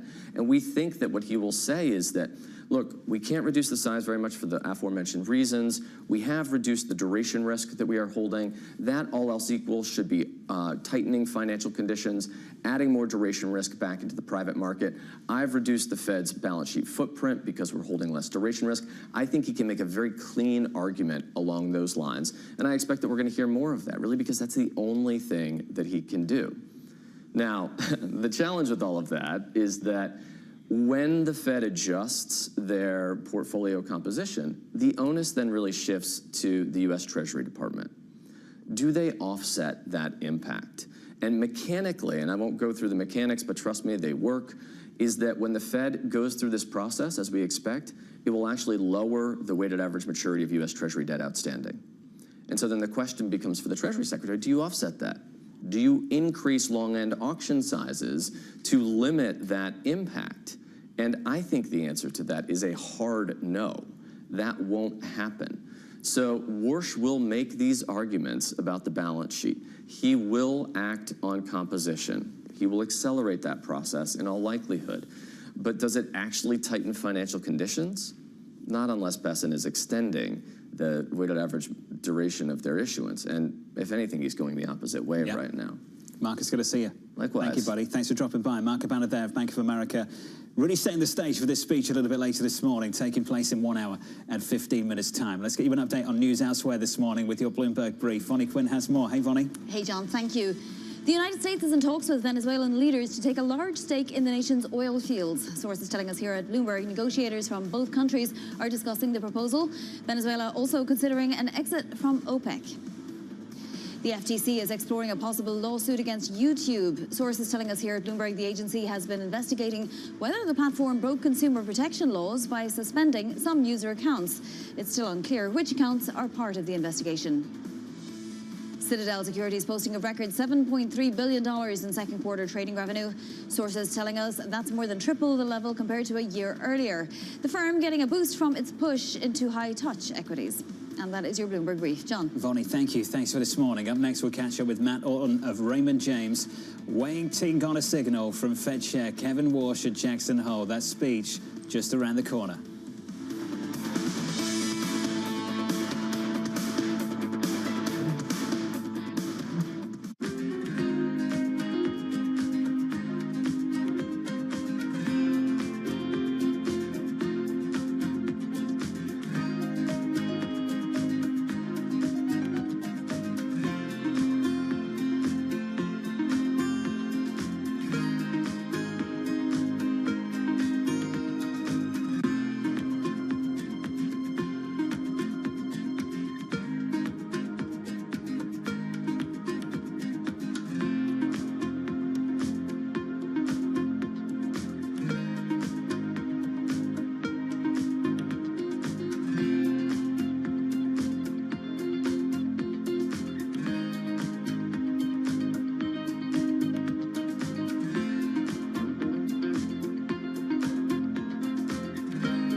Today's CFOs are reshaping the C-suite. Bloomberg's chief future officer shines a spotlight on these dynamic leaders. What's the skill set that you would advise every aspiring CFO to develop? Psychology. I think analytical skills are important. Obviously, you need to like the numbers. If you don't like numbers, then don't go into finance. It's sort of like a recipe for disaster if you don't like numbers. Not only for the CFO, but also the company's management. That's a communication and the collaboration. I spend a lot of time figuring out how to take the complex and make it simple, and then finding a way to be able to communicate that both internally and externally. I think it's relationships, whether it's working with investors, bankers, with the senior management team, with the board. Having your head down is one thing as a finance person, but keeping your ears open is super important as well. And I think that all of that is what kind of builds out being a successful CFO. Watch Chief Future Officer only on Bloomberg. It's the world's second largest economy with a growing influence in global affairs. Bloomberg The China Show brings you the unmatched expertise you need to keep track of breaking news, in-depth market analysis, and the most influential newsmakers in and around China. Volatility is good for gold. But Hong Kong market we saw has stabilized a bit. Asia is playing a very, very important role. Bloomberg The China Show. Weekdays around the world. Right here on Bloomberg. Context changes everything. The countdown is on. Everything you need to get the edge at the end of the market day. Get ahead of tomorrow's trading with The Close. Weekdays on Bloomberg. Context changes everything. Bringing you up-to-the-minute geopolitical news whenever and wherever it happens. I'm Stephen Engel at Japan's Akasaka Palace in Tokyo, and this is Bloomberg.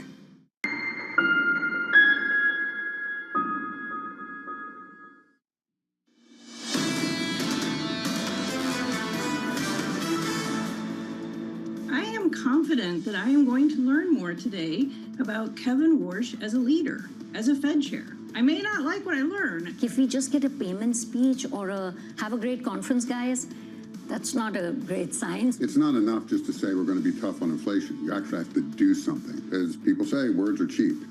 Yeah, if it's just a payment speech and it's have a nice conference, guys, I think we're going to see some reaction in this market. Right now, equity futures on the S&P 500 just about positive by 0.1%, negative 0.1 on the NASDAQ 100. In the bond market, 2s, 10s, and 30s, yields just about unchanged this morning at the front end, higher at the long end by a basis point or two earlier this morning, now unchanged at around 520, 519.72 on 30s, 10s at 468. Matt Orton of Raymond James writing, Jackson Hole and a busy September macro calendar could all create some near-term volatility. Matt joins us now for more. Matt, good morning. Good to see you.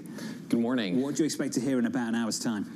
So, John, I don't expect to hear that much. I think Warsh has been pretty consistent that he doesn't want to provide any forward guidance. The subject, as you mentioned, is financial innovation. So whether we hear about stablecoins, maybe not, but I think he's going to use this to reset just what the bigger picture is. Maybe he'll define some progress that's taking place with respect to these committees that he's formed, but I don't think we're going to get very much with respect to near-term monetary policy. Does that introduce volatility? It certainly can. I think the market and the actions of Vescent are certainly putting pressure on Warsh to perhaps say something a little bit different, but I think he's going to stand his ground and really just be consistent. We just had Mark Cabana on saying that he views the moves in the 30-year yield directly related to credibility of Warsh. Is that where you would look to see volatility should the market be delivered that disappointment in a nothing speech? I think you could see it at the back end of the curve. It's most likely you're going to see it there. But at the same time, I think perhaps it could lead to a little bit of steepening as well, because if he doesn't come out as being directly hawkish or more hawkish than he's been, perhaps it puts a little bit of, or allows the front end of the curve to come down a little bit, because there are, 30–40% pricing expectations for rate cuts coming just in the September meeting, which I think is overdone. And so I think you could perhaps see a little bit of steepening, which maybe benefits some of the financial companies, especially smaller cap regional banks that have taken a little bit of a break.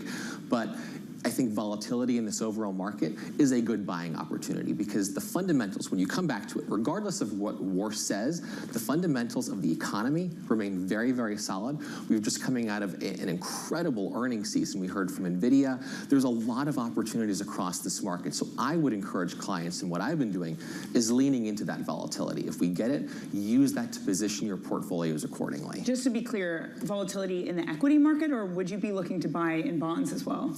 I think if you see the 10-year balance sheets of these companies remain very, very strong, and so you're getting a really good yield for some of that debt right now. Where are you seeing pushback right now? Because we've taken down a ton of supply, and investment-grade spreads have done nothing this month.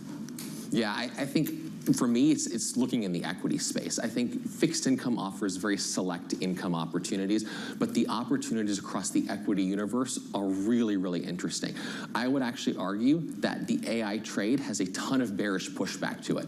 I like that as an investor because it's not all a positive narrative like you had back in June. And so when you look at the reaction to some of the memory names, the supply chain components that should have been very strongly bid after NVIDIA's earnings, we didn't get that. And I think that presents a really interesting long-term opportunity for investors because you've had this, in some cases up to 50% pullbacks in these names that are still down 35, 40% from all-time highs. Use that to add in some overall secular growth exposure to portfolios. And you can complement that. There's parts of this market like biotechnology, small caps. The Russell 2000 is the best performing index in the US by far. And I think that can continue given the economic backdrop and the fact that earnings are supporting all of those gains. Well, why do you think names like memory were too ignored after NVIDIA earnings? Why did 70% revenue growth for next year not send the all clear?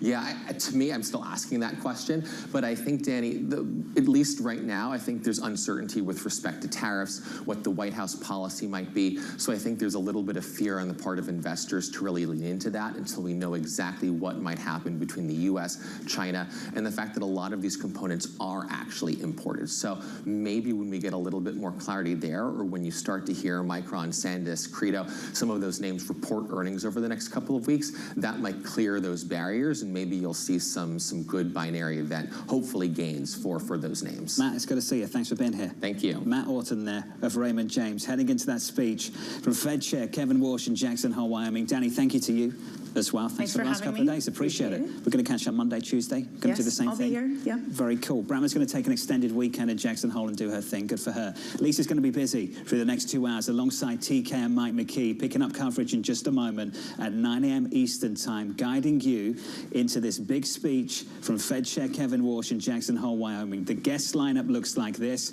Beth Hammock, the Cleveland Fed president, alongside Esther George, the former Kansas City Fed president, together with Catherine Mann, the Bank of England MPC member, and the former Fed vice chair, Richard Clarida. That speech is about 1 hour away. From New York City this morning, good morning. Thank you for choosing Bloomberg TV. This was Bloomberg Surveillance.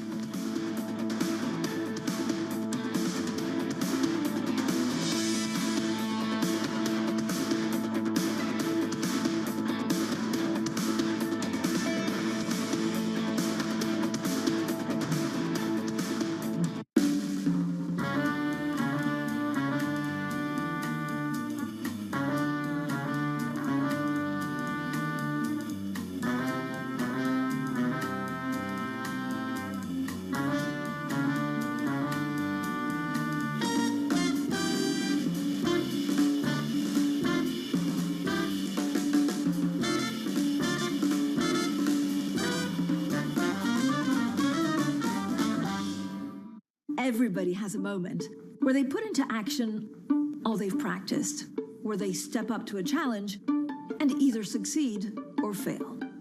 But what are those moments for some of the world's most influential leaders? It was a rough and tumble world, and I thought, okay, I can rise up, I can play this game, and I did play the game. It was great, and it was depressing, and it was disappointing. My chair at the time sat down with me and said, "Succession starts now."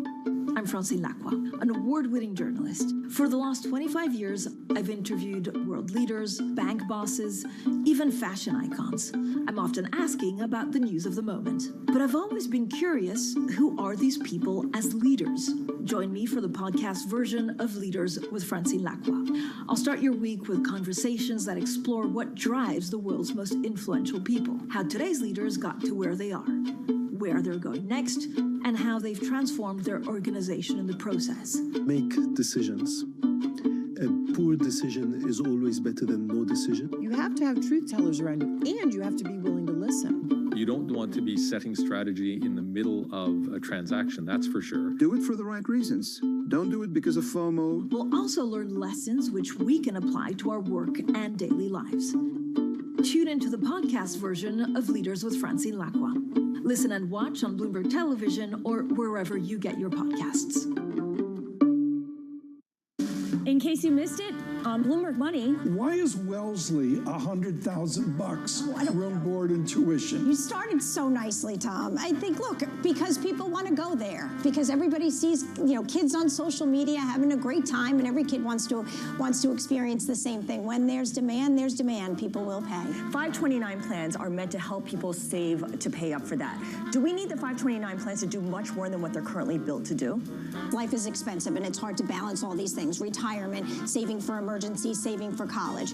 But if you start early and save often, you can do it. If we're talking about the drama of 100,000 to NYU Wellesley, what's the average cost in America? Average private school today, they say, is $65,000. $65,000. That's assuming somebody's getting it. But here's the thing. You don't need to save 100%. Don't miss Bloomberg Money every Friday, only on Bloomberg.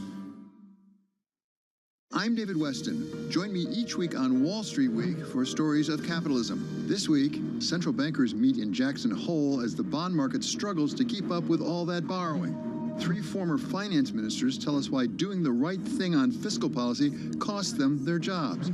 While in Hollywood, the new young Turks of streaming media storm the citadel of the studios. It is completely taking over the world. Watch Wall Street Week. More than what you need to know, it's what you need to think about. It's a multi-trillion-dollar industry. We'll show you what's happening in ETFs like no one else. ETF IQ, Mondays on Bloomberg.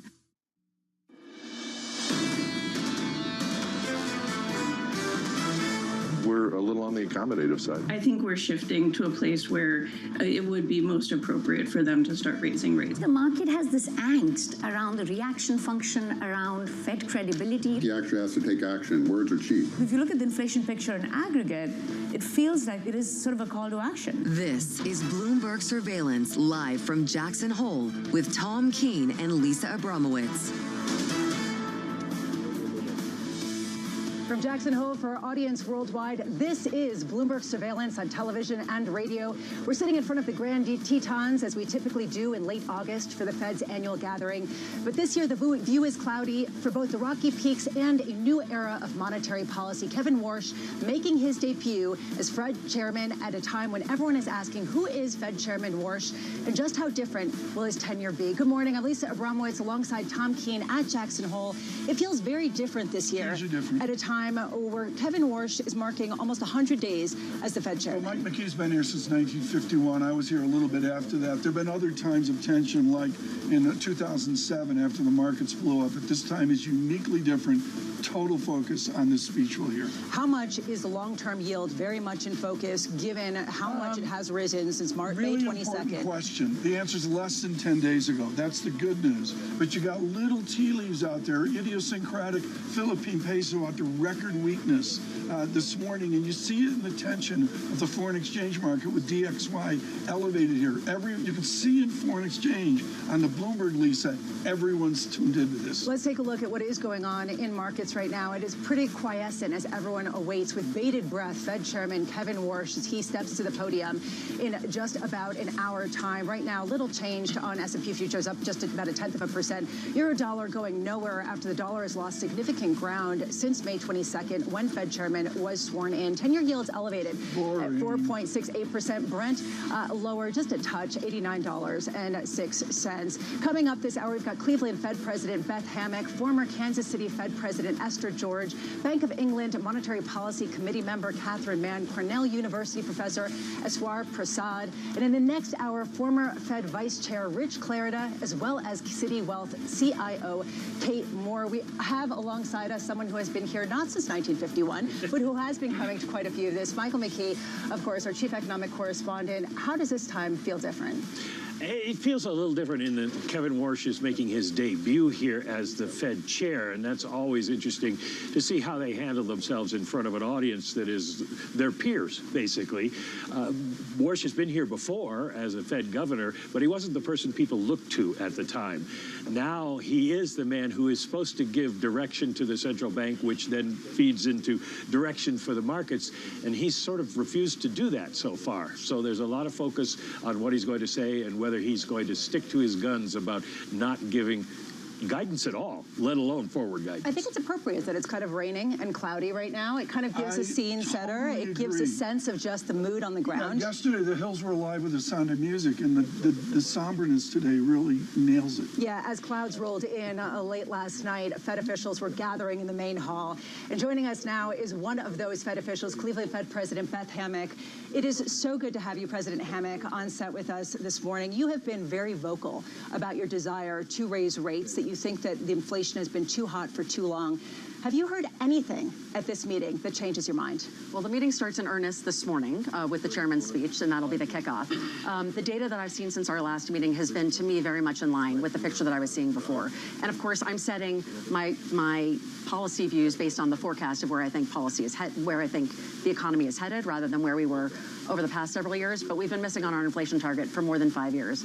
My forecast is that we're going to continue to end this year around 3% inflation, and by the end of 27, we'll hopefully get down to the mid 2.5s, the mid 2%. But that's not meeting our 2% objective. So to me, there's no tension in our mandate. We've got an employment picture that's right around my estimate of maximum employment.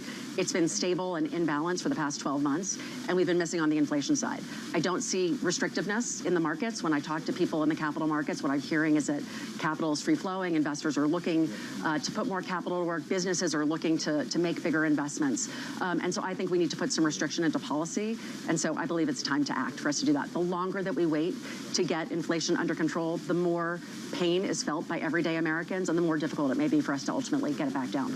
We were talking last night about the meanings of the word reaction function, and some of our colleagues were saying, wow, that's kind of a fancy name. Super technical, yeah. Super technical name. Mathematical formula. What is it that Kevin Warsh is not doing? I mean, how do you define what Wall Street is looking for, and how do you put your own views into that? Well, I can't tell you anymore what Wall Street's looking for, because now I'm on the policymaker side. I'm no longer on the market participant side. But I can tell you I view communicating about my viewpoints as a critical part of the job. I think talking to the public, listening to the public, hearing what they're experiencing, hearing how they're seeing the economy unfold is a critical part of what I do every day. And I need to help put my views out there so that businesses and households can make better informed decisions. I like to tell people when new data comes in, how is that going to change my perspective? How might that change the decisions that I and maybe my colleagues are going to make? Because I feel like that will help them to manage their businesses and their household finances. Well, when you look at what the chair might have to say today, kind of the bottom line question for other members of the Open Market Committee is, how do you feel about the idea of not giving forward guidance, and particularly given your background, having the bond market tell the Fed what it thinks is happening in the economy? Well, the markets are definitely one component that I look at. Financial conditions and FCI indices are something that I spend time looking at to get a sense of how monetary policy is transmitting into the real economy.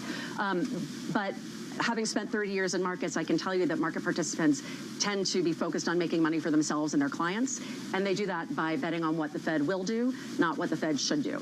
And so I think markets are an important complement, but not a substitute for the Fed. And for You're us taking underselling action. yourself. 30 years, you were sterling in the repo market at Goldman Sachs. There's no one in the history of the Fed that understands short-term paper like you do. Well, you no, got it down. But it's true. You undersell yourself. I think we have a lot of experts. The staff is incredible at the Fed. That has been one of the most I will agree on that. Plus, you're out of Cleveland Fed, where you invented in 1983 how we look at inflation with the Cleveland series. Do you still see trust in the market before and after this speech? And the litmus paper, the narrowness of the repo market, do we still see trust in what we're doing? I think our credibility comes from our ability to deliver on our commitment to the dual mandate. And we are committed to delivering on bringing inflation back down to target. So this is critical. Ed Yardeni publishing, I was literally on, you had the Gulfstream, sorry. I was coming out United slow motion. And Ed Yardeni published that, look, where nominal GDP is, we have plenty of room. Let's not fear it. Beth says raise interest rates. Let's raise them because we're nowhere near nominal GDP. Discuss that dynamic. I think what I'm seeing is that there's not a lot of restriction in the economy. You see businesses going out and raising lots of capital, trying to make new investments.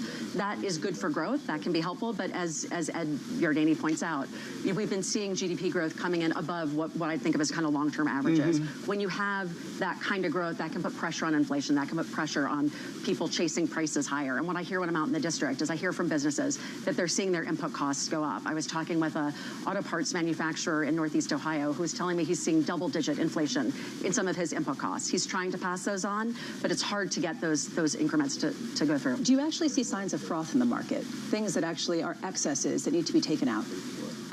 That's not what I'm focused on from a policy restriction perspective. It's more about getting inflation under control. But I guess that the question is, what exactly would raising rates do if it can't necessarily affect the price of oil, it can't necessarily affect the price of tariffs, and frankly, it's not exactly going to curtail AI borrowing if there is all of this backlog that we're seeing from the likes of NVIDIA and other semiconductors? We have one blunt tool.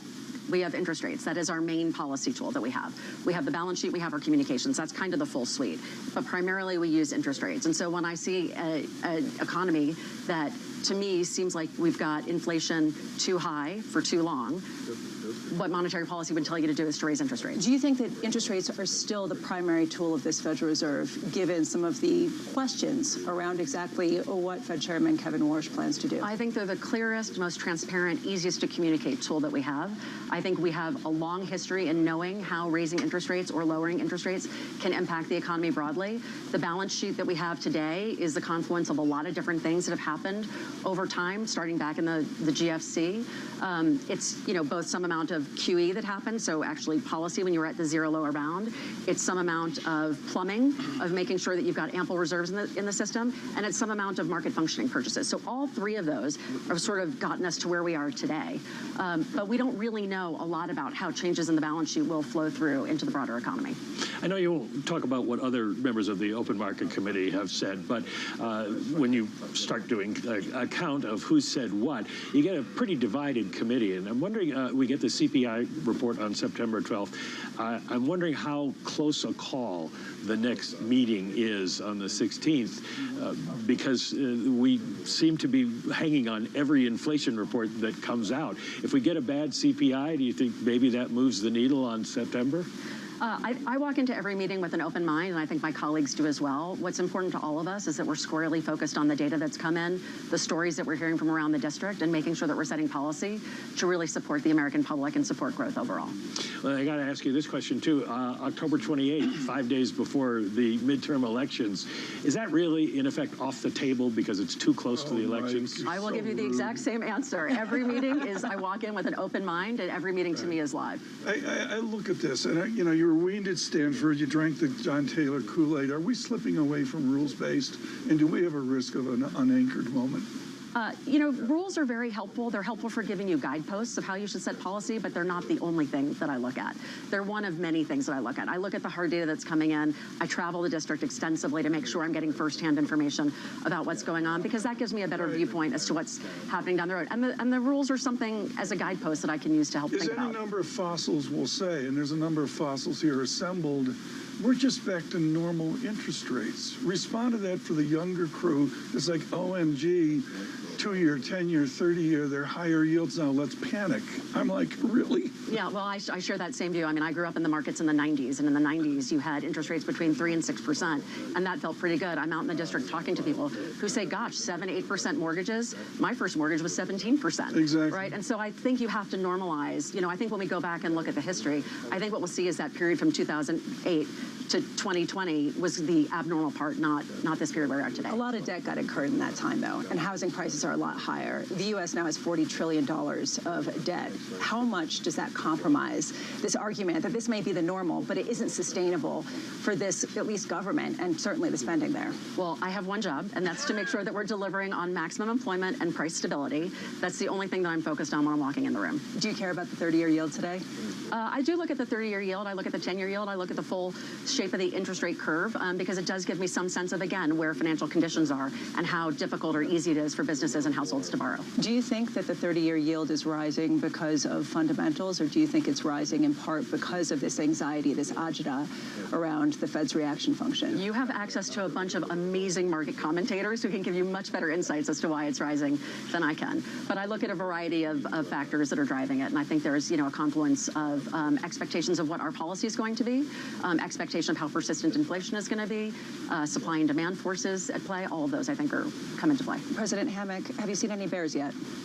No, but my kids did yesterday.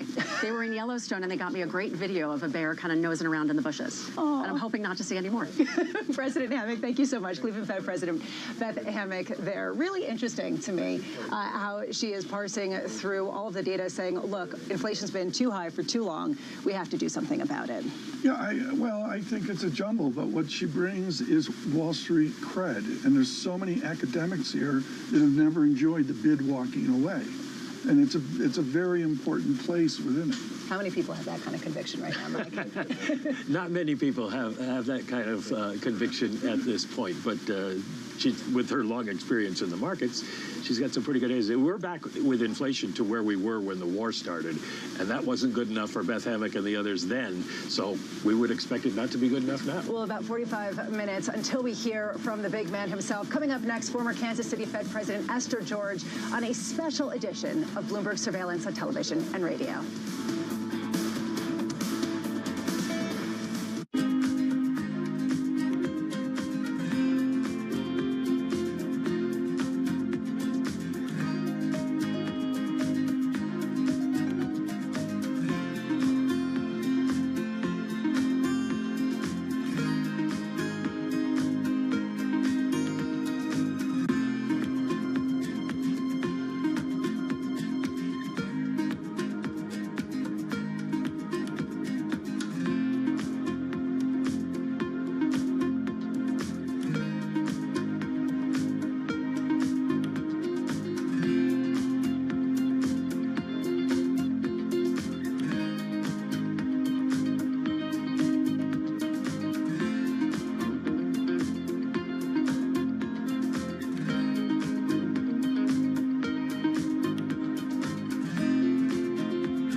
About to start. And you're already looking for that edge. The opening trade brings you everything you need to know as markets open across Europe. I'm Guy Johnson. I'm Anna Edwards. And I'm Tom McKenzie. This is your opening trade. Only on Bloomberg. Today's CFOs are reshaping the C-suite. Bloomberg Chief Future Officer shines a spotlight on these dynamic leaders. Elf disrupted the beauty category with a strategy built on value, inclusivity, and fun. Now, CFO Mandy Fields has the company gearing up for its next phase of growth.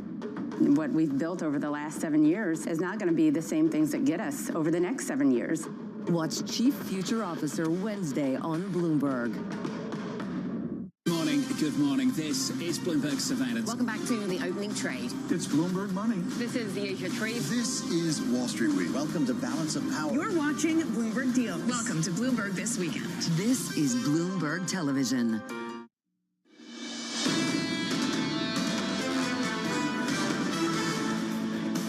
Q3, Q4 data for me last year was, I thought we certainly weren't restrictive and maybe even a little accommodative. So we've got work to do. That was Kansas City Fed President Jeff Schmidt lining up behind some of the hawks that are increasingly sounding and being vocal. That's a good question. Is that going to be potentially the Fed Chairman, Kevin Warsh himself? To get beyond the speech, and as Mike nicely said, into October and the election and all that, the real question is the character and quality of dissent here, where lined up presidents and governors essentially school the chairman on where this Fed is heading. That's one outcome I don't think there's enough talk about. Right now, markets are taking all of this in stride as we are marching toward that key speech in just about 44 minutes time with Fed Chairman Kevin Warsh. Right now, S&P futures higher by about 0.1%. If you take a look at the dollar, it isn't doing much right now, but it's lower by almost 2% since the last FOMC meeting. And when you take a look at 10-year treasuries, they have risen significantly in that period of time. Crude, of course, very much front and center. But Tom, the real story here is this question of CPI.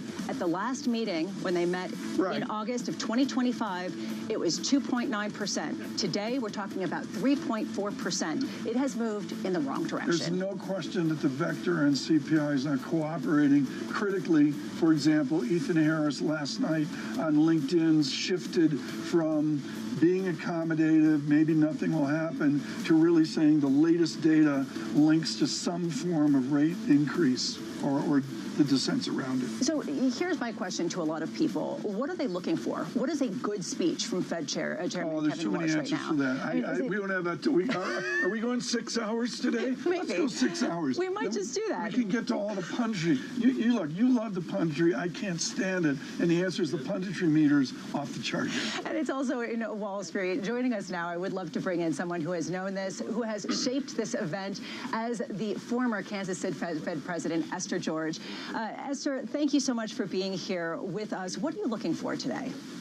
Well, when I come to this conference, I'm always looking for the substance of the topic, for sure. We all understand. Really? Are you really looking for stable coin right now? Is that really why you're here? Always, always. Now, we understand that when the Fed chairman kicks off this conference, that everyone leans in and is listening, depending on what's going on at the time, what he or she has to say. And today is certainly one of those days. How different is the mood here this time? I know that it's a little bit more lightly attended just because it's heading into G20, so there aren't as many international central banking leaders as have previously been here. Nonetheless, it does feel slightly different, with people wondering where the zeitgeist on the Federal Reserve actually is. How different is that? Well, it's always different when you bring in a new Fed chairman, right? There is a transition here. This is his first speech at the podium. And so a lot of attention on what is he going to say, given the buildup to this, from the time he did his first press conference after the FOMC to what will he say here. And he signaled to us at the last press conference of the FOMC that he was going to talk about big questions.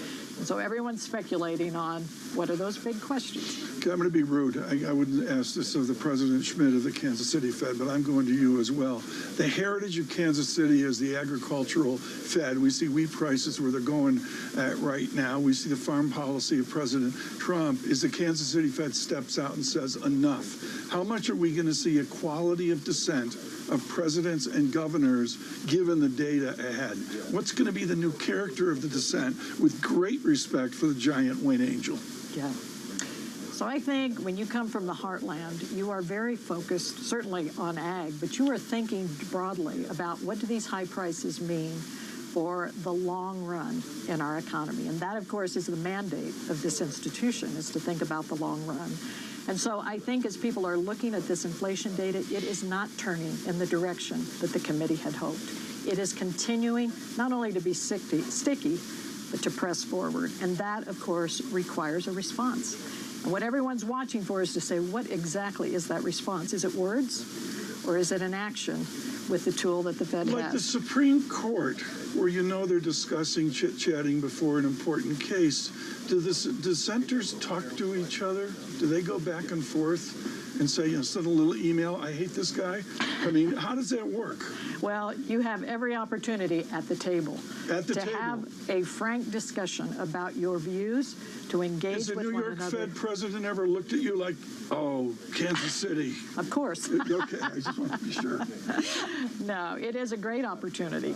I don't call it a family fight per se, but I think those decisions demand the kind of debate that this committee has at the table, and has to, especially at times like this. Do you think that most people agree that it was a mistake to cut rates by 75 basis points after the last FOMC meeting here at Jackson Hole, considering the fact we went from 4.5% to 3.74%? We've seen inflation by any metric pick up at that time. You do have people saying, okay, there are all these exogenous factors, but just looking at the numbers, it looks like we're further away from the Fed's ultimate mandate of price stability. Yeah, for sure. I don't know if most people think that those rate cuts were a mistake.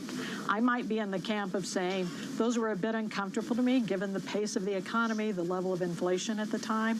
And so I think it has raised now what we hear is, do we really believe policy is restrictive right now in the way that we did at the time those rates were being cut? How do you think the Fed restores credibility? And I say restores credibility not when it comes just to a political overlay necessarily with Fed Chairman Kevin Warsh, but also the fact that they've missed their target for more than 5 years, and also when it comes to the fact that we're not seeing the dollar rally, even in the face of an oil shock that otherwise should be dollar positive. All of this kind of lends itself to this question of, do people really have faith in the Fed still? Well, I think they do have faith in the Fed, but that is not an evergreen situation. It does require the committee to follow through and to take the actions. We've heard that in papers in past Jackson Holes, which is, it is important to be clear with your words, but it is more important to be clear with your actions, and I think that's what people are watching for right now. I just don't care. What a success. The Kansas City World Cup events, you were knee-deep involved in that, weren't you? I was. I mean, everybody's going MetLife, and it should have gone to Mexico. What was the experience in Kansas City? All the comments about you people getting it right, particularly with Argentina.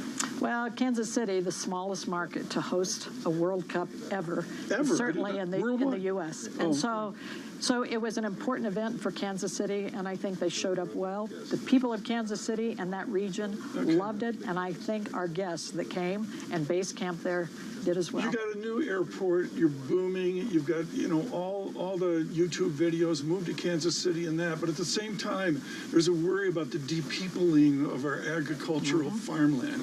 Give us an update here. We talk about the fancy Wall Street people. We talk about, the businesses, as President Hammack was just talking about. What about agriculture in this nation 5 and 10 years from now? Yeah, ag is such an important, it's a small percent of our GDP, but so essential to the underlying and you don't see that any more than you do in the heartland of the country. And so we have seen the demographics change over time, the consolidation in that industry, which has made it more productive overall, has really changed the dynamics in many of the small communities that populate that part of the country. Esther George, thank you so much for being with us this morning. Esther George, who formerly led this event and had what some people are calling the Willy Wonka game of handing out the golden tickets because everybody wants to get this. She would sit there lined up at the Pioneer Grow with her staff and the Kansas City dog. They would bring the dog here with them. To try to curry favor with the former president of the Kansas City Fed.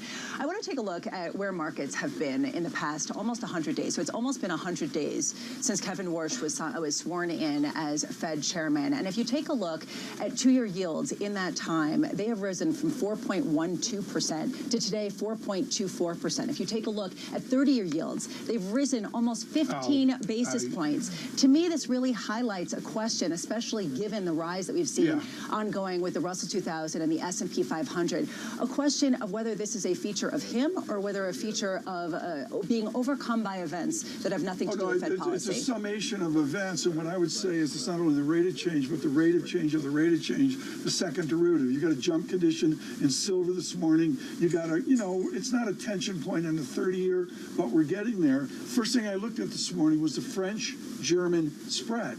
I mean, why do you look at that? They look at that in Kansas City. I mean, it shows the fragilities that are out there within Europe. Well, you can talk to that with, of course, we have a number of European officials coming on shortly. Coming up next, we've got Cameron Dawson of New Edge Wealth, as well as, wait for this, Bank of England Monetary Policy Committee member Catherine Mann, who will come on and talk to you all about that French-German spread. From a beautiful Jackson Hole, good morning. This is Bloomberg Surveillance on television and radio.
my old mentor, Roger Staubach, who told me when I transitioned, football will never leave you, but you need to leave it. Wow.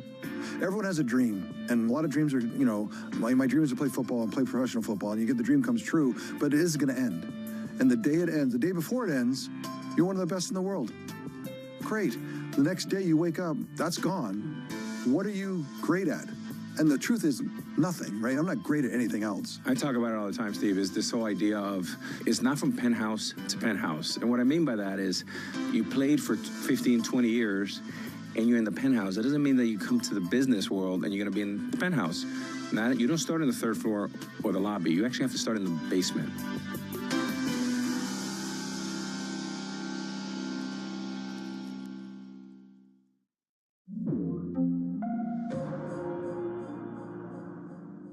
Africa, a region rife with potential for growth and opportunities, but not without its challenges. Join us as we get to the heart of African business, politics, and economics, and ask the question, what's next? On this episode. We are diversifying. You can see from coal, cement, sugar, salt, we're doing refined products, fertilizer. If you look at it, we want to export value. Premieres August 28th, only on Bloomberg.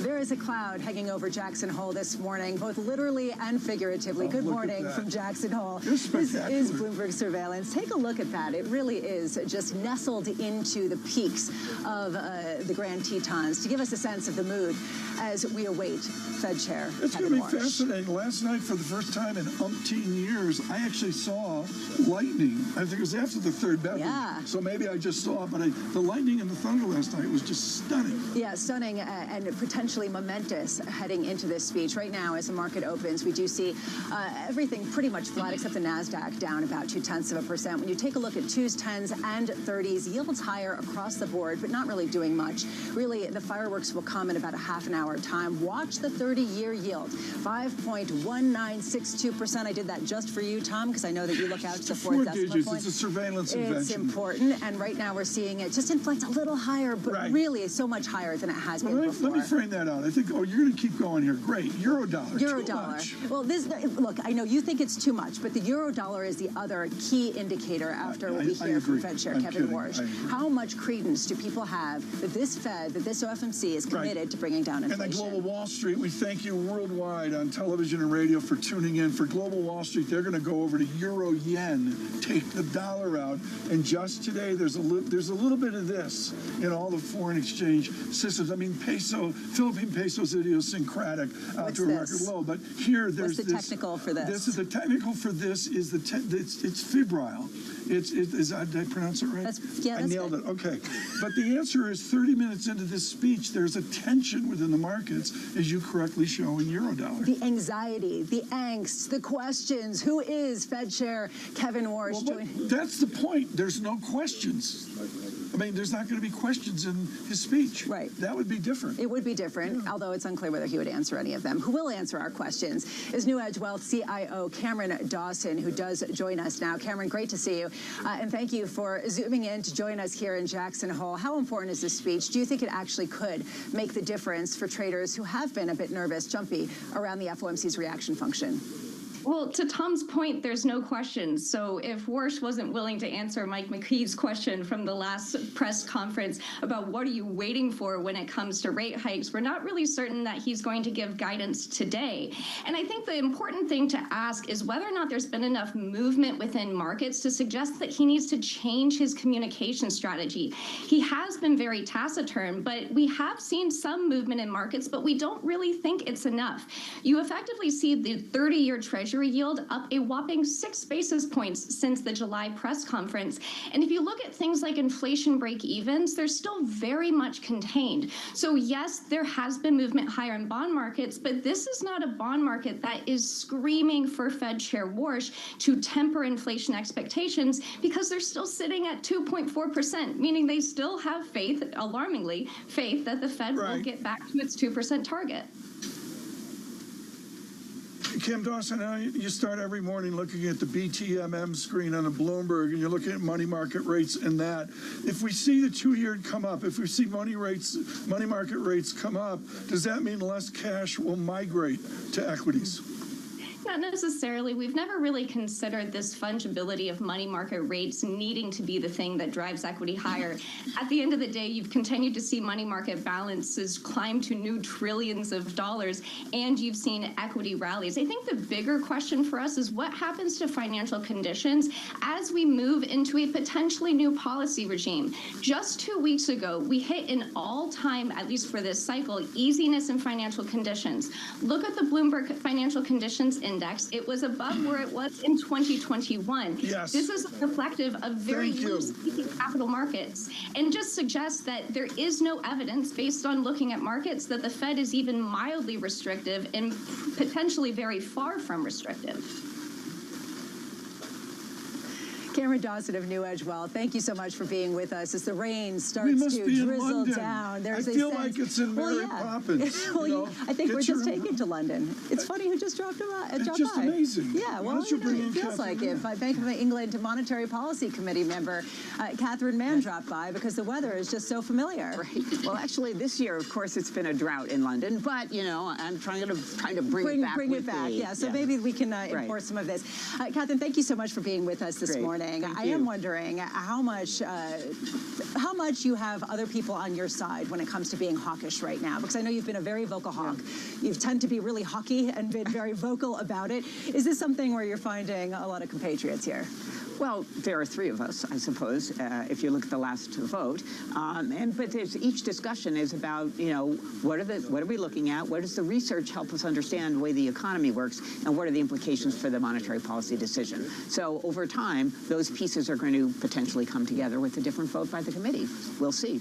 You and I could have a 2-hour conversation on this. You own the phrase codependency with China and the United States. Your academics at Brandeis, your work at Citigroup, on your way to the Bank of England as the foreign restrictive serious member of the Bank of England. Okay, great. When I look at this, I'm looking at a restrictive set of events. What will happen if we raise interest rates in America?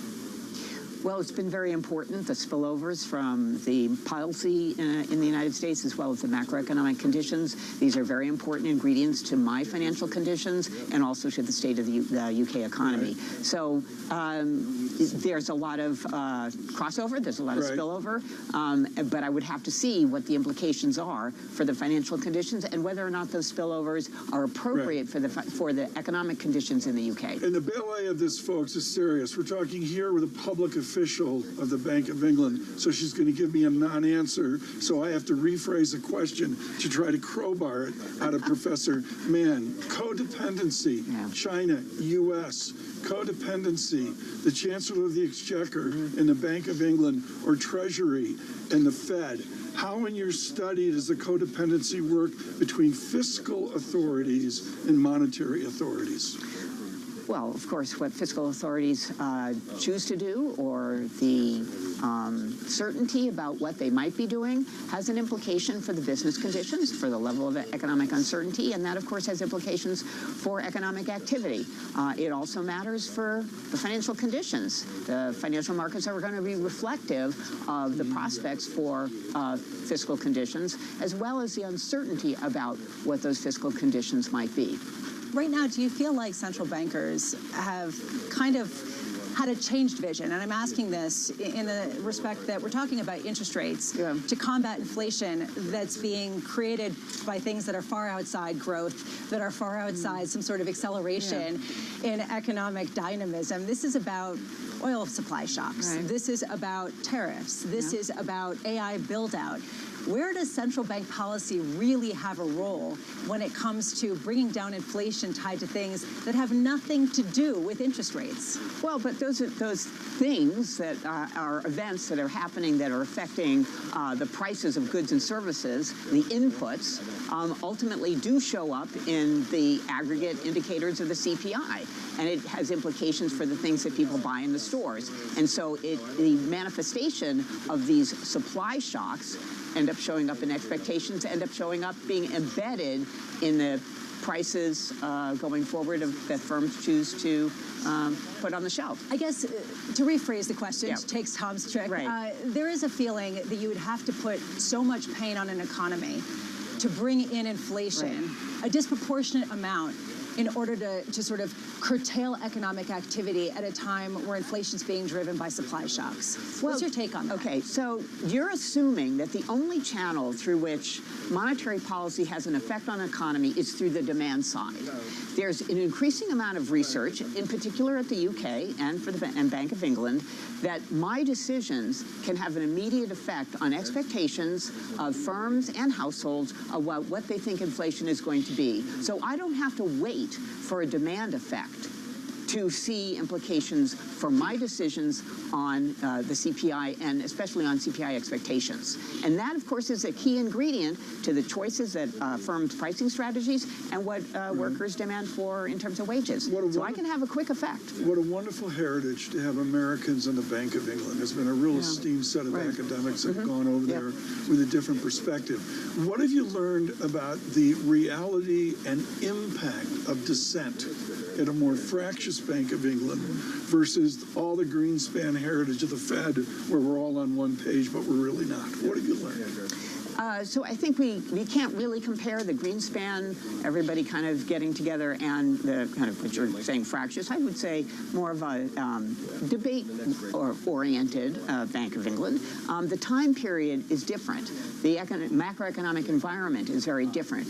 Greenspan didn't have to deal with the same amount of supply shocks that we have had to deal with. And so that debate, I think the other difference is the extent to which research informs policymaking decisions. And I think that research, because the environment is different, because supply shocks have become so much more important, because the great moderation is behind us, that research is informing the policy decisions. Does Chairman Warsh have to reach out to the hundreds and hundreds of PhDs at the Fed today? I think they are his key ingredient. But he's told him he wants a task force because I don't like the research at the Fed. Are you on a task force? I'm not on a task force. I could see you on a task force. Well, that would be something. A task force to get the kids to college. I am curious, though, to what degree you think it's important for Fed Chairman Kevin Warsh to actually give some sort of reaction function, to actually answer some of the many questions right now in markets? Well, what I do and what determines my reaction function, how I communicate it, is I tell, I give speeches, right? We have our 200-word paragraphs. What are the data that I'm looking at? It's all very disaggregated. It's a key ingredient. You look at the disaggregated data, not the aggregated stuff. Secondly, you have all this research that's telling us how is the world different and how does that data translate into how the world is different, how the behavior of the economy is different, and then all that adds up to my decision.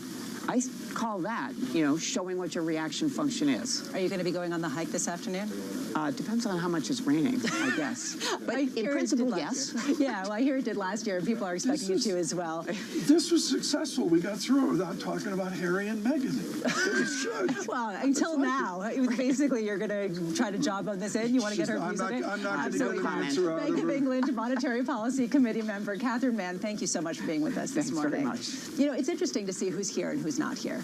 All the Fed officials are here, Tom, except for one, and that would be Jerome Powell. Governor Jerome Powell did not come, and partly out of respect for the Fed chairman, because he doesn't want to complicate the issues. He is perhaps hiding behind the podium, just like he said he would. I sat out front, just to give you a picture, there's this 8-foot grizzly bear out front of where everybody marches in. And of course, McKee's in the room because he's special, and I'm not. I've never had an invite because McKee has to be in the room. And so I'm sitting there watching the beauty list. Come on, get it out. The beauty list go by, including Catherine Mann's entourage last night. And the answer is, I'm really impressed with how Kansas City has a cross-section of young, esteemed academics and the ancient academics as well. It's a hell of a turnout for this speech. Yeah, and right now it is more important than ever to understand the drivers of inflation, the drivers of currency differentials. And coming up next is someone who's been studying it and who is presenting at this meeting, Professor Aswar Prasad of Cornell University, on the dollar, the role of it. We will, of course, have one question on stablecoin, but don't worry, that's not what people are looking for right now in any way, shape, or form. From beautiful Jackson Hole, this is Bloomberg Surveillance on television and radio.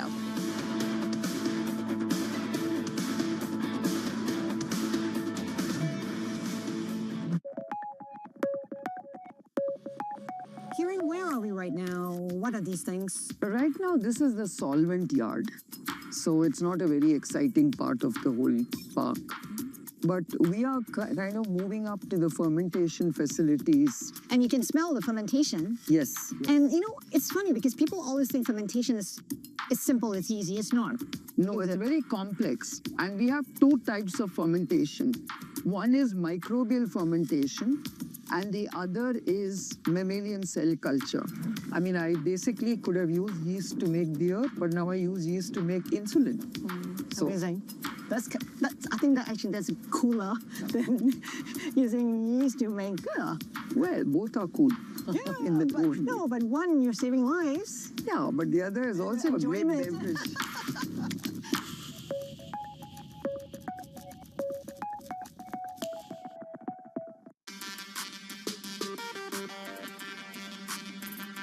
When you use a tool like Opus 4.7 and the engineers start using it, they go through a learning process, even how to use it.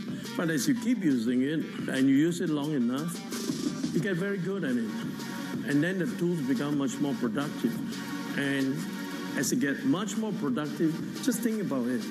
You can get one very senior engineer to produce an application design in 1 week, what it would otherwise take 10 engineers and take them 3 months to produce the same thing. The return on investment is still pretty compelling. So to say we're throttling probably is a question of a return on investment and what application you're using. But it is. It's also been able to be trained to be able to use it better and better. I'm David Weston. Join me each week on Wall Street Week for stories of capitalism. This week, central bankers meet in Jackson Hole as the bond market struggles to keep up with all that borrowing. 3 former finance ministers tell us why doing the right thing on fiscal policy cost them their jobs. While in Hollywood, the new young Turks of streaming media storm the citadel of the studios. It is completely taking over the world. Watch Wall Street Week. More than what you need to know, it's what you need to think about. Key investors, top executives, global innovators. Join me for in-depth conversations with the biggest newsmakers on the day's top stories. Insight with Haslinda Amin, only on Bloomberg. Bringing you up-to-the-minute space news whenever and wherever it happens. I'm Ed Ludlow at NASA's Kennedy Space Center in Florida, and this is Bloomberg.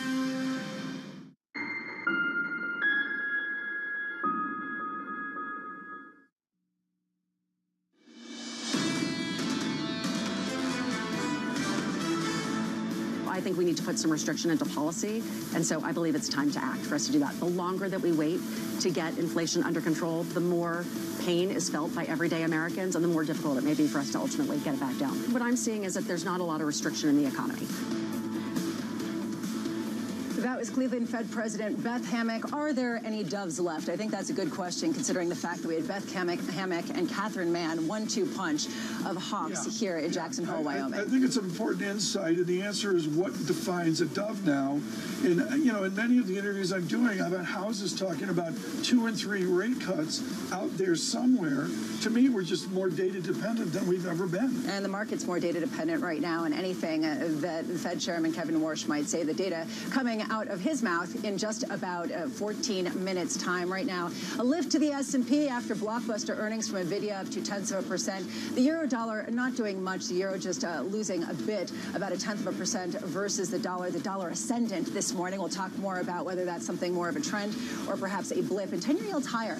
Watch this space, and particularly the 30-year yield ahead of the speech, considering the fact that it has risen significantly since May 22nd when he was sworn in. And a question around just how much this has to do with agita around the Fed's reaction. I want to sell this, folks. Everybody's underplaying it. Later this afternoon, Wall Street Time, Lisa Abramowitz with Kristalina Georgieva. And I'm sorry, into the Bangkok meetings. This is a really important conversation of a world turned upside down. A question about inflation dynamics, a question about trade tensions, a question about fragmentation, and a question about what central bankers' roles are in all of this, especially given the confusion around AI and around, frankly, currency dynamics, which is why I think we really need to get into the conversation with the guests that we have on set. Cornell University professor Aswar Prasad, one of the preeminent scholars when it comes to doom loops, when it comes to the dollar. Aswar, thank you so much for being here. I know you are presenting a paper about stablecoin and how potentially it could increase demand for the dollar.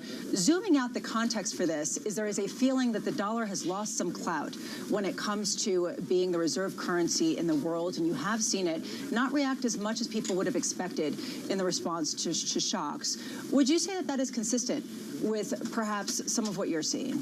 So, Lisa, there is very good logic to the notion that the dollar should be getting bounced off its pedestal because of, weaponization of the dollar, macroeconomic policies in the U.S., the policy volatility coming out of here.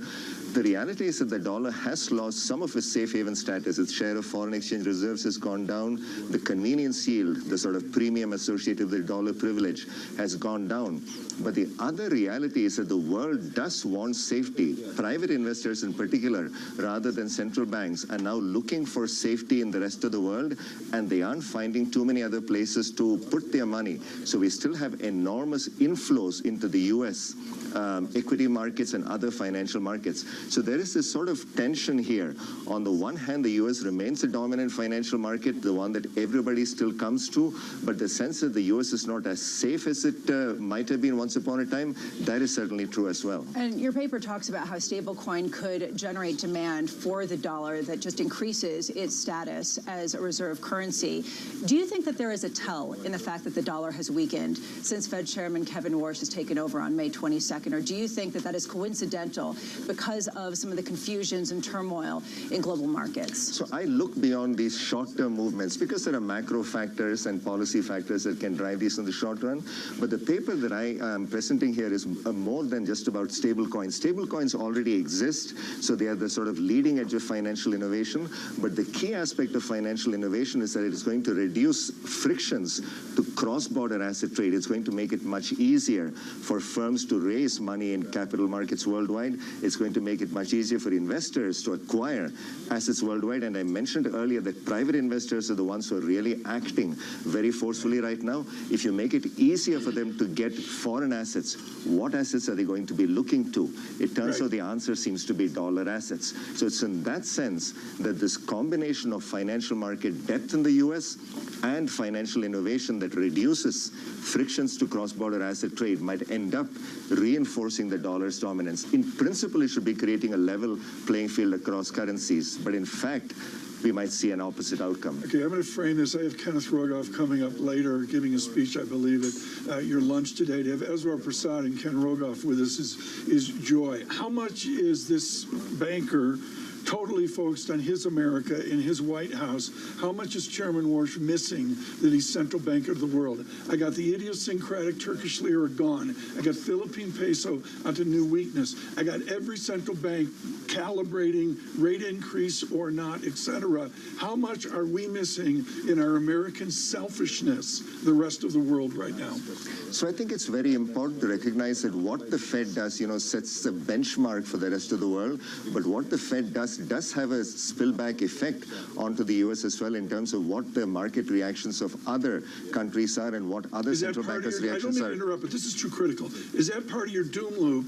And if the rest of the world looks at we're focused on Lisa Cook or we're focused on this, whether the Red Sox can catch up with the Yankees, it's all baloney. It's like we have forgotten about the rest of the world's central banks.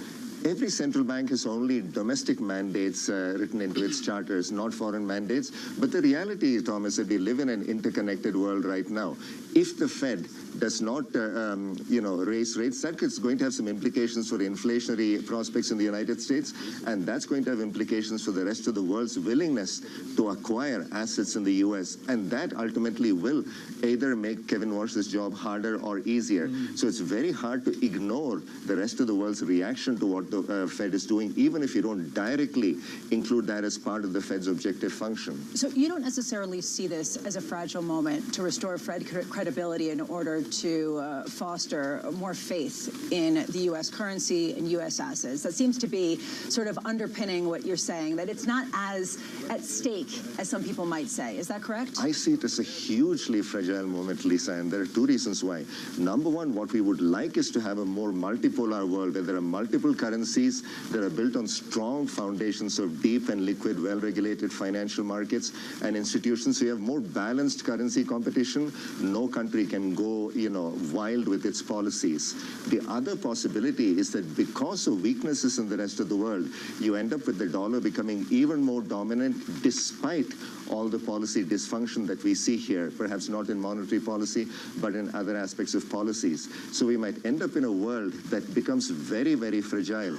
If it is dollar-centric and the U.S. is not, is having erosion of its own policy frameworks and institutional frameworks, that's bad. If we end up with a world where we don't have good multipolarity, where we have fragmentation, and there is no trusted anchor that everybody can hone in on, that's a very fragile world as well. So I think it's a very dangerous moment. What are you hoping to hear in just about 6 minutes' time from Fed Chairman Kevin Warsh? I think we all want clarity about the framework, about exactly what the triggers are likely to be. And of course, as a central banker, you need to leave yourself some room to maneuver. But as I mentioned earlier, what the Fed does, how it operates monetary policy is really the benchmark for the rest of the world. So at some level, the work that the committees that Kevin Warsh has set up that are working on these issues are really crucial, not just for the Fed, but for other central banks around the world. That's why we have so many central bankers here. They want to hear what the Fed is going to do. The doom loop. Did you sell the movie rights to Hollywood? I wish I had, Tom. It sounds like a movie. Who would play the main character? Who would be the main character? I think DiCaprio, it's something he could pull off. The doom loop. Will it get bombed by a major economy? Eswar Prasad, thank you so much for being with us, a Cornell professor who is going to be presenting his paper, The Doom Loop. I actually think that it could be a really good plot. We could really dramatize. The book is on my coffee table at home right next to How to Get Your Teenager to Empty the Dishwasher, and it's just a fabulous book. It sounds like a thrilling reading list right now. It definitely feels like, not necessarily a doom loop, but you feel the tension in the air as we await the Fed speech that we are going to get just moments away. Joining us now to talk about it, former Fed Vice Chair Rich Clarida. Rich, thank you so much for being with us. We've talked a lot about whether Fed Chairman Kevin Warsh will err on the side of being hawkish in order to rectify what some people would say is a slight policy error, or at least a lack of clarity at the last meeting. What's your view on this? Well, we'll find out soon enough. Thank you for having me. At the press conference in July, he indicated he might talk about the big questions, the task forces, maybe the here and now, so we may get a bit of each. But I do think it's important, Lisa and Tom, since we do hear from Beth Hammack and Neil Kashkari and Lori Logan and others about their outlook. I think it's important today that we hear something from the chairman about his framework for thinking how we get inflation back down to 2%.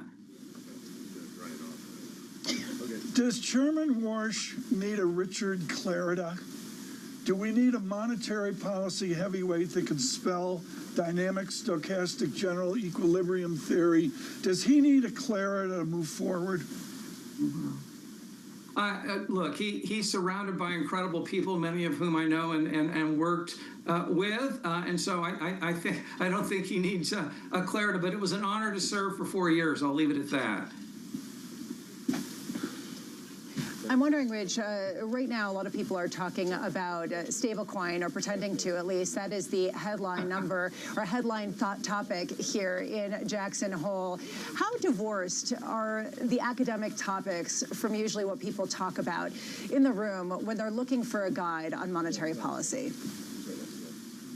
Well, I think getting stable coins right is important for the next 5 or 10 years, and so I applaud Kansas City for being forward-looking. But I think, as your question suggests, there's a lot of focus, as there should be, on the here and now.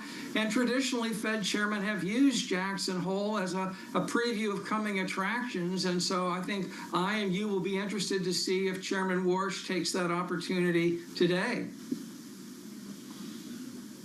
Rich Clarida is sticking with us to talk with us after we hear from Fed Chairman Kevin Warsh in about 2.5 minutes time. Really compelling moment right now in about the 100-day mark for this Fed Chairman. Major shout out to Dan Torrance and all of our production teams in Jackson Hole in New York. The conversations we're having, I think, really identify for a global and American audience, this is way more than the punditry of what's the Fed going to do at the next Fed meeting, the international ramifications, and just simply what's the plan, I think, is the heart of the matter. This guy has stumbled a couple times. Even his supporters would say that. And he's got to right the ship here and say, in his own way, this is the plan forward. Yeah, what is the plan? What are we looking at? What are we going to use as measures of both inflation? Is an inflation target as important as it has been in the past? This inflation series, I mean, Beth Hammock, folks, at Cleveland Fed, 1983, they revolutionized this. Powell liked the Dallas trim mean. There's 14, it's like Howard Johnson's. There's 28 flavors. McKee likes pistachio. The answer is, yeah, we got to get an inflation series we believe in. Right now it's PCE. Maybe it'll be new PCE, who knows? Michael McKee sitting by with us as we await this speech. It should be starting in about 1 minute and 20 seconds. Any idea how long it's going to be? Any idea what's in it? Or is this the great unveil that we're going to get? It's the great unveil. The reporters have You haven't had an advanced copy? Yes, we've had an advanced text. So you'll see the headlines in about 1 minute on the Bloomberg terminal and certainly on our screen. And I will try to give you something before Kevin Warsh starts speaking. But I think that people are going to find it a very interesting speech. And it is not an 8-minute speech, I can tell you that. All right, well, that's good to know. I mean, maybe we'll actually get something. Look, there's so many bigger questions about whether interest rates are the first and foremost tool that the FOMC should be using to control inflation, whether inflation is something that can be watched or whether it has to be targeted in an aggressive manner after more than 5 years above target, and supply shocks, questions about whether oil prices are significant for them to have to go after, whether artificial intelligence is inflationary or disinflationary, something he's talked about on several occasions. I think those distractions are there, and maybe he'll touch on them. I think he'll touch on the task force, but much more, as you have said eloquently, what's your damn reaction function? I mean, that's the heart of the matter. Yeah, and a lot of people are saying that reaction function and forward guidance are not the same thing, so you can give a sense of what you're looking at. I think there are other people saying it's sort of a slippery slope if you give a sense. Right. We are getting some headlines right now from the speech. Let's give them to you. Kevin Warsh saying that we have work to do if inflation is not moving to 2% with speed. He said that the Fed's 2% PCE objective is a firm, fixed target. Let's head over and listen to Fed Chair Kevin Warsh right now. Thank Jeff Schmidt and his team for the incredible hospitality. Everybody here is in debt to you and to your colleagues here at the Federal Reserve Bank of Kansas City. Jeff, our thanks to you and your team. Now, he and the other planners here have some recreation options lined up for later today. I'd advise you to be very careful with your choices. As I learned years ago, you can take 2 different kinds of hikes on the trails around Jackson. I can sum up my hikes with former Vice Chairman Don Cohn with 2 words: I survived. These steely marathon death marches revealed a sign of Don that I was not ready for. But there's another kind of hike. This one was with my former Chairman Ben Bernanke, another dear old colleague. With Ben, it was a much more leisurely pace, an easy stroll along the wandering trails of the Rockefeller Preserve. So before setting out today, my recommendation is do a wellness check.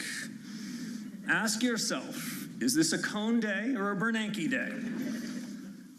The best thing about this gathering is that it helps us all get out here to the mountains and clear our minds and think straight about our world and our time.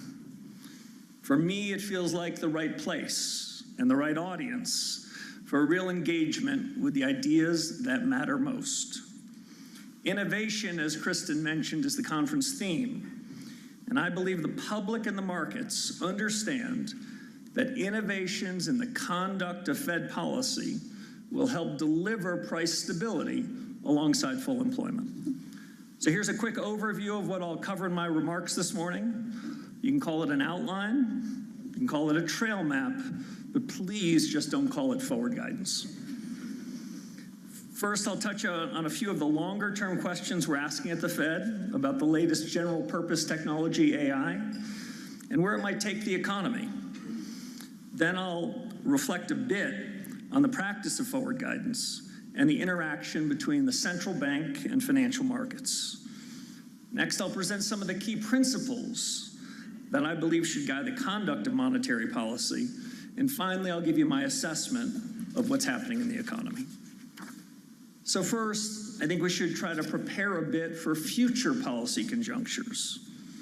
With the unchanging picture of the Tetons as our backdrop, we are here to survey an economic landscape that is anything but static.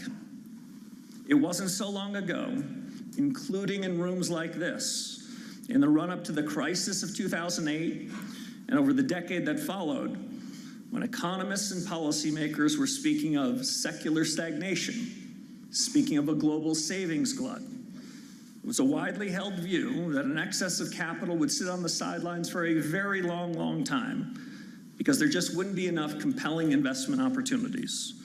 All the good stuff, you'll recall, had been invented, so growth would be low and slow. Well, times sure have changed.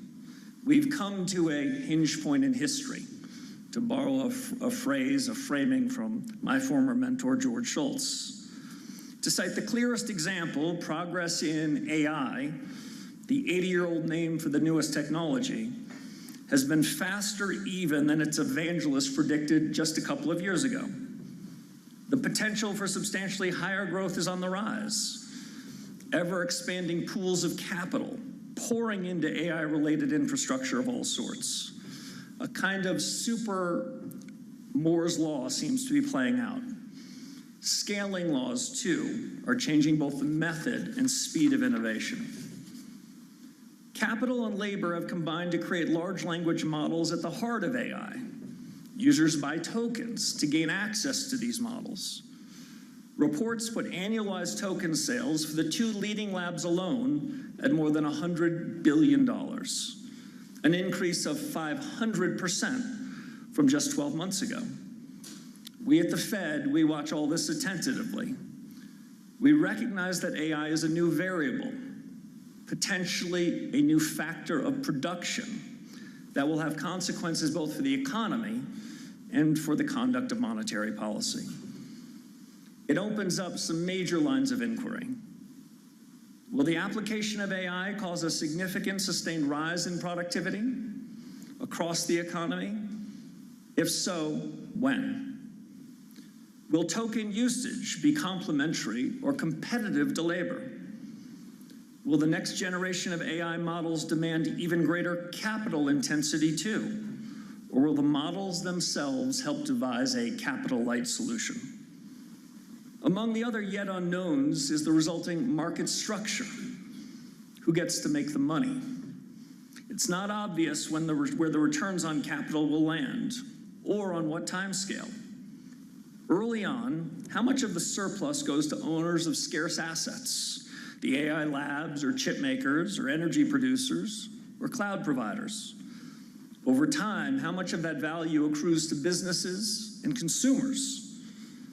And importantly, what are the implications for workers and for the employment side of the Fed's mandate? Likewise, we don't yet know the equilibrium price of the tokens that give access to these models. Might there be a heterogeneity of tokens such that growing sums will be paid for the access to the best models, those at the frontier? Will token prices for older models fall to the level of their marginal cost? Well, we'll be thinking through these matters with the help of a task force on productivity and jobs. My early check-ins with the leaders of that task force and the rest have been very encouraging.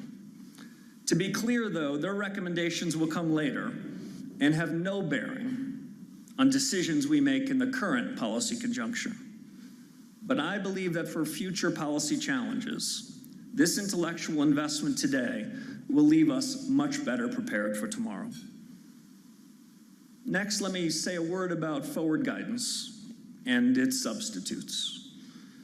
As our task forces go about their work, as you might know, I'm not waiting to introduce innovations at the Fed to help make us fit for purpose. To highlight one example, I've set out to change the form and function of the Fed chairman's so-called forward guidance. You might know about my longtime discomfort with early pronouncements of future policy decisions. I much prefer another path, and now we'll make the case for it. Transparency in communications about future policy decisions is not an end unto itself. Communications must be in service to the Fed's paramount responsibility. And what is that? That's getting policy right. Forward guidance as a regular practice was adopted by my colleagues and me during the global financial crisis. It was essential at the time, and we introduced it with much fanfare. But as with other legacies of crises past, I believe the practice has outstayed its welcome. In normal times, the role of forward guidance should be limited and circumscribed. Otherwise, it risks creating ambiguity in the name of clarity. Oversharing policy deliberations and overcommitting to future decisions can lead markets, businesses, and households astray. And I believe when policymakers make quasi-commitments on interest rates throughout the cycle, we inhibit our own freedom to make the right calls when it's time to decide. To get policy right, we also need to get the relationship right between the central bank and financial markets. The Fed needs clear market signals, as unfiltered as possible, from market internals, from the level and change in asset prices across sectors, the prices and trading volumes of Treasury securities, the foreign exchange value of the dollar, the cost and availability of credit, a broad set of commodity prices. These and other indicators should inform the Fed's near-term outlook on economic activity and inflation throughout the business cycle. They should also reveal the state of broader financial conditions and the risks and uncertainties of the financial cycle. At the same time, market participants themselves should be tracking real information about the real economy. They should draw their own conclusions, form their own expectations on things like output and employment and inflation, and they too should stay sharply attuned to risks. In my view, the Fed should be humble and never naive. The Fed plays an essential role in the economy and markets. Our tools are powerful. We determine the path of short-term interest rates, and market participants will always try to anticipate what we will do next. But we should not indulge a regime in which market participants are looking primarily to the Fed for their next trade. The economic literature has long described the distorting effects, what it called the Hall of Mirrors problem. If markets rely materially on the Fed's guidance and the Fed relies on market prices, we're more likely to be blinded to new developments, more likely to be caught unprepared, and more likely to commit errors in policymaking. Now, perversely, market participants are unlikely to bear the biggest costs of the Hall of Mirrors problem. The most serious harm is likely to befall those without any financial assets. If the Fed gets inflation wrong and judges the economy wrong, who gets the worst of it? Not the financial high flyers. Hardworking Americans are the ones left to deal with inflation that's too high or jobs that suddenly appear less secure. So, if forward guidance is ill-suited to normal times, how about the new Fed chief commits at a meeting just like this to some explicit reaction function? Surely he could tell us his interest rate path if, say, the data were to come in hot or cold. Well, I wish our understanding of the economy were so precise as to provide a mechanical, tried and true answer. that some simple function, like a Taylor rule, could be rigorously relied upon. But our knowledge just does not extend that far, at least not yet. And other factors most relevant to the proper conduct of monetary policy, they change over time. Providing forecasts to illustrate the Fed's reaction function works better in theory than in practice, better in the lab than in the field. I am not alone in noticing that forward guidance in 2021, to cite just one example, might well have slowed the policy response to high inflation. In my term as chairman, my colleagues and I will endeavor to construct more reliable models, more robust rules, and we'll do this knowing that accuracy in forecasting is still just an aspiration. With so much changing so fast in our geopolitics, global supply chains, technology, it's wise to be modest about what we can and cannot know as we sit here today. In the same spirit, we should receive the full range of ideas on matters that may inform the Fed's monetary policy discussions.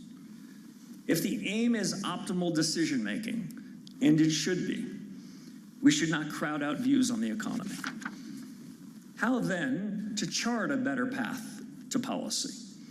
In the balance of my remarks, I will share with you some key principles that guide my thinking on the appropriate conduct of monetary policy, and then I'll offer my promised assessment of the economy. So let's turn first to principles. First, I've noticed in this line of work, yesterday's news has a way of getting mistaken for what's happening right now. The challenge is to know the difference. In other words, we must interrogate reality. Make sure we're not setting forward-looking policy based on stale or inaccurate data. Nor should we rely on isolated data points. Trends matter most. The Fed's a decision-making agency. We make choices amid uncertainty, and the data upon which we draw must be relevant, contemporaneous, accurate, and as actionable as possible. Second principle. The Fed's actions are intended to ensure that the aggregate demand side of the economy is broadly consistent with aggregate supply. However, all we observe directly is activity. We never see and can only infer what's really happening on the supply side. Hence, evaluating the current and expected balance between aggregate supply and aggregate demand is imprecise. Third principle, there should be no misunderstanding. The Fed's price stability objective of 2%, as measured by the PCE price index, is a firm, fixed target. Let me be equally clear about another aspect of this objective. Price stability is not self-executing, nor is inflation necessarily mean reverting. It's the Fed's job to deliver stable prices, no excuses. Fourth principle, the Fed also bears responsibility for maximum employment. Achieving both sides of our mandate over the medium term is not an either-or proposition. I do not believe the Fed's dual mandate works at cross purposes. After all, high inflation itself is very harmful to economic prosperity. Fifth principle, short-term interest rates are the predominant tool to achieve the dual mandate. Unconventional policies to spur economic activity may suit genuine crises, of which we all have much experience, but they should otherwise be used sparingly, if at all. Sixth, money matters. I know it's not fashionable these days, but my view is that money has something important to do with monetary policy. We should pay attention to money created by the central bank and money that comes from the banking and financial system.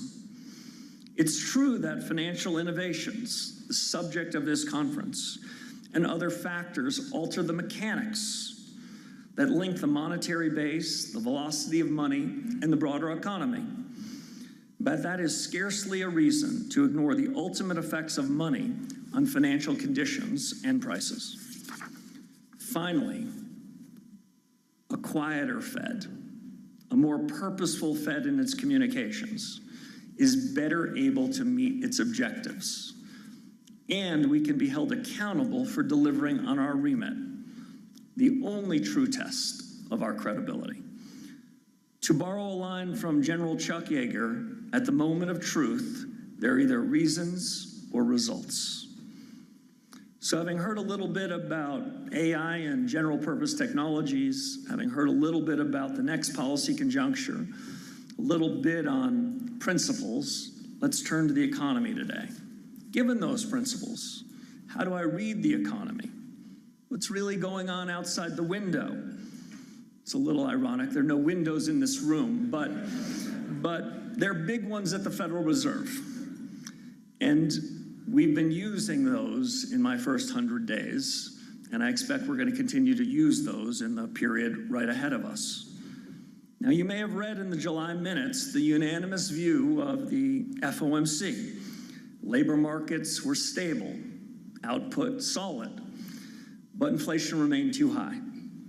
A good majority of my colleagues and I thought the wiser course was to await new information in the intermeeting period, especially given possible developments in supply chains, investment flows, and geopolitics, before deciding whether a change in interest rate policy was advisable.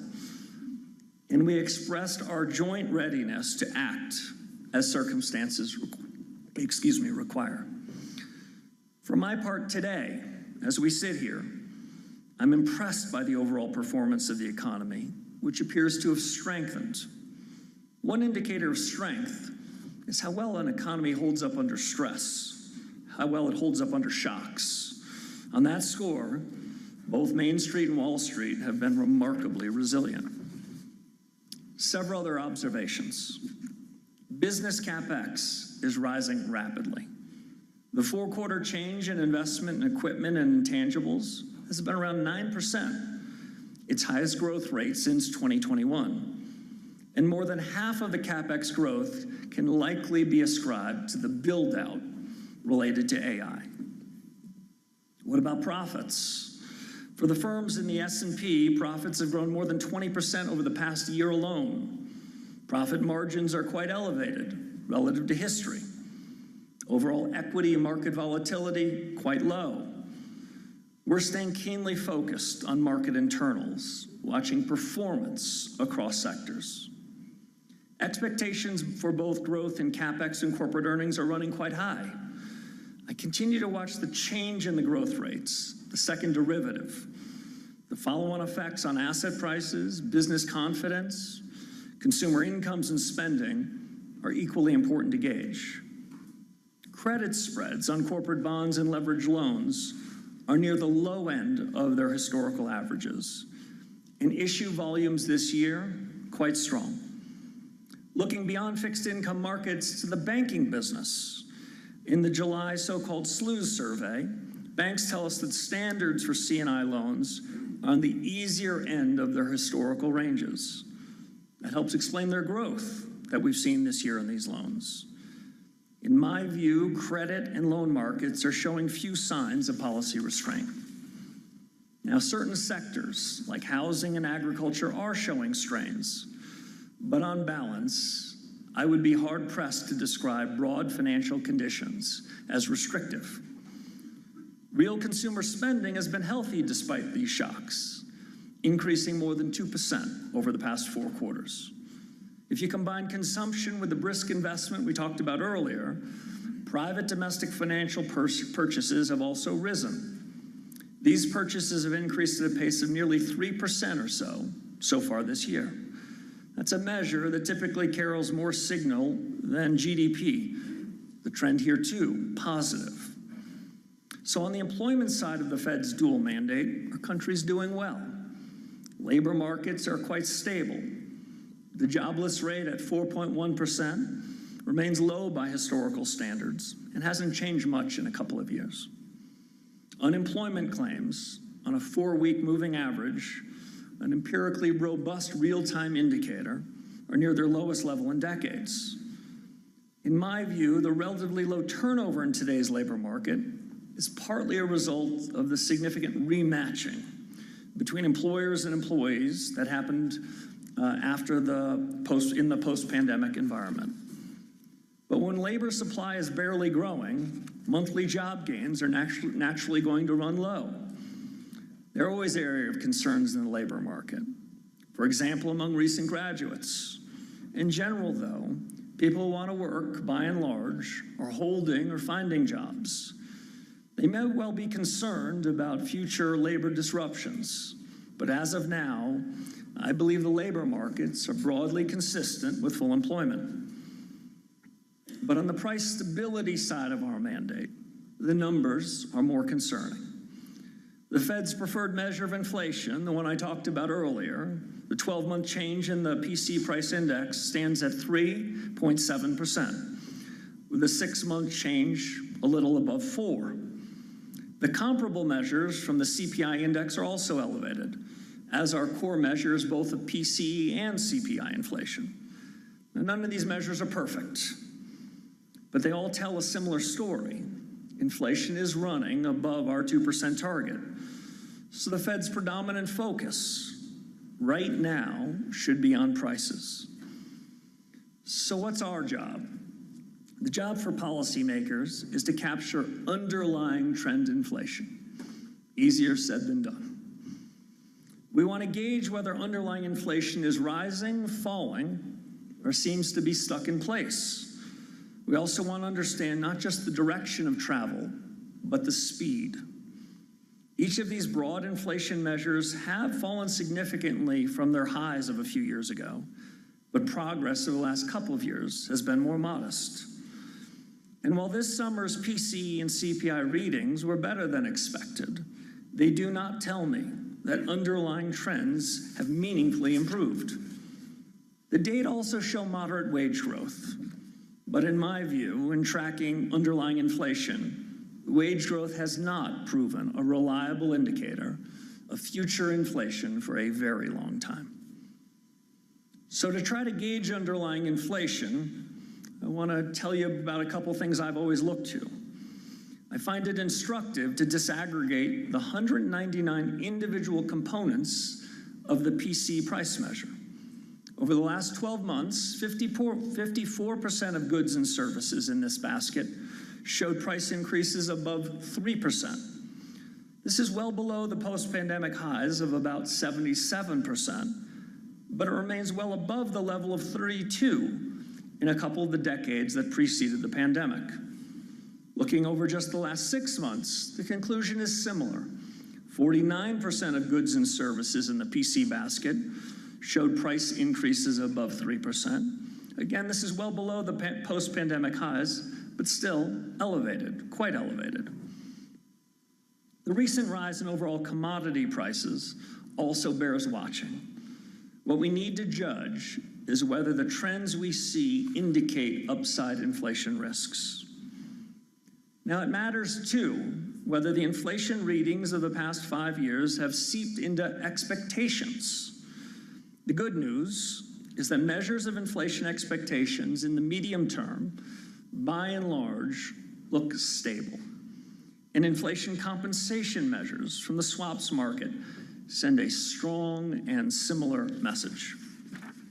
Especially in light of recent developments, it's a credit to the Fed as an institution, consistent with the best of the Fed's traditions, that market prices show confidence that we will deliver price stability. And I can assure you, they're right. The thing about market measures of inflation expectations in economic history, I know some economic historians in the audience, is they all tend to look really strong and durable until they don't. These expectations are not pushed around easily, and right now they are very well anchored. But they must be closely minded, and it's the Fed's job to make sure that inflation expectations do not get unanchored. Now, there is one signal nobody can miss: the responsibility for 65 months of sustained elevated inflation sits squarely with the central bank, and that's where it belongs. So here is my standard. We must be confident that underlying inflation is moving to our objective, clearly and at sufficient speed. Otherwise, we have work to do. That's our job, that's our mandate, and that's our charge to keep. So I've covered quite a bit of ground in the last 25 minutes or so. Let me see if I can conclude this way. I stand here today committed to a discipline, not a decision. My Fed colleagues and I are hardly the first to hold these positions in a time of great consequence. We are determined to redeem the time by doing our very best work. For those of you that know us, you'll know the following is true. We take our responsibility seriously, with humility and with resolve. We know so much depends on the choices we make. Sound monetary policy helps households and businesses to prosper. When carried out effectively, it broadens and deepens the momentum of our economy and helps to secure America's leadership in the world. And I know that our country needs us to think carefully and act wisely, perhaps now more than ever. It's a tremendous honor to serve once again at the Federal Reserve. I'm truly grateful for the encouragement, good counsel, and the warm reception I've received in my first 100 days from my colleagues.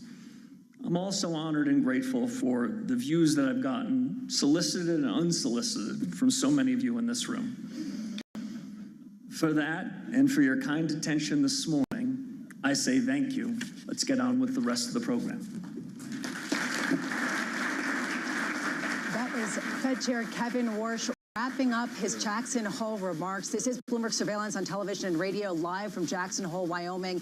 If Fed Chairman Kevin Warsh's goal was to be hawkish, it was Operation Success. He really did say the key line at the end, here is my standard. We must be confident that underlying inflation is moving to our objective clearly and at sufficient speed. Otherwise, we have work to do. That's our job. That's our mandate. It was a very worth speech. I like what Ira Jersey said within the Bloomberg terminal feed, that this is pretty much a carry forward from what we heard before. But I know you're going to jump into the data check here, and I think we need worldwide for everyone to sit on the data check, particularly within bonds and foreign exchange. Let's start with bonds. What you are seeing is a response to a hawkish message, which is at the front end of the yield curve. Yields significantly higher. You are seeing yields for the 2-year up by more than 5 basis points at one point. Now it's up 7 basis points, almost 8, 4.31%, with this feeling that this Fed chair was prepared to hike rates. 10-year yields up just a basis point, and 30-year yield down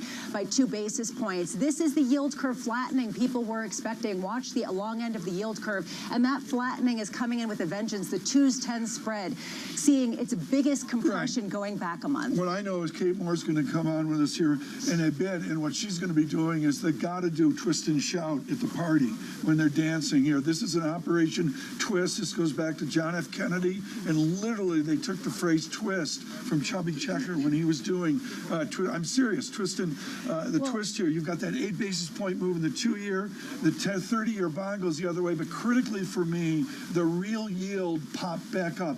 Not out to some angst-driven level, but again, we reset the restrictive moment based on his comments. You know, what he said, there is one signal nobody can miss. The responsibility for 65 months of sustained elevated inflation sits squarely with the central bank, and that is where it belongs. It does seem as though there needs to be some kind of backing to those words, and right now it seems like Fed Chair Kevin Warsh is on the hawkish team, and you're seeing that bleed into market expectations. You aren't seeing that much of a reaction in equities, and this is notable. It's not coming with necessary restrictiveness in the equity sphere. When you take a look at the S&P, NASDAQ, and Russell 2000, all of them are lower, but not a significant sell-off. The Russell 2000, as you would expect, seeing the significant decline, 0.7%, as it is more interest rate sensitive. The other sectors, not so much. The NASDAQ actually had been lower more earlier this morning. Yeah, I mean, equities play into it, but I think they're also going to play into just getting to the weekend and getting on from the NVIDIA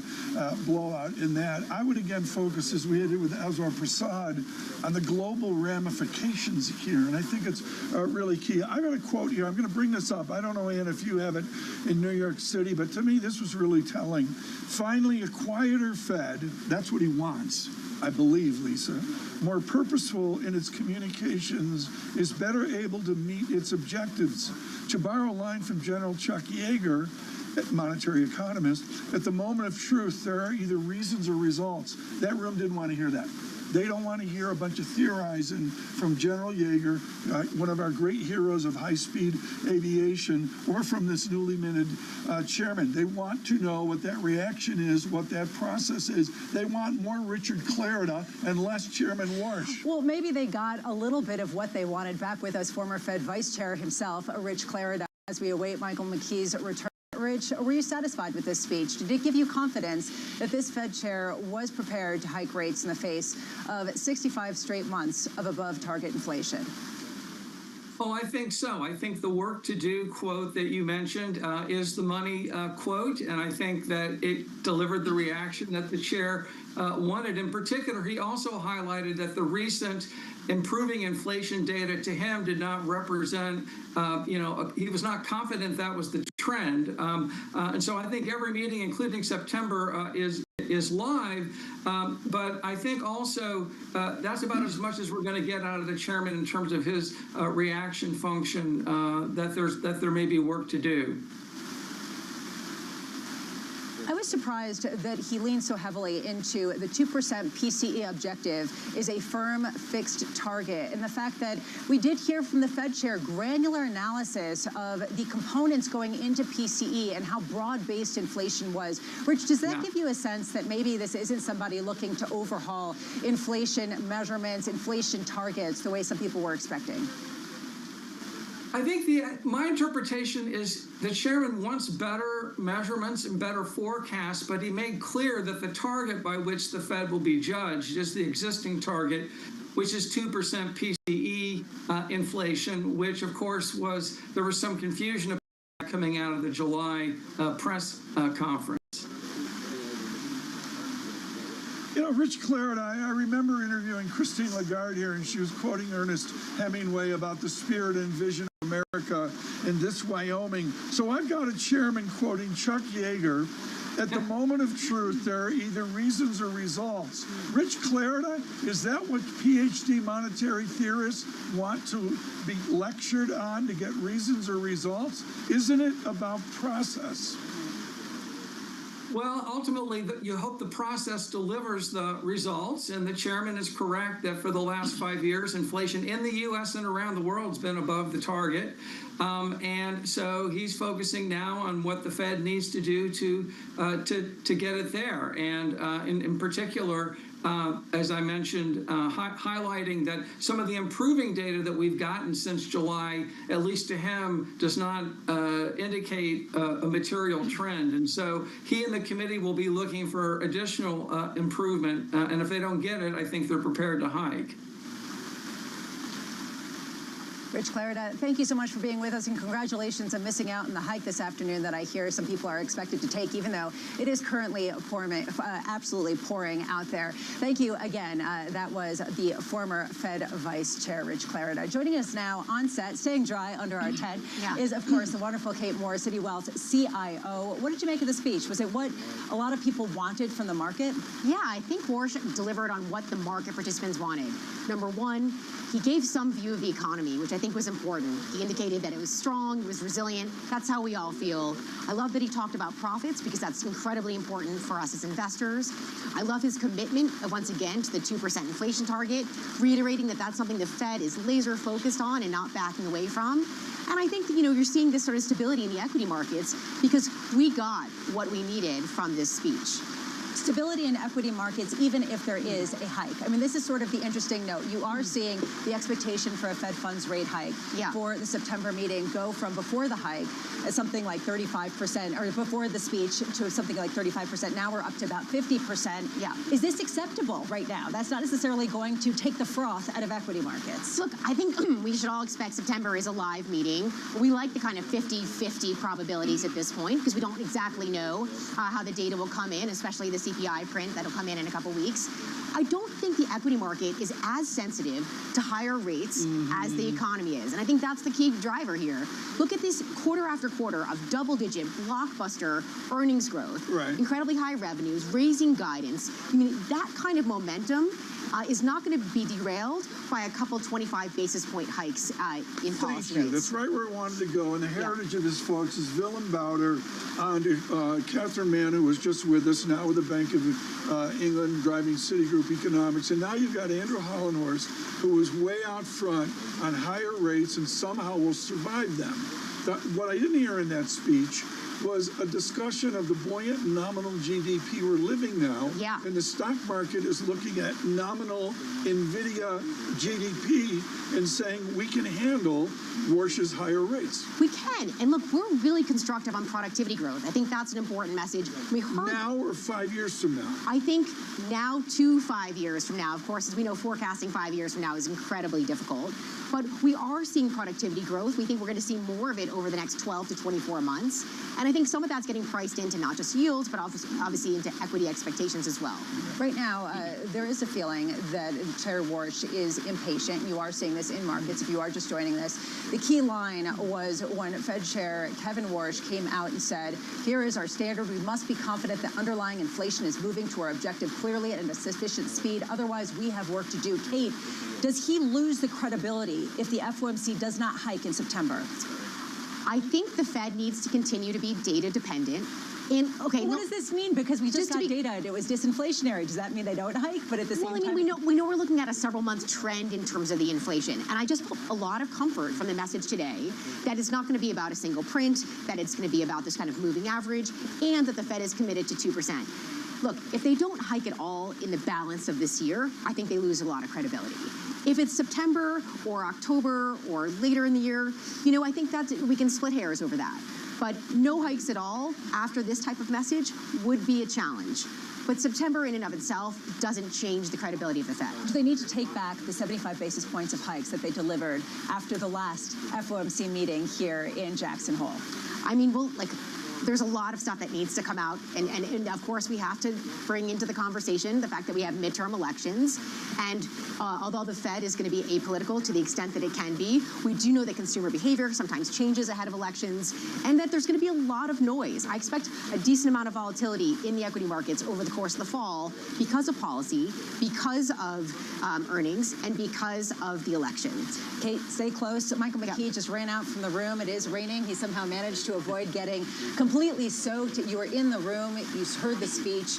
What was the main feeling in the room as he was delivering a speech that frankly delivered a lot of what the market was hoping for?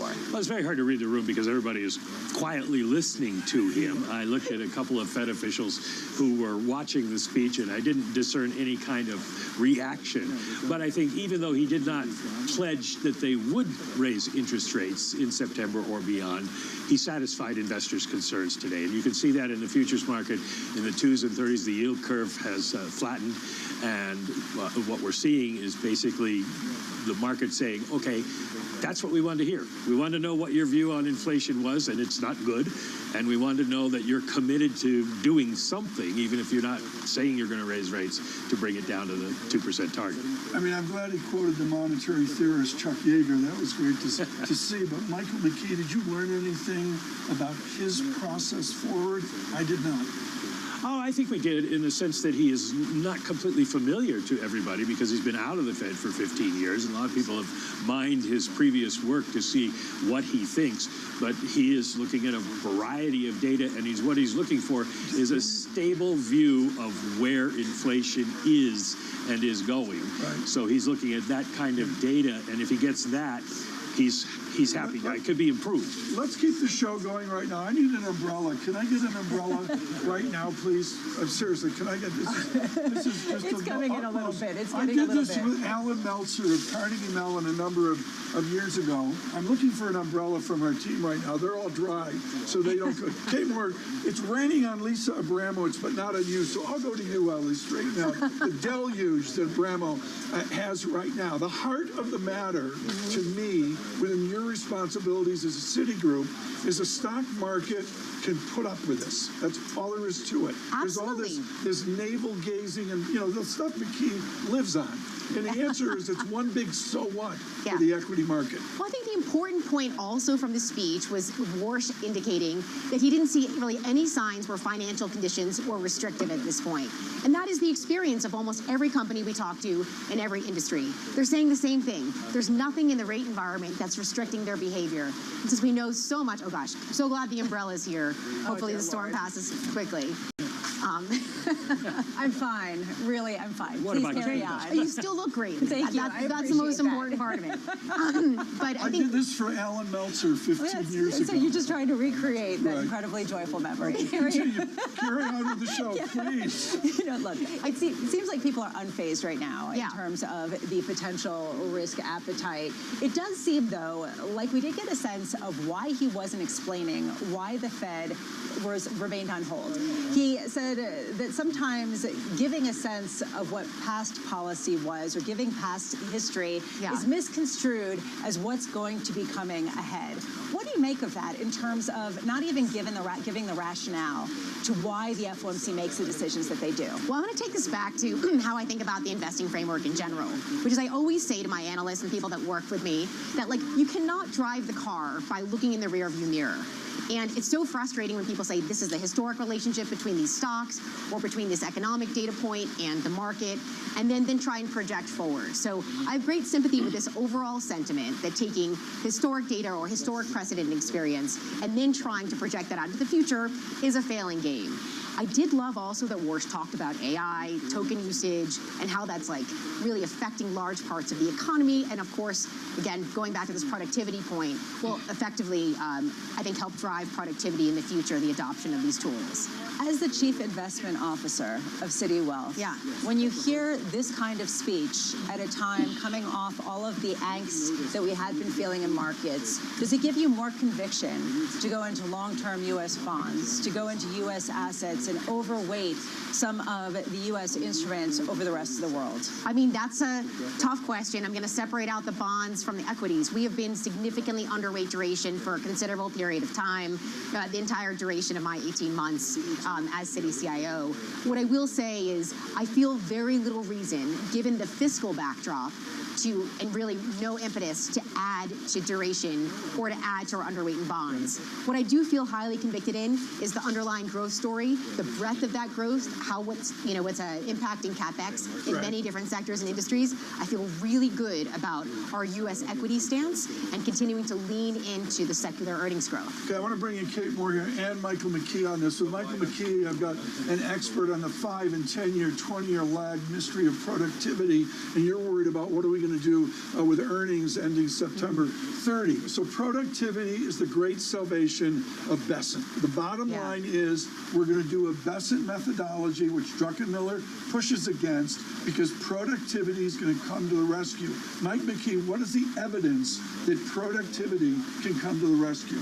Well, there's no evidence. If you're talking about AI productivity, there's no evidence in the data yet. There is a supposition based on on what AI could do to raise productivity, but we really don't have an idea of how much that will be. Obviously, the AI proponents are saying this is going to be a game changer and it's going to do a lot. Right. We had the same thing happen, of course, in the 1990s with personal computers and the old Robert Gordon saying about productivity is everywhere except in the data. It takes a while because companies have to learn how to use this tool, and they have to restructure their companies to do it. So we're not going to have any benefits for Kevin Warsh and productivity and holding down inflation for some years. Okay, but so the giant of Northwestern had a lot of caution in the 90s. Hollenhorst out of UCLA is skeptical, I'm sure academically. We don't really know where productivity is going. What would you say to Secretary Treasury Bessent right now about this big gamble on productivity? Look, we're constructive on productivity because although it's not always showing up in the data, and Michael's making a great point here, the conversations we're having with companies indicated in significant pockets of their business operations, they are actually seeing efficiency gains. This is what I would also say. We're talking, obviously, we're here in Jackson Hole. I think it's going to clear for us at some point. 50-50 chance. But we also have the G20 finance ministers meeting coming up this weekend as well, where, you know, Secretary Bessent will be there. And I'm very interested to see how he talks about both, you know, the interventions from the Treasury and then future expected behaviors, because this is going to be a lot for the market to digest. We got good news, I think, from Warsh, as Michael was saying as well. We got all of the boxes checked that we needed to hear. And now we have to get a sense for where other parts of the policymakers are going to play. You know, Kate brings up a great point. Mike, you and I were talking about that this morning. It's pretty unusual to have an event scheduled so close to the Jackson Hole meeting, where it really is a conflict of schedule for so many of the people who would normally be here. I mean, the G20 taking place in Asheville, I believe, on Sunday. Yes, it's our Sunday.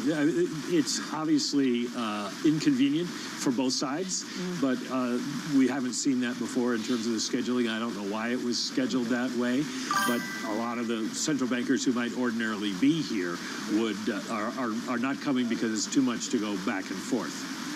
Well, I know that, Kate, you are here because you have a home here and you very much love this, as we do we. I'm just curious, for you, walking away from this, did it seem like a big market moment to you? Do you think that this was a pivotal speech that will go down in the pantheons of Fed chair speeches, like the Payne speech and like some of the others that potentially kicked off an era that we can reflect upon?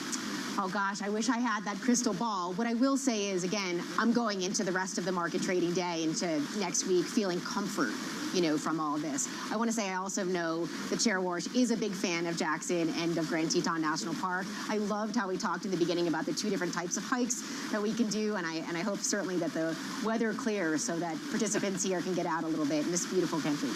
Kate Moore, thank you so much. Yeah. Wonderful to see you, as always. Kate Moore of Citigroup, and Michael McKee, thank you, as always, for all the context and wonderful insights. Yeah, we heard about, you remember Paul Volcker?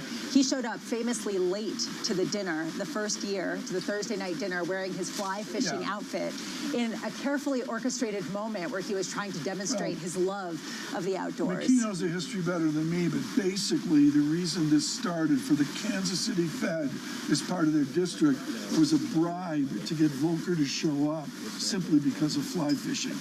Right. I mean, basically, they said, how can we get Volcker here? And the answer was fly fishing. Let's put it in Jackson Hole. If you wanted to fish for a hawkish response, oof, I'm groaning for myself, you could take a look right now at markets. Take a look at 2s, 10s, and 30s. You can see the front end of the yield curve markedly higher, up about 7 basis points currently, leading to this yield curve flattening that people were looking for on the heels of this. Right now, 4.30 on the 2-year, on the 30-year, lower now by 4 basis points. So the 30-year is what people were looking for a response about how much faith people had in the Fed, bringing inflation under control. Fed Chair Kevin Warsh speaking just moments ago. Take a listen.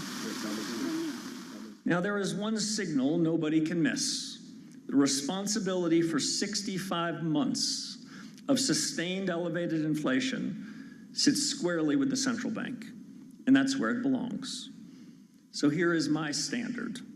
We must be confident that underlying inflation is moving to our objective, clearly and at sufficient speed. Otherwise, we have work to do. That's our job, that's our mandate, and that's our charge to keep.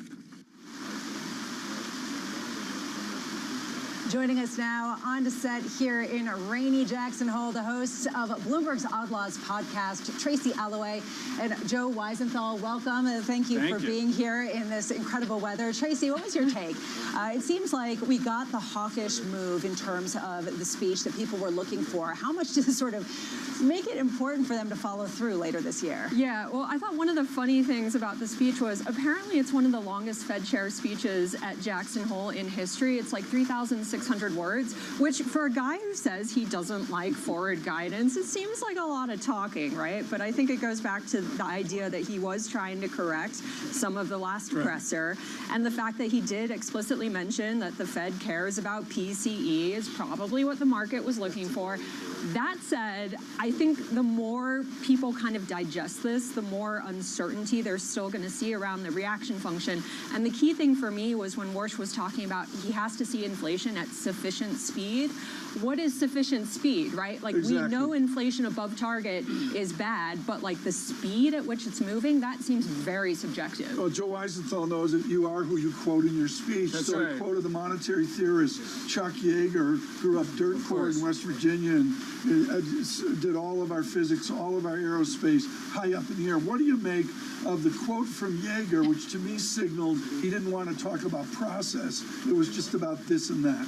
No, I mean, look, I think I would give him a lot of credit for stopping just short of the obvious implication, but making the obvious implication clear, right? So the other thing he said was clearly he does not consider policy to be restrictive right now, or insufficiently restrictive. And he also talked about, inflation generally going in the wrong direction. So if you don't think that policy is sufficiently restrictive, and if inflation's not going in the right direction, 99% of the time that leaves you to one obvious conclusion. And so, again, it's not forward guidance, it's not hand-holding, etc., but it is an articulation of the fact that basically, for the first time since he's been the Fed chair, this sort of indication that's like, policy needs to get restrictive. There's a tool to do more, that's called rate hikes.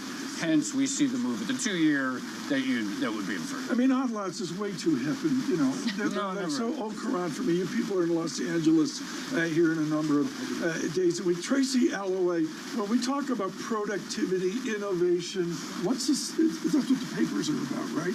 Stablecoin. They're talking about the use of the dollar in stablecoin. A lot of people don't believe any of it. Kate Moore's here believing in productivity. With all the interviews you do you believe in productivity? Do I believe in productivity? Yeah, I mean, they're both incredibly productive. I think they're demonstrating I like to productivity. say that in my daily work, I sometimes witness productivity. But no, productivity, obviously a huge topic, because for Warsh especially, it's like his giant get out card, right? If we do get the productivity boom, if that ends up as a deflationary force on some prices, like then he really doesn't have to be as hawkish as he might otherwise not want to be. Do we see evidence of it right now? Not yet, right? Like in the numbers that we're looking at, I don't think we've seen the big productivity boom. It's this kind of thing that's always coming down the road, but we talk a lot about it, but we have yet to see it in the actual numbers. For example, you could imagine that we could cover a Jackson Hole speech from our computers at home in Bloomberg and save all kinds of time and effort, etc. There could be an imagination. What are you doing? What are you doing? I mean, the truth is, not only do we enjoy the environment, but it's also wonderful to get the tangible sort of discussions and you meet the a lot feeling and you meet a lot air. of people. What are you doing? No, absolutely. I unironically get there's a tremendous amount of value from the people we get to meet and talk to at one location. I'm just being facetious, but it is the big thing. That's clearly everything else, setting aside inflation, setting aside employment. That is the get out of jail card for everyone in every economy. It's how much more can you get per some labor input? Hence why I thought it was very interesting, probably a first in history, 3 paragraphs about AI token prices. Yeah, that was interesting. That's very interesting, and that's going to be a big deal. And not just the cost of AI token, but thinking about, is this competition for labor? How do we think about where in the classical factors of production AI services fit in? I know we got to wrap it up quickly here. I love what Terry Haynes said of Pangea policy. It's a sagebrush Davos.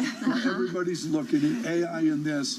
You know what? Half of America's flat on their back. Tracy Alloway, Joe Weisenthal, both of you, thank you so much for being on set with us here. We did just hear from the Fed chairman himself, Kevin Warsh, as he came out saying that essentially they will not tolerate inflation above target for much longer. You are seeing the 2-year respond aggressively to that.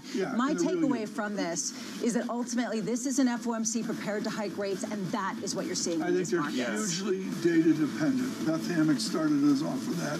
and that's what they are. Data dependency means that PCE is that much more important, as well as all of the components. Coming up, stay tuned for more interviews out of Jackson Hole throughout the day. I'll be speaking with Bank of England Governor Andrew Bailey. Oh, Tom has the umbrella out. IMF Managing Director Kristalina Georgieva, and Tom will speak with Harvard University Professor Ken Rogoff. I'm not getting rained on, Tom. I am completely fine. Thank you.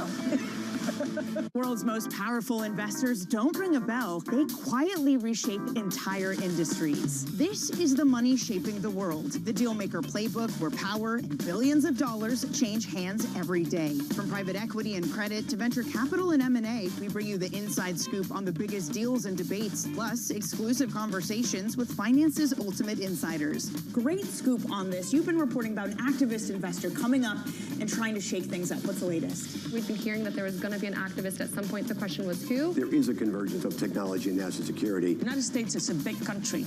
We're playing in the Northeast. That's an economy as big as the United Kingdom. This is a really interesting space to watch. We're expecting more consolidation. As this is Bloomberg Deals at Bloomberg Invest, I want to talk about the broader deal and M&A environment. This is a moment in time. We'll see how long we're here. It's far too early to call. There is an underinvestment in what's going on in private markets because everyone's looking for additional AI cloud capacity, and it's very tough to build. Everybody wants to get things going, and the IPO market is just one symptom of that. It is an early indicator of what we're going to see in the M&A market. Let's go to Scarlett Fu, who's taking a closer look at drone companies. With ongoing conflicts in the Middle East and Ukraine, there's renewed investor appetite for new names in the space. Excellent reporting. I'm Danny Berger, and this is Bloomberg Deals. Every Wednesday at noon Eastern, only on Bloomberg Television.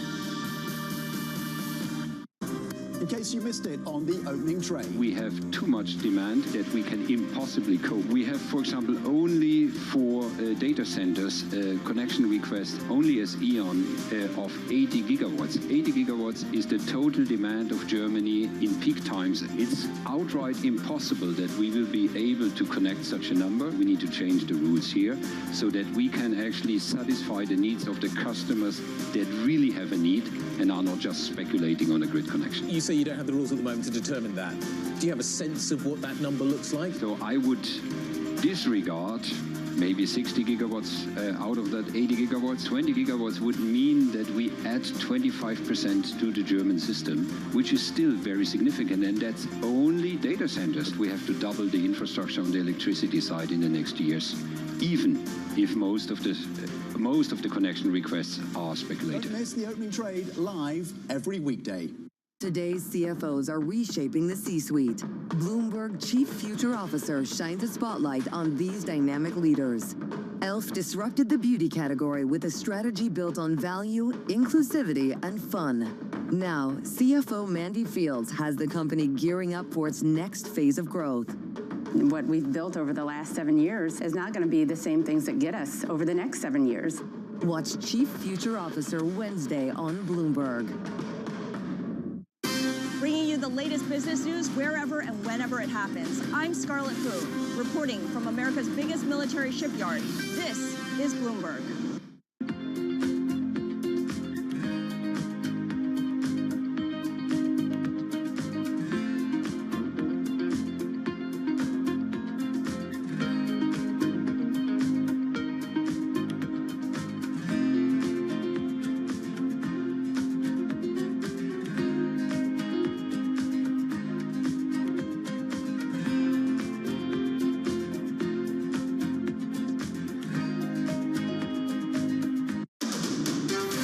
This is Bloomberg Intelligence with Scarlett Fu and Paul Sweeney. Concern about rising prices spooking investors. What does renewables investment look like in the U.S.? More tariff talk coming out of this administration. Breaking market headlines and corporate news from across the globe. The president wants lower interest rates. He wants a rate cut cycle. How do you broaden out the AI play? Are people just looking for something to worry about when it comes to China? Bloomberg Intelligence with Scarlett Fu and Paul Sweeney on Bloomberg Radio, Originals, and the Bloomberg Business app.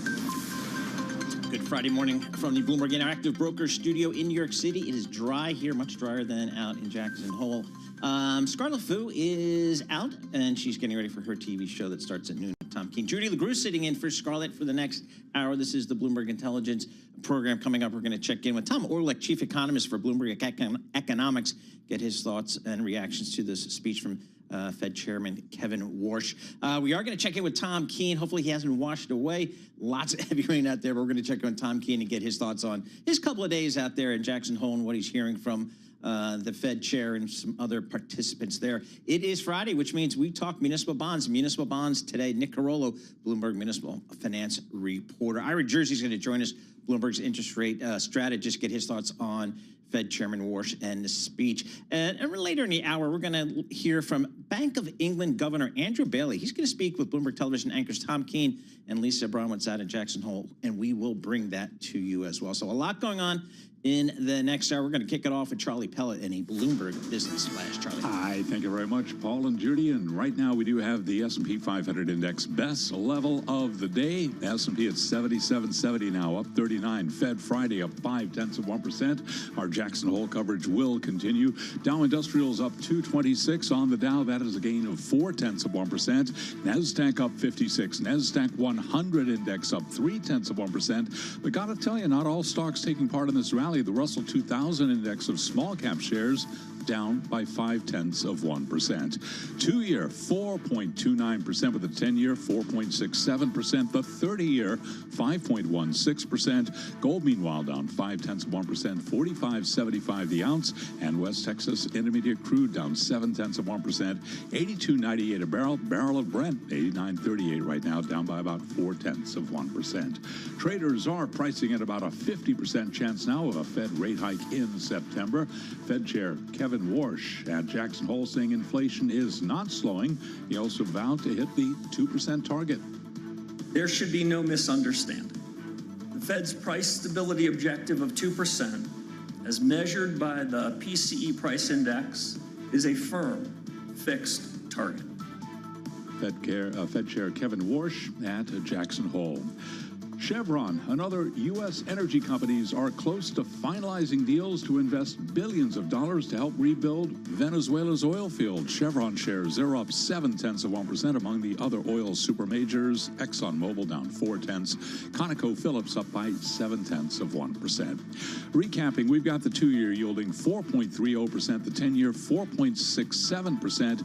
Equities now pushing higher, best level of the morning on the S&P, up by 0.5%. Paul and Judy, that is a Bloomberg Business Flash. Charlie Powell, thank you so much. We appreciate that as always. Judy LaGrue sitting in for Scarlet Food. Judy, thank you very much. Appreciate it. So happy to be here. She's getting ready to do her show, her money show with Tom Keene, who and Tom's out there in Wyoming, hopefully staying dry a little bit. But anyway, we got a lot going on out there. As Charlie was just reporting, we got the stocks trading higher here today. Let's take a look at some of the stocks on the move today. We can do that with Avalon Purnell, equities reporter for Bloomberg News. Avalon, what are you looking at these days? We have to start off with BioNTech. That is ticker BNTX. Those ADRs currently slumping about 7.3%, most intraday since March. And that's after the biotech discontinued a mid-stage trial of its personalized cancer vaccine to treat colorectal cancer.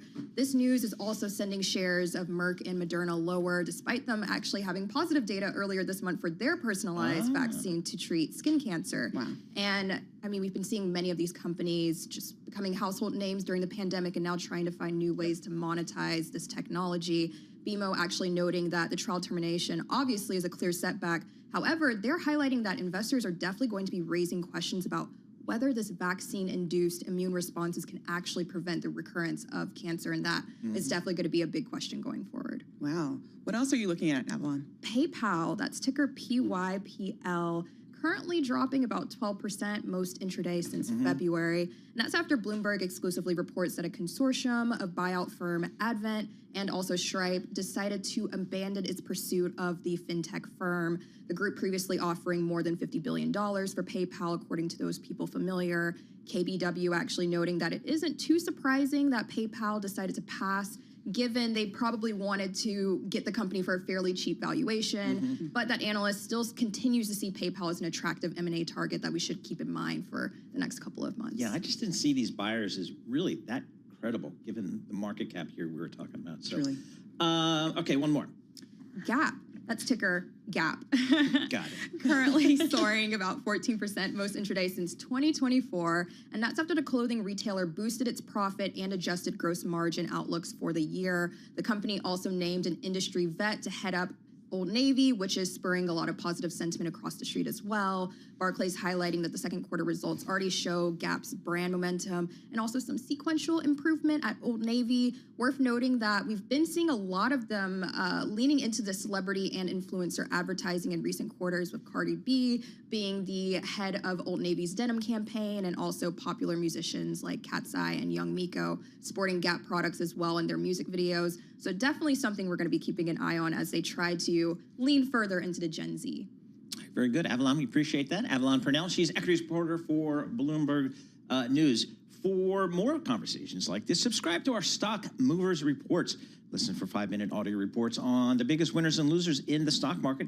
Subscribe to Stock Movers on Apple Podcast, Spotify, or anywhere you listen. Mr. Warsh finished with his speech out there in Jackson Hole. I guess the feedback would be he got his message across. He's hawkish, still focused on that 2% rate like a hawk, and that's kind of the way, that's the message, and you better get used to it.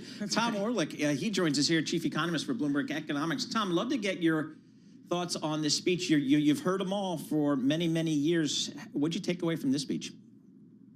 Well, great to be here, Paul. Warsh went into this Jackson Hole with a challenge. He has expressed a kind of philosophical opposition to the idea of forward guidance, telling the market what to expect from the Fed. But that was running into a collision course with the market's demand for a Fed chairman who can clearly articulate how the Fed is going to respond to 5 years of inflation above target. So that was the tension heading into this meeting. Now, in his speech, Warsh reiterated his philosophical opposition to forward guidance. He said he doesn't like it, but he did provide the market with a little bit more clarity about how he's thinking about inflation and what that means for the immediate rates outlook. I'm going to get the quote a little bit off, but basically he said, financial conditions aren't currently restrictive. I don't see in the trend for inflation moving clearly in the right direction. And if the trend for inflation doesn't move clearly in the right direction, we've got some work to do. Now, the market's interpreted that, and we've interpreted that as a pretty clear signal that the chances of a rate hike in September have moved up. At the same time, right, we're looking at weaker retail sales. We're looking at job numbers being softer than we'd like. How difficult, in your opinion, is the Fed's decision if growth keeps slowing but inflation stays above target? So the growth numbers this year, certainly there are some soft spots. Certainly there are some areas of concern. But my view, and I think the Fed's view, is that actually the main story on growth for the US economy this year has been a somewhat surprising resilience. All of that excitement about AI, all of that capex going into AI data centers, offsetting the drag from the war in Iran and higher oil prices. I think the collision course which the Fed and Warsh may now be on is not between their inflation mandates and concerns about softening growth. It's between their inflation mandate and what President Trump wants, right? President Trump has been very clear that he wants lower interest rates. The midterms are coming. A Fed which hikes in September ahead of the midterms is going to put itself on a collision course with President Trump. And it's possible, just speculating here, that Chairman Warsh could find himself with some of those intense political problems which his predecessor, Chair Powell, encountered. Tom, another aspect that the market was trying to get some clarity on is the reaction function for this chairman in this Federal Reserve. Did we get any clarity on that point?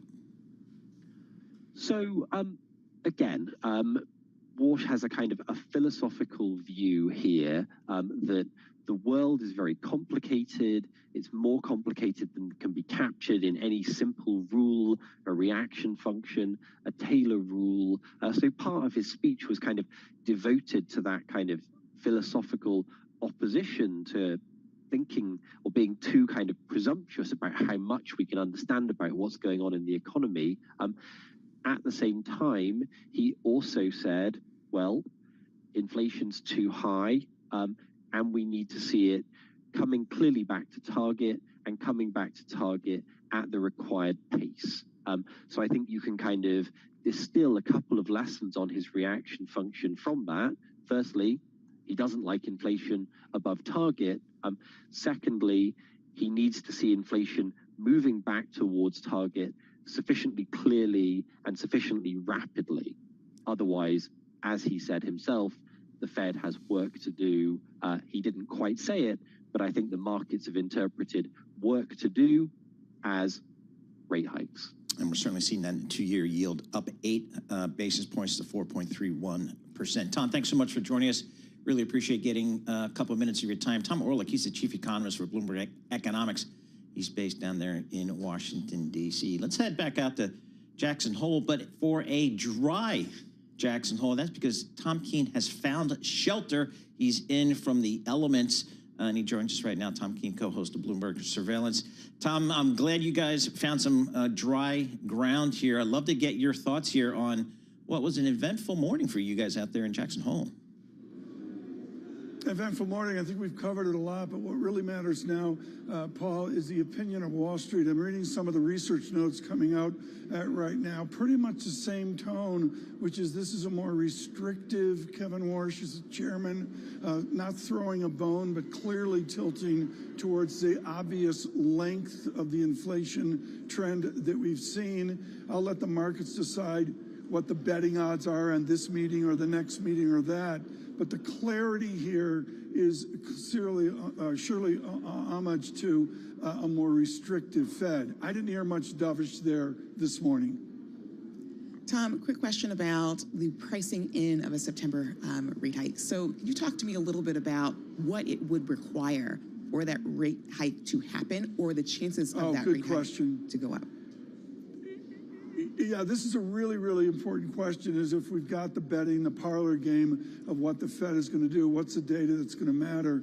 There's no question the data is inflation data. We had a jobs redo, if you will, today that didn't even make the headlines. It was pretty much a non-event. But clearly there's a tone there of a fully employed America, which so many of our listeners and viewers would aggressively disagree with. I had a kid last night, point blank, tell me how difficult it is for recent college graduates to get jobs. So they're going to look at the inflation data here to confirm an excuse to stay where they are or maybe even to raise rates. We certainly heard from many, including the president of the Cleveland Fed, raise them right now.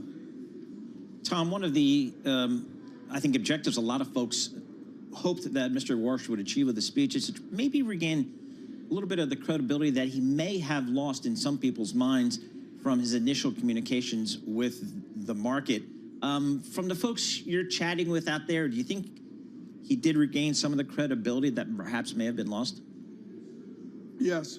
Yeah, a good question, because it was so dire that he had nowhere to go but to turn it around. And Paul, I'll give him immense credit for that. He clearly turned it around, as Tracy Alloway said, with a record length of speech here at Jackson Hole. It went on maybe 9-10 paragraphs more than what I expected. So yes, I think he improved his credibility, but I did not hear much, Paul, of process. I didn't hear much about the mechanical nature of how he wants to take less visibility, less chit-chat, a quieter Fed, and then what is that process to get to a decision? I didn't hear much on that. And Tom, I guess we didn't hear much on the various committees, working groups he set up to look at various working aspects of the Fed. So that's something I guess we'll have to wait for. his team was listening to you yesterday, Paul. There was the dreaded task force that came up. I think I can state nobody out here is offended that they're not on a task force. I'm not sure what task force will do. Of course, you know, Paul, we do have the surveillance task force led by Alexis Christoforous, which keeps us on the straight and narrow. All right, Tom, stay dry out there. Hopefully you guys will get your afternoon hikes in. I would recommend a horseback little tour. That was fun when I did that. Tom Keene, co-host of Bloomberg Surveillance Radio. He's out there in Jackson Hole holding court like only Tom Keene can do. The $1 Million Cowboy Bar, that's the place to be. What makes it $1 million? It's huge. It's got everything in there, live music, pool tables, just a restaurant bar, the whole 9 yards. And the bar stools are saddles. So you just hop into a saddle. And Tom Keene, I will find this photo. It's out there in the zeitgeist, as Tom would say. There's a picture of Tom Keene in his trademark double-breasted suit and bow tie sitting on this bar stool. I mean, talk about fish out of water spot, but he holds court out there, so it's good. And he gets his breakfast at the Pioneer Grill as well. Biscuits and gravy, the whole 9 yards. So, all right, we got some movement coming on the back of this speech. We got equity markets moving up higher, about 0.4% across the board, so a solid move. Low volume, as you would expect, on an August Friday, because the smart people are on the beach or the golf course or, you know, floating on a lake somewhere. But the action's really in the bond market here. We've got kind of a flattening of the bond yield curve. I only know that because Lisa Abramowitz taught me that years and years ago. We got the 2-year Treasury yields up almost 9 basis points, 4.32%, we'll call it. And we've got the 30-year actually down 1 basis point. So when you look on the kind of the 2s, 30s, if you want to look at it, it's, you know, it's flattening out there. So that's the market telling us, you know, we're feeling more confident about a rate hike in the near term, and maybe less inclined or less concerned about inflation in the longer run. That's what the bond market's telling us. I'll go with it, so we'll see what's happening. Coming up, we're going to talk about the municipal bond market. Nick Carollo, he's Bloomberg Municipal Finance reporter. We'll talk at the latest on the muni bond market. Record issuance over the past couple of years in the municipal bond market. What's going on in 2026? I tell you, if you're a New York City resident, you can get a GO paper and get a taxable equivalent of about 9, almost 10%. Extraordinary, triple A as well.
markets, headlines, and breaking news 24 hours a day at Bloomberg.com, Bloomberg Television, and the Bloomberg Business app. This is a Bloomberg Business Flash.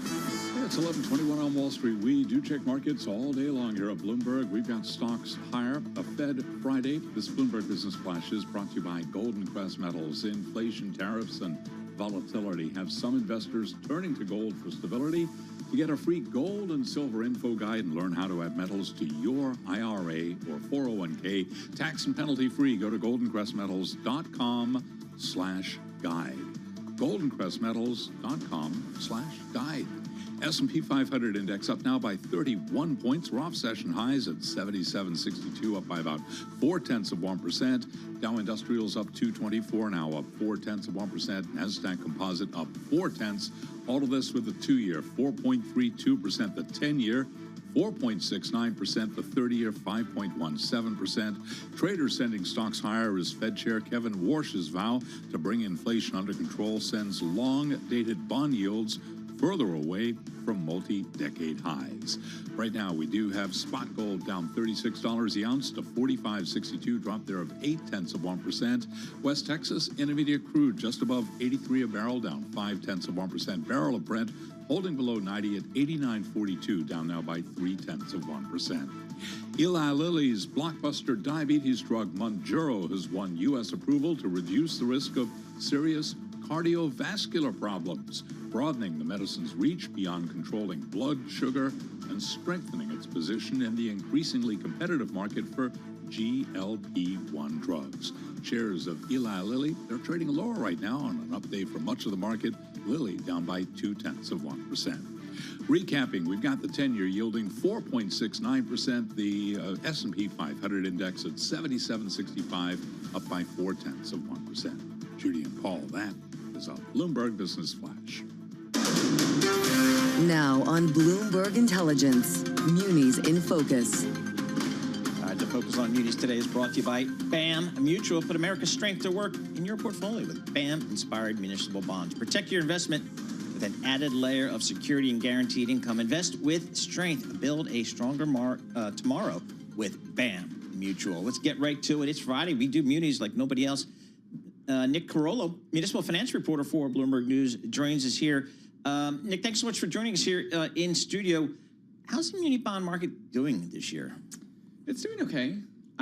Recently, we've been paying pretty close attention to the high yield market. This is where your kind of riskier muni deals or deals that are not, you know, they're based off of some kind of other form of revenue, not taxing revenue. And there was a big deal earlier this month for a mental health provider called QCF, about $600 million that bankers tried to bring to the market. It was unsuccessful. They turned around and offered more yield. It still was not successful. Really? And this was kind of surprising to us because there's just not a lot of really big high yield deals out in the market right now. There's a lot of appetite for high yield paper. Generally, you know, investors told us that this is something you kind of would have expected to price in kind of a frothier market, and it didn't. So we wanted to write a story kind of about what high yield is looking like right now, and it seems like investors are kind of surprisingly being a bit discerning. Do you think that this investor caution is a warning for high yield muni bonds in general, or more of a sign of like a healthier market? People are being more judicious about their bonds. Definitely the latter. I mean, everyone that we talked to basically said that there's been cycles in the past where their appetite is just so aggressive that there's deals that are coming to market that, you know, really went on to default like 2-3 years down the road. The dirt deals, special projects.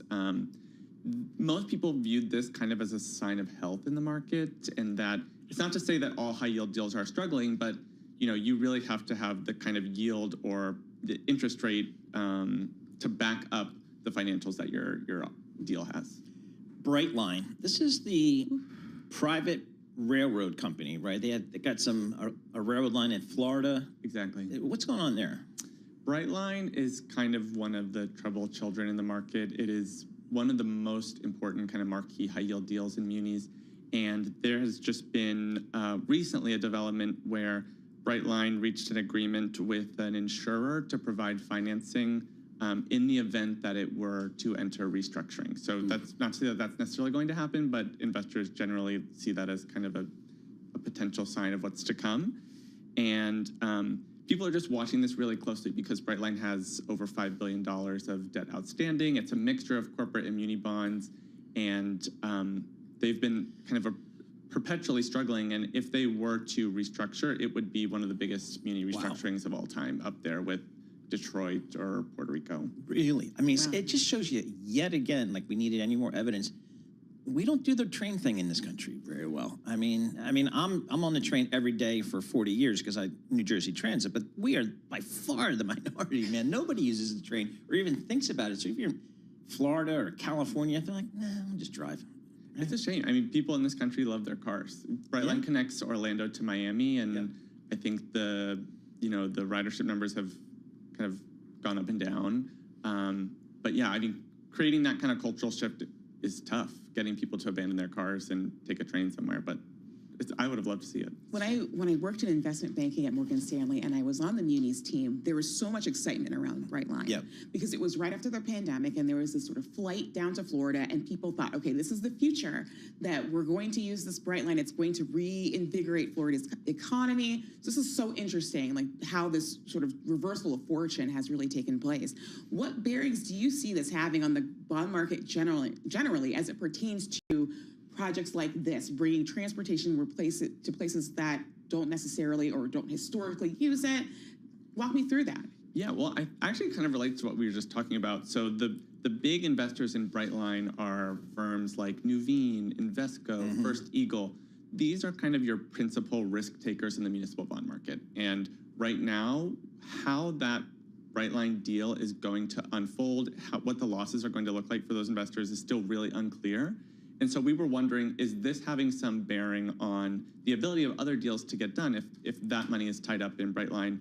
So I spoke to John Miller, who is Chief Investment Officer for Munis at First Eagle, kind of a star high-yield muni trader and one of the big investors in Brightline. And he did concede that it's possible that because of Brightline, we're seeing inflows into high-yield munis a bit depressed this year. But on the other hand, that doesn't necessarily mean that, like, all these little tiny charter schools, these little tiny senior living facilities that are trying to come to the market, that they would have just been taken up, no problem. Interesting. All right, Nick, thanks so much. Appreciate it. Nick Corello, he is municipal finance reporter for Bloomberg News and a proud graduate of the College of William and Mary. So there you go. The big athletic foe of my University of Richmond Spiders put fear into the opponents, the Spider. That was actually William and Mary, the first college campus I ever visited. Yeah, well, it's like one of the first ever. I mean, it's just older than dirt down there.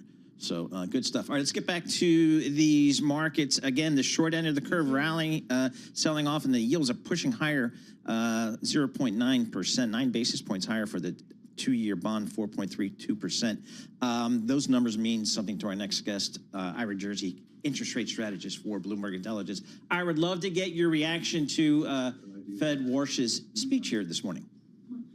Yeah, so Chair Warsh did not deviate at all from what he's been saying. Like a lot of us, I think, thought that he would, make a little bit of a less hawkish tone. But we have this natural language processing model that, takes all of the words that he and his predecessors have said and kind of says, is this hawkish or dovish or neutral?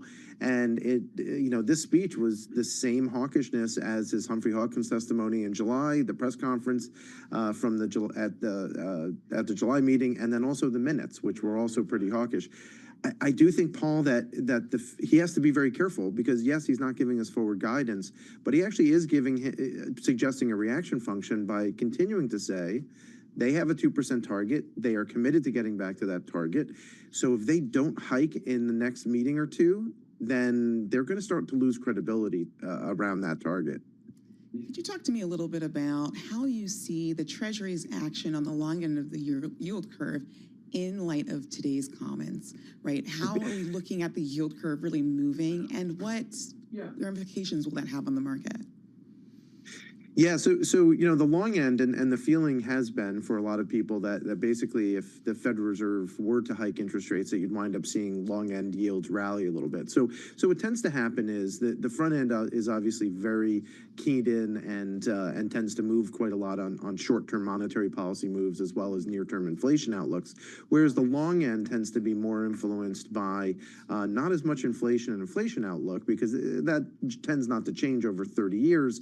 Everyone thinks that said, oh, the central bank's going to get inflation lower and the like. But it is affected quite a lot by growth and expected growth rates. And right now, growth rates are pretty good. The U.S. economy has been more resilient than many of us had expected.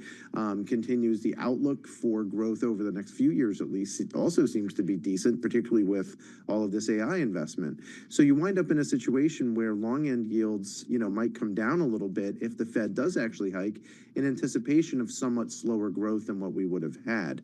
So that's this, idea of a twist flattening. So basically where long end yields come down, short end yields go up, and that affects, those borrowing costs. Now, ironically, here's the thing that I do worry about, and this is the irony of ironies, is that if the Federal Reserve were to hike and long-term interest rates come down, that may actually make the funding of all of this new AI-related infrastructure become cheaper and actually enhance investment and actually keep growth even higher than maybe what the Fed wants, and that could drive inflation to be above target for even longer, right? So there is a potential knock-on effect here that maybe interest rate hikes don't actually help the inflation environment as much as the Fed hopes. Hey, Ira, I was reading a note by Anna Wong this morning from Bloomberg Economics, and she was in their preview. She was saying, okay, you don't want to provide forward guidance. I guess, that's your prerogative. But, boy, the market would really benefit from, getting some more clarity on the reaction functions of the chairman and of the Fed. Did he give us any of that today? Well, in actuality, I think he did, right? He didn't explicitly say, okay, if we're going to do, if this happens, then we're going to react this way, right? That's what he wants to try to avoid. And I think that is what the market would like to see, right? They would like to see, okay, what are the potential outcomes in the economy, and what will the Fed do in those? I think from Warsh and what he said today in his speech, he thinks that is a type of forward guidance, right? And now I disagree with that, but that's his thought, and obviously, he gets to make that determination. But he did give us forward guidance, right? He did say that they're committed to 2%, like hard on 2%, and was unequivocal about that. And if that is the case, then he did give us forward guidance, and that is that they're going to hike. Now, that's where I think they lose credibility, right? Because if you're going to continue to say exactly what he said now for basically 4 or 5 speeches in a row, and they don't deliver on that hawkish comment, then they do lose credibility. So he has to be somewhat careful. He hasn't communicated the way Alan Greenspan did, right? He's not as wishy-washy as Alan Greenspan sometimes was. Ira, a question about labor and this collision course I feel like is happening between sort of September and midterms. Can you talk a little bit about how you see these converging and what kinds of effects the market might be unprepared to see as a result of these coming together? Yeah, so, well, labor market is one thing, right? If the labor market were to fall off a cliff, then it's hard to see how the Federal Reserve hikes, right? Because they do have a tricky mandate in that they're one of the few central banks that has both the jobs mandate and the inflation mandate. So, and if they're at odds, they have to basically pick one that they're going to concentrate on, right? So for a while it was inflation, right? When inflation was running above 5%, they hiked interest rates quite aggressively. But then as soon as they saw that inflation was starting to come down and the job market seemed to be at risk, that's when they started to cut interest rates a bit. And so the job market is going to be key here to whether or not they're going to hike, and they have to be able to point to that, like, okay, why didn't you hike even though inflation's still above 3%? Ken Warsh could be like, well, look, because we had job losses, and that's the other side of our mandate. So we're trying to balance those two mandates. I think when it comes to the elections, there's a lot of people who think, oh, well, they have to hike in September, because if they don't hike in September, then they have to wait to December because they don't want to hike right before the election. If it was a presidential election, I'd agree with that. But because this is a midterm election, that's not necessarily the case. And if they do see that inflation, turns around or seems to be trending higher in some of the core measures, I'm not talking about energy here, but the core measures, then potentially they could hike in October if they thought that they had to. WIRP, World Interest Rate Probability. It's one of the most hit functions on the Bloomberg terminal. And Ira, I have a love-hate relationship with this function. I like it because it's really cool and it kind of shows me what the market's thinking. But man, it changes every 15 seconds, it seems like. And that's just the market working, I guess. But right now, they got a full hike kind of priced in by year end. Is that a fair takeaway from today? 1.5 hikes, in fact. Oh yeah, you're right. At the moment, right? So, yeah. So basically, it's the market's saying they're either going to hike in September or October, and then potentially again in December. And I think that's probably the right take because one of the things about the way that the yield curve is priced right now in this short-term interest rate markets, right? What our friend Tom Keene always calls the full faith and credit, short-term markets.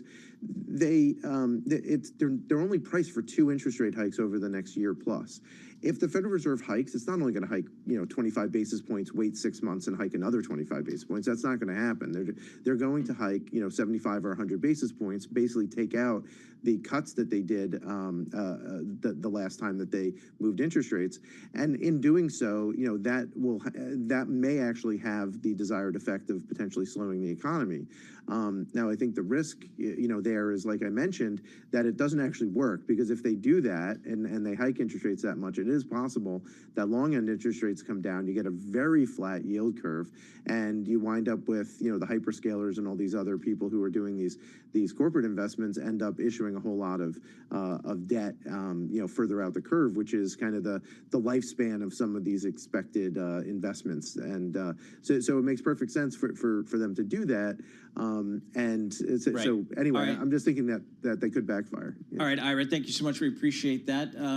We'll keep Ira. Right now, we got if you look at the for our folks on YouTube, we've got just some video of various central bankers and dignitaries walking, I guess, from the meetings to what will be a lunch later on. But they're it's raining out there in Jackson Hole. I wasn't expecting that, Judy. I mean, no, to me, it's, almost poetic, right? Like, yes, exactly. Ira, what do you think these, great economic minds are talking about out here in the Grand Teton Mountains?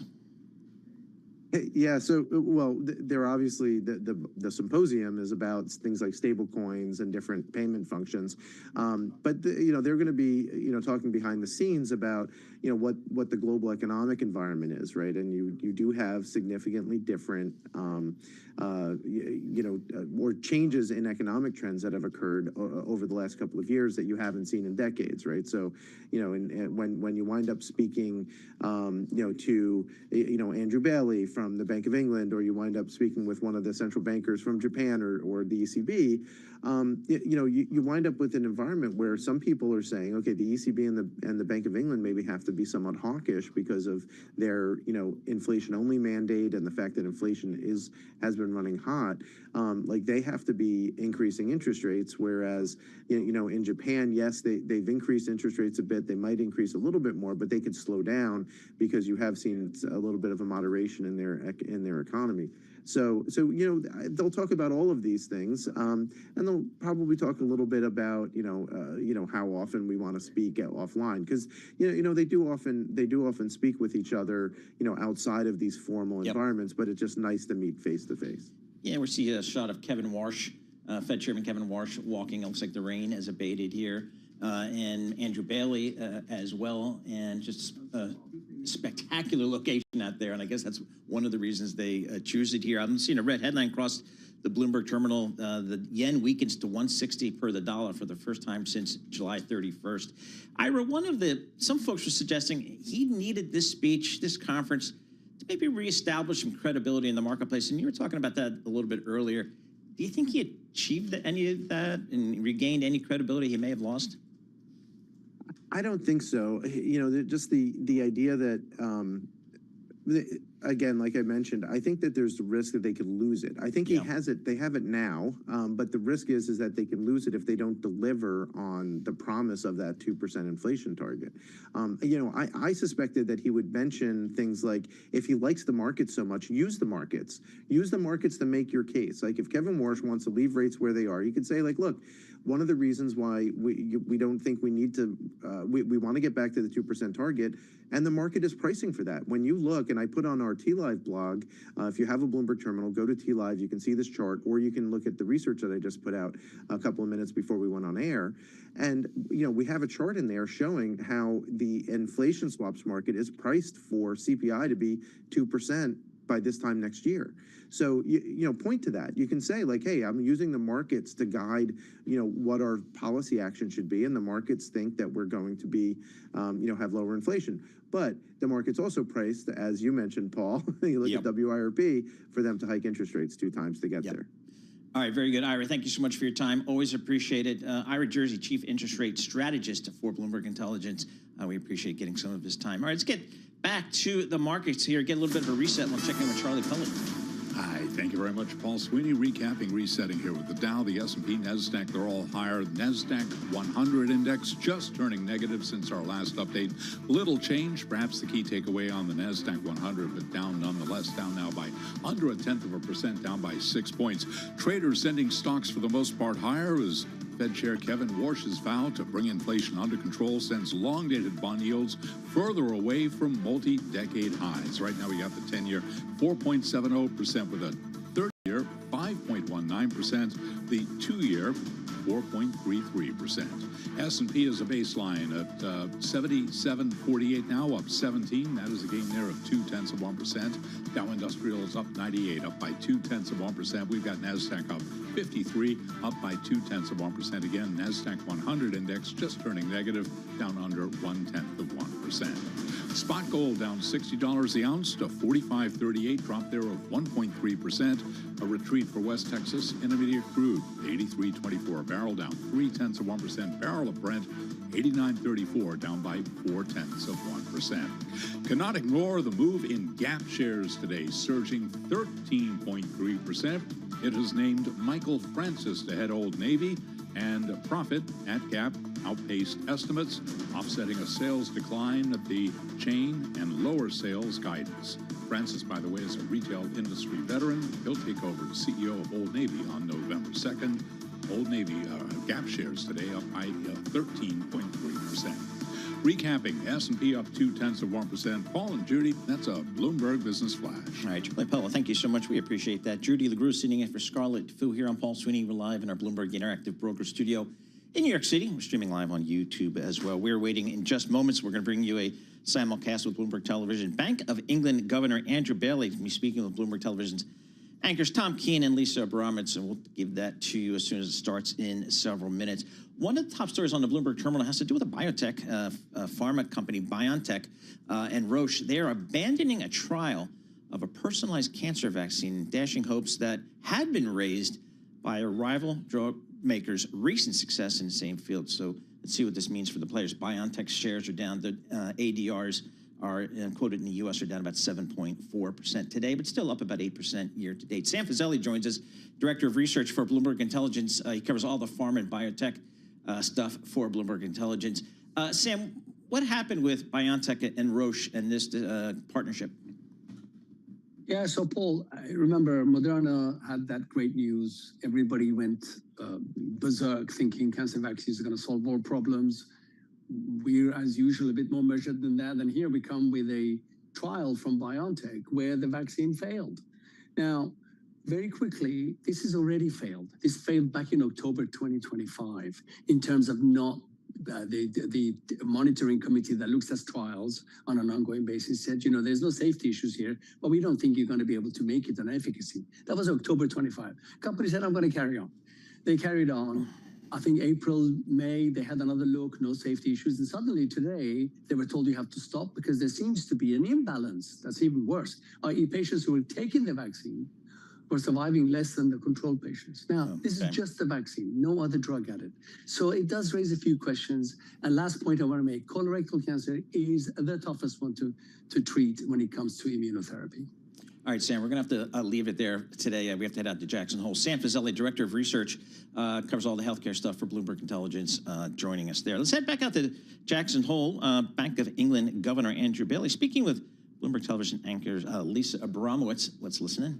2021 delay in hiking rates to combat inflation. Do you agree? Do you think that forward guidance has outlived some of its purpose, including reaction function to some degree? Well, I think we all wrestle with this issue. It's a really important issue. So the distinction I try to draw is this.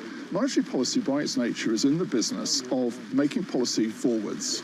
We can't influence what inflation is going to be tomorrow. We can influence what inflation is going to be at points further into the future. So we have to obviously look to the future, and we have to describe our policy in terms of the future. But, and Chair Walsh made this point, there's always uncertainty. There's even greater uncertainty, I would say, at the moment, particularly about the immediate situation. There is always uncertainty, and therefore our decisions are always conditional. I think the problem with forward guidance, and I think Chair Walsh put his finger on this, is that it tends towards making unconditional statements about policy. And I think that's the problem, and I think that's the danger, and I agree with him. Whether it's out of date, good question. I think the 2021 point, to me, as a veteran of that period, is COVID was such a huge shock that we had to, in a sense, and there was a huge demand on us to sort of, in a sense, step forward and put the tools to work, and to do everything we could to put the tools to work. We're not in that world now, and I don't think unconditional statements about policy work in that sense. But we have to describe what we're doing in terms of our views on the future, uncertain though they sometimes are.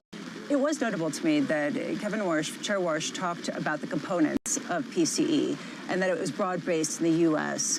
Is it as broad-based in the UK, or is it a different inflationary backdrop due to AI, the investment there, and some of the growth backdrop that's very different for the US and for the United Kingdom? Well, there is a different growth story. Having said that, I think AI is critical here because we need to see faster growth in the UK. We need to see faster productivity growth, and I think AI and robotics are, a critical, source of that.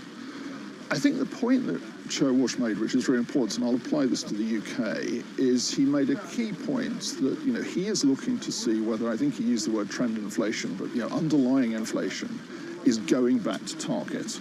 And I think also over what period of time. And that's our issue as well. We are looking at the second round effects of the energy shocks.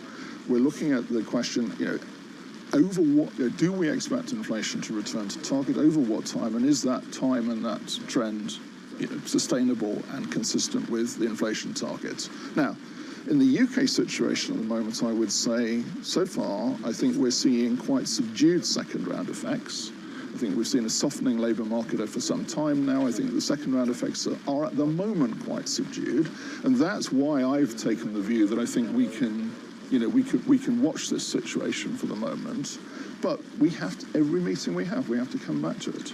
How much does it force your hand if the Fed hikes interest rates, which right now the markets are expecting the Fed to do?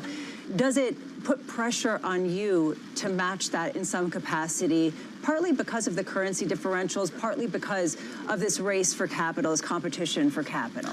Well, I think Chair Walsh made the point, that whatever the Fed does, it will do it based on its remit and its responsibilities in respect of the US, and it will do it for reasons to do with the US. We will have to take decisions to do with the UK. Now, of course, we have an open economy. We all have to see the effects of what goes on in the rest of the world on our situation and on our inflation outlook. But that's the way we do it. We don't say, well, they've done this, so we'll have to do it as well. We say, what's the overall impact of all of this on our inflation situation? One thing that the U.S. hadn't had to deal with as much as you was a divided committee.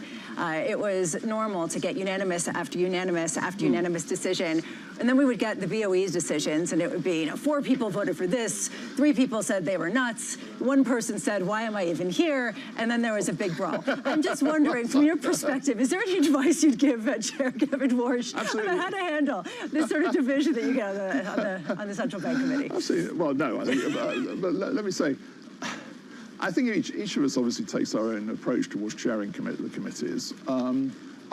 I think it's important that it is a plurality, first of all. I mean, the whole reason we have 9 members on the committee is to have a plurality, to have different views, to have deliberation, which is absolutely key to this process, that we sit in a room for more hours than we care to remember, and we deliberate and we reach a conclusion. Now, I think it's important that we are transparent about that. So we've made some innovations really following the work that Ben Bernanke did for us. For instance, we've introduced, change to our sort of transparency in the sense of now having these paragraphs giving the individual views of each member. The monetary policy statement, though, is very clearly a view of the majority. I think that clarifies the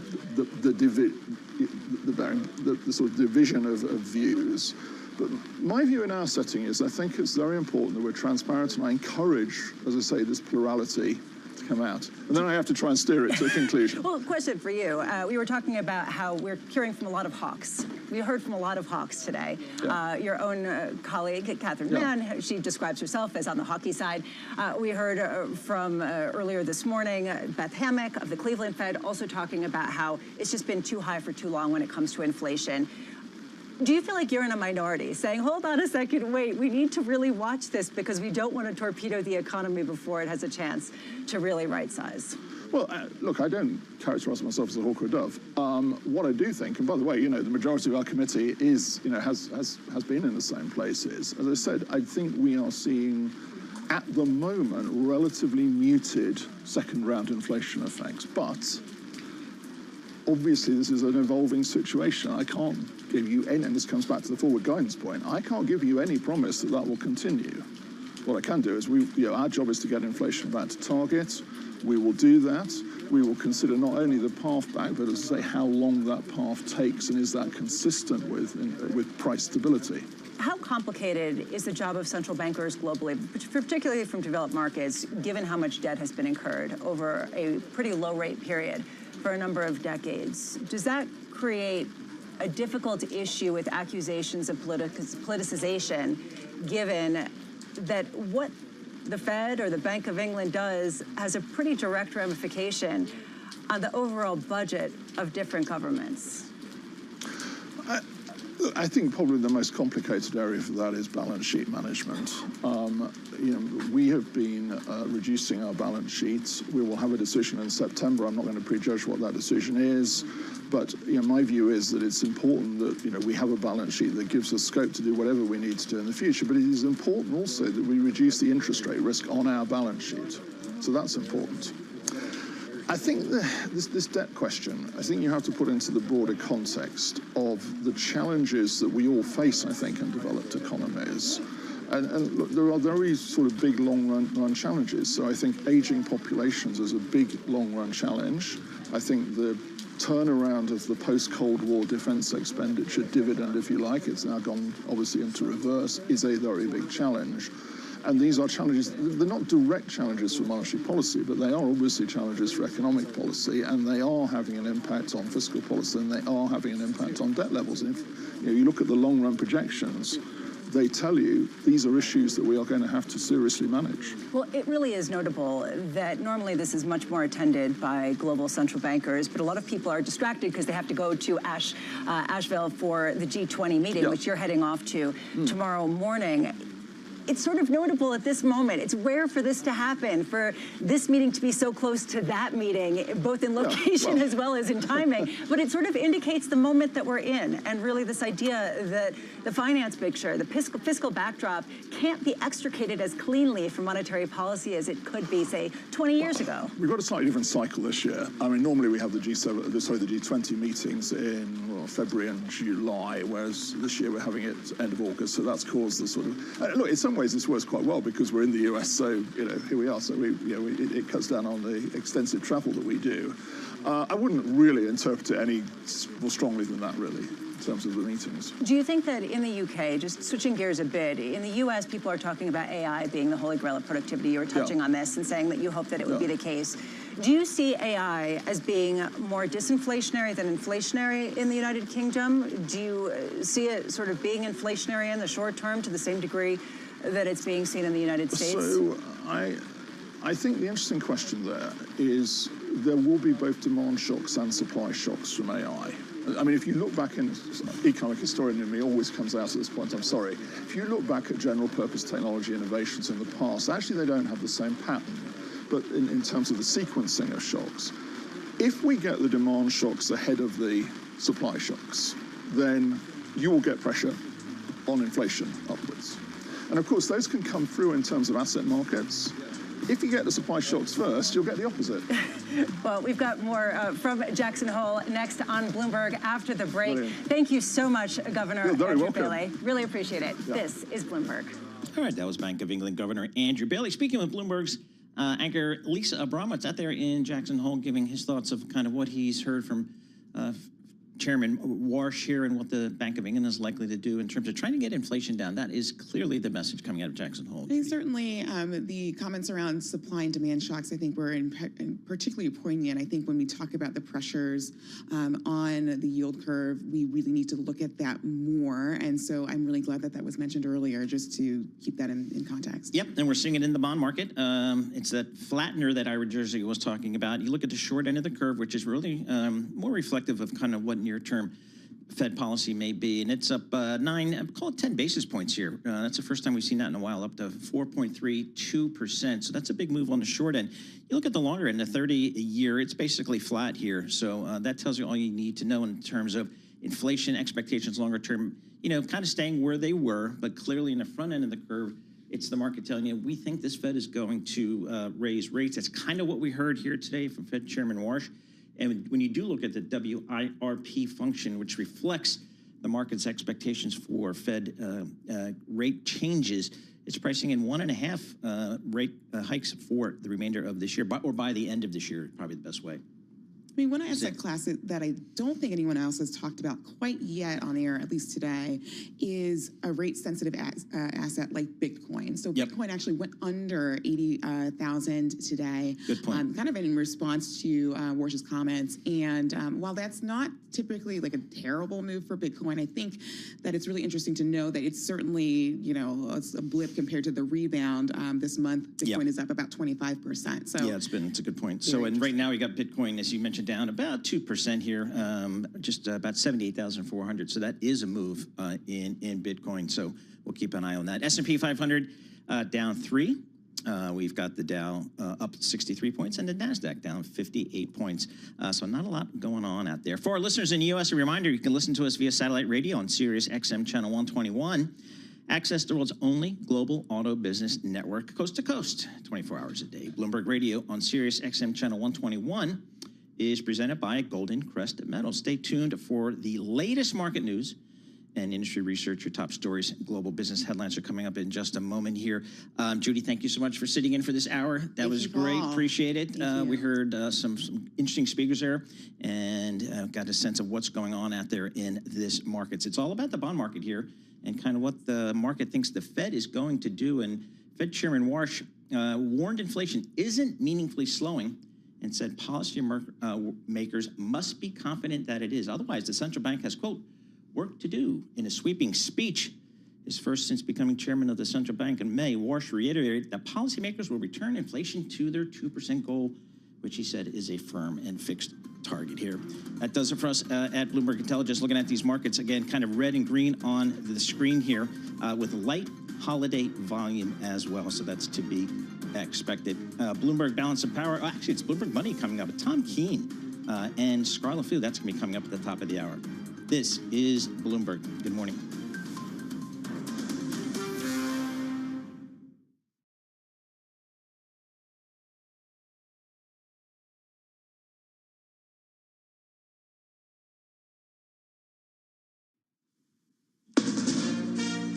From ABC News, I'm Mike Tabusky. Federal Reserve Chairman Kevin Warsh was in Jackson Hole, Wyoming today, talking about how the central bank should tackle inflation. It's the Fed's job to deliver stable prices.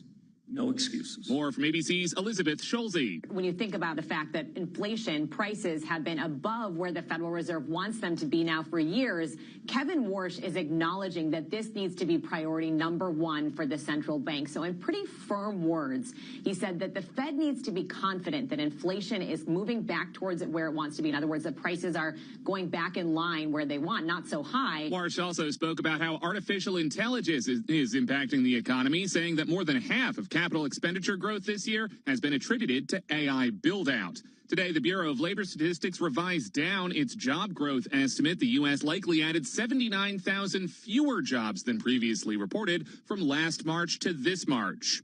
The death toll in Nepal has risen after that devastating flash flooding that raced through the Himalayas earlier this week. 579 people are dead in Nepal, 5 more in China. ABC's Britt Clennett is in the area with the latest on recovery efforts. Helicopters have been whirring overhead, ferrying in supplies and pulling out survivors simply because so many roads and bridges have been washed away. American help is already rolling in, a pledge of $500,000, but this is a gigantic task hampered by monsoon rains and more warnings that landslides and floods could strike again. Earlier today, the Nepal Army rescued 350 people from a hydro dam tunnel. They warned as many as 100 more people could still be trapped there.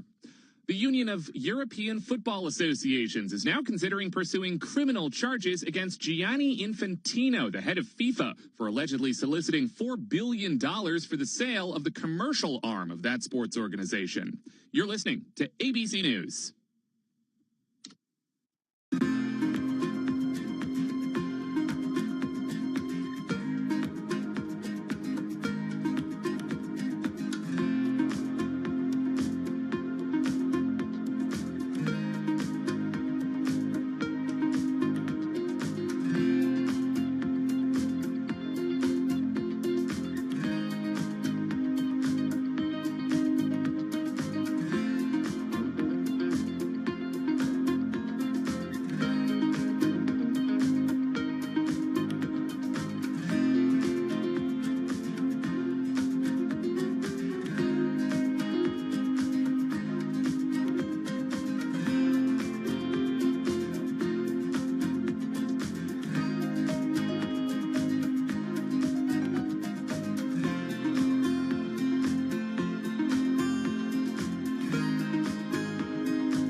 Jury deliberations continue for a second day in the trial against Massachusetts mother Lindsay Clancy, who's accused of killing her 3 children, with her lawyers arguing she was suffering from postpartum psychosis. She faces possible life in prison if convicted. Texas fire crews are still working to gain control of a wildfire that's already caused damage to some structures in the area. ABC's Jim Ryan. Crews have been working 16-hour days since Monday trying to gain ground on the so-called Ross Fire about 60 miles west of Fort Worth.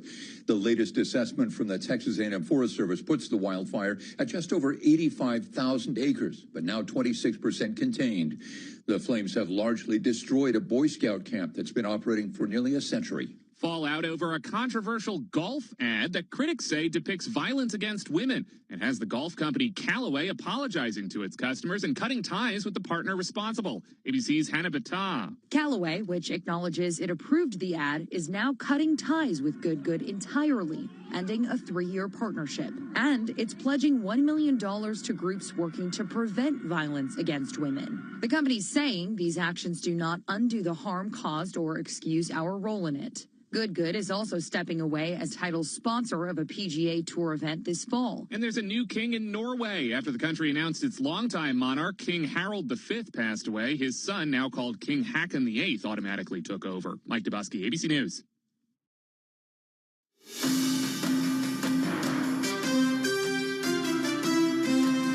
Live from Washington, D.C., this is Balance of Power with Joe Matthew. Inflation is not slowing. Welcome to the Friday edition as Fed Chair Kevin Warsh drops the hammer in Jackson Hole, warning inflation is not improving and policymakers have, quote, work to do. We're going to bring you out there for a conversation with Bloomberg's Michael McKee, who has his 10-gallon hat at the ready. The price of beef, of course, one of the bigger offenders here when it comes to consumer prices. And we're going to get into the president's plan to bring it down when we go to White Oaks Pastures in Georgia to talk with Will Harris, a 4th-generation cattleman known as the organic icon of the real food movement. You will not want to miss this. And you're saying there's a chance Iran cracks the door to negotiations. We'll get into it with our political panel, Rick Davis and Jeannie Shanzano. First, Wall Street, the Friday trade post-Jackson Hole. What's going on? Charlie Pellet has the read from World Headquarters in New York. Not so hot, Charlie. Well, I tell you, here's what's happened since our last update, Joe Matthew. S&P 500 index just turning lower. Fed Friday, that's what I'm calling it. We've got traders sending short-dated notes lower after Fed Chair Kevin Warsh vowed to bring inflation to the 2% target, boosting bets on an interest rate hike this year. The S&P 500 index lower, little change, but nonetheless giving up earlier gains in the red now, down 2 points to 77.29 on the S&P, drop there of under 0.1%. The Dow does remain higher, up 99, up by about 0.2%. NASDAQ, meanwhile, down 0.2%. The NASDAQ 100 index down 0.5%. Russell 2000 index of small cap shares certainly underperforming the rest of the market, down now by 1%. All of this with the SOX, the Philadelphia Stock Exchange Semiconductor Index, tumbling by 3.2%. The 2-year currently at 4.32%. The 10-year 4.71%, and the 30-year 5.19%. Spot gold 45.13 the ounce, down 1.2%, and West Texas Intermediate crude holding at 83 a barrel, down 0.6%. Barrel of Brent, the global benchmark, 89.28 now, down by 0.5%. Speaking of crude, Chevron said to be in talks to expand its operations in Venezuela as the Trump administration broadens its influence over the nation's oil sector. Chevron, according to sources, negotiating to add 2 new oil fields to its operations in Venezuela. But Peter Scheer, head of macro strategy at Academy Securities, told us on Surveillance this morning, nothing will happen quickly. I think when we talk to people who've been down there, I think some of the majors are still a little bit reluctant because they have lawsuits from the past, but you are seeing kind of smaller drillers look at this, but it's going to take time to invest. I think, like everything else, there'll be this easy part. Okay, we can fix this field, we can turn this back on, some of that's already going, but to really fix this up, it's going to take, I think, years to make sure that we can refine and process it all domestically is going to take time. Peter Scheer of Academy Securities interviewed on Surveillance. Right now we do have among the oil super majors, Chevron up 0.8%, ExxonMobil down 0.3%, ConocoPhillips down 0.3%. Recapping 10-year 4.71%, S&P higher, barely up now by 1 point. That, Joe Matthew, is a Bloomberg Business Flash. All right, Charlie, thank you so much, and good Friday to you, sir. Charlie, we'll be back in about 15 minutes' time with more on the markets here as things start to look a little bit like they're falling apart. As Charlie mentioned, the S&P 500 turning negative. It's down just a fraction, though. This thing, I guess, could go either way. And after our big session yesterday in the wake of NVIDIA earnings, maybe we shouldn't be too surprised with some concern about going long into the weekend. So thanks for joining us. You made it to the threshold of the weekend here on Bloomberg Radio. Across the country on this great radio network and worldwide on YouTube, where you can find us by searching Bloomberg Business News Live. You know, Bloomberg mobilizes at Jackson Hole every year for this whole confab. And, well, I've just been dazzled watching our coverage out there. Not just Mike McKee, of course, Lisa Abramowitz, who's going to be bringing us an interview later on in the broadcast from the symposium. And, of course, the great Tom Keene, the T-Rex of financial news, who I saw out there earlier. Did you see this? Producer James alerted me to what was happening because it's kind of rainy. It's drizzly out there. And Tom Keene this morning on international television, sitting out there in the rain in Jackson Hole, holding an umbrella over Lisa Abramowitz's head. You say chivalry is dead. I give you Tom Keene. Now, of course, the reason why they're out there is Kevin Warsh and, well, the big speech that took place at 10 o'clock this morning. You know, we get the transcript like the minute the speech starts, and everyone's looking down here at 10 o'clock in the morning. What's he going to say? Some of the analysis suggested that he wouldn't make news. Maybe wouldn't even talk about inflation. But the headlines kind of say them all. If you do a quick search, as I just did on the terminal, New York Times, Wall Street Journal, Washington Post, Bloomberg News. All right, we'll just grab the big four right there. Fed Chair Warsh, concerned about inflation, says Fed has more work to do. That's the Washington Post there. Warsh says inflation is not slowing, vows to reach 2% target. Shock, horror. That's the BN headline. Do you mean 2% or two handle? I think we got the answer today. Here's what Kevin Warsh said in Jackson Hole. There should be no misunderstanding. The Fed's price stability objective of 2%, as measured by the PCE price index, is a firm, fixed target. Let me be equally clear about another aspect of this objective. Price stability is not self-executing. nor is inflation necessarily mean reverting. It's the Fed's job to deliver stable prices, no excuses. No excuses, saying interest rates are the Fed's predominant tool for achieving its mandate. He did not signal whether there'd be a hike or not in September, but a lot of people are asking, if you so eloquently made this case today and stopped the market in its tracks, why didn't you hike rates at the last meeting? It's going to get more difficult to do as we get ever closer to November, although the Fed has made clear that it will not be swayed by political pressure.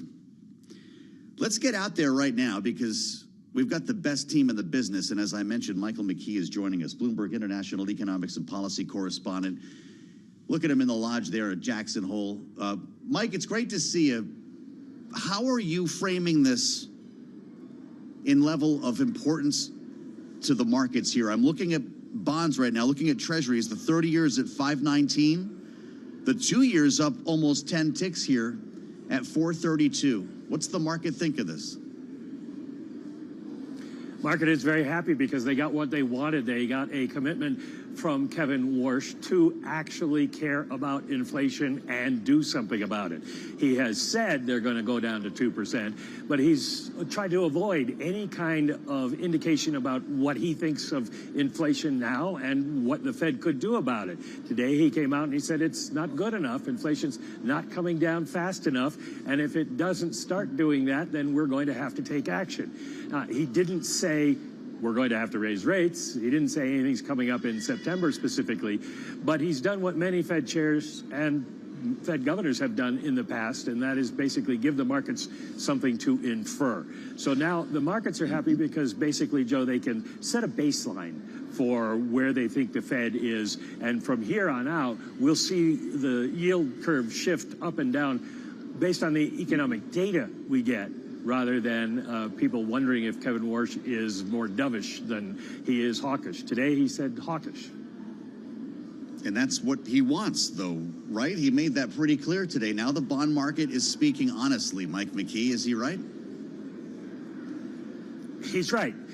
He wants the bond market to give the Fed an indication of where the economy is. He wants to take signals from the bond market instead of the bond market taking signals for the Fed. Now, a lot of people disagree with that. And I talked to a lot of people on Wall Street and within the Fed who say you really can't separate the two, that bond investors are always going to say, well, what's happening with the economy, what's happening with inflation, and what do we think the Fed is going to do? Those three things are inseparable. Yeah. And now it looks like Kevin Warsh has put them back together. All right, excellent. You know, there's a lot of questions about independence with this Fed and this president and exactly what Kevin Warsh's relationship is with Donald Trump, but also what Donald Trump's view of all of this is. He's not been criticizing Warsh on Truth Social, certainly not in the way that he would on a daily basis with Jay Powell. But I want to bring it back to last week when the president was talking about interest rates. I know that you probably heard this, Mike, because a lot of us couldn't understand what he was talking about. He sees things in the mirror image, the reverse of what Kevin Warsh was saying today. Listen to Donald Trump. Now when we announce good numbers, the better they are, the worse it is for interest rates. We could have a GDP of 10, 12, 15 times if they just leave us alone. Let the rates go down. We should pay the lowest interest rates. You know, every point of interest is $600 billion. Think of that. When our country does well, interest rates should go down. I mean, conceptually speaking here, I don't know how they even have a conversation, Mike. What was he talking about? Nobody knows what he was talking about. I saw one reaction to that just said, and he went to Wharton, question mark.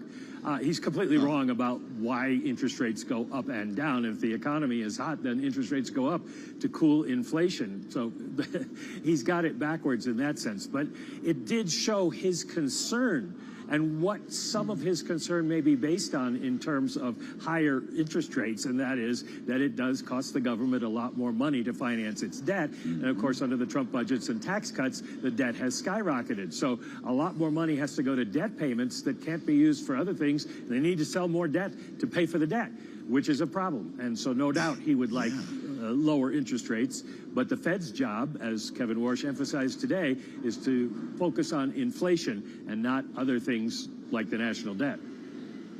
I tried to put myself in his shoes for a moment and just what the heck, where was he coming from? He's a real estate guy, longtime real estate guy who's borrowed a lot of money, right? And he must think the better his credit is, the lower rate he would get on a loan. But it doesn't work that way in reverse, does it? Well, no. Lenders set their loan rates based on where the cost of money is. The cost of money is set by the Federal Reserve. Now, all realtors, all real estate guys would like to see lower interest rates because it makes it easier for people to borrow and therefore to buy their real estate. But what he was talking about is an unrealistic situation. Michael McKee's going to call his family tonight from Jackson Hole. Joe Matthew made me teach an Economics 101 class on the radio network today. I don't think he's well. Mike, what happens from here? Everybody, is there a kumbaya, big dinner tonight? Where's Kevin Warsh going on this Friday? Well, we are still in the middle of the session for today, and it is a presentation of academic papers on this whole financial innovation and payment systems topic, which is not going to excite most people in the world, but it is an important thing for central bankers around the world. Then we have a speech at noon at the lunch by Ken Rogoff, a Harvard professor. And then I was just talking to somebody from the Kansas City Fed, and they're a little bit worried because everybody was supposed to go on a hike this afternoon. And with the rain, they're not going to be able to do that. I suggested maybe they rent a Netflix movie or something for everyone. And yes, there is a big dinner tonight. All right, beautiful. I hope it's great. Netflix and chill, Michael McKee. And if you get caught in the rain, just turn to Tom Keene.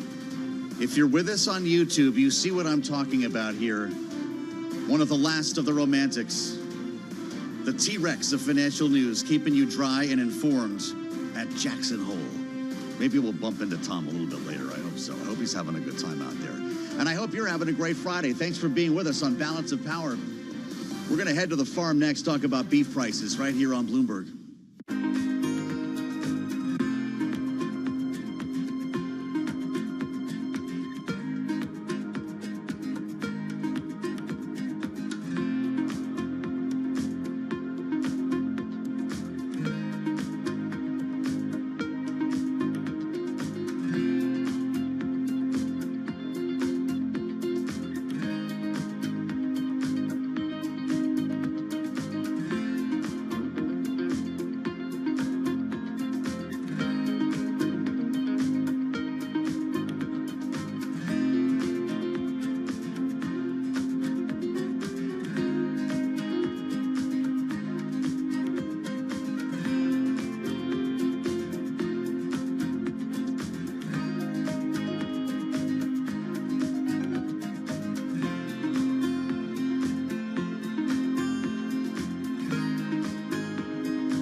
It's 12:31 on Wall Street. We do check markets all day long here at Bloomberg. The Dow, the S&P, NASDAQ all giving up earlier gains. We are in the red right now. S&P down 14 to 77.16, a drop there of 0.2%. Traders also sending short-dated notes lower after Fed Chair Kevin Warsh vowed to bring inflation to the 2% target, boosting bets on an interest rate hike this year. S&P, as I mentioned, down 0.2%. Dow Industrials lower, little change, down 8 points right now. NASDAQ lower by 108, drop there of 0.4%. NVIDIA, by the way, after yesterday's surge, down now by 3.4%.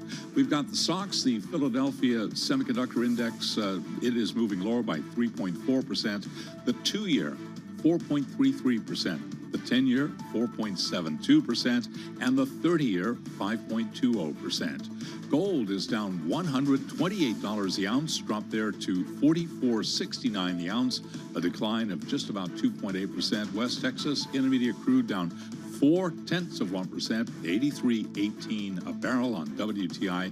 Brent 89.33, down by 0.4%. Eli Lilly's blockbuster diabetes drug Mounjaro has won government approval to reduce the risk of serious cardiovascular problems, broadening the medicine's reach beyond controlling blood sugar and strengthening its position in the increasingly competitive market for GLP-1 drugs. Lilly shares down now by 0.5%. For on-demand news 24 hours a day, subscribe to Bloomberg News Now wherever you get your podcast. I'm Charlie Pellet, and that, Joe Matthew, is a Bloomberg Business Flash. Okay, Charlie, we do thank you as always. Spending a Friday with Charlie Pellet in New York. What else do you want? We'll have more on the Friday trade coming up in just about 20 minutes here as we connect the dots between Washington and Wall Street. And it's not just Washington and the markets on Wall Street. It is frequently Washington and the prices you're paying. Think of the economy as a whole being impacted by decisions made here. And one of the most recent examples, of course, is the president's call to lower tariffs on beef imports. We're not sure from where, which is why you're seeing all these mystery meat headlines. Where's the beef? But about 2 weeks worth is what they're talking about here in an effort to lower prices. It was out last evening. Bobby Vans. Man, the ribeyes looked good. It's like the best steak in the city. People are paying up for it. It was 70-something bucks, right, for a ribeye. Not that they have an opportunity to raise prices that much on the consumer level. It's in many cases shrinking margins for our farmers and processors. So how did we get here? You've got a herd at a 75-year low. We've talked about this, and it has to do with any number of factors, including a restructuring by Tyson's massive Lexington, Nebraska facility. You had over 3,000 workers there, 5,000 cattle a day. Cutbacks at its Amarillo, Texas plant. I'll add to that now with JBS USA closing major beef production plants in Pennsylvania, another one near Memphis. It's about 1,700 workers there. And so, yeah, it starts to impact prices. Ground beef up 25% since the start of 2025. Beef prices year over year up 12%. With a big jump in beef roasts. It's ground beef that the president's talking about in this case. We got into this with Sid Miller. I'll tell you what, you want to go viral? Talk to Sid. He's the agriculture commissioner in Texas. And he dialed us up yesterday on the late edition of Balance of Power from his car, wearing the 10-gallon hat. And, you know, look, this guy is MAGA through and through. Donald Trump called him his Texas guy on the campaign. And he said he loves everything that Donald Trump. The only time he has ever disagreed with him was on this one. And the point he was making was not only are you taking profits away from ranchers who cannot then reinvest in growing the herd, but beef prices are high along with everything else. So why are you picking on me? He actually had a grocery store flyer with him in the car. Listen to this. I don't think beef is all that high compared to everything else. I just went to the grocery store. I don't know if you can see this or not, but there's ground beef, 80-20, $4.99 a pound. Chuck roast, $7.99 a pound. That seems fairly reasonable, especially when I am paying as a cattleman the highest prices for my three top inputs. High feed because of the drought, high diesel prices because of the Strait of Hormuz, and the highest fertilizer prices I've ever paid, also because of the Strait of Hormuz. So we're not on easy times, and bringing in foreign beef is complicating the problem. A witch's brew. 3 factors that may not be changing anytime soon, to the point where we started today with Kevin Warsh telling us at Jackson Hole that prices had to come down and that the Fed had work to do. Yes, Sam, triple witching. So after we talked to Sid, we heard about Will Harris. We thought we would bring him in for a conversation because he knows a lot more about this than we do. Will Harris, a 6th-generation cattleman, author of the book, A Bold Return to Giving a Damn, One Farm, 6 Generations, and the Future of Food. He joins us right now live from the great White Oaks pastures in Georgia, where he is the owner. Will Harris, it's great to meet you. Thank you for coming on Bloomberg today. Is the president's move here making your profit margin shrink? I'm sorry, I was thanking you for having me on. What was the question? Well, I appreciate your being a gentleman. Does the president's move here shrink your profit margins at White Oaks pastures? I suspect that it could. I'll say that I am not opposed to opening the borders for importation of beef. I think that we need it. I think that beef is a wonderful health food that people are increasingly accepting and embracing. And I want to see wealthy people be able to eat beef, and I want to see poor people be able to eat beef. Beef is, as you pointed out earlier, is as high as it's ever been. My family's been on this farm since 1866, and beef has never been as high relative to other prices as it is right now. And it disturbs me that people who want beef, need beef, can't afford beef. Beef is, they're very cheap to import. I think there could be well be problems with imported beef, but it's cheap, and there are people that would like to buy it, and I'd like for them to. Yeah. What I have a real problem with is this the country of origin labeling. Until last January 1st, meat companies could bring in beef from many countries in the world and label it product of the USA legally, because value was added in this country. That is wrong. That is so wrong in every sense of the word. I'm not opposed to the big 4 meat companies bringing in beef. I think it's good. I want people to be able to afford beef. I think it's horribly misleading to call product of the USA when the animal was born, raised, slaughtered in South America or Australia or New Zealand or many other countries. You know, it's funny, Sid brought this up too. When we talked to him last evening, he brought up this very same issue, and he made the point as well, not only about the country of origin, but he said when we're bringing in these imports, it's better to have them cross the border on the hoof than in the box. Why is that?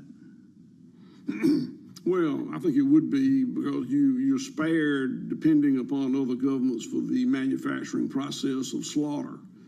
But it's impractical. Beef is brought into the cattle are brought into this country on the hoof, primarily from Canada or Mexico. I don't think it's wrong to bring in beef if it's USDA inspected, but I do think that the consumer has the right to know where it came from. It certainly has. Yes, sir. There's no right there for companies to lie to them, saying product of USA, when the animal never lived in the United States. That is so wrong. Mm-hmm. That was not true until 2015. In 2015, big meat companies lobbied for that change in labeling. Prior to that, yes, sir, to carry the product of USA label, the animal had to be born, raised, and slaughtered in one of the 50 states. That changed. It changed for marketing reasons for big beef. Yes, sir. I'm looking at diesel today at $5.61 a gallon on average nationally. Sid also talked about fertilizer. What are your highest input costs? What's making this hurt the most for you and farmers like you? Well, of course, buying live cattle in today's market, turning it into beef is very, very expensive. You know, my customers have made the decision to buy beef that comes from a farm like mine that was raised in the way that ours is raised. We spend a lot of time and effort and energy on our educational component of letting our customers know how we do it. And by the way, this is not an advertisement for White Oak Pastures. I own White Oak Pastures, but there are a number of really good beef producers in this country that are doing it the way we're doing it. Sadly, there's a big industry of commercial beef production that's not doing it the way that we do it. That's true in this country. It's true in Brazil, Australia, New Zealand, Uruguay. Let's just tell the consumer the truth. Let's tell them exactly where it comes from and let them make the decision. You know, consumers can pay from as low as, what'd you say earlier, $6, $7, $8 a pound for beef to as high as $13 a pound for beef. If they do, it's because the higher beef has attributes that the customer has made the decision they're willing to pay for. Some consumers, the animal welfare of the production system is very, very important. Higher animal welfare has a great cost, so the beef costs more. There are customers that are willing to pay that. There are other beef consumers that can't afford that. They want the cheapest beef they can get. And I'm not trying to deprive those people of the opportunity to buy it. I'm not opposed to the importation of beef. I'm opposed to masking the origin of a product so that the importer can get more for it. I'm vehemently opposed. You sound like a man of the people to me, Will Harris. You know, the president made a post online a little while ago, right before you came on. You mentioned the beef processors, and I'd love your thought on this. He says, for years I have heard that ranchers have a tremendous problem with the big processors, who many say are a nasty monopoly. He said, I can't let that happen. In order to break this powerful monopoly, I am authorizing legal documents to be drawn in order to allow farmers and ranchers to be given the right to process their own food. Is this the right move right now?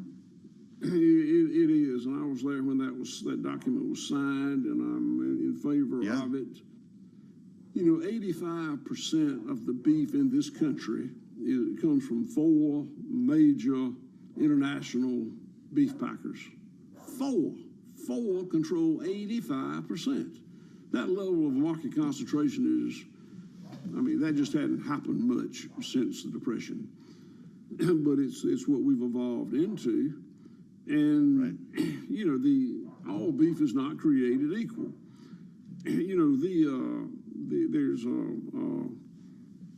currently 50% lean beef. The value is $1.31 a pound. That's when you slaughter for fat feedlot cattle, you wind up with a lot of product called 50% lean beef trim. It's 50% fat, 50% lean. That product sells for an average today of $1.31 per pound. That's not edible. It's not edible, but it's legal to eat. It's just you wouldn't eat it.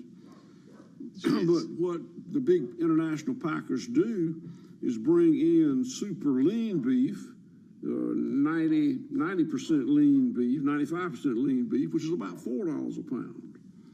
Well, you can take a pound of 95% lean imported beef and a pound of this American product that's 50% from the feedlots and come up with a product that is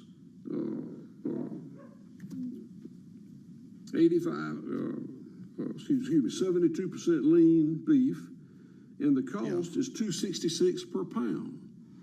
$2.66 per pound for the beef. Now that doesn't include packaging and transportation, but it's a super cheap product that can be made by bringing this beef in, and there are people who will choose to buy it, and those people have the right to make that choice. My customers will not choose to buy that beef. It is not a competitive product for me. But I do want people who want good beef, can't afford our beef. I want them to have a product that they can afford that would be good for them. And I think this product, they're grocery. All right. We might be having a little trouble with the Wi-Fi on the farm there, James. Let me know if we can still hear each other. I want to ask you about interest rates are a big story today, and they've been rising. This is something that everyone's feeling here. Have higher interest rates reduced the value of your farm, or has the emergence of data centers actually increased it? Well, there's no doubt about that question. The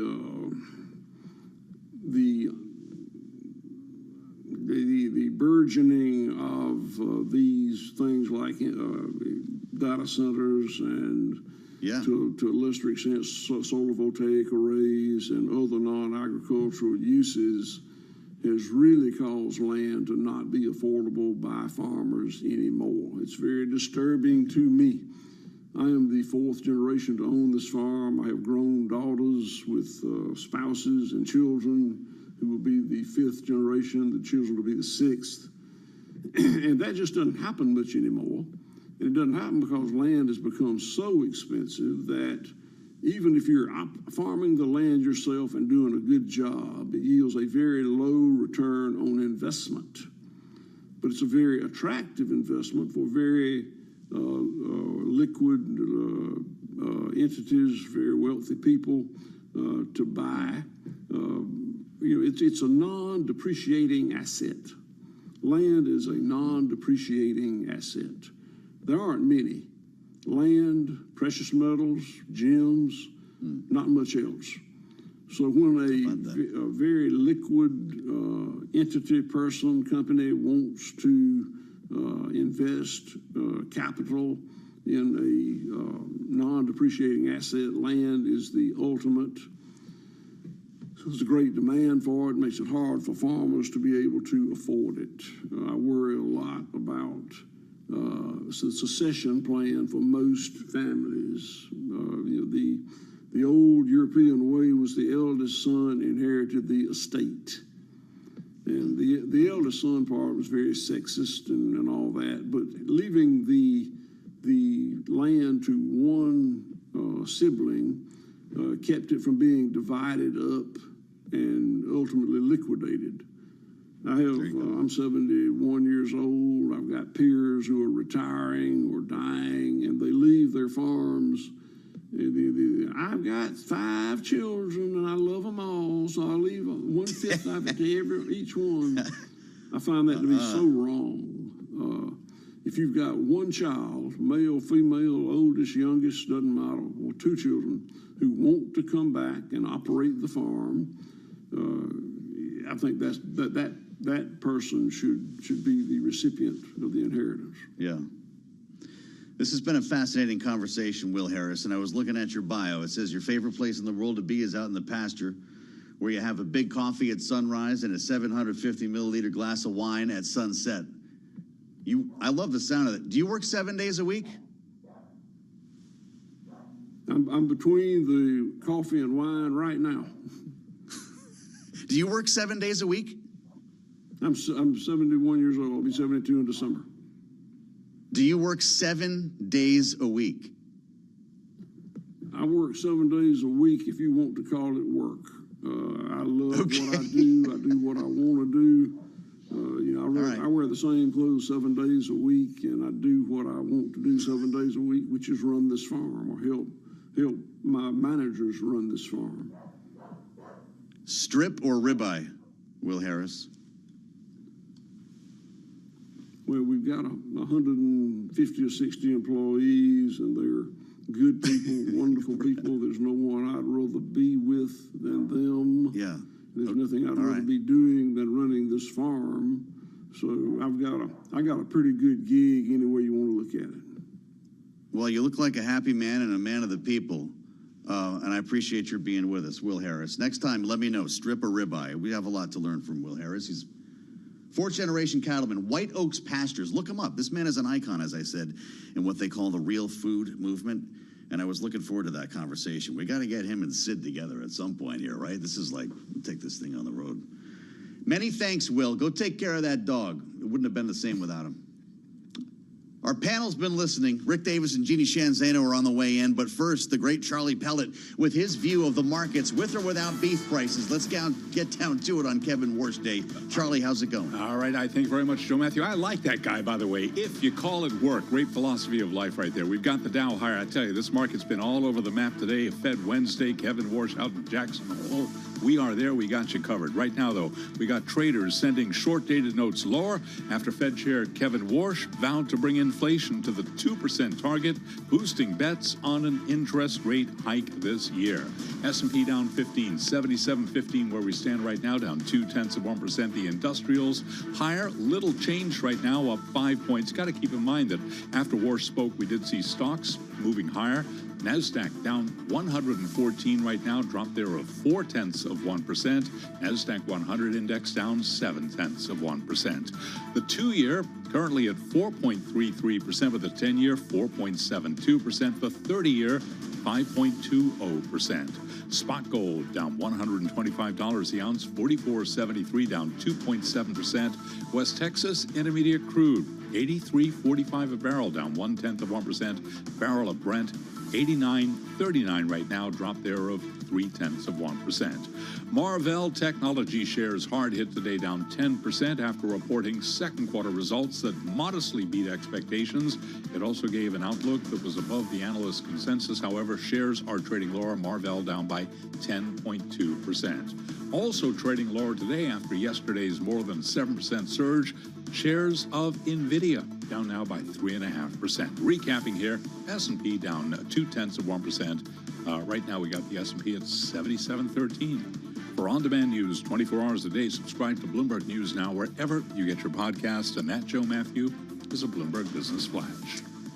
Okay, my friend, Charlie Pellet, right where he ought to be, high atop world headquarters in New York. We'll get back to Charlie just about 20 minutes from now at the top of the hour. 1 p.m. Eastern Time, as we welcome our global television audience to the conversation. Tyler's going to come in, and I'll just let you know right now, we're going to go back out to Jackson Hole to connect with Lisa Abramowitz, who's going to be speaking in person at Jackson Hole with the governor of the Austrian National Bank, Martin Kocher. So be with us here. We'll also be hearing from David Bianco a little bit later in the program, who's talking with David Weston this evening.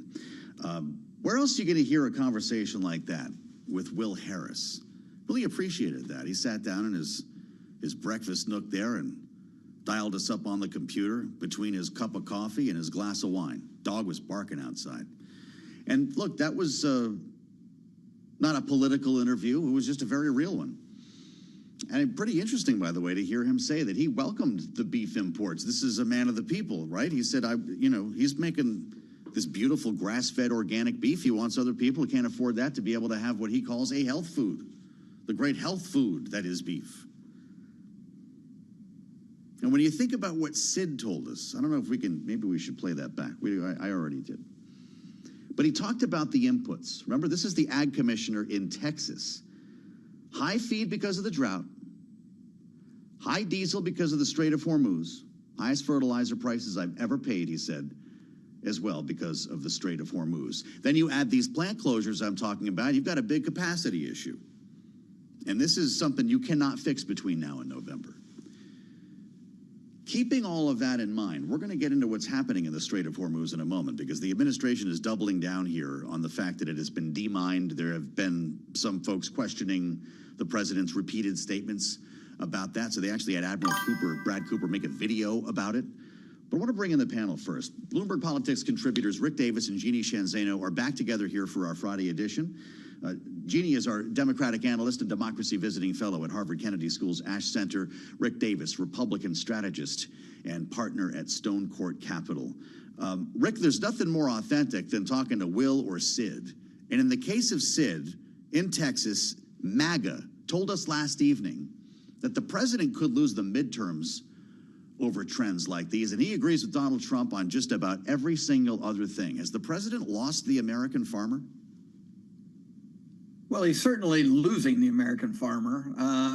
Between the trade wars with China that affected soybeans in the Midwest, and now the kind of reversal of strategies with the beef industry, he's sort of systematically taken shots at each one. And of course, all of these have some rationale as to why he's doing it, right? I mean, he wanted to push back China and put them in their place on a trade war. I mean, there's a rationale for that. And now he's worried about consumers who are been screaming at him for a long time that prices are too high. And so he tries a quick fix. The problem is he doesn't have a plan that's comprehensive that will actually link all these things together and show people that sometime in the near future, all of this stuff will rationalize out and you'll have lower prices with U.S. consumer goods that they can count on for both the quality and the quantity, and be assured that the economy is finding a place that can support the consumer. And so without that, this idea of just sort of taking shots every now and then is just not going to give anybody the certainty they need to produce the beef, to plant the crops, to take them to market, to store. The government has always been the stability in the process, right? We know that for the next 5 years, the plan's going to be X, and we can plant to that and we can harvest to that. That is not this administration's approach. Let's get to the source, Jeannie Shanzano, and that is, well, Sid just told us, the Strait of Hormuz. One of the big issues here, fertilizer, diesel, making food prices rise. So the president yesterday, just like he did last week, went on Truth Social and said, hey, the strait is demined, officially demined, and open for business. The line to Axios this morning was, that sucker is open. But it didn't ring true with a lot of people. So they had Admiral Bradley Cooper make a sizzle reel, actually put out like a movie trailer sort of explanation about how this took place. Take a look and listen to how it went. The U.S. military has achieved a major milestone in the Strait of Hormuz. We have successfully cleared sea mines in the Strait's international shipping lanes that were laid months ago by Iran's Islamic Revolutionary Guard Corps. And over the past few months, our forces meticulously and quietly cleared them of sea mine threats using a combination of Navy divers, Navy SEALs, and U.S. air power from the Army, Navy, Air Force, and Marine Corps. The circumstances were challenging and dangerous to say the least, but we got the job done.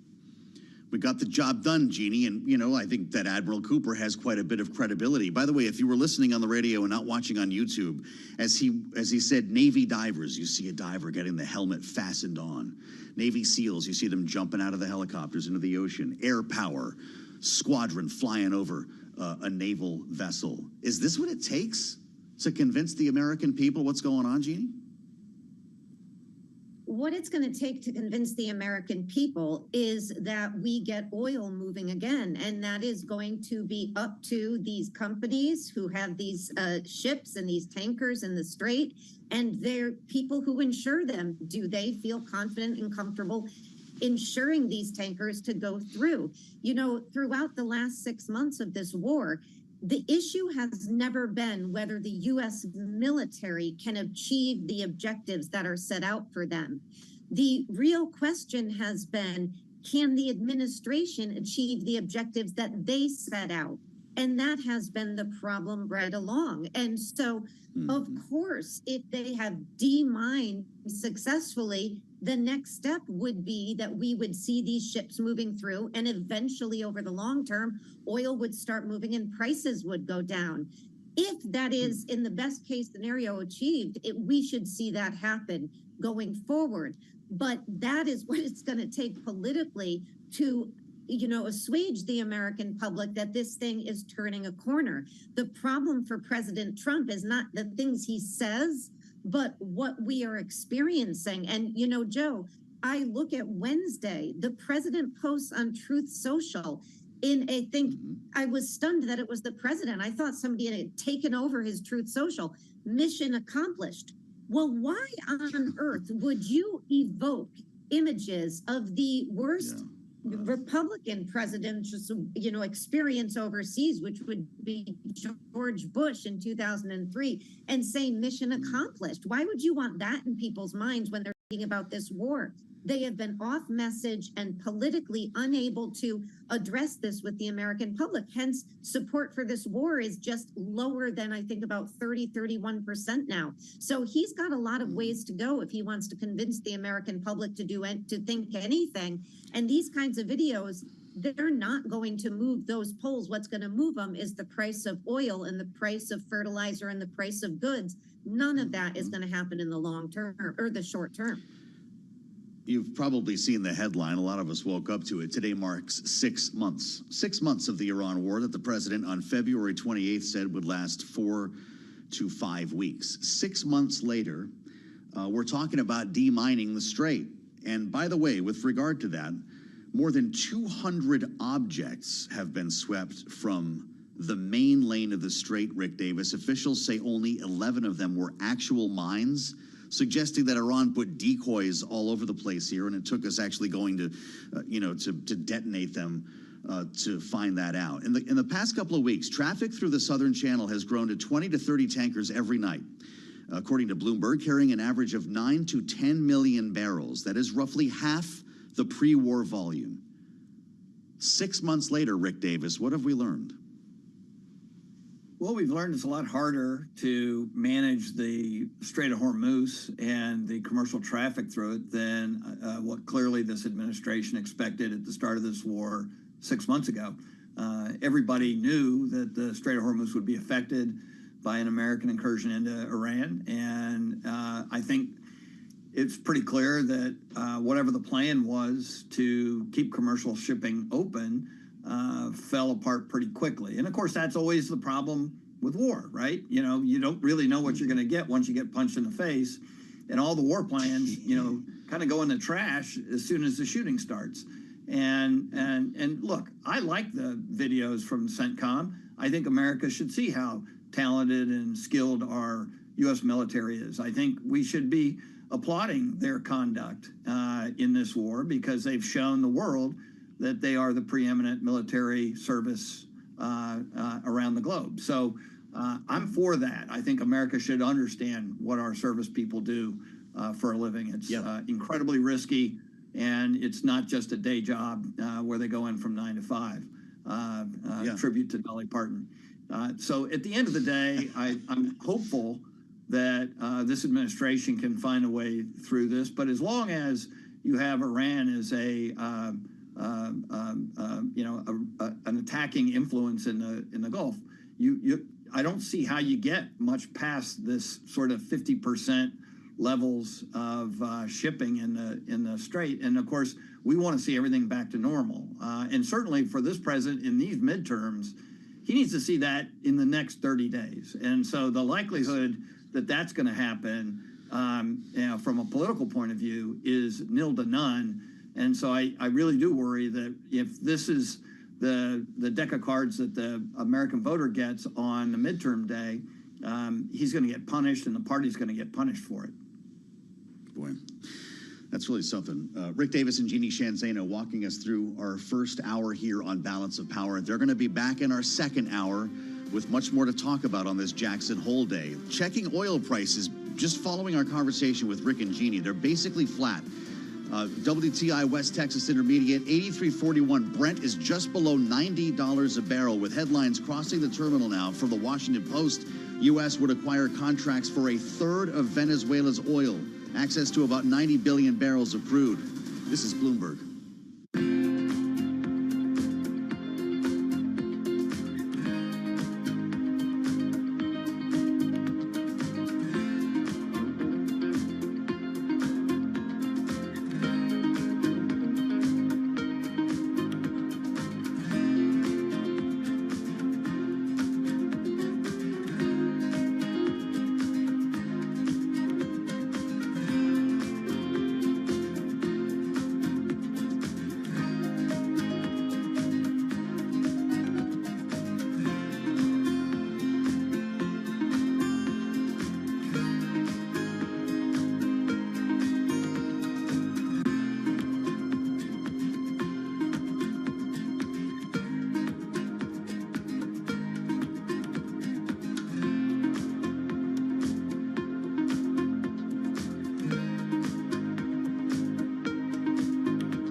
from Washington, D.C. This is Balance of Power with Joe Matthew and Kaylee Lines. The Fed has work to do. Welcome to the Friday edition as Fed Chair Kevin Warsh says as much at Jackson Hole, reaffirming that inflation is not slowing and pledging to return us to that 2% goal. I'm Joe Matthew alongside Tyler Kendall, live in Washington. Thanks for being with us, Tyler. This appears to be what the bond market was looking to hear, even if the president did not. Right, and the Fed chair did stop short of signaling whether or not he would support an interest rate hike come September. He said he's committed to a discipline, not to a decision. But I'm looking at the futures market right now, pricing in about a 60% chance of a 25 basis point hike during the next FOMC. It does raise the question why there was no hike at the last meeting if he is, in fact, pledging to get us through the last mile. But we'll spend some time talking about this over the course of the next hour, including an important conversation at Jackson Hole. We're going to head out there to check in with Lisa Abramowitz, who's sitting down today with the governor of the Austrian National Bank, just part of our coverage here today on Bloomberg. And one of the headwinds, of course, that the Fed is facing comes when, in terms of the conflict in Iran. Today, we got some relatively positive indications, Joe, that maybe diplomacy is still on the table. And we'll have a conversation later this hour with one candidate who is running on her foreign policy background. Yeah, they're keeping the door open at least. It's just a question of who you want to believe. Sometimes the rhetoric can be a little bit slippery around here. But oil prices are holding in the negative today, slightly lower on hopes for a breakthrough. We've got some Venezuela headlines as well. And of course, Charlie's looking at all this for us in New York. Tracking all of it for us, so let's check in with him right now. Charlie Pellet for a look at the markets from World Headquarters. Hey, Charlie. Well, hello there, Tyler Kendall. Thank you, Joe Matthew. And right now, we have got the equity market, Laura. Let's begin with crude oil, though. You guys touched on it. West Texas Intermediate crude spending much of the day, Laura, right now. Just moving higher, barely, but importantly in the green. 83.54 a barrel on WTI, flat on the day. Brent crude, meanwhile, down 0.3%, 89.40. Big question, going to close the week above or below just about $90 a barrel. Dow, S&P, NASDAQ, all in the red now, with the S&P down 23 to 77.07, drop there of 0.3%. Dow Industrials down 42, decline there of 0.1%. Been a very choppy day for these indexes and averages. NASDAQ down 153 now, down 0.6%. The NASDAQ 100 index down 0.8%. Certainly weighing on that index. Marvell Technology after earnings, it is down now by 10%. Your 2-year currently yielding 4.33%. Short-dated notes lower after Fed Chair Kevin Warsh vowed to bring inflation to the 2% target, boosting bets on an interest rate hike this year. 10-year, 4.72%. The 30-year, 5.20%. Gold, meanwhile, down 2.6%. 44.76 the ounce. Again, West Texas Intermediate crude just about flat on the day at 83.51 a barrel. Keeping an eye on oil super majors, Chevron and other U.S. companies are said to be close to finalizing deals to invest billions of dollars to help rebuild Venezuela's oil fields. Shares of ConocoPhillips, they are up 0.8%. Chevron up by 1.1%. ExxonMobil, little change to lower by 0.1%. For on-demand news 24 hours a day, subscribe to Bloomberg News Now wherever you get your podcasts. I'm Charlie Pellet, Joe Matthew, and Tyler Kendall. That is a Bloomberg Business Flash. All right, Charlie, thank you so much. Charlie Pellet will be watching the markets for us throughout the hour and back in about 20 minutes with another look at the Friday trade. Now that we've had a chance to digest the message from Kevin Warsh, at this time yesterday, people were asking questions about whether he would even make news. I was one of them, and we have an answer with the headline on the terminal. Warsh says inflation is not slowing. Vows to reach 2% target. Pretty straightforward view today. And what was a longer speech, Tyler Kendall, that many expected, saying that the central bank has work to do. A 2 handle is not good enough. The 2% goal, he said, must be reached. Right, that was the money line, work to do. He went on to outline those key indicators that the Fed is watching. He reiterated that 2% PCE goal is, quote, firm and a fixed target. Fed Chair Kevin Warsh's 100th day as the Federal Reserve Chairman, but his first major policy speech this year at Jackson Hole. And you mentioned this earlier.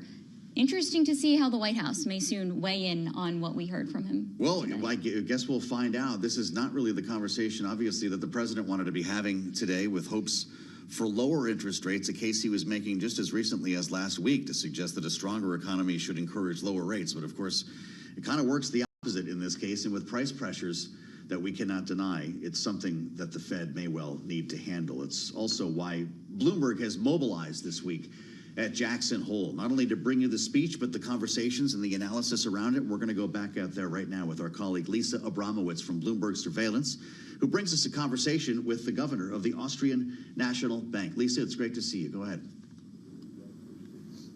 It is great to see you, Joe. Thank you so much. It does appear like the sun is coming out, breaking through the clouds as we get some clarity from Fed Chair Kevin Warsh. I am sitting here with someone who traveled a long, long way to come to the Grand Tetons, Martin Kocher. He is the governor of the Austrian Central Bank. Thank you so much for being with us, Governor Kocher. What was your takeaway from Kevin Warsh's speech? Do you think that the Fed chair set the right tone at a pretty inflationary moment for the global economy?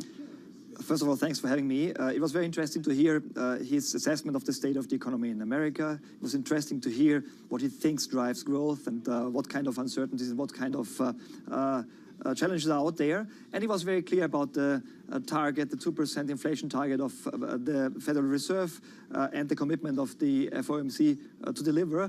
So I think it was a clarifying speech and interesting to listen to. Just to give some perspective, central bankers from all over the world come here, like yourself, to hear what the Fed has to say, but also to talk with their colleagues. How important is it to European central bankers to hear what the Fed has to say or what the Fed has to do? In other words, how much is the Fed still central bank of the world, as it used to be called? It is, of course, a very important central bank. The dollar is the reserve currency in the world. It's a very important currency in transactions, so it's very important to listen to, but it's also very important to speak to each other, to work together, to communicate, to find a common assessment of the challenges we have. And we have several of these occasions. One is here, one is in Europe, in Sintra, close to Lisbon in July. So I think it's important to keep the dialogue open and to discuss the assessments that we have on the developments in the economy and, of course, the dangers we are facing. So there are a lot of similarities, there are a lot of differences between the U.S. and Europe, but there are some similarities in that growth has been stabilizing. It just came in above expectations in the Euro region, while inflation is above target and has been for a long time. It is slightly different in Europe. There is a stronger input from higher oil and gas prices. You've talked about maybe September being appropriate for a rate hike. Does it seem like there is increasing kind of momentum behind not just one, but a series of tightening policies to try to get inflation under control? The important aspect now is whether the inflationary pressure we see is more long-lived. And we don't know yet very well, but we will have our projections for our next meeting very soon.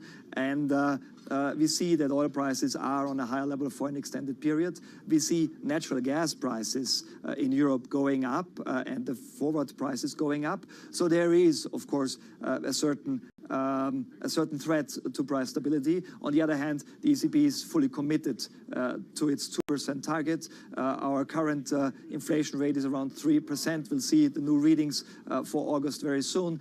So there is alertness, there is no complacency, but the situation is different than in 2022, where inflation rates were around 10%, so a very different situation. The market's pricing in almost fully an ECB rate hike in September. How do you determine whether you need to go further than that? How do you determine whether there needs to be a series of tightening versus just simply a one-time adjustment to try to calibrate policy? The projections that we're going to get for our next meeting in 2 weeks will be clarifying in that respect. At the moment, we expect 2.3% inflation in the euro area next year in 2027. You know, the 2% target is a medium-term target, so this is the important figure that we have to look at. And, of course, the risks associated with the inflation projections. It's good to know, and you mentioned that the economy is stronger, more resilient than actually was expected.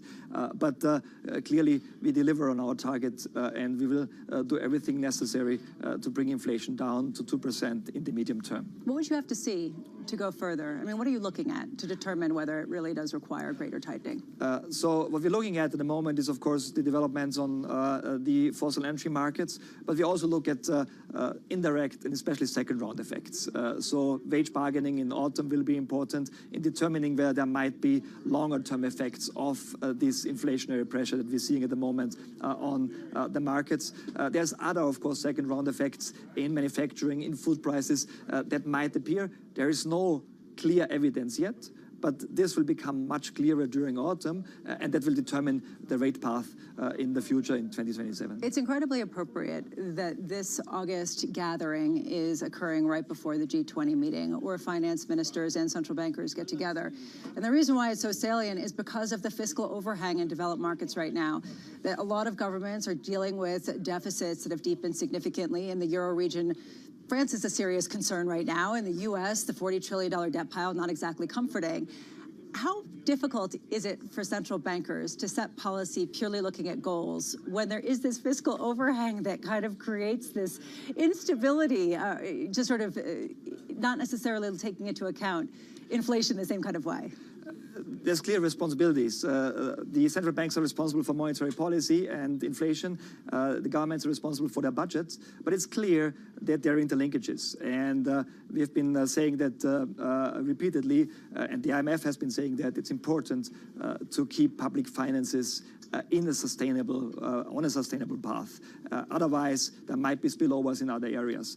And it's in the interest of all the countries. And I think the long period of very low interest rates in many countries led to a different assessment, but we have to be careful now. It is important to consolidate budgets. That's true for many European countries, but that's true also for countries outside of Europe. But how does it complicate monetary policy?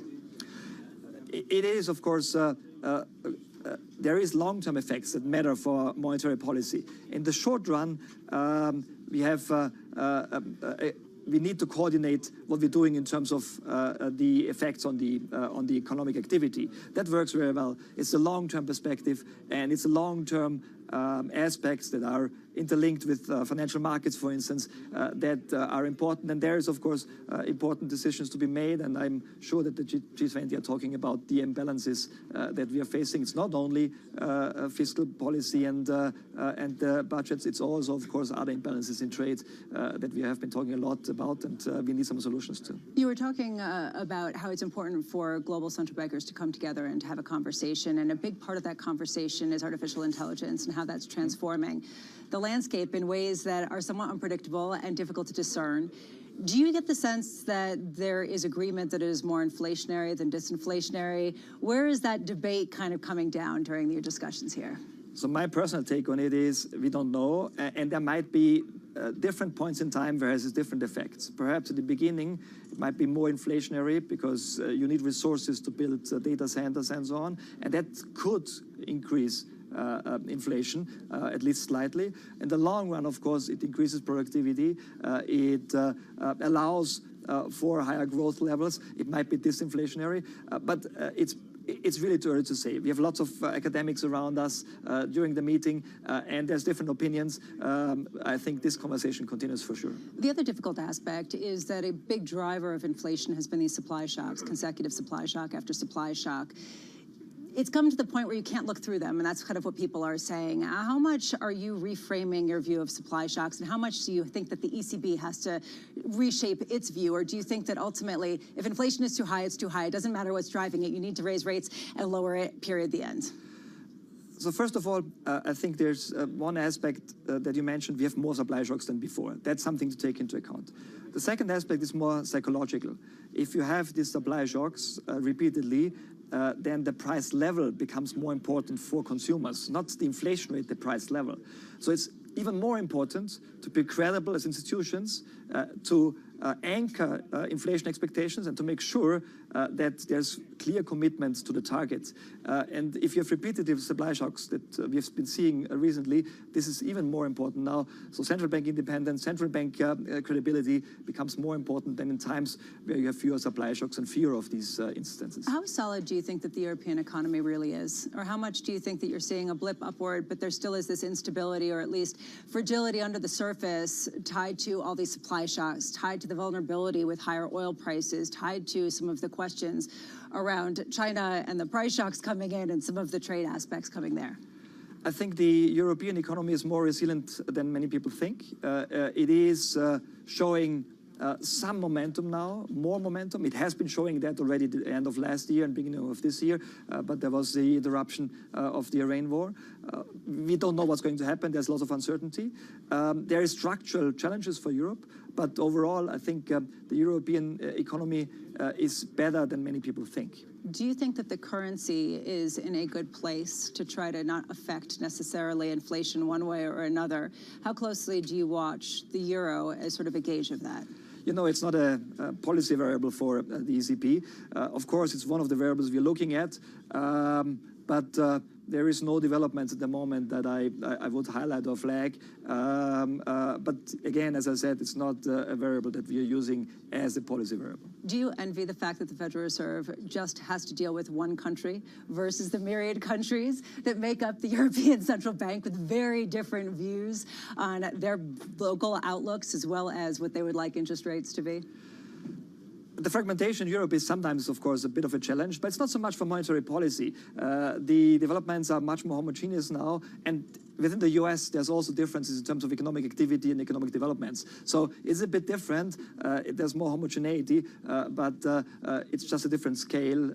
We are all dealing with, of course, regional disparities within our currency areas. Is this the most difficult conference for you to get to of all of the of all of the confabs? It is one of the most difficult ones. That's true. Well, thank you. But it's so one much. of the nicest ones. Exactly, especially when the clouds clear. Thank you so much. Thanks a lot. Martin Koher, the governor of the Austrian National Bank, joining us here in Jackson Hole. I will send it back to you over there, Joe and Tyler. All right. Sounds great. Lisa, so much. Thank you for such great coverage from Jackson Hole and a conversation you're not going to hear anywhere else today among the Grand Tetons, and some pretty deep thoughts about Kevin Warsh's speech this morning. We saw a lot of headlines go by from Mr. Koher. Important how long-lived inflation proves to be, and there are threats to price stability, alertness, no complacency. It sounds like central bankers are together on this, Tyler Kendall. It's just a question of how much patience the market has. Exactly. The question now becomes when, including how we are looking at the next round of data here in the U.S. before the September 16th FOMC meeting. That will include CPI, but you also heard him go on there to talk about some of the issues and questions around the conflict in Iran, right, as we continue to get headlines about it today. You can't really separate these two stories, including our conversations, even just in our last hour, with cattle ranchers who are pointing to the Strait of Hormuz when it comes to the price of diesel, when it comes to the price of fertilizer. Bond markets have been listening today, of course, keenly aware of the speech in advance. We've got a 30-year at just hovering above 5.2%, 520, a 2-year at 434, up 11 ticks right now. The 10-year note is at 472. A lot of folks wondering when we might see 5%. This, of course, has an impact on stocks, and we'll hear more coming up with Charlie Pellet. But you've got an S&P 500 decidedly negative now. We were higher last time we spoke, now down 22 points. The Nasdaq's down 135 points, about 0.5%. The Dow's down 47. Oil prices are heading lower, despite really no breakthroughs in the Strait. Tyler, you were talking earlier, though, about Iran cracking the door open for the potential for more talks, and that does seem to be encouraging some decisions here. Well, we did hear from Iran's foreign minister saying that diplomacy isn't off the table. Yeah. Joe, he seemed to reference what he called creative discussions with Qatar, who remains to be one of those mediators that has been working between the two sides to try to get something done, at least behind closed doors. But if we can keep with the theme, the U.S. so far has been pretty hawkish in its comments about where this is going to be headed. Although it's interesting, the president's been talking more about Canada the last couple of days than Iran, which is maybe giving the market a chance to cool for just a moment. We're going to assemble our political panel for a great conversation coming up here about geopolitics. Stay with us on Balance of Power alongside Tyler Kendall. I'm Joe Matthew. This is Bloomberg.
It's 121 on Wall Street. We do check markets all day long here at Bloomberg. The Dow, the S&P, NASDAQ, they're all in the red right now. Fed Wednesday, Kevin Warsh, Fed Friday, Kevin Warsh speaking out at Jackson Hole. The Dow, the S&P, NASDAQ lower.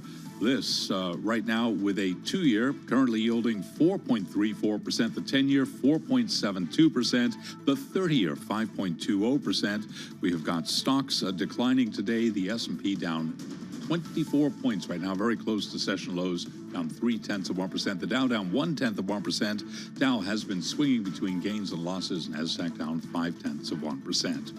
Right now, spot gold is down $113 the ounce to $44.85, drop there of 2.5%. West Texas Intermediate crude back in the red, down 0.2%. 83.40 a barrel of Brent, 89.31, drop there of 0.4%. Briefly, we got Rivian Automotive shares now trading down 5.9%. This after announcing that its CFO will be stepping down to take the same role at GE Vernova. I'm Charlie Pellet. Pat Joe Matthew and Tyler Kendall is a Bloomberg Business Flash. Many thanks, Charlie. We'll check back in with Charlie Pellet, get another read on the Friday trade coming up in about 20 minutes time here, of course, keying off the comments of Fed Chair Kevin Warsh earlier today at Jackson Hole. We've generated a lot of headlines, and the markets have been keying off of them, with a serious take on inflation, saying it is not slowing, vowing to reach the 2% target. This feeds into conversations, Tyler Kendall, about the direction of the bond market, which was listening intently this morning, but also the future of the stock market as prices set the path forward. Right. Investors seeming to get what they wanted to hear. We got a much different reaction today in the bond market compared to the last time that Fed Chair Kevin Warsh spoke after that July FOMC meeting. And part of the reaction then factored into a conversation that David Weston just had on Wall Street Week this week. It's airing tonight with David Bianco, the DWS America's CIO. Here's a preview. We've noticed during the summer that yields, and especially real yields, have gotten to some of the highest levels they've been in nearly 25 years, since before the financial crisis in 2008-9. There are a bunch of causes to it. This has been playing out over some time. So you're saying, yes, it's been a gradual rise in yields, but we've gotten to the point where a lot of people turn around and say, what happened here? These are really high interest rates, high real interest rates. What's happened? What I think is interesting to note is that even though topics like inflation, which remains above the Fed's target for more than 5 years, that's important, and there's a lot of future inflation uncertainty. And we always talk about things like employment and growth. That, to me, is not the main reason why yields have climbed to these levels and to new highs in the past 25 years this summer. The main reason that real interest rates are so high is secular in nature, and it is the deficit. It is the government debt to GDP. The deficit above 6% of GDP, likely to stay that way for a long time. And importantly, how that deficit needs to be funded. It needs to be funded more domestically. We have a new world trade order. We buy less of China's things. They buy far less of our bonds. But also Europe, Japan, they're running deficits. Japan has inflation. They'll probably be raising their interest rates further.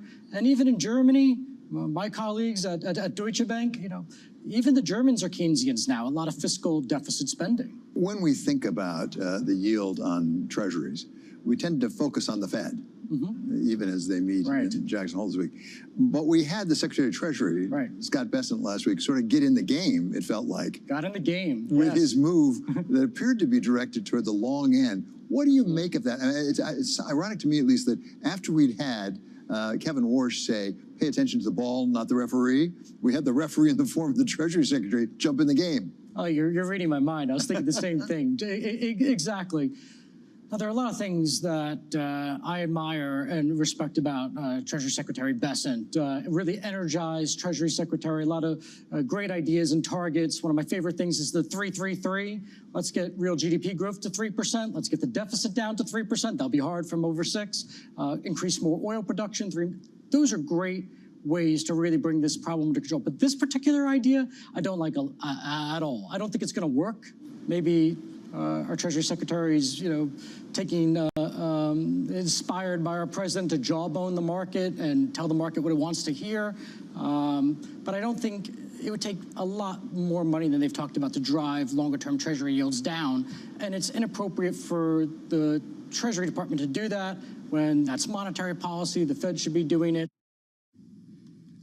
You can hear the full conversation with David Bianco on the terminal and online, and tonight on Bloomberg's Wall Street Week with David Weston. That starts at 6 p.m. Eastern Time, right after the late edition of Balance of Power. We are watching yields move today. I will note, after that conversation about the 30-year, where the yield was negative coming out of the speech this morning, it is now up a tick, back to 5.20, 520 on the 30-year. Much more emphasis on the short end of the curve, though. The 2-year's up 11 ticks to 434. The 10 years up 5 to 472. Stock market decidedly lower now. The S&P 500 is down 23 points, and the NASDAQ is losing 137. Tyler, the conversation about prices is a stubborn one, as is the credibility of the Fed and what the market believes might come at this next meeting. We see an increase in expectations for an interest rate hike. A lot of folks are asking, after the case that Warsh made this morning, why there might not have been a hike last meeting. And also questions here in Washington about the credibility in terms of bringing down a $40 trillion public debt. And as we still wait for more details from the Treasury Secretary, Scott Bessent, who said that as soon as this week we could have gotten what it's going to look like in terms of fiscal consolidation to help ease some of these concerns when it comes to yields. That's right. So we play it to the panel. Bloomberg Politics contributors Rick Davis and Jeannie Shanzano join us right now. Rick is our Republican strategist, a partner at Stone Court Capital. Jeannie is our Democratic analyst and democracy visiting fellow at Harvard Kennedy School's Ash Center. What's your thought here, Rick Davis, when it comes to the job Kevin Warsh has of convincing the market that he is serious with somehow not crossing his boss?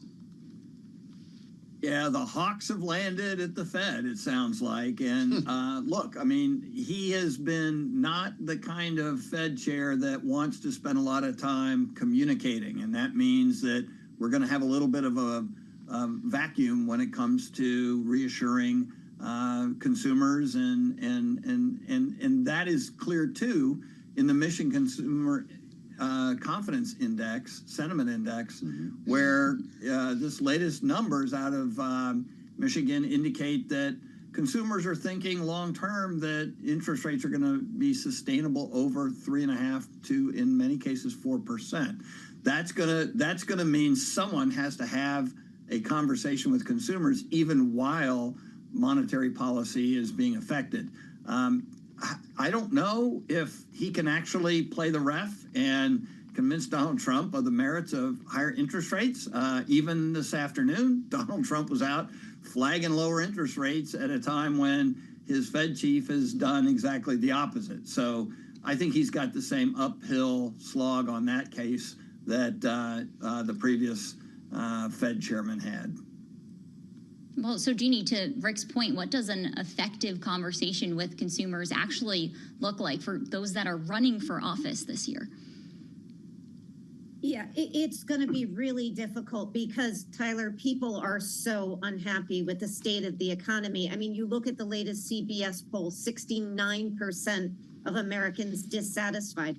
For the first time in years, at least as long as I can almost remember, now more Americans are saying that they trust Democrats to manage the economy than they trust Republicans. And of course, you look at Donald Trump's own economic approval ratings, and those have plummeted. So the kind of conversations that, you know, with like 60 days left till the midterm and even less than that when voting begins, it's going to be an uphill battle for Republicans to try to reclaim this position.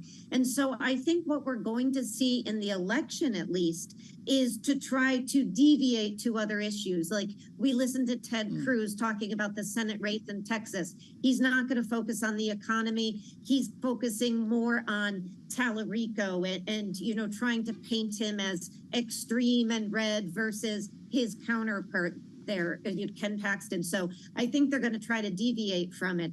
And, you know, you mentioned, and I think it's so important, the $40 trillion in debt.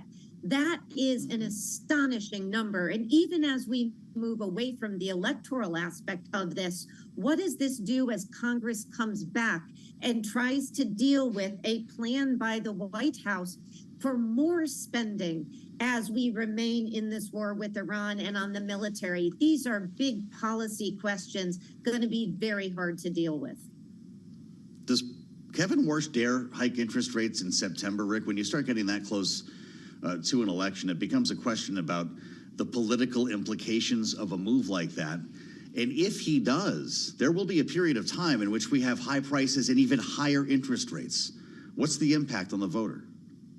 Well, taking my Republican hat off and just wearing an American hat, I hope he pays no attention to the political machinations of midterm elections. That's not his job. And even though he works for a president, he's supposed to be independent, which is why we need him to take a blind eye to the political realities of what's happening in the country. The advice I've always given independent agency directors is your day job is the thing you got to focus on, not the politics, not the White House, not all the other noise in the media that you have to deal with. If you do your day job, everything sort of settles into the right way. And so that's what the chairman has to do. He's got to do his day job. And if it requires a rate hike, then he's going to have to talk about a rate hike. It would help if he prepared the public for those kinds of things. In other words, if you sort of know it's coming, or your data-driven models are saying that it looks like you're going to do it, then don't surprise anybody. I mean, try to lay the groundwork for it. But at the end of the day, pay no attention to the man behind the curtain. Politics will only screw you in the end. Well, actually, our Michael McKee had spoken to Jeff Schmid yesterday, who said that the midterms wouldn't be a factor in any of their decisions as they maintain this institutional independence. Jeannie, I wanted to ask you about something that Kevin Warsh's speech actually didn't hit on, which is higher mortgage rates. This month, we're seeing them at their highest level since July of last year. What could the Democratic Party do at this point in time? We're talking a lot about Republicans playing defense, but as a Democratic strategist, how could a Democratic candidate go on the offense here as we get closer and closer to Election Day?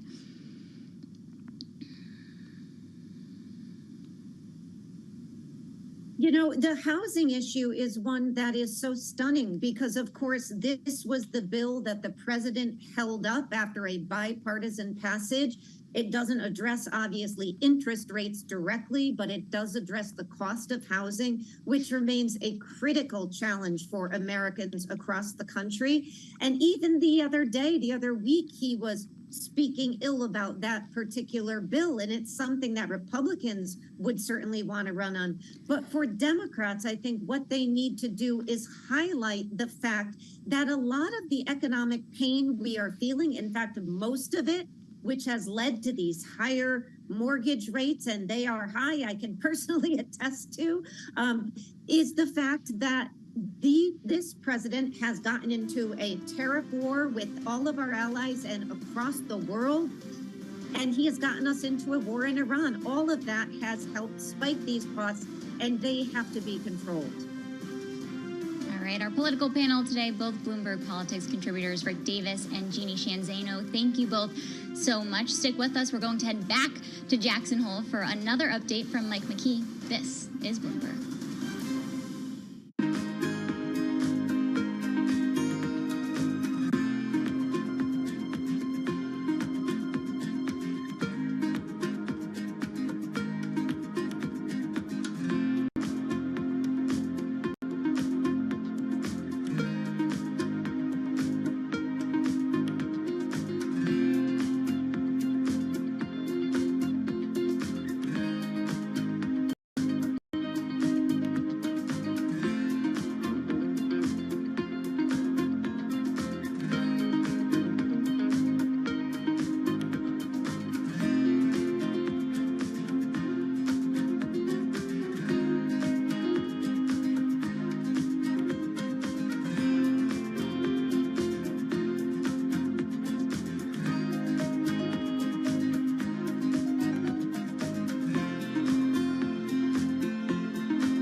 It's 1:40 on Wall Street. We do check markets all day long here at Bloomberg. It is a Jackson Hole Friday. We have got the Dow, the S&P, NASDAQ all trading lower. Two-year yields are jumping after Kevin Warsh's inflation pledge. The S&P 500 index down 25 now, 77.06, down by 0.3%. Warsh is vowing to bring inflation to the target, boosting bets on a rate hike and stabilizing longer-dated bonds. S&P, as I mentioned, lower by 0.3. Dow down by 0.1%. NASDAQ right now down 0.5%. The SOX, the Philadelphia Stock Exchange Semiconductor Index, down 3.3%. Marvell Technologies helping lead the index lower, down by 10% right now after earnings. 2-year, 4.34%. Your 10-year, 4.72%. And the 30-year, 5.20%. Gold is down 2.7%, 44.73 the ounce. West Texas Intermediate crude now down by 0.2%, 83.34 a barrel. Brent 89.31 barrel of Brent, down by 0.4%. Marvell Technology did report second quarter results that modestly beat expectations, but as I mentioned, we got the stock down now by 10%. Also, shares of NVIDIA, which surged more than 7% yesterday, giving back some of that today, down right now by 4%. Recapping, 10-year yield 4.72%, S&P down 0.3%, just about the low of the day. For on-demand news 24 hours a day, subscribe to Bloomberg News Now wherever you get your podcasts. I'm Charlie Pellet. That is a Bloomberg Business Flash. Charlie Pellet, thank you, sir. He'll be back coming up at the top of the hour, 2 p.m. Eastern Time, as we kick off Bloomberg Business Week Daily. As Charlie mentioned, the bond market keying off the message from the boss today. Fed Chair Kevin Warsh at Jackson Hole making it clear that he is serious about inflation, which he says is not slowing, pointing to the last many months of watching the data. Listen. Now, there is one signal nobody can miss. The responsibility for 65 months of sustained elevated inflation sits squarely with the central bank, and that's where it belongs. So here is my standard. We must be confident that underlying inflation is moving to our objective, clearly and at sufficient speed. Otherwise, we have work to do. That's our job, that's our mandate, and that's our charge to keep.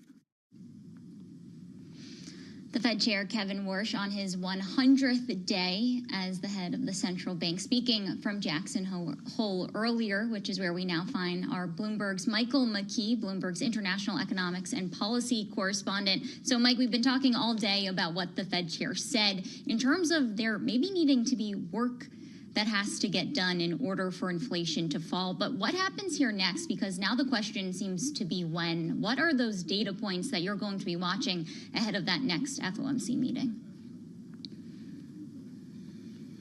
Well, the next things we're going to watch, obviously, is next week's payrolls report. If that comes in neutral, in other words, not too many jobs lost or gained, and the unemployment rate basically unchanged, then they can put that aside again, as the Fed officials, including the chairman, have said today. The labor market is stable at this point. So they're worried about inflation, and we get on the 12th of September the CPI report, followed by the PPI report, and then those two numbers can be used to come up with the PCE index of inflation, which we won't get till the end of September, but they'll have a pretty good idea of what it is, so they will know whether inflation is going down, as they hope, or whether it is making no progress. And if it's making no progress after CPI and PPI, you can bet that the markets are going to be pricing in a Fed rate hike. Not because the chairman said it's definitely going to happen, but because he's told them enough now that they can infer that that's probably the path that the Fed will take. So did the mood music change after the speech? Mike, what's the mood there? Are people surprised that he took such a hard line? I think the markets pressured him into that. They basically told him that they were not happy with the way he had performed at the July 29th press conference. And today he gave them what they wanted. He basically said at this point that inflation is a danger, which he said before, but then he added onto that and said the Fed will act if necessary. And he didn't, as I mentioned earlier, specifically talk about rate increases, but he did suggest enough to infer that's what he's talking about, and that's what the markets wanted to hear. They wanted to know not just that he doesn't like inflation, but that he's going to do something about it and how he's going to do something about it. Mike, all of this is factoring into the conversation about the Fed's credibility. We spoke earlier this week, and you broke the news in terms of Lisa Cook sending this letter to the White House. Just wondering if we've gotten any update there and what you're watching for in terms of how the White House may be responding to everything that we're hearing today. Well, we're all kind of monitoring the Truth Social feed because we want to see if the president says anything about Lisa Cook, who is, by the way, here. But I have noticed in doing that he's occupied by a whole lot of other subjects. So I don't think it's going to be top of mind for the White House today. And it would not benefit the president a whole lot to come out and criticize this speech because, again, it's innuendo, inferring, and that sort of thing. So probably not going to hear anything from him until we get some sort of data point he can crow about or complain about, and then give him some advice going into the meeting. Okay, that's the model, I guess. Mike, just quickly, before we say goodbye for now, what happens if there's no hike in September? How would the bond market react? That's all totally going to depend on the data. If we get a CPI that suggests that there is decreasing inflation pressure, then the market's not going to be unhappy if they don't get a hike. But also remember in the speech today that he laid out two criteria, not just whether inflation's going up or down, but the breadth of inflation. How many things in the inflation reports are going up or down? 54% were going up, so a majority in the last reports. So we got to watch that as well. Great to have you with us, as always. Michael McKee with the vest that should have its own social media account. We keep hearing about it, Mike. You look great out there. With us live from Jackson Hole on this Fed Chair Warsh speech day. We finally survived it and keeping our eyes on the markets, as Charlie mentioned a little while ago. We are seeing an uptick here in bond yields with emphasis on the short end. The 2-year up 12 ticks now to 434. The 10-year up 5 to 472, and the 30 sitting at 520, up just 1 tick today with a lower stock market. The S&P 500 is down 18 points. On the 6-month mark, this is 6 months today since the start of the Iran war, which has come up repeatedly over the course of the past couple of hours here, with so much focus on price pressure, the Strait of Hormuz being the focal point here, sending prices, of course, of energy higher, but also other things, other inputs like fertilizer. The President of the United States in the Oval Office asked about the war yesterday. Listen.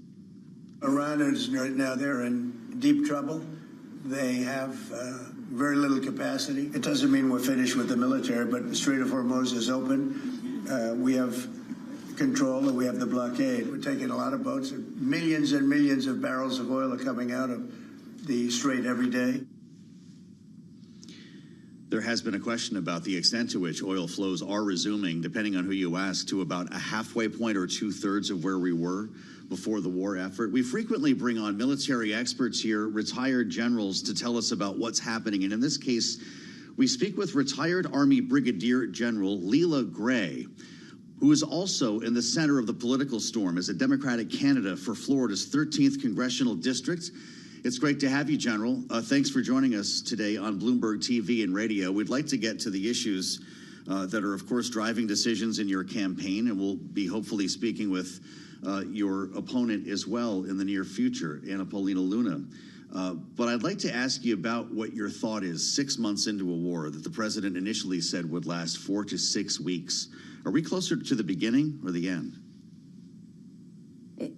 This has been a heavy toll, I think, on certainly the military and their family members. We've lost 18 service members. We've had over 750 wounded. And this is a heavy toll for them. And if you assess where we were before we went into Iran, where we are today, I think you're going to see a stark contrast that has achieved nothing but a cost of living crisis. And right here in Florida, you know, those choices, that reckless choice to go to war with Iran has created a situation for people that are unable to afford to live day to day. I just received information and found out that Floridians have paid almost $4 billion more for gas. Right here in my area, it's already still $1 higher than it was before our war with Iran. And the cost of living crisis is very real here because we are a coastal economy. And the people that I'm talking to every single day, boots on the ground, they're telling me that they feel like they can't survive, that they feel like they've been forgotten. And this is exacerbated when we make a choice to go to war without the proper planning and certainly without a concrete strategic objective. At this point, though, the administration is trying to get diplomacy back on track. We heard from the U.S. Treasury Department earlier this week that there is going to be more economic pressure on Iran. At this point, do you agree with that approach from this White House that they should opt to use these other tools instead of, say, restarting kinetic action? Those tools should have been used on the front end. We should not have gone into the kinetic action. And the members that have been killed in action, I just want to let you know that I've been on the ground in many of those places, and where those service members were killed in Port Shuaibah in Kuwait, I had been in that building. And the fact that that building wasn't hardened enough or that they were removed before the attacks came in, I believe that's a dereliction of duty. Diplomacy should always come before using our military. That is our first weapon of choice, is diplomacy. And then along those lines are some of the economic sanctions and economic tools that we should be using. And that should have been used all along.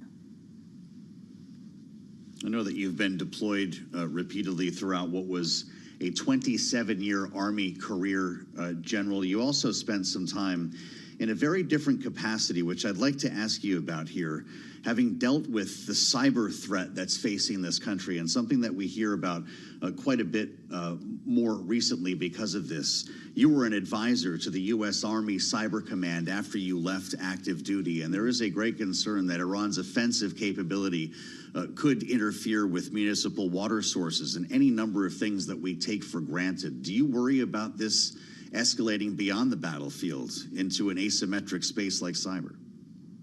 We absolutely should take that very seriously. That's always on the table for our adversaries. And it's not just Iran, it's Russia and China and North Korea. We got to be very clear-eyed about that. That cybersecurity is always capable of defending against it? I think we are. We have some of the most amazing capabilities out there. But there are new ways that are being created, particularly with artificial intelligence. So we have to keep our guard up at all times and keep advancing our own capability to not just defend ourselves, but to detect those threats as well.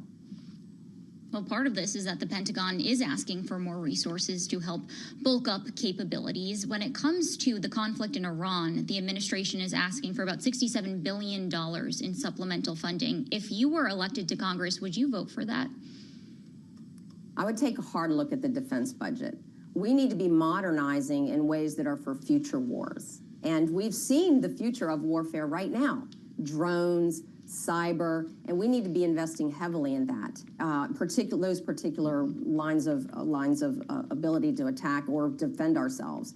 And so I think that one of the areas that we need to make sure that we're doing is we're not overspending in legacy systems, that we need to make sure that our alignment of our dollars, because it's Congress's job. It's Congress's job to raise an army. It's Congress's job to tax and to spend, that we should have very strict oversight over every dollar that's expended, that's planned to be expended, and then doing follow-up with that. And that's actually not going on in my mind. When we give non-compete contracts to companies or that we're not tracking every dollar that's being spent out there, that's some due diligence that we need to make sure that we're adhering to every single day. And when you don't, it invites corruption. And we're seeing quite a bit of that going on every single day in the administration. And my counterpart, the Congresswoman Luna, is part of that problem. She's invested in a donor's company, in one of her own donors' company. And in the military, we have some of the highest ethical standards out there. And I want to see those same high ethical standards applied to members of Congress, the Supreme Court, the administration, cabinet members across the board, because we owe that to the American people. And in part of our job of oversight of spending their tax dollars is making sure that we are adhering to the highest ethical standards. Well, we'd like to stay in touch with you as well as your opponent, Anna Paulina Luna, who we have invited, the Congresswoman, to talk to us here on Balance of Power. Leela Gray, General, thank you for joining us today on Bloomberg, and we look forward to the next round with our eyes on the price of gas in the state of Florida, Tyler, $3.94. Which brings us back to the straight, right where we started this hour. Though there may be some movement, Iran saying diplomacy is not totally off the table. We'll have more of that in the late edition of Balance Power at 5 p.m. Eastern. Stick with us. This is Bloomberg.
This is Bloomberg Business Week Daily, reporting from the magazine that helps global leaders stay ahead, with insight on the people, companies, and trends shaping today's complex economy, plus global business, finance, and tech news as it happens. Bloomberg Business Week Daily with Carol Masser and Tim Stenivek, live on Bloomberg Radio, television, and Bloomberg Originals.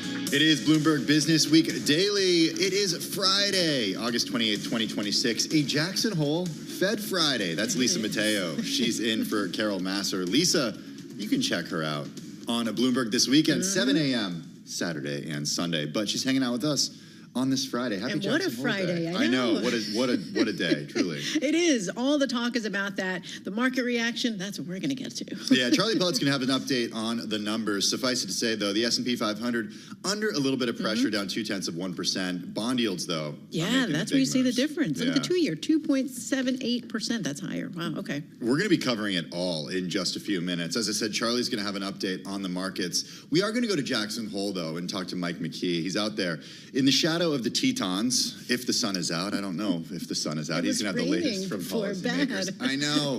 I feel so bad, as everyone knows. I mean, the Mountain West in the summer is just unbeatable. Yeah. So hopefully they get some sunshine a little later.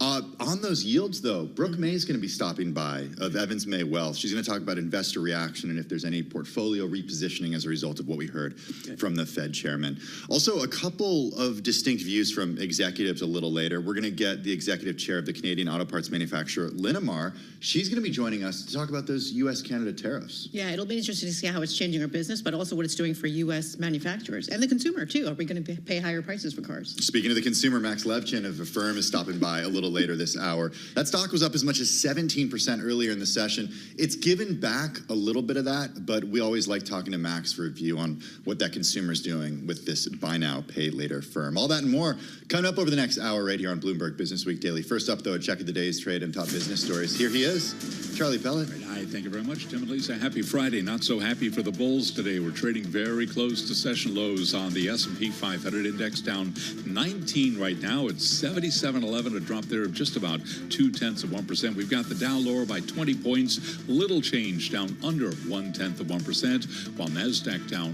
119, drop there of 0.4%. The NASDAQ 100 index down by 0.7%. Marvell Technologies certainly weighing on the index after earnings. Marvell down now by 10%. Traders sent short-term yields higher as Fed Chair Kevin Warsh vowed to bring inflation to the target, boosting bets on a rate hike and also stabilizing longer-dated bonds. So here's where we stand. We've got the 2-year, 4.34%, the 10-year, 4.72%, the 30-year, 5.20%. Gold at $44.65 the ounce. Spot gold down 2.9%. West Texas Intermediate crude at $83.35 a barrel. WTI down 0.2%. Barrel of Brent now $89.36, drop there of 0.4%. Speaking of crude, Chevron is in talks to expand its operations in Venezuela as the Trump administration broadens its influence over the nation's oil sector.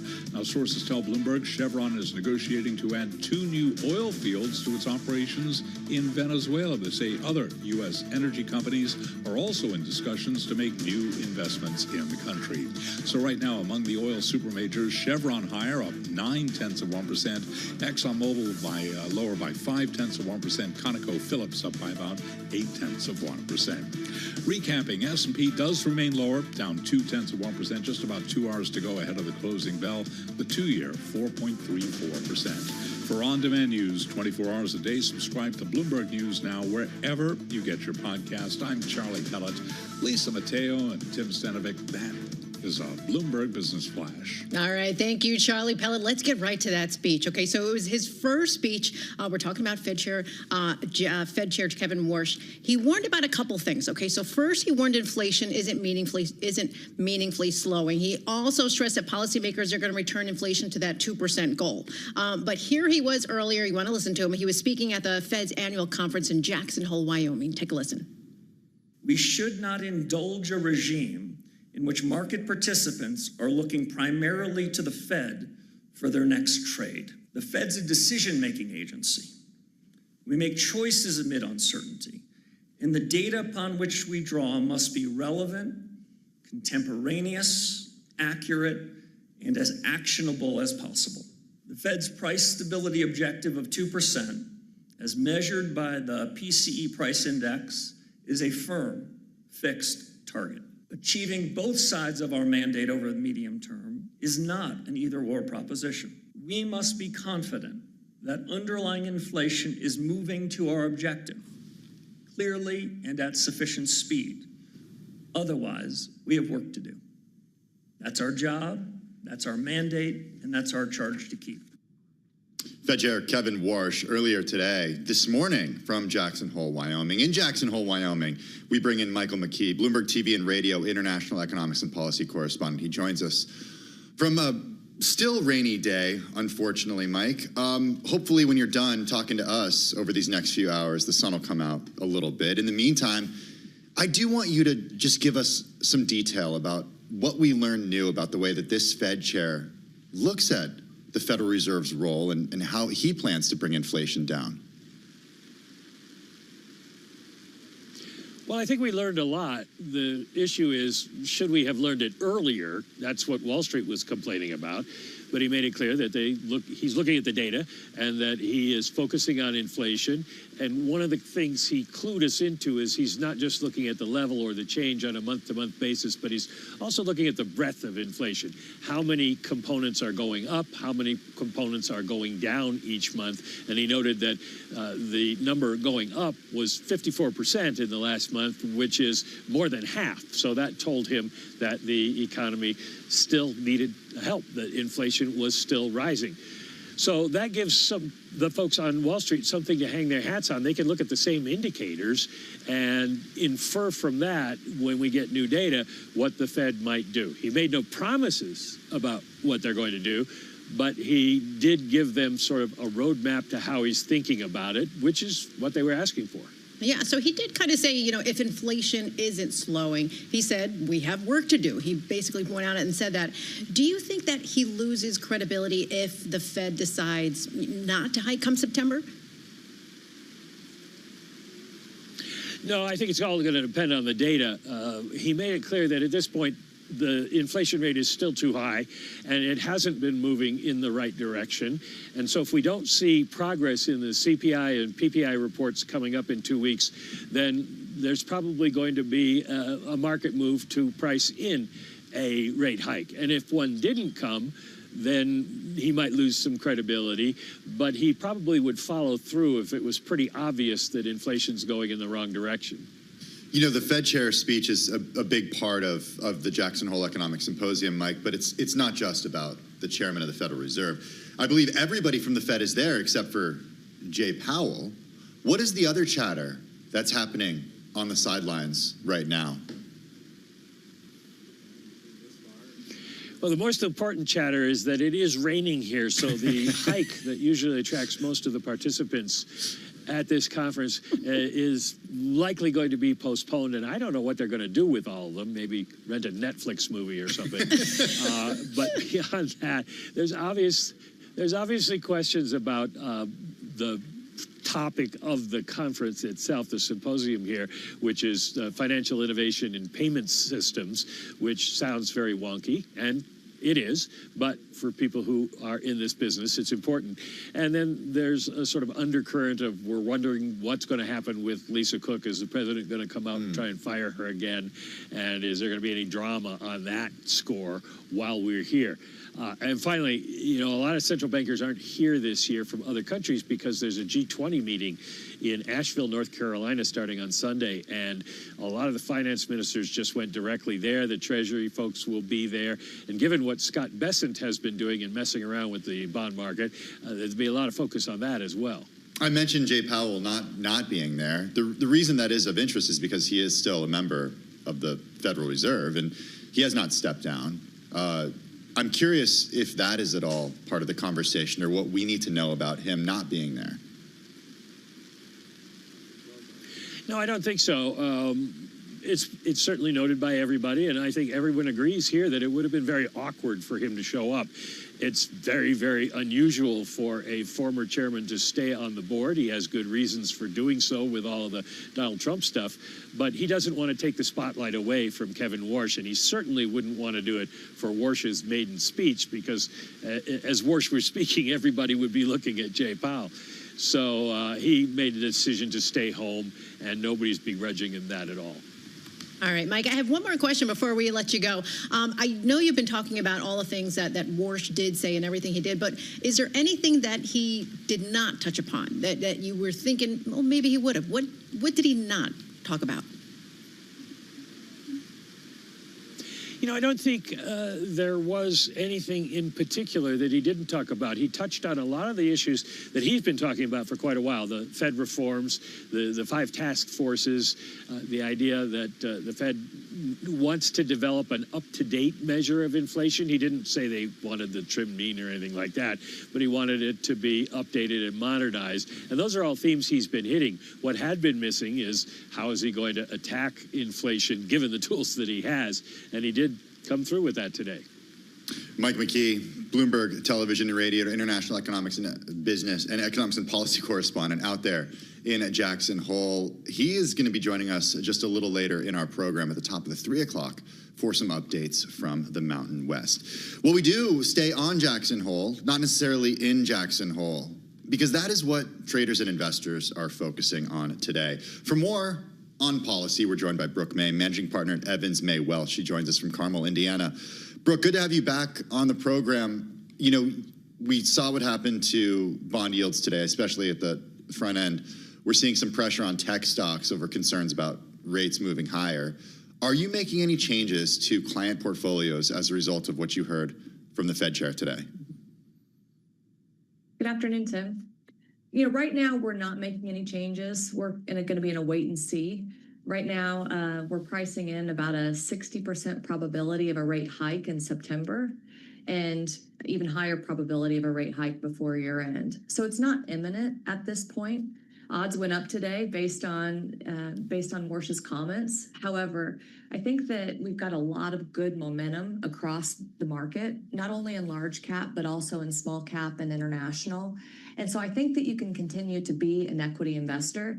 However, certain areas of the market that are a little bit more interest rate sensitive, those that rely on debt, like small cap, 40 to 50% of the debt small cap companies have is floating rate. So it's something to watch. If we do get a rate hike, I think that paring back certain areas would be warranted.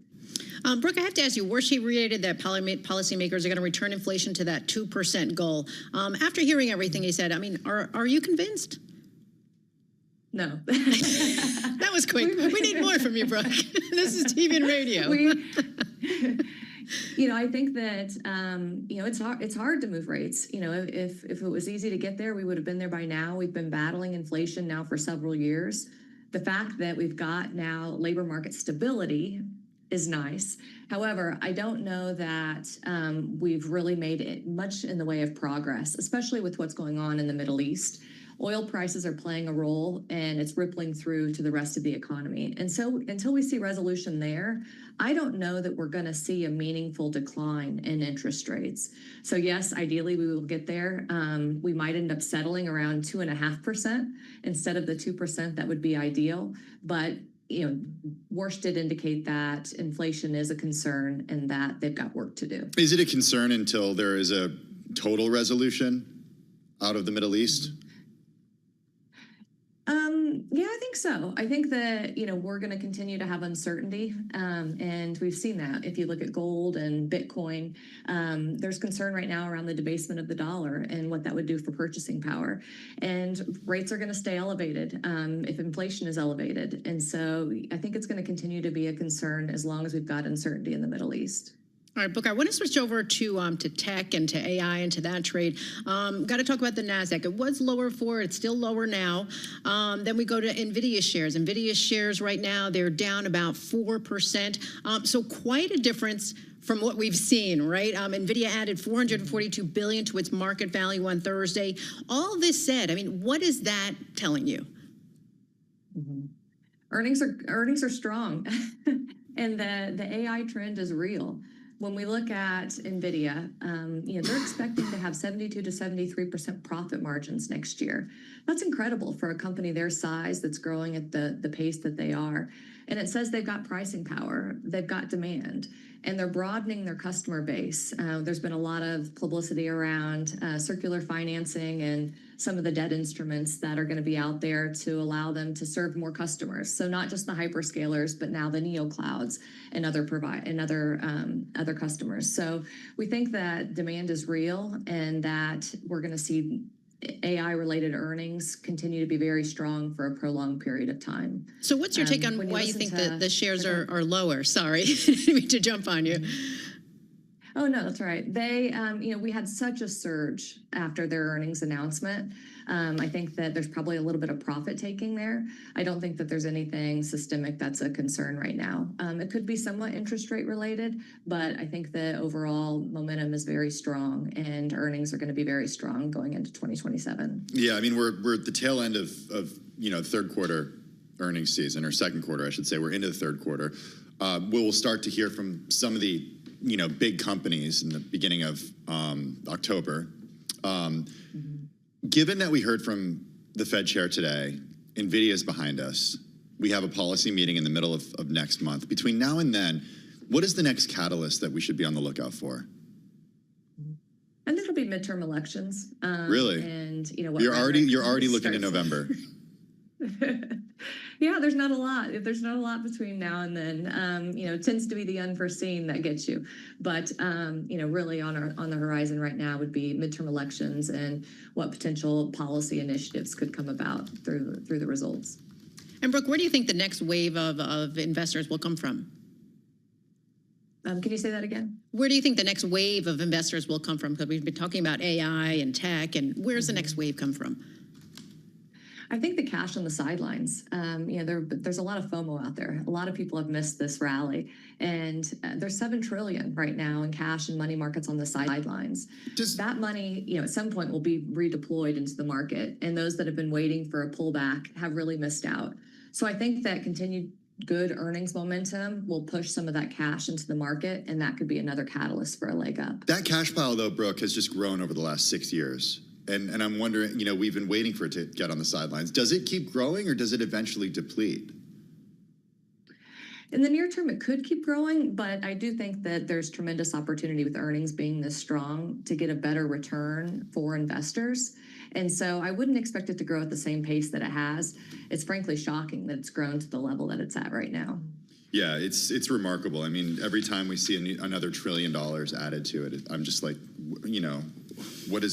where is this cash coming from, and why is it not being deployed in either the equity market or the bond market? Hey, we only have 30 seconds left. On the fixed income side, what is attractive to you? Mm-hmm. We continue to like investment grade, as well as right now you could buy high yield. We don't think there's a lot of systemic risk right now in the system, and we think that you can pick up a little bit more yield without taking a tremendous amount of risk. Brooke May, managing partner over at Evans May Wealth, joining us from Carmel, Indiana. It is a Friday. It's a Federal Reserve Jackson Hole Friday. We're talking about what happened out of Jackson Hole, but also what's happening in equity markets, where the S&P 500 is down close to 0.3%. The NASDAQ right now down 0.5 percentage point. But if I look at what's happened over the last 5 days, we're up 0.5 percentage point on the S&P 500. Big reason why is what happened with NVIDIA yesterday. Like you said, more than $400 billion added. It's a lot. It is a lot. Hey, coming up next on Bloomberg Business Week Daily, switching gears a little bit, we're talking about tensions between the U.S. and Canada. That's next on Bloomberg Business Week Daily.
It's 2:21 on Wall Street. We do check markets all day long here at Bloomberg. A lot of red on the screen today. It's a Fed Friday. Kevin Warsh speaking at Jackson Hole. Been all over it here at Bloomberg. We will continue to have further coverage, further reaction. But right now, looking at the equity market, traders sending stocks down. S&P down 18. Now it's 77.12. That is a drop of 0.2%.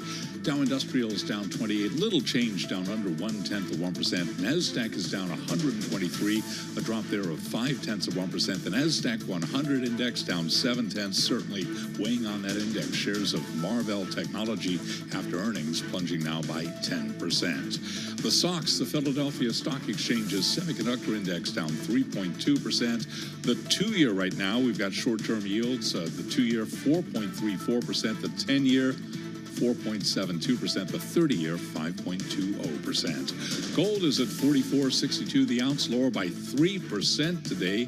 Right now, West Texas Intermediate crude has been bouncing around, but down under 0.1%. 83.45 as traders keep an eye on developments out of the Middle East. Barrel of Brent, the global benchmark, now very close to 89 a barrel, down by 0.4%. BioNTech and Roche Holding have abandoned a trial of a personalized cancer vaccine, dashing hopes that had been raised by a rival drug maker's recent successes in the field. BioNTech says the German drug maker and its Swiss pharma partner made the decision after an independent board recommended discontinuing the trial. BioNTech shares, the ADRs right now, they're down 7.7%. ADRs of Roche Holding down by 1.9%. For on-demand news, 24 hours a day, subscribe to Bloomberg News Now wherever you get your podcasts. Lisa and Tim, that is a Bloomberg Business Flash. Hey, thank you so much for that update, Charlie. Do appreciate it. Let's talk trade, because Canada will place counter tariffs on more than 700 products made in the U.S. as retaliation for a new set of import taxes by the White House. We did see earlier this week the news hit some U.S. and Canadian stocks, including automotive auto parts stocks. Among them was Linamar, the roughly $4 billion U.S. dollar market cap maker of components used in the automotive, defense, and aerospace industry. Think engines, transmission, suspension, components, and more. Shares of the company fell more than 8% on Monday, down this week by about 10%. That said, still up about 18% this year, and going into, the last 10 days or so before that, they were up more than 25% this year. We've got with us Linda Hassenfratz. She's Linamar Executive Chair. She joins us from Guelph, Ontario. Linda, good to have you on the program. I want to get a firm understanding from you about what is and what is not subject to not just tariffs currently, but potential tariffs come the beginning of next year. Well, from Linamar's perspective, more than 90% of our sales have absolutely no tariff on them this year. And that has been the case for some time. So we are being impacted a little bit on that less than 10% of our sales that has a tariff, but the vast majority of sales do not have a tariff. And even this latest round of tariffs, the 338 tariffs that were enacted last week, do not impact our industry.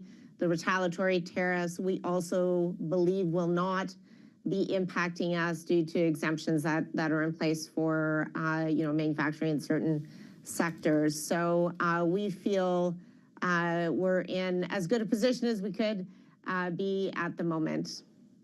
What about tariffs on actually cars and trucks, because that's the end product for what your products go and build. And I'm curious, if this hits your customers, then that certainly affects your business in a certain way. So are there knock-on effects, even if your specific products aren't affected, but the end product is? Yeah, I mean, obviously, if our customers are being impacted by tariffs, that has a negative long-term impact on pricing, because nobody can absorb tariffs forever. So in the end, it all ends up flowing down to the consumer, which is not a good thing, right? If consumer prices go up for vehicles, then that could negatively impact demand and result in lower production in the industry. So that's obviously a threat for the overall industry, even if the parts suppliers are not seeing tariffs. Again, just to clarify, because there are a lot of moving parts and there's a lot of back and forth between the U.S. and Canada here. We did hear earlier this week from the President of the United States, who said that on January 1st, 2027, tariffs on all cars, trucks, both large and small, automotive parts, and steel will be increased 50%. Does that increase to 50%?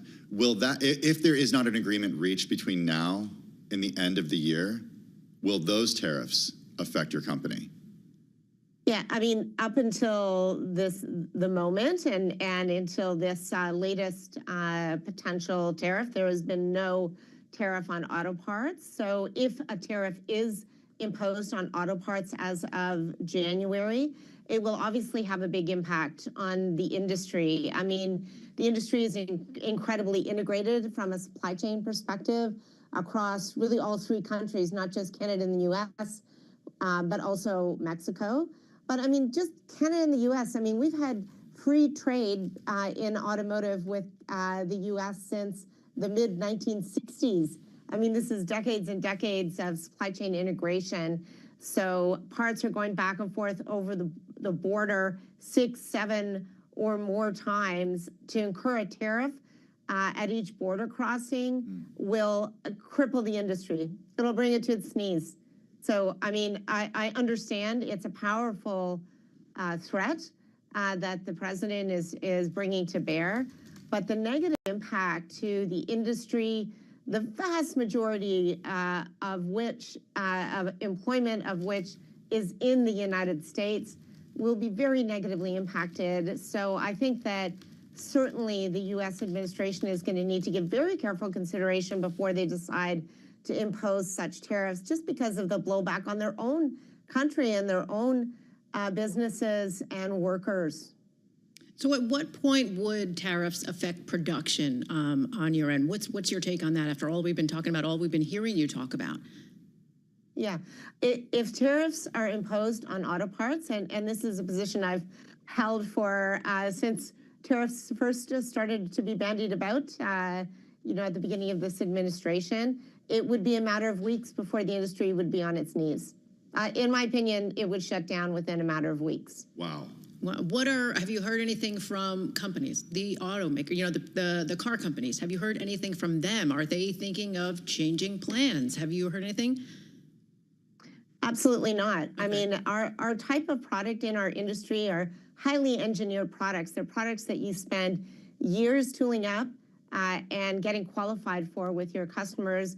Significant amounts of testing required to make sure that they're meeting requirements around safety, around performance, around a whole variety of aspects. So this isn't something you can say, oh, I'm going to buy this transmission component or driveline component from somebody else tomorrow. Just not possible. This is a multi-year endeavor. So we've heard nothing at the moment. I mean, this is a very newly suggested threat that has been thrown out there. I personally think that we will come to an agreement before then. I mean, I think we were very close last week. There were, a few wrenches thrown in the works at the last minute. I have a lot of confidence that we will come to an agreement before the end of the year, simply because we are so reliant on each other. Americans on Canadians, Canadians on Americans. We have decades, frankly, centuries of interaction and commerce that we have done together. There's just too much at stake to not find a way to address concerns that either country might have with the trade relationship. I firmly believe that solutions are available and will be reached before the end of the year. Yeah, we hear what you're saying, Linda, from lawmakers too, governors in states that border Canada and governors that do understand the importance of the relationship between the U.S. and Canada. We're speaking with Linda Hassenfratz, the executive chair of the auto parts supplier Linamar. She joins us from Guelph, Ontario. Among your biggest customers, Ford Motor, General Motors, Volkswagen, Stellantis, Mercedes-Benz. I mean, you sell that to everybody at this point. When we talk to executives at many different types of companies, what they tell us about this environment is it's less about, you know, the actual back and forth when it comes to trade policy, and more about the instability of an environment where it seems like rules and regulations can change very quickly. As executive chair at Linamar, what do you want to see, not just from the Canadian government, but from the U.S. government as well, just to make it easier for you to do business? Well, I mean, I obviously would love to see us come to a resolution between our countries, you know, also with respect to the USMCA agreement and any changes that are being considered in that regard to you know, see that agreement further strengthened. I mean, it is already a very robust agreement that is working exceptionally well for all three countries. So anything we can do to make that stronger would be great. But frankly, you know, to think that we can operate, that we're going to suddenly go back to operating in this more predictable world, that just might not happen. You know, I think that from our perspective, from my perspective and our executive team, our focus is how do we operate, how do we continue to operate and thrive in a dynamic environment? Because I think things are going to be dynamic for a while. So, you know, things aren't predictable, and we need to develop strategies that are flexible, that are nimble, equipment that's flexible, people that are flexible in their capabilities, so we can pivot where the markets are going and take advantage of opportunities, frankly, that are created when there is, you know, uncertainty and turmoil around you. That's been our focus, not a hope that, you know, we're somehow going to go back to some level of predictability, but instead, let's adopt a strategy, and I feel like we absolutely have a culture that's well suited to handling a dynamic, volatile environment, so that we can, instead of you know, worrying about where things are going, simply react to opportunities as they present, and be positioned strategically and in terms of how we're structured to be able to take advantage of that. I think that's what companies that are going to thrive over the next decade need to do: be flexible, be nimble, be innovative, focus on your balance sheet, and be commercially astute. All right, Lyndon, the last 30 seconds we have, I'm going to put you on the spot. If you could sit down with President Trump and Prime Minister Carney, what would you tell them that they are thinking wrong about the North American auto market? What are they, how are they not thinking about it the right way? Well, I think, number one, the Canada-U.S. trade relationship is not broken. I mean, when you look at Canada exports, I don't know, $450 billion worth of goods to the U.S. exports $425 billion of product into Canada. Like, we have a balanced trading relationship. This is not the problem. Let's identify what are the irritants, let's fix them, let's keep working together, because it's a big world out there, and we're a lot stronger when we approach it together than we try to do so in a fragmented way. Linda Hassenfratz, Linamar Executive Chair, joining us from Guelph, Ontario. Linda, thanks so much. Appreciate it. This is Bloomberg.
It's 2:40 on Wall Street. We do check markets all day long here at Bloomberg. U.S. equities continue to trade near the worst level of the day, with the S&P 500 index down now by just about 21 points, lower by 0.3%. Two-year yields are jumping. The Dow down 25, drop there of under 0.1%.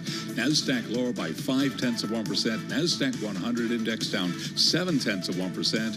PayPal and Marvell Technologies certainly weighing on that index. Marvell, by the way, after earnings, down now by 10.3%. The SOX, the Philadelphia Stock Exchange's semiconductor index, down 3.2%. The two-year 4.34%, the 10-year 4.72%, and the 30-year 5.21%. Spot gold is down 3.1%, 44.54 the ounce. West Texas Intermediate crude now down 0.4%, 83.24 a barrel.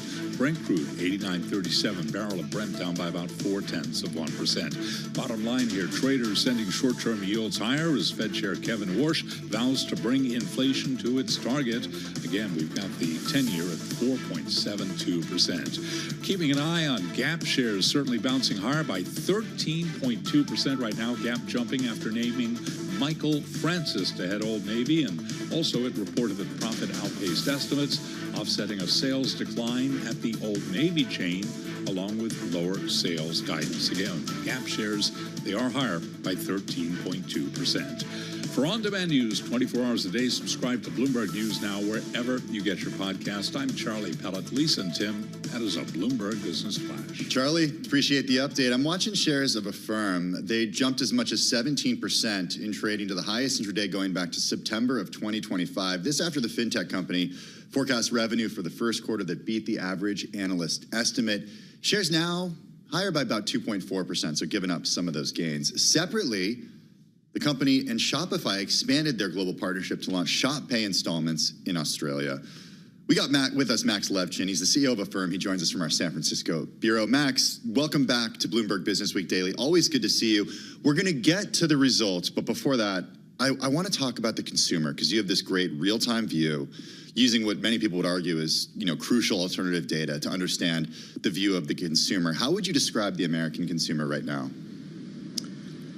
I think the Affirm consumer, the ones we interact with all the time and see, is healthy. They are paying us back on time. They are shopping. They are taking advantage of the 0% deals that we also offer them. So all those things are still going swimmingly.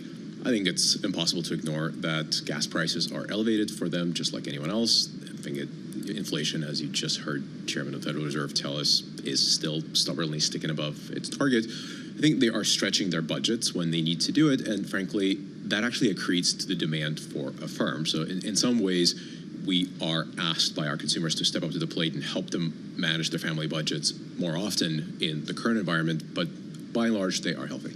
But what are they buying? Are they buying these high expensive items, or are they using this program to buy things like, to pay for utility bills, to do things like that? What are they buying, and what are they using it for? Again, in our portfolio, by far, we are called upon to finance homewares, sporting equipment. There's a lot of back-to-school expenses that families incur right now, so everybody's buying something for their kids if those are going back to school. So that's the bread and butter of Affirm, and it has been for a very long time. Generally speaking, we are not huge fans of financing recurrent transactions and take steps to make sure our consumers don't give themselves a false sense of security by stretching something that is a subscription into a longer subscription. That's not a financially healthy decision. As you know, we don't charge late fees, specifically so we can align ourselves with our borrowers. When they borrow without a clear plan to pay us back, we will just lose money. And so we routinely orient our models to decline applications for loans that imply sort of pushing off of the financial responsibility. We love our consumers to be financially responsible. We are here to help them be so. Are you noticing any changes in the rate of declines when somebody's applying to use Affirm? The rate of decline is something that we set. In fact, if you sort of wanted to do a super short crash course on how Affirm works, we set an acceptable loss rate for us, given macroeconomic signals that we get to see. That dictates the rate of approval, rate of decline, as a function, of course, of the credit quality. So it doesn't change based on the individual who is applying for it? No, it absolutely changes. What I'm saying is that we work backwards from the question you posed. We decide what our acceptable loss rate will look like, and that in turn sets or dictates what the approval rates will be. If you want to sort of take a very macro view of our position relative to the credit application set that we see every day, we're probably slightly more restrictive than we were this time last year, but again, nothing dramatic. So how do you compare to the competition out there? There's Klarna, there's other ways. There's traditional credit cards as well. I mean, what sets you apart from that? Well, first of all, I think our results do set us apart. I don't want to throw shade on anyone, but I think we've grown 30+% for the last 11 quarters if memory serves, and for 12 months we've been consistently GAAP profitable and many other accolades, and we may be the only ones in the space that have been able to print these consistent results while growing really quickly while remaining profitable. So at least we are a really well-managed company, I would argue. In terms of why merchants and consumers choose us much more frequently, I would argue, than our competitors, twofold. One, we in fact add a lot of volume to our merchant partners while always making them look great. We don't charge late fees, we don't compound interest, we don't defer interest. We are extremely transparent to our borrowers what the cost will be, and we reward them for paying on time and even paying early, which is quite different from traditional financial services. So merchants love us because we make them look great while making them more affordable. Consumers love us because we are so transparent, because we create pockets of access to credit for them in a way that isn't just transparent, it's also responsible, and they know it. We make it our business to make sure they understand that when we tell them no, it's not because we're finicky, but because we genuinely believe it's a bad idea for them to borrow more than they can afford to pay back.